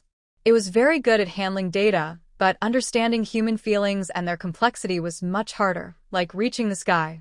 So, she decided to be straightforward. I'm gambling that, as you said, if we want to survive after entering the story, we need enough luck to help us. Yes, host, but I don't have luck. The energy I used to bring you into this world is all gone. It doesn't matter. You don't have luck, but there is someone here with great luck, Su Jiner said, silently glancing at Fu Minghan, who was facing away from her. The male lead is very lucky. I'm betting that if I can get his blessing, maybe we won't need your help to succeed. And gaining his promise, or making him change the attitudes of those around him, might be very important. The system was surprised. It hadn't expected Su Jiner to have so many ideas. It murmured, Are you saying that if we get the male lead's affection, we can gain his luck? I looked at the new plot, and all the previous storylines have changed. Your role has been reduced to a third. It seems like you've succeeded? Not exactly success, but isn't it a good thing? At least, my brief efforts over the past 2 days have been effective. The plan was made last night during the confrontation with Fu Minghan, after confirming that the other side wouldn't let her leave with the child. In the dark room, Fu Minghan's expression was hard to read. When she mentioned Qingyao, Her eyes turned cold. She tightly held onto Su Jiner, who had once pretended to be Qing Yao. It seemed like she felt both love and hatred. Su Jiner remembered what the system had told her about this part of the story. The system said that Fu Mingan's feelings for Qi Yuan were the reason behind her actions. But Su Jiner thought it wasn't entirely true. It was this part of the story that gave her a clue: Fu Mingan's attitude. It seemed that her choice of whom to support would influence the story's direction.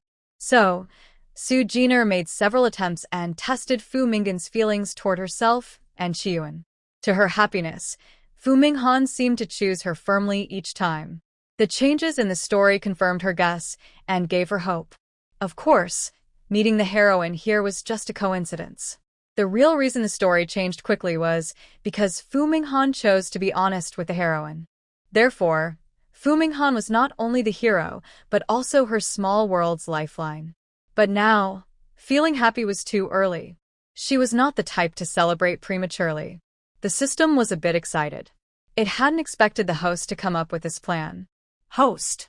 Choosing the heroine's path allows the heroine to follow it. Even if the heavenly way comes after you, and if there's a hint of the hero, we might really escape safely. Sujine narid. She thought there might be unexpected surprises ahead. But everything was just a guess. She didn't say it out loud to avoid making the system overly hopeful. Qi Yuan still appears often in the story, and early on, the focus was always on her and Fu Minghan. We need to work harder. Your job is to keep an eye on the story and tell me if anything seems off. First, create a simple program to control the shop easily, so I can trick Fu Minghan. The system was doing a lot for her. She had to plan ahead to avoid revealing her plans later. Okay. The system was confident and regained its fighting spirit. Qi Yuan and Fu Minghan were in the same shop, so the story wouldn't miss the chance for them to meet again. When leaving, running into Qi Yuan again didn't surprise Su Jiner. Mom. Han stretched out her little hand, trying to get out of Fu Minggan's arms. Su Jiner was holding Chung Chung. Her gaze swept past Qi Yuan, who looked stunned, then looked at Fu Minggan's cold expression. He gently held Han closer and kissed the child's small face. Don't move. Dad is holding you. Mom is tired. Mom. Mom. Uncle, let go. Let go. Hanin refused to let go and reached out stubbornly. Next to him, Xian was very quiet, watching Hanin with a worried look. His curious eyes looked straight ahead, and suddenly he pointed his little finger and said, Uncle. Uncle. He was pointing in the direction of Yan Heng. They arrived in a car driven by Su Jiner. Yan Heng was quite nice to the children on the car, and everyone got along normally. Su Jiner looked at Fu Minggan's gaze and smiled helplessly. She didn't mind the awkward atmosphere between him and Qi Yuan and walked over willingly. Fu Minghan stayed silent and could only hold Hanin and Xian as he followed. He observed Su Jiner and Yan Heng's expressions. Seeing their slightly unfamiliar attitude, he felt a little relieved. What a coincidence we meet again. Miss Qi, hello. I didn't expect we all know each other. Su Jiner stopped in front of the two, glanced at Qi Yuan's pale face, and nodded at Yan Heng. Miss Su, indeed a coincidence. You and this Mr. Fu are? Yan Heng looked at Fu Minggan's skillful way of holding the children, sensing the different atmosphere between them. He couldn't help but worry as he looked at Qi Yuan, supporting her back with his hand. Qi Yuan also looked straight at him, her gaze fixed on Fu Minggan's cold face. The atmosphere suddenly became very strange. Su Jiner lowered her head and smiled without speaking. No need for her to speak. Fu Minggan stepped forward voluntarily. His tall, strong figure stood beside Su Jiner, making it clear to both of them what he looked like with the three children. There was some similarity, but also a bright, cheerful smile that was completely different from his usual expression. Giggle. Uncle. Xian opened his arms, wanting Yan Heng to hold him. His black eyes were exactly the same as Fu Minggan's, but full of innocence. Yan Heng, having met the three children, looked at their smiles and couldn't bear to refuse. He reached out and picked up Xian. Fu Minghan let go of the children, glanced at Qi Yuan, who had stepped back after losing her support, and saw her struggling to stand firm. Her eyes held questions and disbelief. "She is my child," he said confidently. Chi Yuan's eyes widened. Tears she couldn't hold back streamed down her face. No matter how much she couldn't believe it, deep down she had to accept it. Because she knew very well that Fu Minghan was not a person who lied. He was smart and sharp.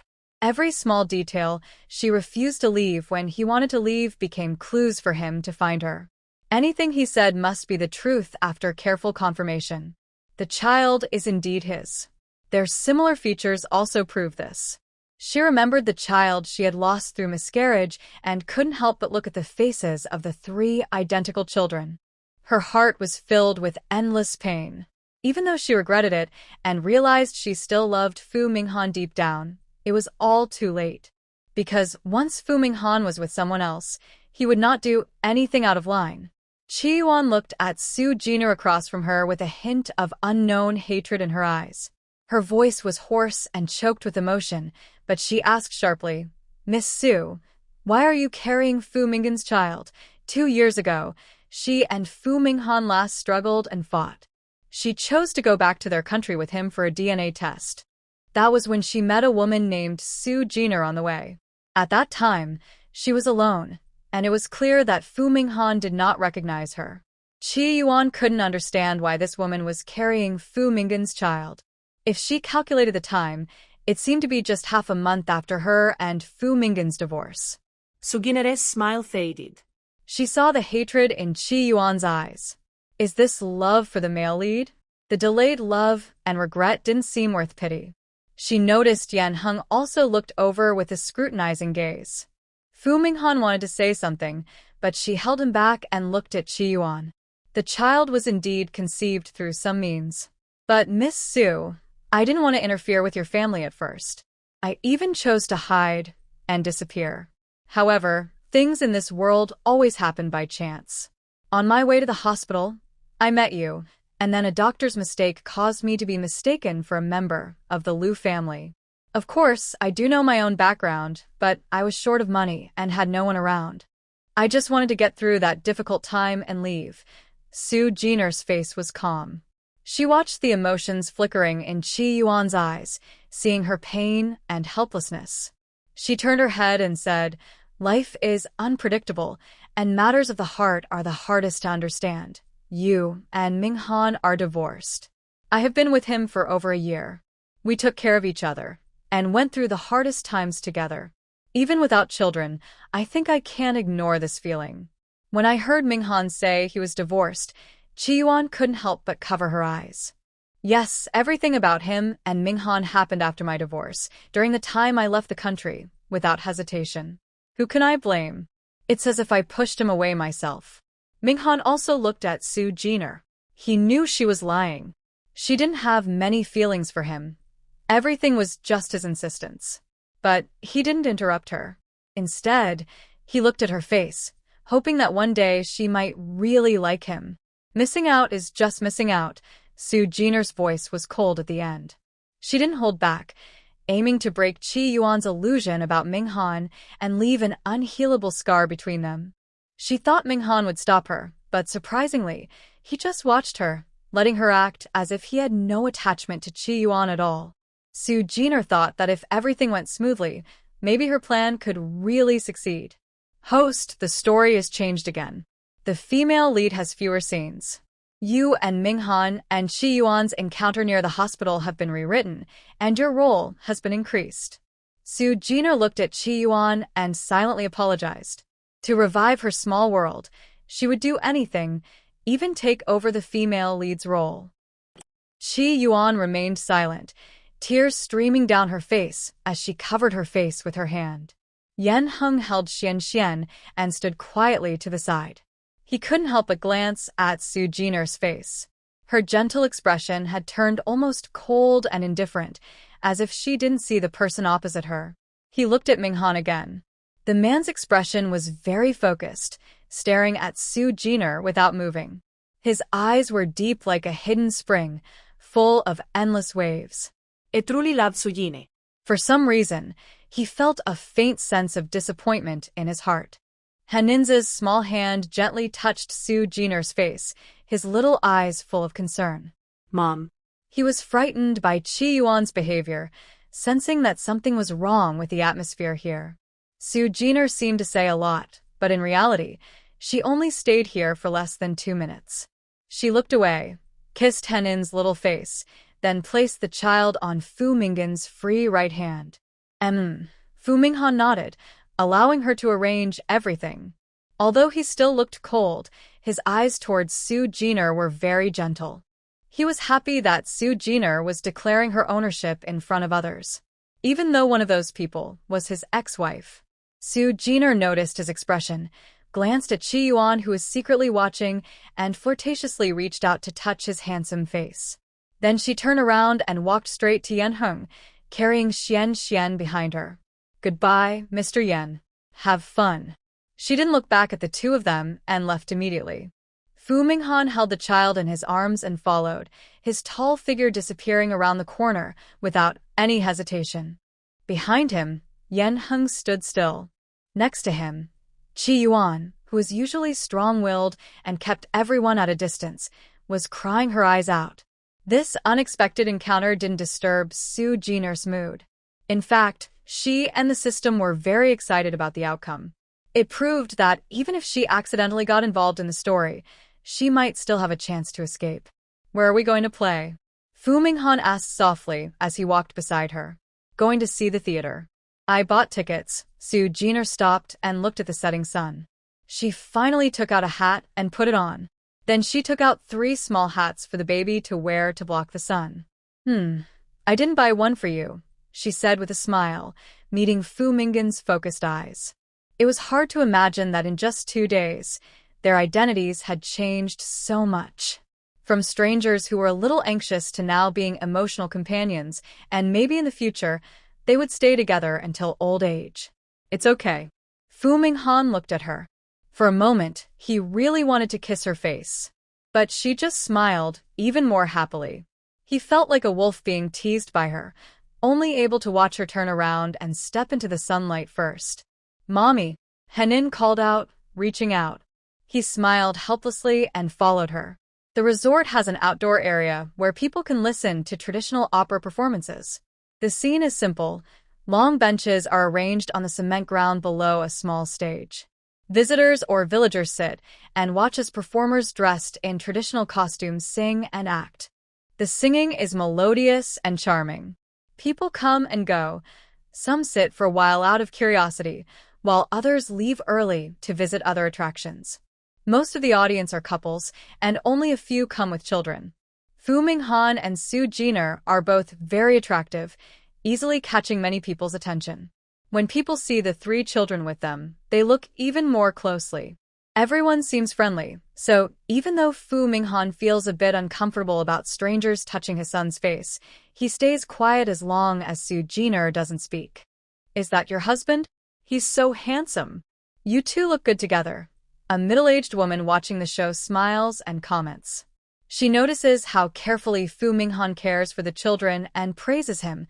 Not many men take care of kids these days. You're very lucky, girl. Thank you, Auntie. He's really good, Su Jiner replies with a smile, praising Fu Minghan. Since meeting Fu Minghan, he has always treated her and the children well.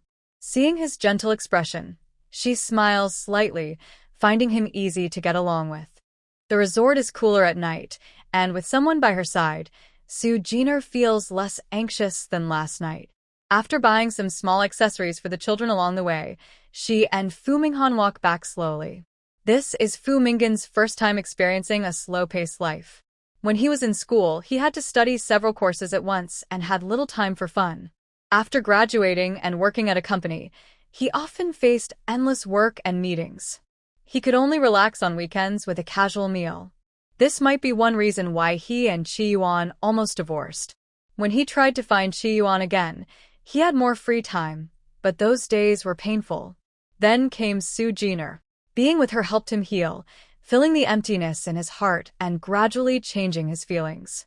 Now, returning to this slow life, he feels overwhelmed by the happiness of family and the love of his children. We should choose a good day, Soo Jiner was walking ahead when he suddenly came beside her and said this unexpectedly. Host. The male lead is saying to choose a good day. It's written in the plot. Good day for what? Soo Jiner looked at Fu Minghan in confusion. She saw his trembling lips. The system suppressed its excitement and stayed silent, watching the male lead's actions. Fu Minghan's dark eyes fixed on Soo Jiner, surprised that she didn't understand this. He chuckled softly. It's about our good day, when the baby is conceived. You should marry me. No matter if Soo Jiner liked him or not, she would have to get this certificate. Seeing his persistence, Soo Jiner hesitated. Are you talking about having a wedding like in the TV dramas? She felt it was a bit rushed, since they had only met twice. No, just get the certificate first. Fu Minghan planned to compromise a little, just a small step. Agree to him, host. The system urged. Taking the place of the heroine was indeed what Soo Jiner wanted. If they could get the certificate, she would almost be legally his wife. From her understanding of Chi Yuan, Soo Jiner knew that once he had a family, and as long as she didn't make mistakes, they could almost be considered bound together. Her goal was thus achieved, and the plot was likely to shift in her favor.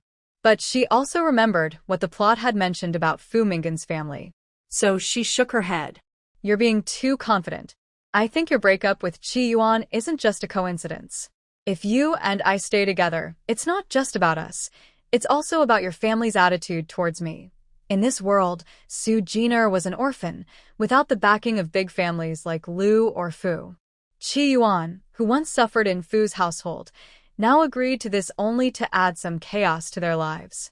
She wouldn't cause herself extra trouble, and she wouldn't actively ask Fu Minghan to leave. She just wanted his attitude. Soo Jiner was also tired. She put the child down, shook her hands, and found a spot on a stone to sit down. Fu Minghan was not angry. He put down the two children, sat beside Soo Jiner, and gently held her right hand with slightly sweaty fingers, interlacing his 10 fingers. His face was cold, but he said calmly, "Don't worry, no one will be an obstacle for us. Fu Minghan is not a forgetful person. One previous lesson is enough. This time, Soo Jiner is willing to accept him with the children. He won't let anyone ruin his plan, even if that person is his own father." That night, Peng Chen received a message from President Fu Minghan. He had a new task, not only helping to move to Ming City tomorrow afternoon, but also finding a place for the former chairman and his wife to retire, and then sending them there. Yes, Fu Hailin and Liu Yuqin, who used to work at Fu Group, were ruthlessly driven out by Fu Minghan a year ago.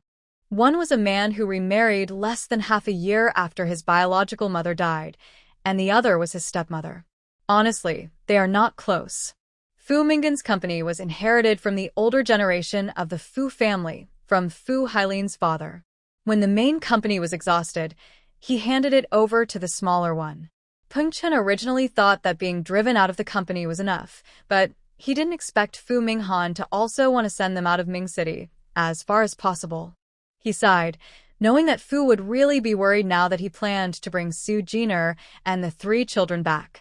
He shook his head and replied with a good.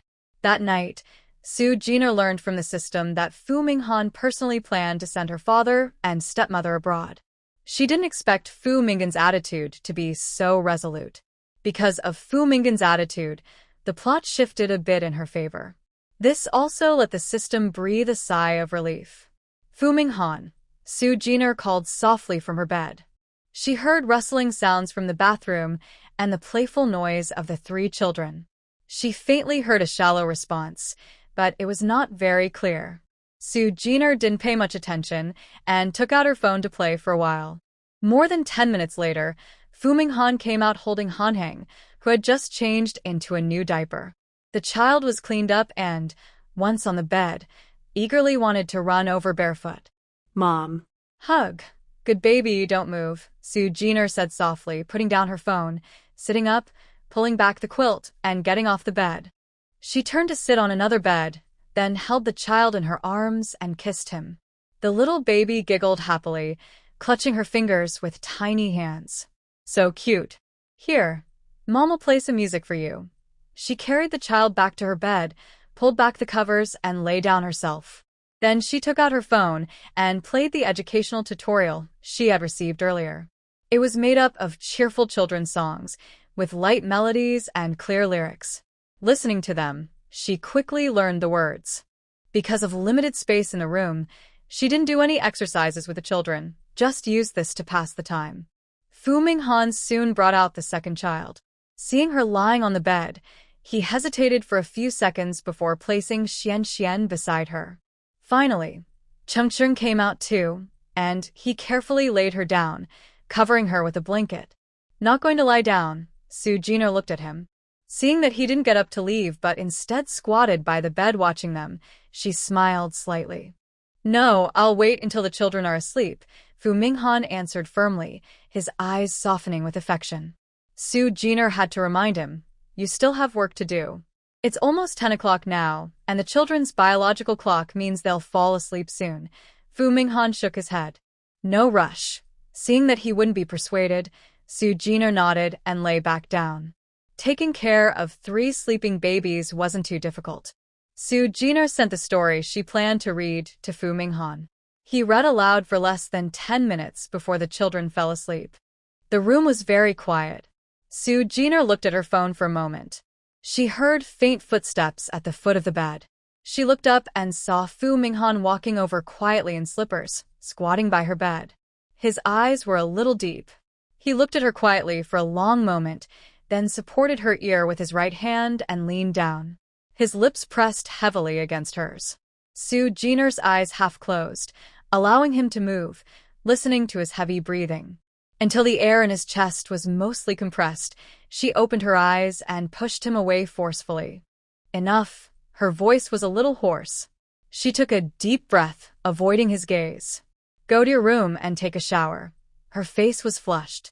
Fu Minghan's gaze lingered on her red lips. He half stood up, hesitated for a long moment, then softly said, and quietly left the room. He went to the room he had opened yesterday. Under the cold stream of water, he quickly washed away the heat on his body. When the water stopped, he put on his clothes and looked at himself in the mirror. His expression was calm and gentle, as if most of the coldness had melted away. Recalling how Su Jiner's bright eyes and pink cheeks looked just now, he smiled softly. Fu Minghan, after cleaning up, did not go straight back. Instead, he stayed in his room, working on official matters using the computer Chi Feiyu brought him today.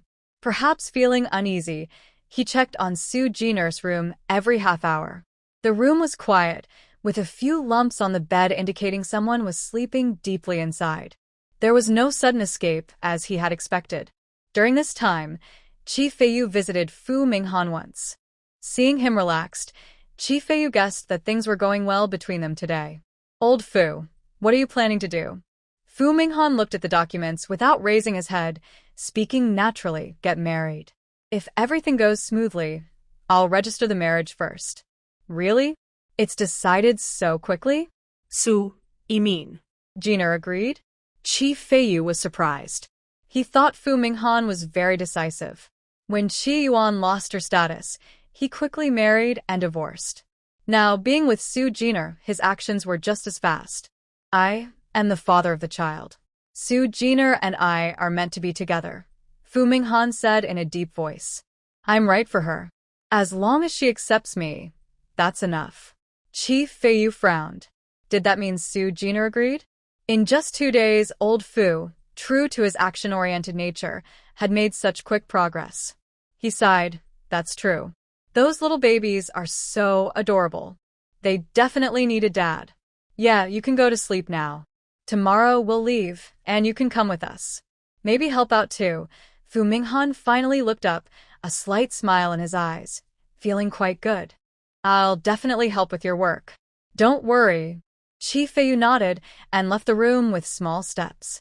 Watching his disappearing figure, Fu Minghan's movements in his hands became even faster. 2 hours after finishing today's work, he returned to Su Jiner's room. His first glance was at the left bed, where a human-shaped lump was rising. The person inside was breathing evenly, and from his angle, he could only see a few strands of long hair exposed.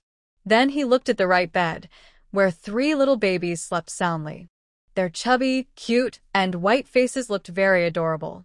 As night deepened, he crouched by the left bed for a moment before finally walking over to the right bed and lying down. He carefully covered the children with a thin blanket. Fu Minghan had a good rest that night. Perhaps the emotional burden in his heart has eased quite a bit. When he heard the children moving nearby, he suddenly woke up.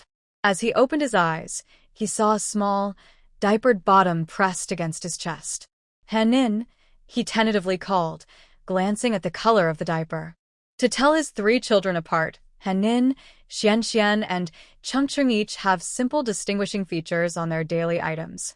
The child turned around, giggling happily as she looked at him.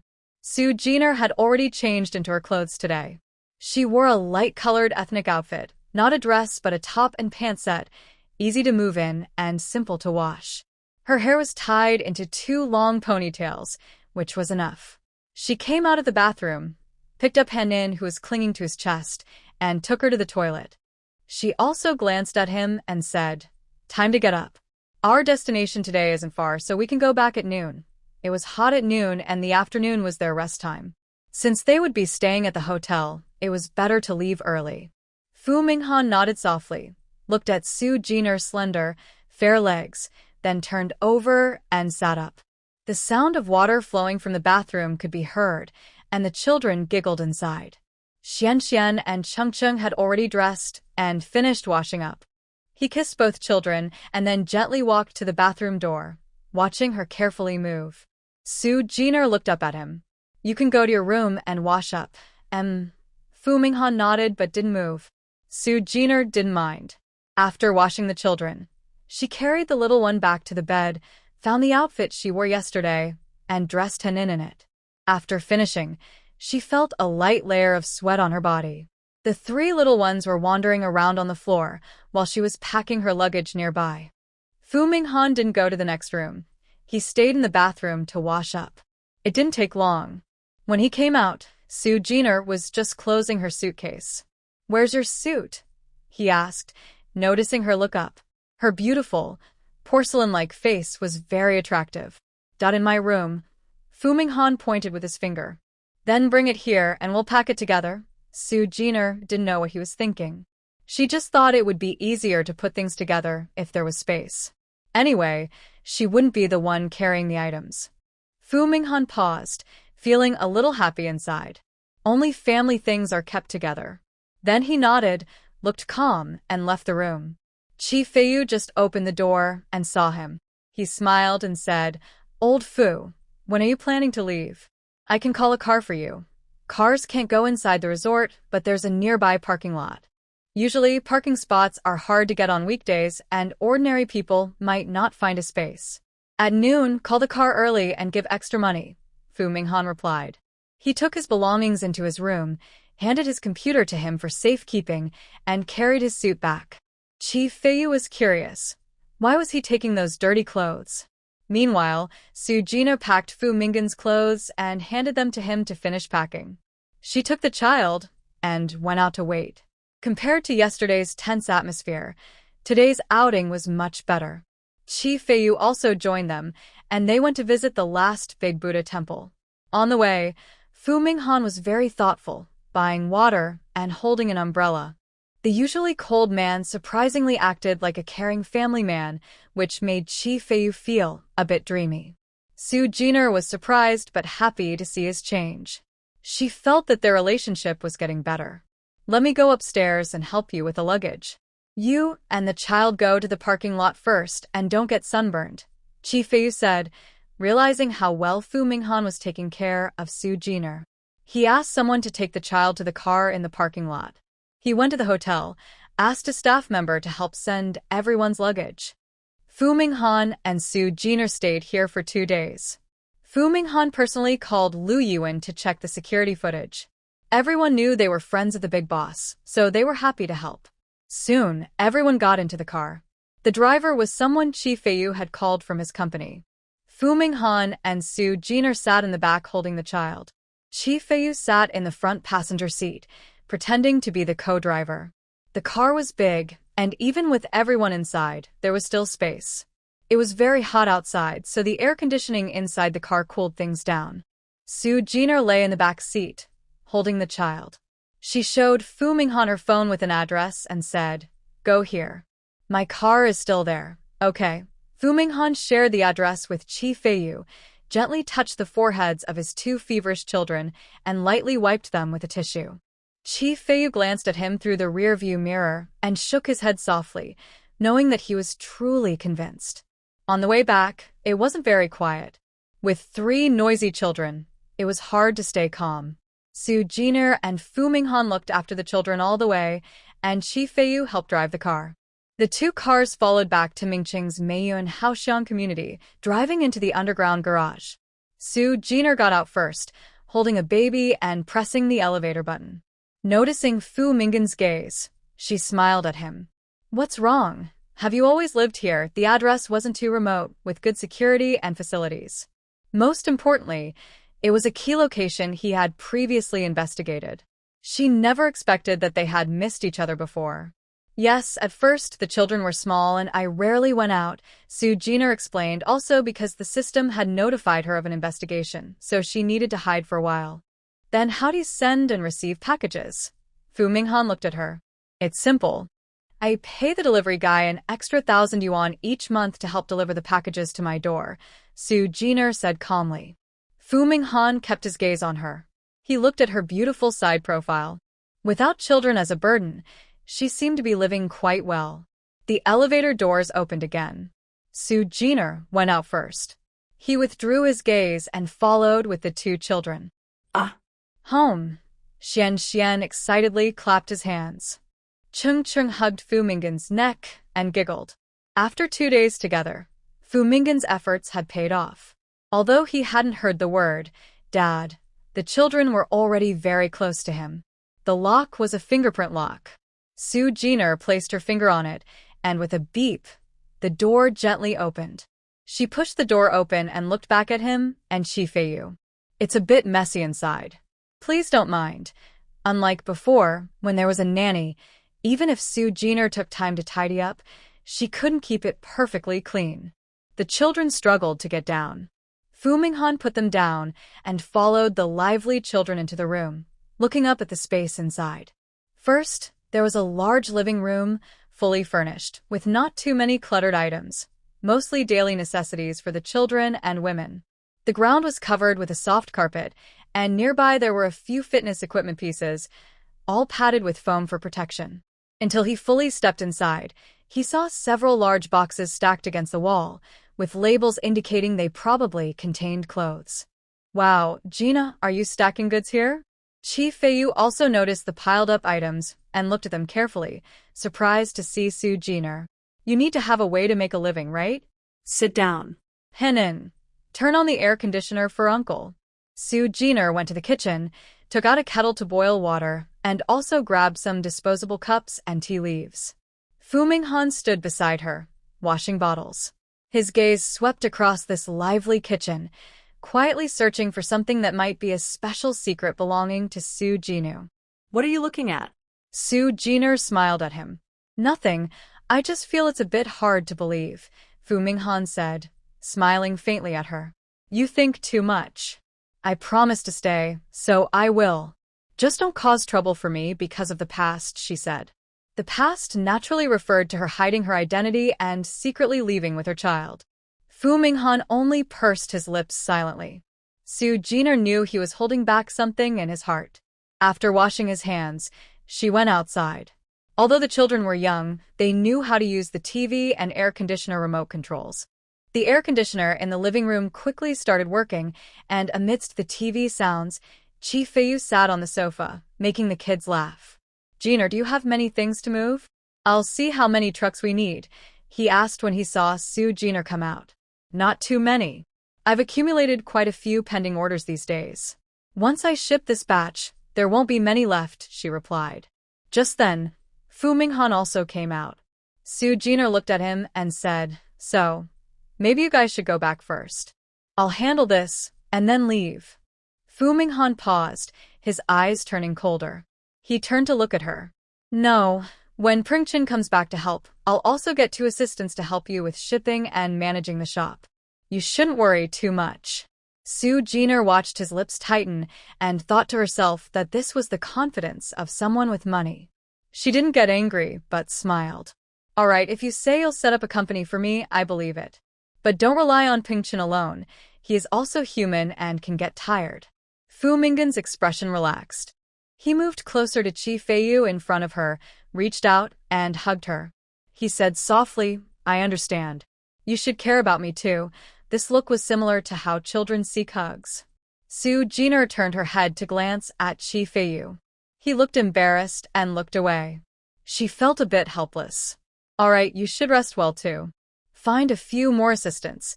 The person beside her didn't say anything. Her nose pressed against his shoulder, which was a little painful, so she pushed him away. Fortunately, Fu Minghan remained normal afterward. Qi Feiyu, with a carefree personality, quickly forgot the earlier awkward moment. The 3 of them sat on the sofa and started chatting.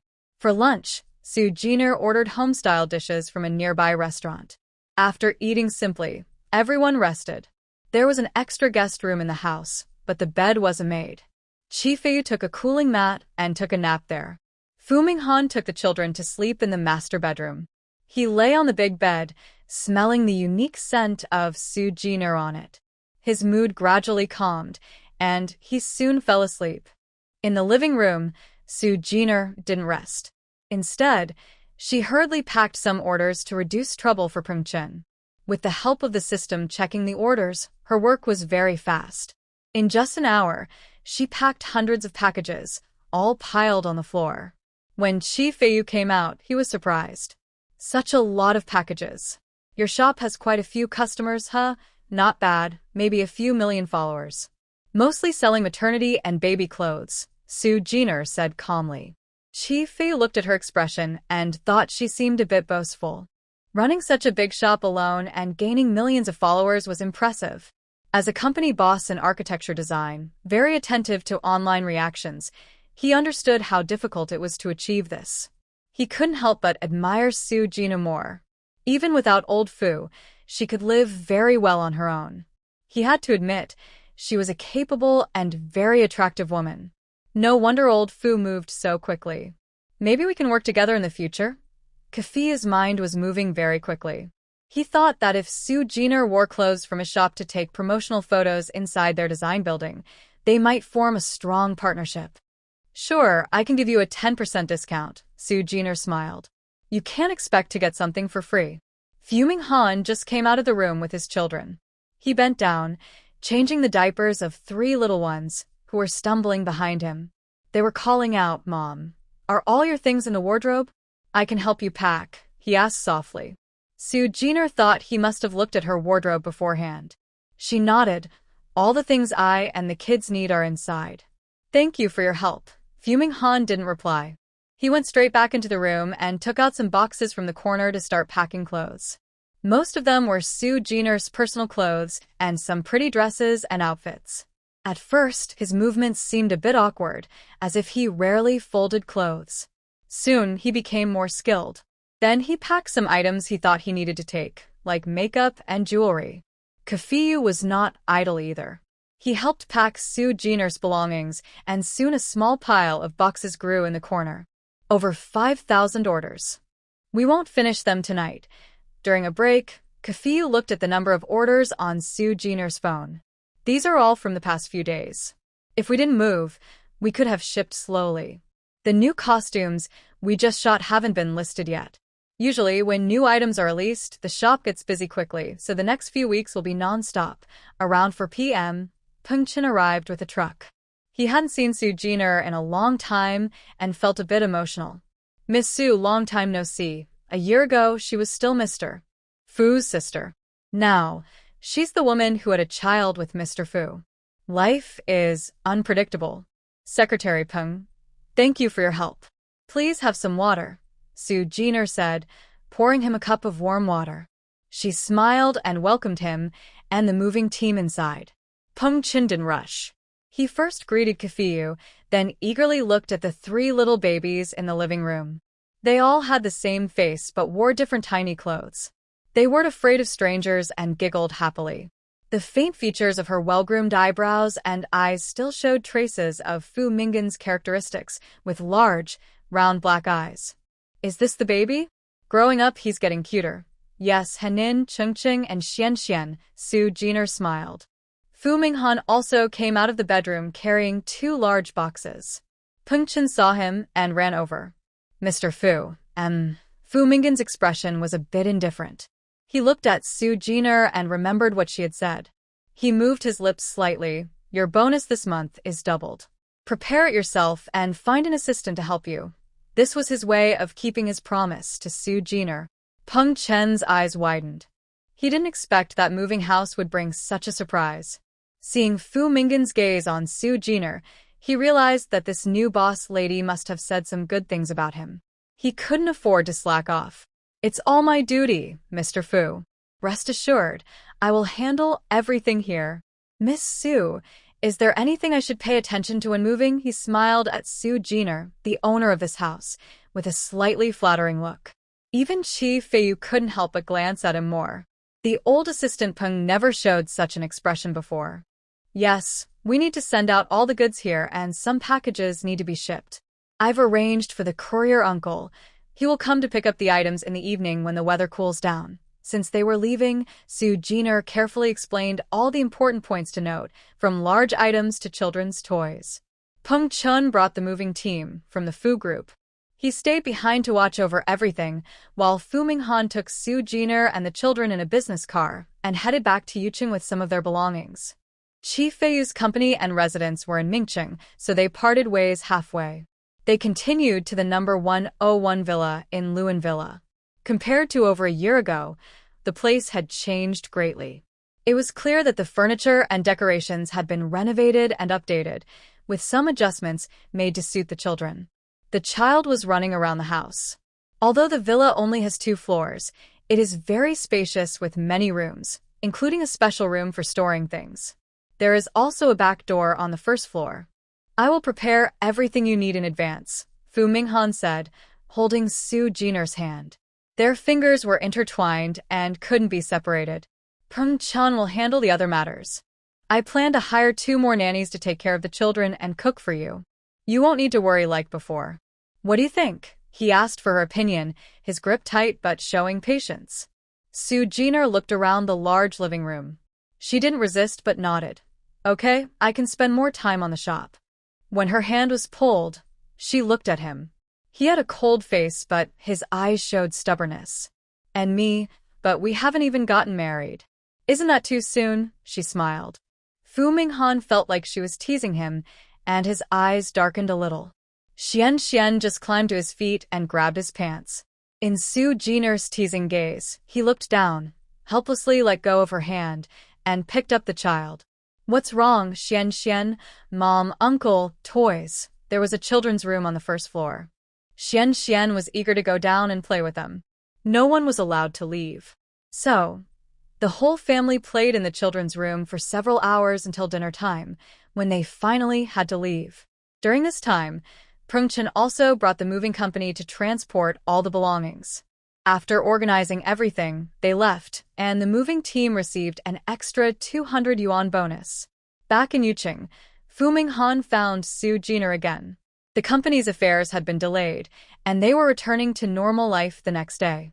After dinner, Su Jiner took the children to wash up and then went straight to bed. Fu Minghan's plan was simple. The first floor for the children and nannies, and the second floor for the study and the master bedroom.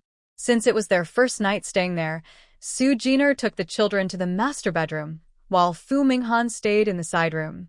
He had no objections. That night, he wandered around the 3 of them for a few hours. When Su Jiner and the baby finally lay down, he had some free time. After a busy afternoon, Su Jiner was a bit tired. She coaxed the baby to sleep and then also went to bed. She didn't notice Fu Minghan's resentful gaze. The nanny arrived the next morning, a stranger with a kind face, quick movements, and lots of experience caring for children. 2 nannies were assigned to rest near the children's room on the first floor, so they could also take care of the baby resting there. One was responsible for cooking, and the other for watching the children. Fu Minghan left early the next day. Su Jiner finished breakfast and sat on the sofa for half an hour, slowly accepting the fact that she had moved. She looked at her phone, where she rarely saw messages from Fu Minghan showing concern. She moved her finger, replied with a serious message about work, then started exercising in the living room. Little babies around her followed her example, babbling happily, making the room lively. Fu Minghan watched the footage from the security camera, a slight smile appearing on his face. The supervisor reporting to him paused, glanced carefully at Peng Chen beside him, and received a reassuring nod and smile. He then continued his report. After leaving the office, he was surprised and couldn't understand why the CEO suddenly looked so frighteningly happy. With many tasks piling up, Fu Minghan worked overtime on his first day, as expected. When he returned to the villa exhausted, it was already 1 a.m. Following his usual routine, he first checked on Su Jiner in the master bedroom. Seeing her peacefully asleep, he relaxed. Then he went to the guest room to get some clothes and wash up. Warm water poured over his head, washing away fatigue and sweat.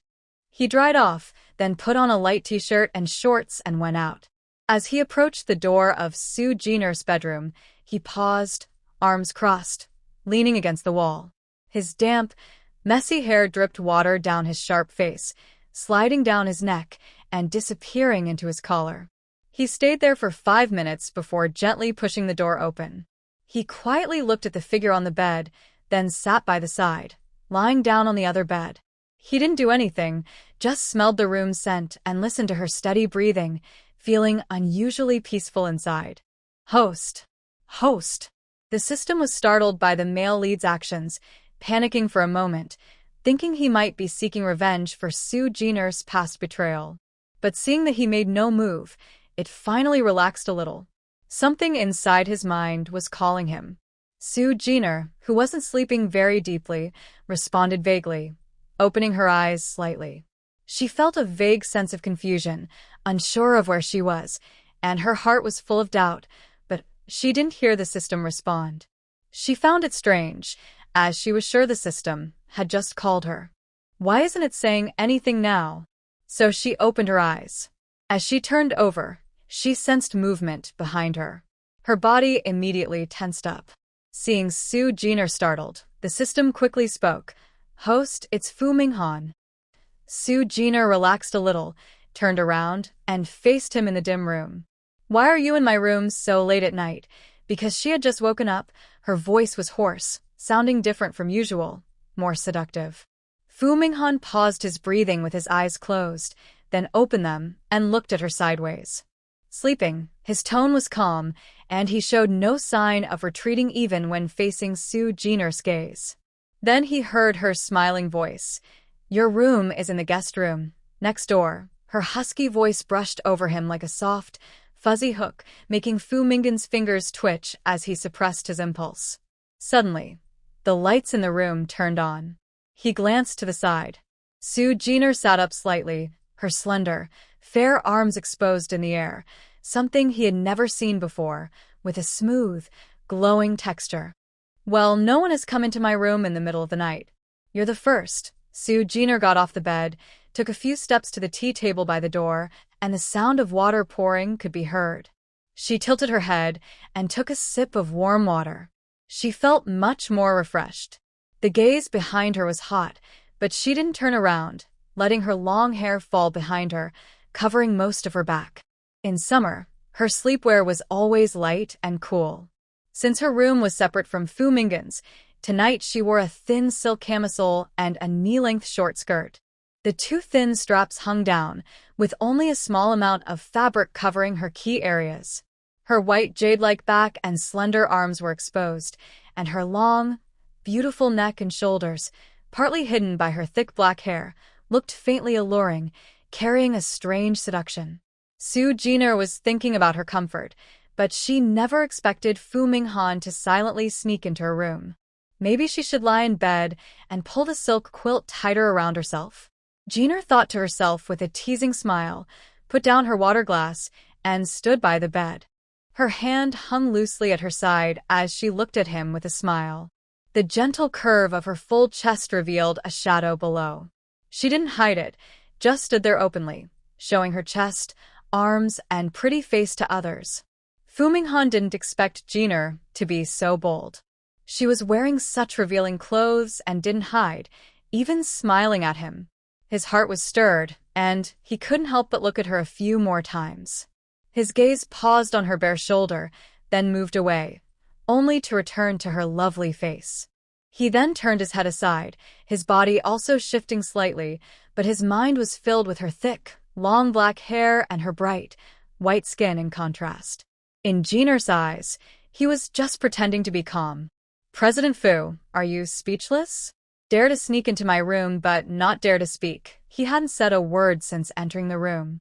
If it weren't for the system speaking up, she would have thought a thief had entered. He looked away, acting innocent. "I just want to see you." "Oh, then you can leave now," Jiner said with a smile, withdrawing her teasing gaze as she walked step by step back to the bed. Seeing him not move, she decided not to get into bed either. "President Fu?" "The door is over there. Hurry and leave," she said, starting to see him off. As he got closer, his mind kept flashing back to her beautiful figure. He bit his lip, clutching the silk quilt with his fingers, silent, but still unmoving. Jiner looked at him with a smile. "President Fu, you have to work tomorrow. Go rest quickly and don't delay your work." She brushed her long hair aside, gathering it at her chest, then sat down on the edge of the bed. Her long hair looked beautiful, but she needed to move it aside when sleeping, or it would be uncomfortable to lie on. Fu Minghan didn't understand. They were alone in the room, yet Jiner could look at his awkward state with a smile, calm and composed. Listening to her gentle, smiling voice, he couldn't help but look at her again. He saw her snow-white back facing him. Almost at the same time, he swallowed hard, his throat making a loud sound, which made Jiner look at him again. Her figure, backlit and slender, with black hair carrying a faint fragrance, entered his nose and made him feel captivated. He looked down at her legs, sitting on the bed. The deep blue satin design made her skin look especially fair and bright. Although the hem of the dress only reached the knees, it had a slit up to the thigh, making her legs more eye-catching when sitting. The fitted waistline and loose, flowing style of the dress also showed her body's curves even while she sat. Jiner saw Fu Minghan staring at her legs as if they had hypnotized him, so she had to gather her long hair with one hand and push him away with the other. She didn't plan to do anything with him tonight. If he wanted to leave, he should leave quickly. If he didn't, she was ready to sleep. Her face showed some impatience. Seeing her expression, Fu Minghan felt a faint sense of frustration. He quickly grabbed her outstretched right hand and gently pulled her closer. Jiner was caught off guard and fell onto his chest. She blinked and smelled a mix of water vapor and body wash. "What? You want to stay? Fine, but don't disturb my sleep." After saying that, she tried to sit up, but a large hand held her waist, and a warm palm rested on her shoulder. Fu Minghan's voice was a little annoyed. "You seem very comfortable around me. I am a mature man." He didn't understand why Jiner could face him so naturally and even make tempting moves that made his heart race. He felt her easing her movements as she tried to get up, then heard her smiling voice. "What else? We've already confirmed our relationship. It's normal for you to trust me, isn't it?" Jiner had to admit that because of his identity and his attitude all along, she felt more at ease with him. So, in front of him, she didn't hide her relaxation. In a way, she felt confident she could control him. Dakama. Fu Minghan's ears twitched, feeling a tingling sensation in his heart. He thought he was being seduced again. He pursed his lips, his fingers moved slightly, and the hand on her shoulder loosened, shifting to gently run through her black hair, fingers slipping into the strands. The other hand, which was holding her waist, also tightened. His fingertips explored the unfamiliar sensation of her scalp, and the warm touch made Jiner tense up for a moment. She gently tilted her head back, looking at him from her lying position on her chest. "You." She sensed his suppressed emotions and saw the heat swirling in his dark eyes. For a moment, she regretted teasing him so playfully. His voice became hoarse, deep, and magnetic. Soo Jiner hesitated. You have to work tomorrow, and I'm not ready yet. After all, this is only my first time. Fu Minghan looked at her without shyness, but felt his heart burn even more.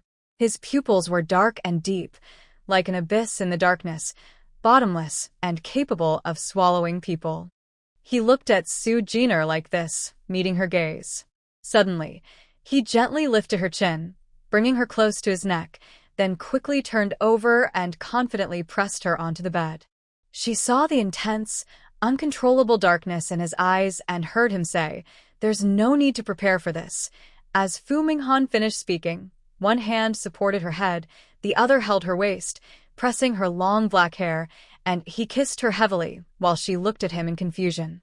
Before she could react, his tongue slipped into her mouth, tangling messily, while his hand moved up her waist, rubbing her smooth skin. Her sleepwear strap slipped off her shoulder without her noticing.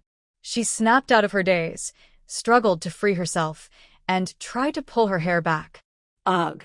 My hair. It hurts, she said with difficulty, opening her mouth and furrowing her brow. Fu Minghan paused, withdrew his hand from her back, and continued his actions. He helped her move her hair behind her pillow, then held her hands and pressed them near her ears. His lips became more intense, passionate, and forceful, filled with an irresistible urgency. Listening to Soo Jiner's trembling voice and rapid breathing, feeling her gradually responding and giving in, his eyes almost burned with fire. Like a beast, he demanded fiercely, unrestrainedly, bringing them both joy in the darkness. In the heavy breathing space, he didn't say much, releasing all his passion. Soo Jiner half closed her eyes, her hands clutching his shoulders. This unfamiliar feeling made her a little uneasy, but Fu Minghan gave her enough safety, so she simply let him take the lead. A tense, intimate atmosphere filled the room, accompanied by the rustling sounds of clothes rubbing against each other. The two were tightly tangled together, fingers intertwined. Soo Jiner was surprised to discover how wild Fu Minghan could be.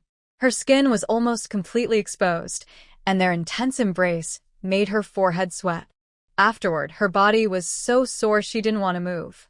"Let me carry you to wash up," Fu Minghan said gently as he stood by the bed. He easily picked up Soo Jiner and took her to the bathroom in the master bedroom. He turned on the light, making everything bright, and saw clearly what they had done. He couldn't help but cough awkwardly. "Hey!" Soo Jiner lay in the bathroom, too tired to move her fingers, and called him tremblingly. "Did you take medicine?" It was already past 4 o'clock, and his excitement had worn her out for hours.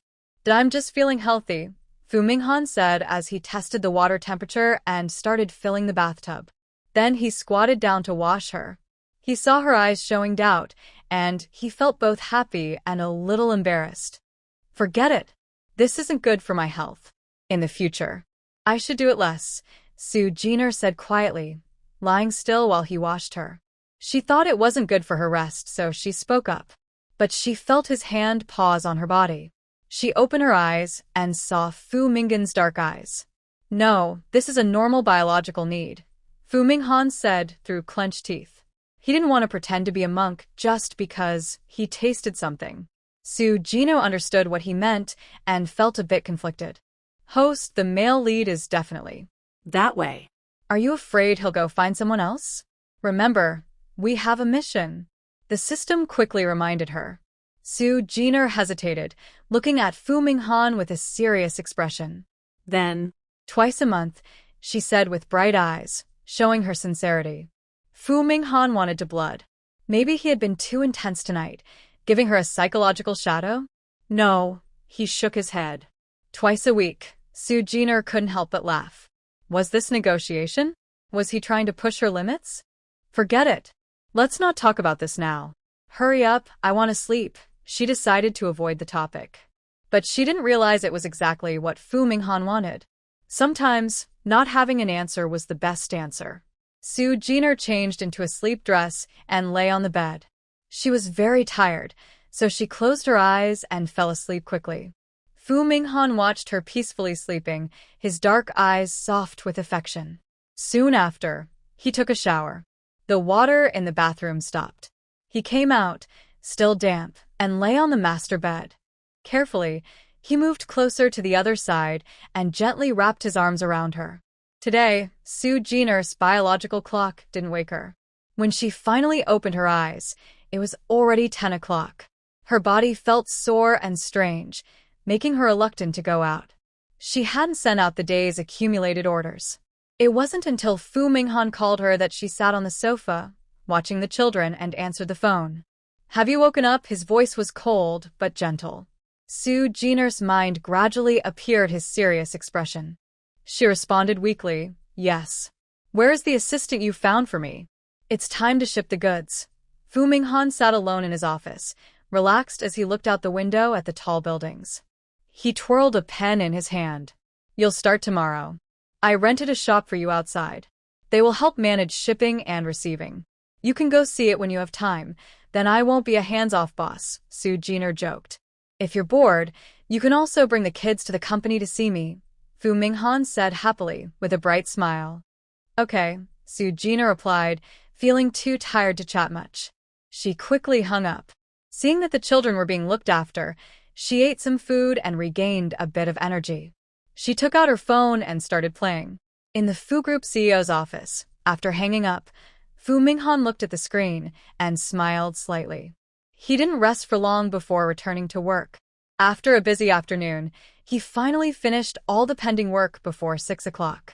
He stood up, put on his suit jacket, and headed out. Passing by Peng Chen's office, he was stopped. "Mr. Fu, no overtime today." Peng Chen hurried over. Watching him put on his jacket, he said, "No, the work is done. The files are on your desk. Take them yourself. You should leave early too." His tone was less cold than before. He moved swiftly, with a sense of urgency. Peng Chen looked at the disappearing figure and raised an eyebrow. Having a home makes a big difference. Even Mr. Fu, who is usually a workaholic, isn't working overtime anymore. So, in the future, we might. Moreover, he had recently hired an assistant. Thinking about how work would become easier and that he could leave work early today, Peng Chen couldn't help but applaud Soo Ji-ner's return. Since Soo Ji-ner came back, everything has been good. He hopes more good things will happen in the future. He has a very good impression of the future Mrs. Fu. When she was pregnant, he had contact with Soo Ji-ner. In terms of personality, appearance, and temperament, she stands out among everyone he has met. The only issue was that she was pregnant before marriage. But even so, when she had the child and Mr. Fu didn't know who the father was, she still managed to attract Mr. Fu's attention. This shows that she is quite unique in some way. Later, he found out the child was Mr. Fu's. It was like fate. After having the child, Mr. Fu's personality changed. He was no longer so cold and seemed more lively. He could tell that Mr. Fu was the most relaxed and peaceful when he was with Soo Ji-ner. Even when he was with Chi Yuan before, Mr. Fu often appeared cold and silent. It's not that he didn't love her, but after they separated and he met someone more suitable, fate played its tricks. People always look forward. No one stays in the same place forever. Since Chi Yuan was so decisive in letting go, he doesn't blame Mr. Fu for finding someone new. Mr. Fu returned home early. The housekeeper had prepared his dinner, and the family ate together in the large living room. Maybe because their relationship had improved significantly last night, Mr. Fu was much more natural and bold today. He still looked cold, but his arms kept holding Soo Ji-ner, even making the housekeeper blush. This was very different from his usual personality. When things got a bit too much, Soo Ji-ner would quietly glance at him, then turn her head in his calm gaze, and sit a little farther away with the child. Evening was Soo Ji-ner's workout time, and also a time for her and the children to bond. Mr. Fu sat on the sofa reading documents, while she was nearby doing fitness exercises. The children followed along, mimicking her movements. There were no nannies disturbing them. This quiet villa, which had been silent for a year, is now full of life again.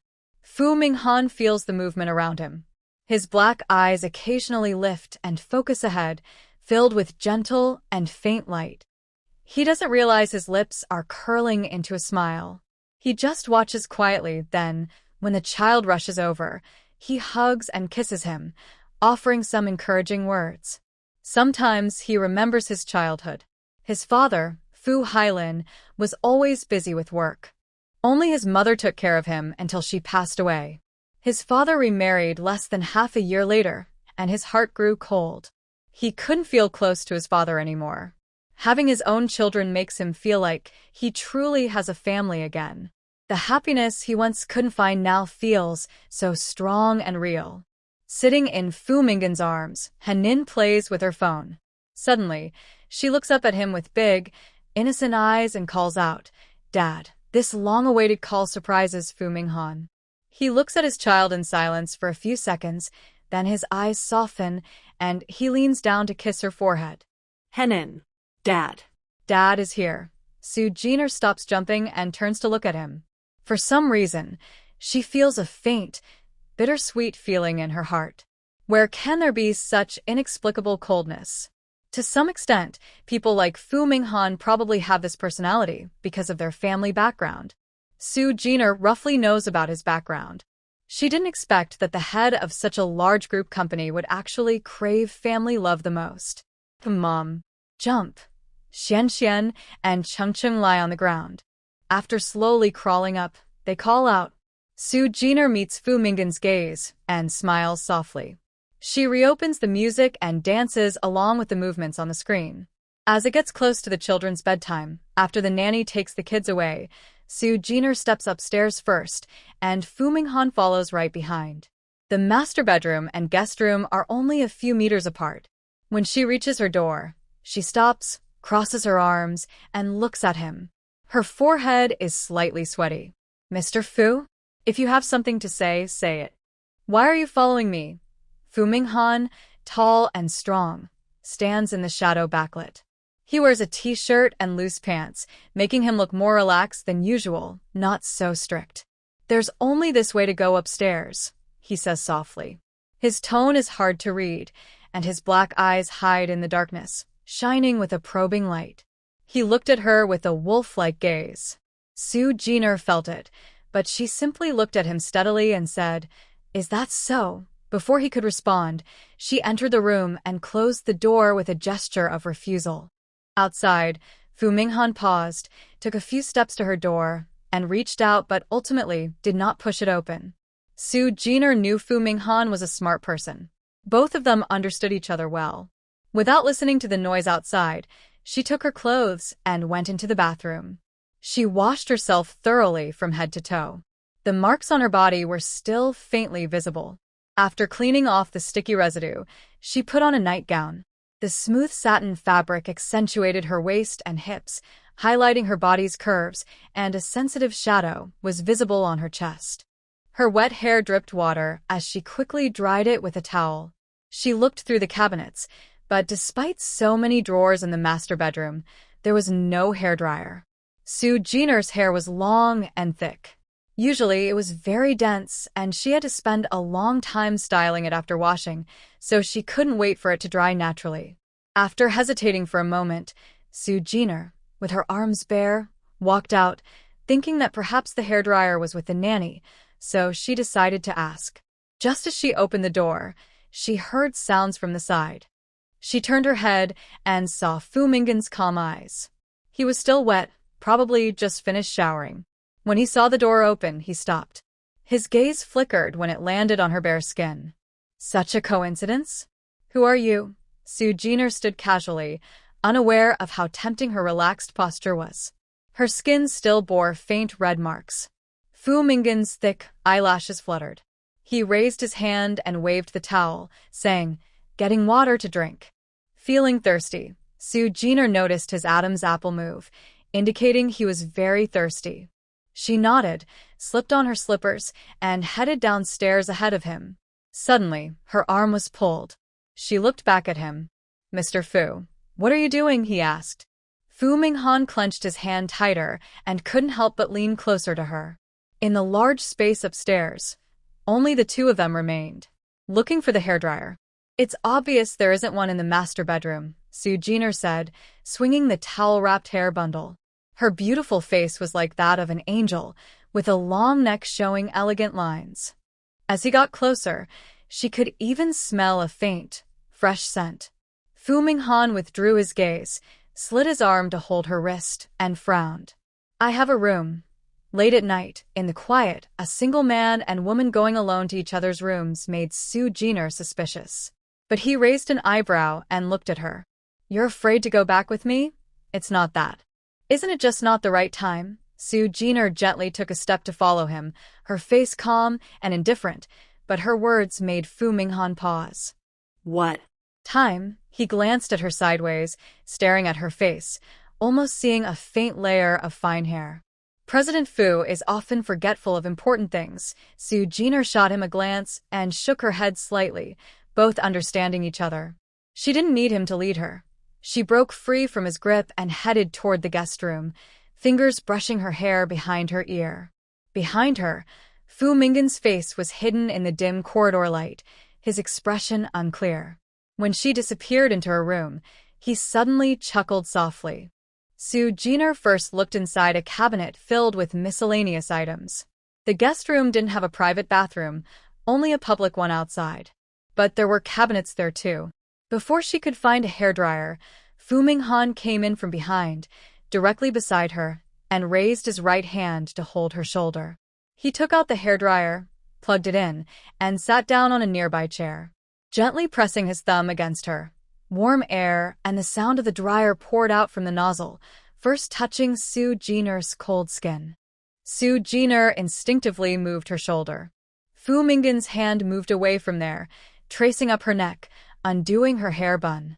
Long, wet black hair tilted down, carrying moisture. Then, as the warm wind blew past, his fingers delved into her hair, touching her sensitive scalp lightly. The warm, gentle touch felt strangely intimate, making Sue Jenner glance at him more. Fu Minghan's lips pressed into a slight line. When his gaze met hers, his finger paused, then he unconsciously let go and started teasing her hair at the roots. His movements weren't awkward, but they clearly felt comfortable. For 10 minutes, the two of them didn't talk much. Fu Minghan was just playing with her hair, slowly drying it with a dryer. Then he took an unopened bottle of essential oil nearby, applied it, and massaged it into her long hair. He had a cabinet filled with unopened items that clearly weren't for men, which showed he had planned this in advance. Sue Jenner relaxed as her hair was warmed by the steam. His fingers, however, felt a bit cold, which gradually made her get used to it. All done. His deep voice came softly in her ear. He turned off the dryer and the room became quiet again. Sue Jenner reached out and touched her hair. It was completely dry, smooth, and soft. She moved a strand of her long hair in front of her and stood up to thank him.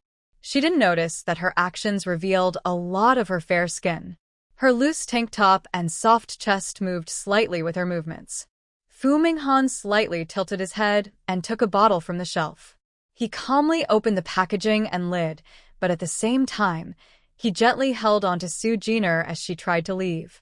She looked back at him, confused about why he was holding her there, especially since she had already refused him. Cough. Fu Minghan looked at her steadily with his dark eyes. Moisturizer. Do you want to apply some?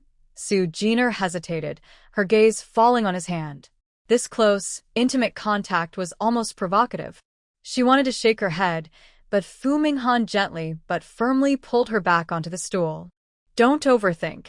I'll listen to you, he answered honestly.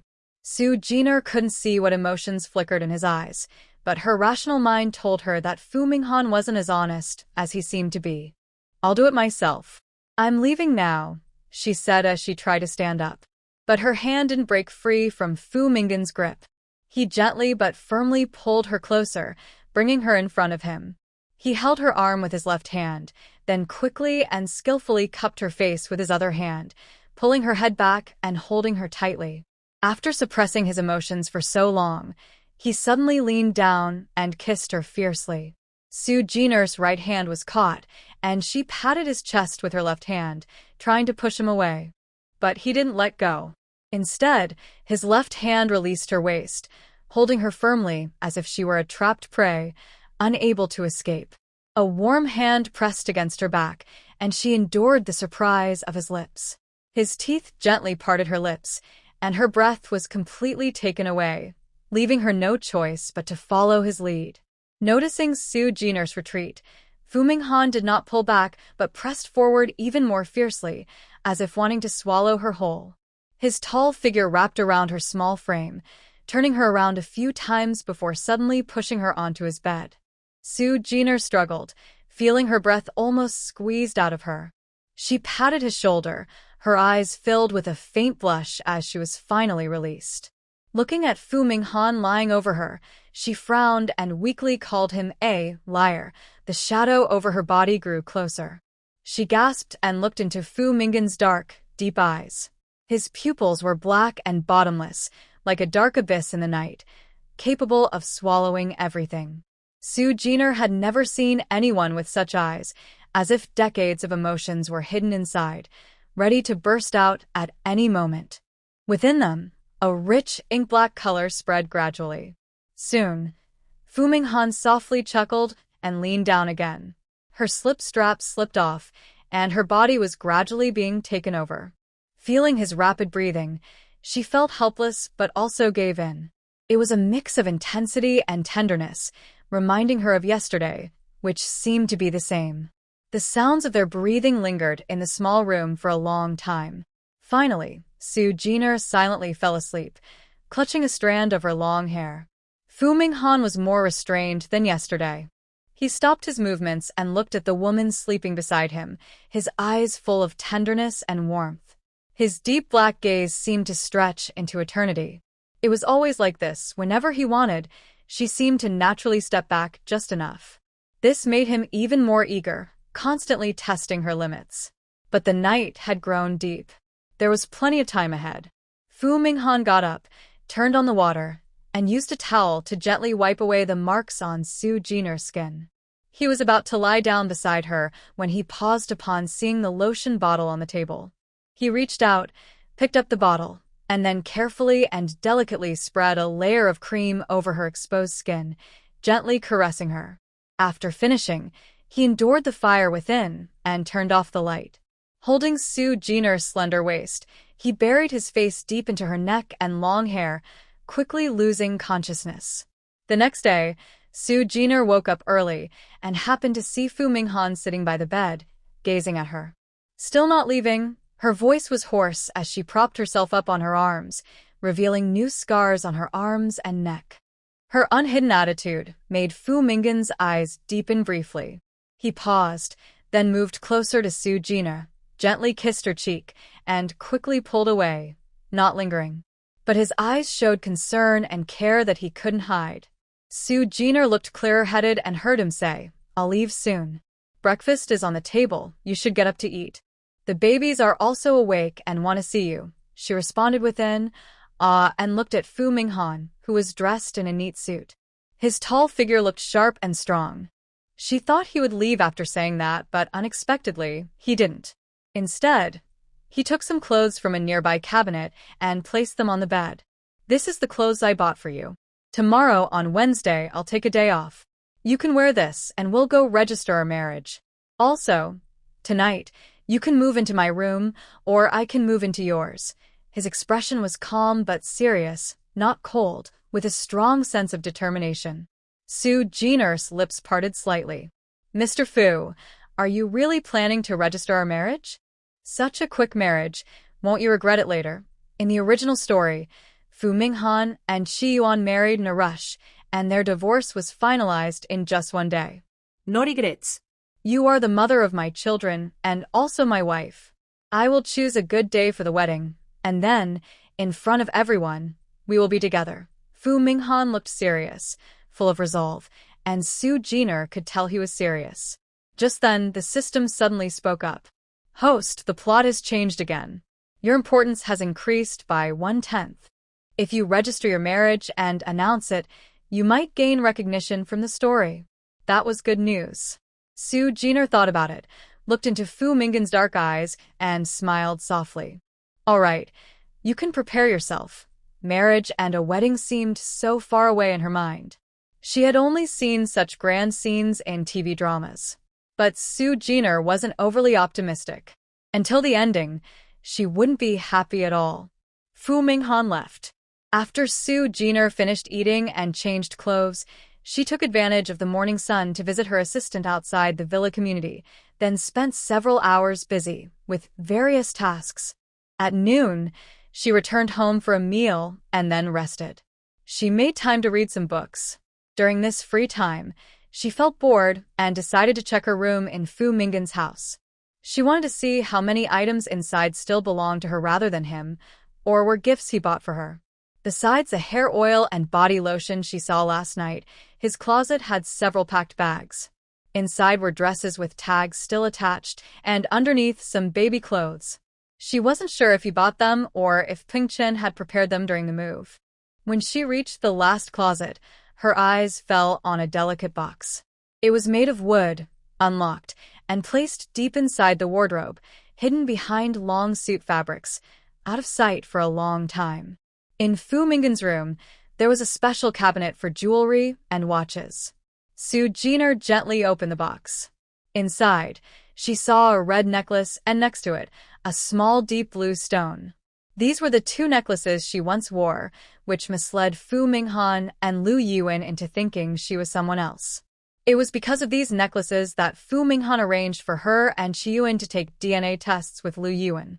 Her true identity was kept secret, and she had taken care of Qing Yao for over a year in her place. Soo Jiner looked at the items inside the box, gradually becoming lost in thought. After a long while, she reached out and closed the lid again. The items were gifts Fu Minghan gave to Qing Yao when she was a child. Neither then nor now did they belong to her. She couldn't remember where the bracelet came from, only that she wore it as a girl. When she was adopted by the Su family's grandmother, the bracelet, along with the gold bangle given by the grandmother, was kept by her original self.